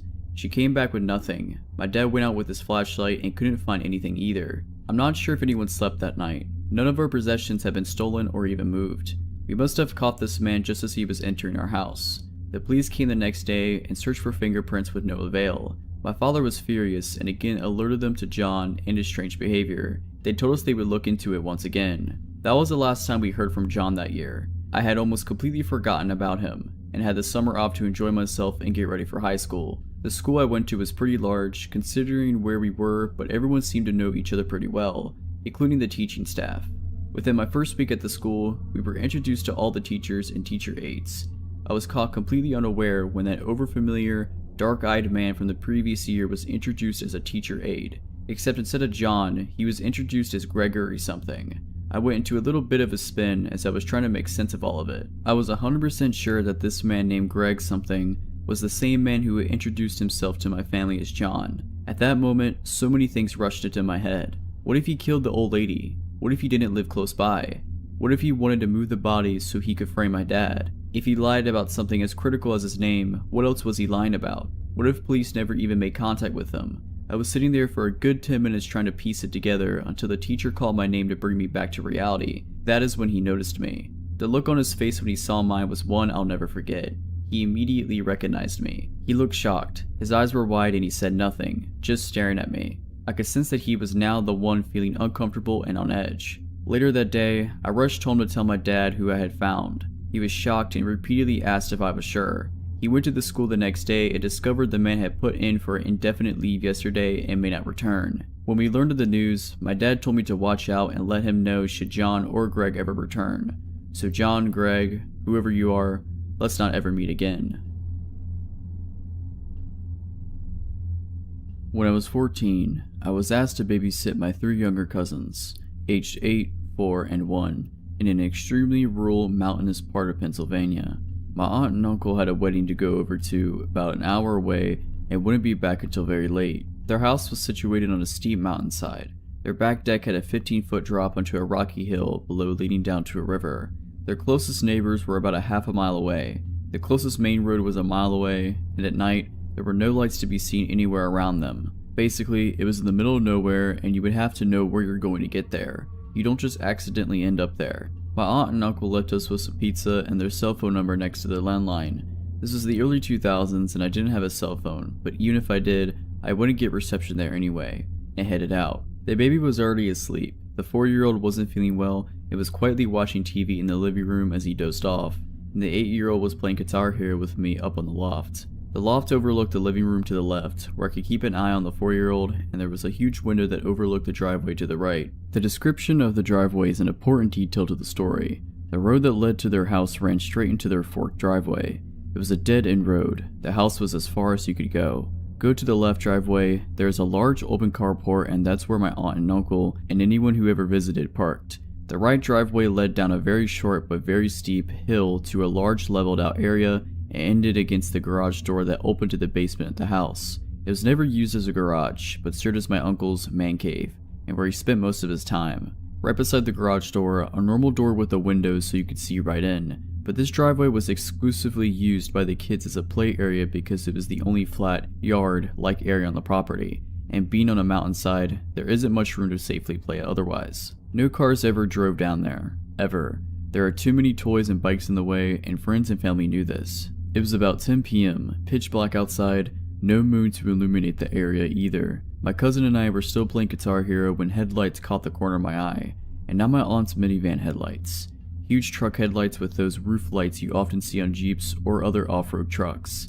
Not only that, the truck was going down the right driveway, the kids' play area. This was not my aunt and uncle. This was not anyone they knew. Panic and dread filled my body. I was a small teenage girl, alone in an isolated house on a mountain at night, with 3 children in my care. In a terrified voice, I asked my cousin, "Who is that, Jake? Do you know whose truck that is?" And then he looked panicked. "No, I've never seen that truck before," he replied. I quickly ushered him downstairs, still unsure what to do, but the 2 little ones were sleeping down there and I wanted to make sure they were safe. I checked on the baby and then grabbed the phone to call 911, and then I started to hear the metal garage door being shaken violently. No one ever opened that garage door. More panic fills me. I hear them try the door beside it, the metal doorknob jiggling. No one was actually knocking. It's not like they were checking to see if my uncle was down there. Plus, the lights were out. It was dark down there. They knew no one was down there. They were definitely breaking in. The door leading to the basement steps was right next to the phone, so I could clearly hear all this going on. I quickly turned the little lock on the doorknob just in case they did make it into the basement. My heart was practically jumping out of my chest. I'm talking to the 911 dispatcher as my 8-year-old cousin clings to my arm. The operator is calm and trying to call me, but I knew it would be at least 30 minutes until a police officer could get up there, assuming they didn't get totally lost on this mountainside in the pitch dark. I just kept thinking, we are dead. This is how I die. The operator asked for the number my aunt and uncle left me so she could have another dispatcher call them to let them know the situation. I turn around to grab the paper with the number on it, and to my absolute horror, I see a man peering in a large sliding glass door. A huge, burly, but what had to been a 6'4" man with long, scraggly red hair and a big red bushy beard. And what made it worse, he was grinning at me. Grinning in a way that still scares me to this day. Meanwhile, I had to have looked like a terrified deer in the headlights. I was shaking so hard I could barely hold the phone. There was a second man behind him I couldn't see as well. I have no idea what he looked like, but he was equally as tall, but a bit more lanky than the larger man at the sliding glass door. I screamed, "Oh God, they're here." And before the 911 operator could say anything, my 8-year-old cousin goes, "Mr. Jim?" His voice was very confused. It wasn't like my cousin was happy or even relieved to see him. I asked, "Do you know who that is?" But before my cousin could answer, I turned my attention to the man in the door. "I'm on the phone with the police," I shouted. I'm grateful he didn't try that door, because I do not think it was locked. The man stared at me hard for a moment, eyebrows furrowed, like deciding what he wanted to do next, but he then just backed away into the darkness. What seemed like an eternity later, I saw the truck lights back up out of the driveway and then back down the road until they disappeared. I was still really scared, and so was my cousin. He had only met that guy a few times, an acquaintance of his dad. It wasn't like it was a close family friend, and obviously, because again, he went down the wrong driveway. Visitors never go down that way. The 911 operator asked for a description of the man, then told me they'd gotten in touch with my aunt and uncle and they were on their way home. She stayed on the phone with me until the police officer showed up a bit later to make sure that the men were gone, and they stayed with us until my aunt and uncle got home so they could ask them some questions. My uncle was furious, not at me for calling them home early, but at this Mr. Jim guy. My aunt was mad at my uncle and told him to tell Jim to never come back. I didn't know at the time, but my uncle had a drug problem. I don't know what Mr. Jim or his accomplice were doing, or what they would have done if I wasn't on the phone with the police, but that grin was not a friendly one. It was sinister. And again, he also had to have known my uncle was not there, because the basement was dark. He would have seen through the windowed basement door. He had also tried lifting the garage door, something not even my uncle did. He intended to break into the basement, that much is clear to me. There's no other explanation. I never did babysit for them again, and I don't think I ever even went back up there because not long after, my aunt divorced my uncle and moved out. So Mr. Jim, the grinning mountain man who tried to break into the house where I was babysitting, let's not meet again. A few years back, my girlfriend and I, having hiked several other parts of the Appalachian Trail, decided we wanted to give the southern portion of Virginia's trail a shot. It is about 166 miles long. It runs through George Washington and Jefferson National Forest from Roanoke County to Pearisburg in Giles County. This is definitely one of the more remote and less traveled parts of the trail, which is exactly what we were looking for. We gathered our gear and made our way to the start of the Virginia Creeper Trail to begin our journey. We had planned our journey to end at Damascus and figured that by the time we got there, we would be more than ready to get home to our own beds. It was early October and the changing of the leaves and colors were amazing. The air was crisp and cool, perfect hiking weather with beautiful scenery. The majority of the trip was pretty uneventful, just your typical hike, but our last couple of nights is where things got weird. On this portion of the trail, you're supposed to camp on the trail or a designated shelter. We didn't really want to run into other people and didn't want anyone coming up on us in the middle of the night. We decided to ignore those suggestions and find our own little spot off the trail. A little searching around and we found a spot a little ways off the trail in the middle of a small clearing. It was perfect. We set up camp, cooked some food, talked for a while, then snuggled up and went to sleep for the night. Somewhere around 2 a.m., I was awoke by my girlfriend shaking me awake, telling me, "Get your gun, someone is outside walking around our tent." She informed me that she woke up to what sounded like someone right outside the tent, running a knife or something along the side while circling us. When hiking, I carry a 1911 with me. You never know exactly who or what you might run into when on such a long hike in a remote location. I got the 1911 out of my pack, and then we sat silently, listening for any sounds. A few minutes of nothing but the breeze blowing through the trees, and then I heard branches snapping. It sounded like it was a bipedal, based on the way the steps were paced. I turned on the flashlight and flooded the area with light. I thought I saw someone move behind a tree. I yelled out and told them to go away and that I was armed. I kept the light on the area with my gun drawn and slowly approached towards the area where I thought I saw the figure.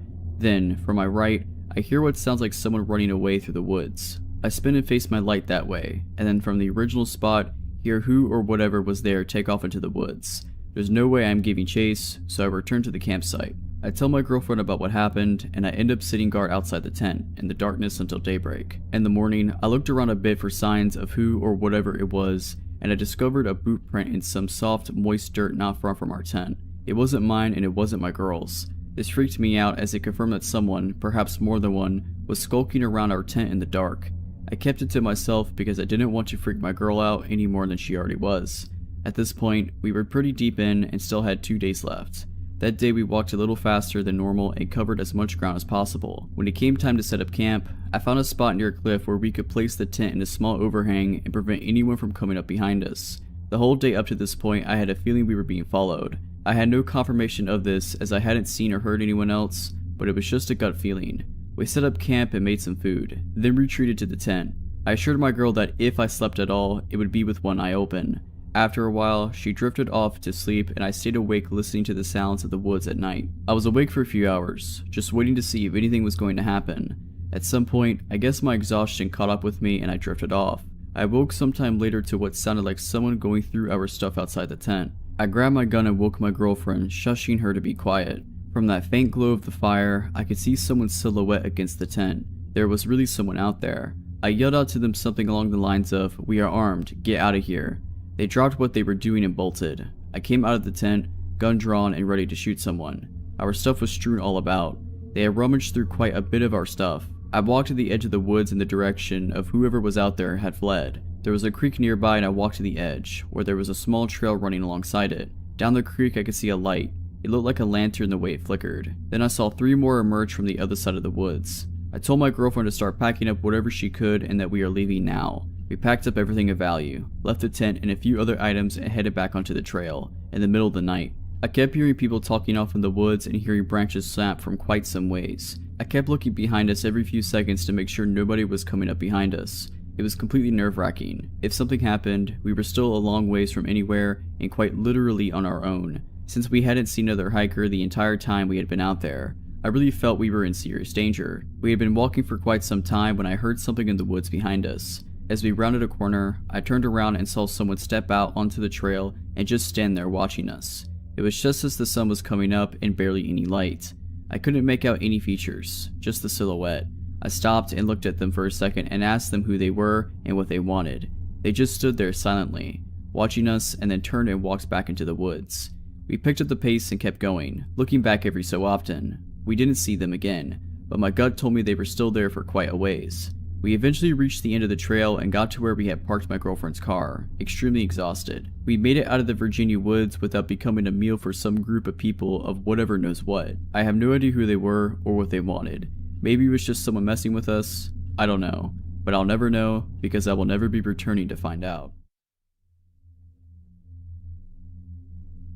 This happened over a decade ago, somewhere in northern Michigan during the summer. My friend Kathy, my boyfriend's half-sister May, and I drove down from our hometown to visit friends, and we were on our way back home in Kathy's bad little car. By bad, I'm talking this thing had engine problems, overheating problems, ignition problems. It was constantly falling apart. More than once, it had stalled or just stopped working in the middle of the street while we were trying to get somewhere, but Kathy thought we'd be fine since we hadn't had any problems with it on the way to our friend's house. It's a little past midnight and we're roughly an hour away from home. There's nobody on the road, dense woods on every side, no street lights, no moon.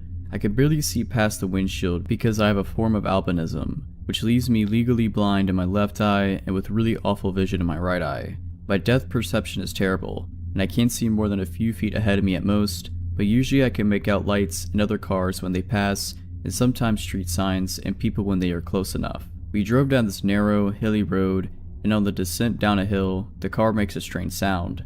Kathy starts braking, and we get to the bottom of the hill. The car quits working. Kathy swears and turns on the hazard lights.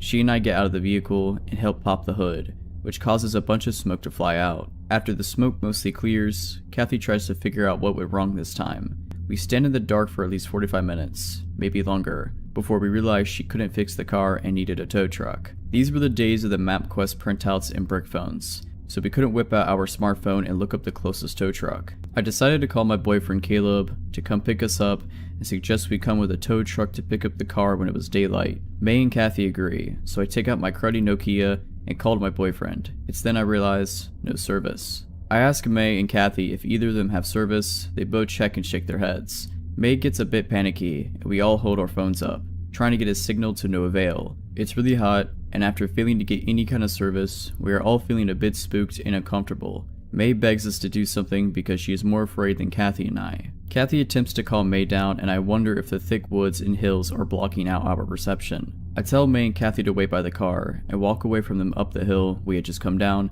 holding my phone out. Still no signal. I walk further and further away until I reach the top of the hill. I can't see the outline of our car anymore, but I can still hear May at a distance. Even at the top of the hill, I don't get a signal. I know it's gotta be the trees in the way, so I get the idea of climbing up a tree and calling from there, just to see if it works. In hindsight, this was not my brightest idea, but me being an idiot. I saunter off into the woods in search of a climbable tree. At this point, I just want to go home, and this is the only thing on my mind. I find a nice tree with low branches and lift my body upwards towards the trunk. I climb the branches higher and higher, and about midway up the tree, I feel my pack of cigarettes fall out of my shorts pocket. I'm kind of annoyed, but figured I can just look for them when I climb back down. I take my phone out and hold it up once I get near the top. I have service. Relieved, I call Caleb, but he doesn't pick up, so I call again until he does. He answers in a sleepy but pissed voice, but I'm having none of that and simply explain our situation.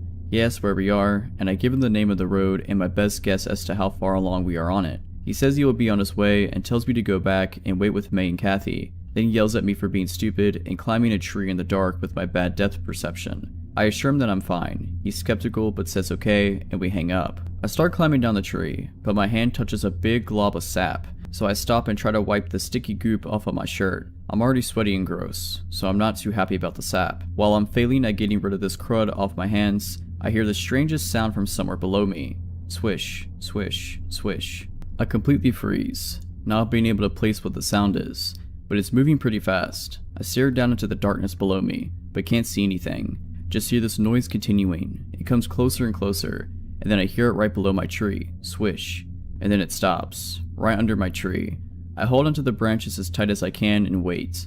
I hear leaves shuffling and twigs snapping, and after a while that stops, and the weird noise starts again, but it's heading away from me deeper into the woods. I wait until I can no longer hear the sound, then finish climbing down and jump out of the tree.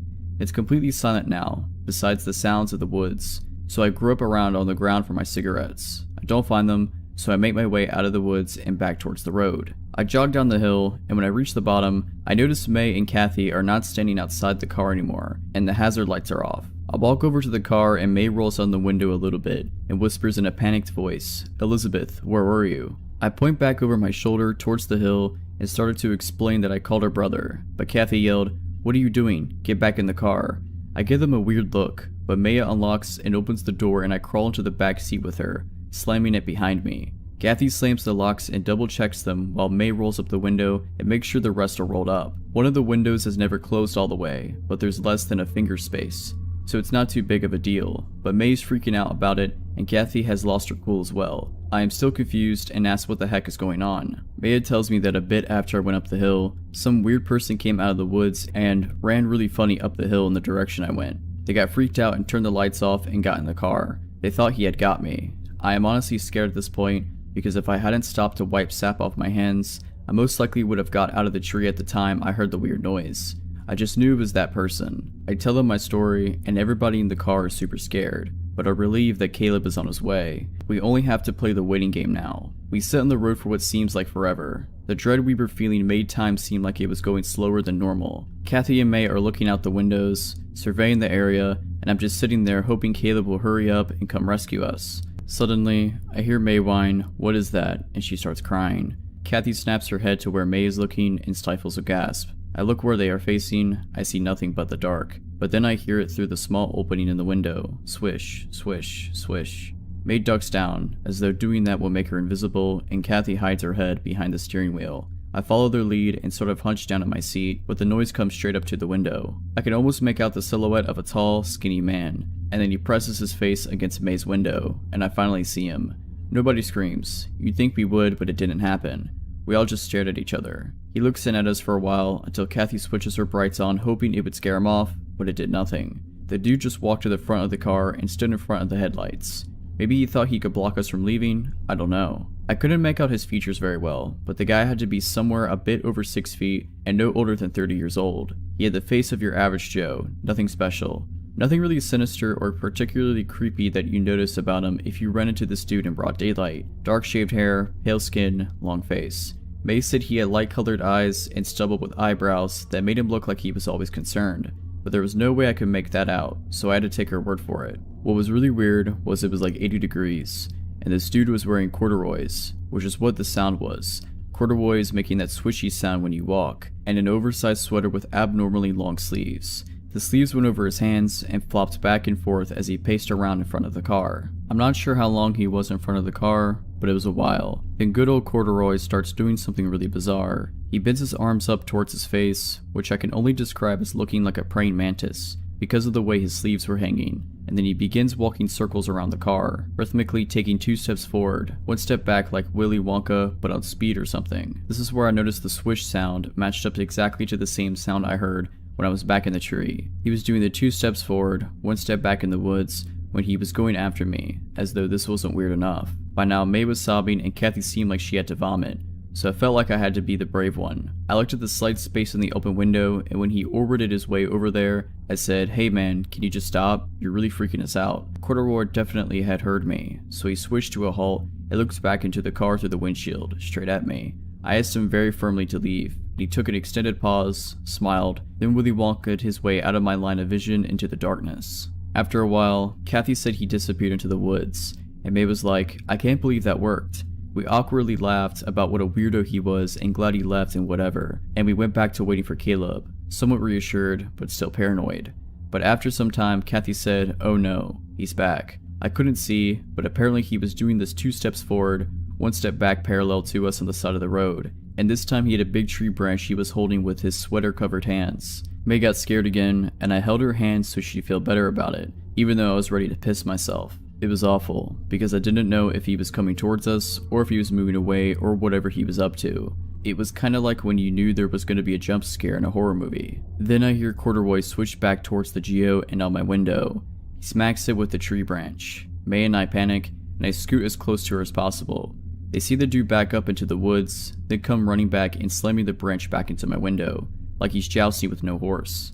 Thankfully, the window didn't break, but it got terrifying hearing swish, swish, swish, clunk after a while, and he did this repetitively. Kathy perks up in her seat and starts pointing at the road ahead. I see headlights. She blares the horn and flashes the lights. Lo and behold, it's our savior, Caleb. He brought his older brother Alex, and they both get out of his car and head over to us. May's sobs turn into Joy's laughter as her brothers approach. Now Caleb and Alex have always been tall guys. Walking around with them was like walking around with high elves. It felt very safe. Caleb was 6'8" and Alex is around 6'5", so I thought 2 dudes taller than the Corduroy jouster would make him leave. But nope.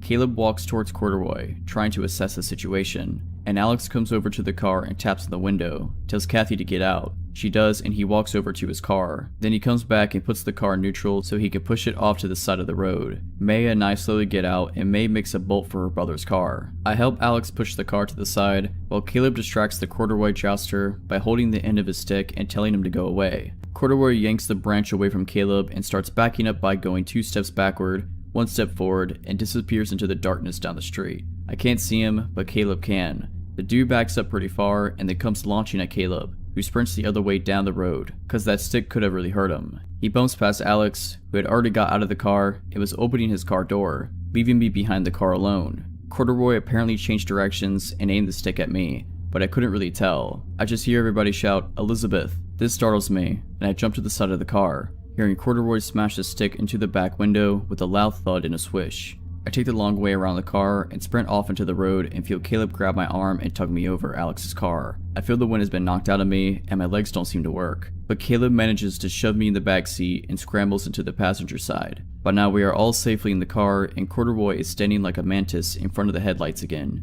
He'd abandoned his stick and just stood there with no intention to move. Alex puts the car into reverse and slams on the gas, making me knock my head against the door, then makes the sloppiest U-turn ever and nearly drives us into the woods, but gets us back onto the road. Everybody was in 100% panic mode as Alex tore away, far over whatever the speed limit was. May and Kathy swear they saw Corduroy chasing behind us after Alex made the U-turn, but there was no way he was catching up. The next day, I went back there with Caleb, Kathy, and the dude from the tow truck place. There was no sign of Corduroy anymore, but when we approached the car, we saw that in the space where the window didn't close all the way were my cigarettes. The box was missing, but they were all neatly jammed in a row along the window space, I have no doubt it was the work of the corduroy jouster. To this day, I wonder if he knew I was up the tree and took my cigarettes, or if he thought I dropped them and went further into the woods to look for me, or if he just found them later and decided to stick them through the window because he was weird. I also still wonder what his intentions were. I still have so many unanswered questions on that night. Several years ago, I was in a bit of a financial pickle. I was 21 with a bad job history, a bad job, and bad credit. My living situation went sideways, and I had temporarily moved back home with my folks. As anyone who has ever had to move back home as an adult will tell you, this was a terrible situation. I was a rush to get back out on my own, which is why when my best friend, similar position in life at the time, told me that an apartment had opened up at her shady complex, I had actually jumped at it. If you're from around here, then you'll know that every apartment complex in that town is kinda shady, but for those of you who are not here, this place is a shady non-town outside of another non-town, with more liquor stores than any other establishment, and several apartment complexes with no credit checks and same-day move-ins. A couple of months went by, and while the cops did occasionally show up in our parking lot, and you had to watch your step for more than one broken bottle, it wasn't the worst place to live. I worked the night shift at a large retailer, shelving around freight in the back, hating every minute of every shift. So one night, while I trudged up and down a ladder like a zombie at work, my cell phone fell out of my back pocket at the top of the ladder. I grabbed at it, obviously missing, and died a little as I saw it smack the ground and go black. No amount of restarting or shaking could fix it. The LCD was completely shot. Well, that's just great, I thought to myself, and decided this was a good enough reason to go home mid-shift. Remember that thing I said about bad job history? Yeah, you can clearly see why. Driving home, at 3 AM on some random weekday, I turned onto the dark back road that led to my apartment building. I saw something faintly up ahead, in the road, and immediately think it's someone's dog. I pulled up slower, praying that I wasn't coming up on someone's dead pet, and saw that there was actually a teenage boy laying on the side of the road waving. There was a bike laying in the dirt next to him. The kid saw me and jumped, weaving toward the driver's side of my car. Now, I may have made a lot of poor decisions at this point in my life, but thankfully, I hadn't gone completely brain dead. I locked the car doors, but cracked the driver's side window. "Are you okay? What happened? Let me get some help." "I got hit by a car. They left me. I need help." The kid looked dazed and was cuffed up, but something about him also set my nerves on edge. "I'm gonna call for help, okay?" I grabbed up my cell phone and then remembered the thing was basically useless due to its ladder plunge. My cell phone was broke, but I live nearby there, okay? I will get help. I hope he didn't think I was lying, but then I didn't care. The kid slammed his hand against my car. "Just let me in. I need help now. I promise. I will get help and come back. Everything will be okay." I felt torn. I wasn't going to let this kid into my car, but at the same time, I couldn't blame him. If I was scared and hurt, I would probably be frantic too. The kid slammed his hand against the car again, and I started driving.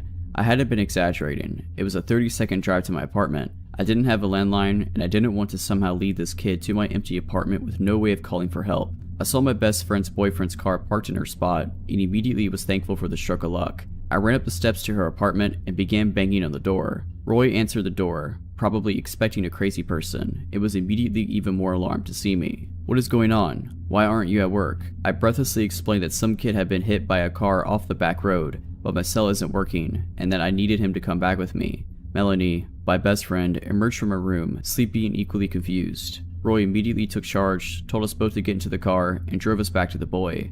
The kid was still there, waving us down. Roy, a large man, Mel, and myself all got out of the car. "Help. I need help." "I'm here to help. My friends saw you and came and got me, okay? Calm down." "I got jumped by this gang, man. They beat me up and stole my backpack and rode off," the kid said frantically. I immediately became alarmed. That's not what he told me at all. I looked at Mel, my face clouding over. "I thought you got hit by a car. Why did the gang jump you?" "What? Yeah, they beat me up and then someone hit me with a car." Plausible. I was still confused though. Roy also seemed very wary of this change in the story. "Listen man, let me call an ambulance, okay? Can you tell me your name?" The kid lost it. He screwed his face up and clenched his fist, hitting the side of his head. No, no, no, no. Just let me in the car, man. Just take me to your house." Roy was done. "That's not happening, kid. I'll call an ambulance and the police, and I can wait with you till they get here, but we can't bring you back with us." The kid slapped the side of his head some more, and then in the most disturbing thing I've ever seen, grabbed fistfuls of his shaggy hair and began pulling it out of his scalp. The sound is still the most disgusting and alarming thing I've ever heard. Roy gave Mel and I the "let's get out of here" face, and we jumped back in the car. "I'm calling the police, okay? I will tell them you've been hurt and you need an ambulance." Roy began dialing, and the kid started stomping around and screaming. "Take me to your house, just let me get in the car, why won't you take me home?" The kid stood in the street, blood trickling from where he'd torn up his scalp. Roy got back in the driver's seat and spoke with the cops as the kid raged outside. He then came to the window, staring so intently at us that I felt like my skin had shriveled up and fallen off. He began kicking the tires, and Roy, clearly over it, drove off. The kid grabbed me frantically at the back of the car. Roy drove past our turn, around Peters Creek twice to avoid leading the kid to the apartment complex, and then back down our road. The kid was gone. The bike, the kid, just gone. No idea where he took off to. Clumps of his hair were still on the road. We never saw the kid again. We searched the papers and internet to see if he'd been picked up, or if any other strange things had taken place that night, but nothing else ever showed up. What confuses me still about all of it is why he would demand to come back with all three of us. One person could obviously be easily overtaken, but what were his plans for all three of us?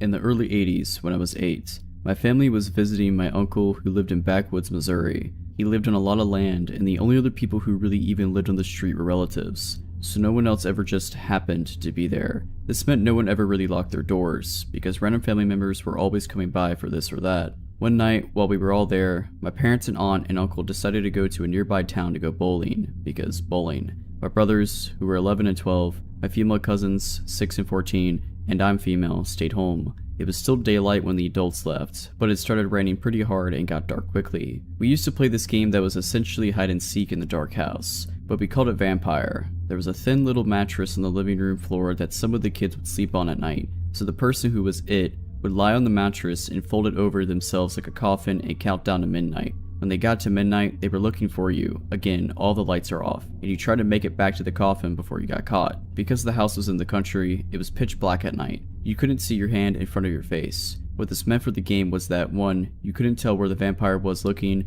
so you just had to make a break for it, and 2, if you were extremely lazy, and I'm sure by now you can guess which one of us met those standards, you could hide in the living room with the coffin and get to base quickly. Ben, my 11-year-old brother, was it and was doing the normal countdown. I was hiding maybe 6 feet from him. As he's counting, there was a flash of lightning. I don't know if I was already looking at the living room window or if the lightning made me look, but with the backlight of the lightning, I see a man with his face against the window. He had his hands on each side of his face as if he's trying to peer in and looks exactly like the stereotypical creepster. Heavy set, scraggly beard, etc. I could feel every hair on my body standing on end. Immediately, I began trying to convince myself that I didn't see what I saw, but then Ben sternly whispered, "If anyone is hiding in here, stay still." I sort of croaked out a, "I'm here," right as there was another flash of lightning. Creepster was still there, but was no longer trying to look in the window. Instead, he was now looking toward the front door. Ben and I immediately knew what was coming next. From where he was standing, Creepster was probably only 5 feet from the front door. Ben was the same distance, but there was a couch between him and the door. Ben leapt over the couch and locked the door right as Creepster started trying the handle. At this point, I guess Ben decided that it was best to let the Creepster know that people were home and that we knew he was there, because he flipped on the porch light and then started turning on the lights in the house. This is going to sound weird, but I was too terrified to panic. Having said that, I was relying completely on Ben to know and tell me what to do. He told me to go lock the other doors and was yelling for everyone else to come out and to lock all the windows. Honestly, the next few minutes are hazy in my mind. I remember everything up until this point extremely clearly. Then I remember the end very clearly, but I'm less clear about the middle. I know that I locked the side door and then the sliding glass door in the back of the house. When we talked about it over the years, some people remember us seeing him out the back door as well. I don't think I remember that. What I clearly recall is locking the sliding glass door and standing there frozen and hearing Ben in a very calm but firm voice say, "Close the curtain, listen to me, okay? Close the curtain." So I did. Ben can't remember that part, and I just remember my fear in Ben's voice, so I'm not sure if I saw the creepster in the backyard or not. We tried to call the police, but my aunt and uncle had a stupid party line and it wouldn't work, either from the storm or from a neighbor leaving it off the hook or whatever. For the second, they are the only people I've ever known with a party line, so this wasn't normal to me either.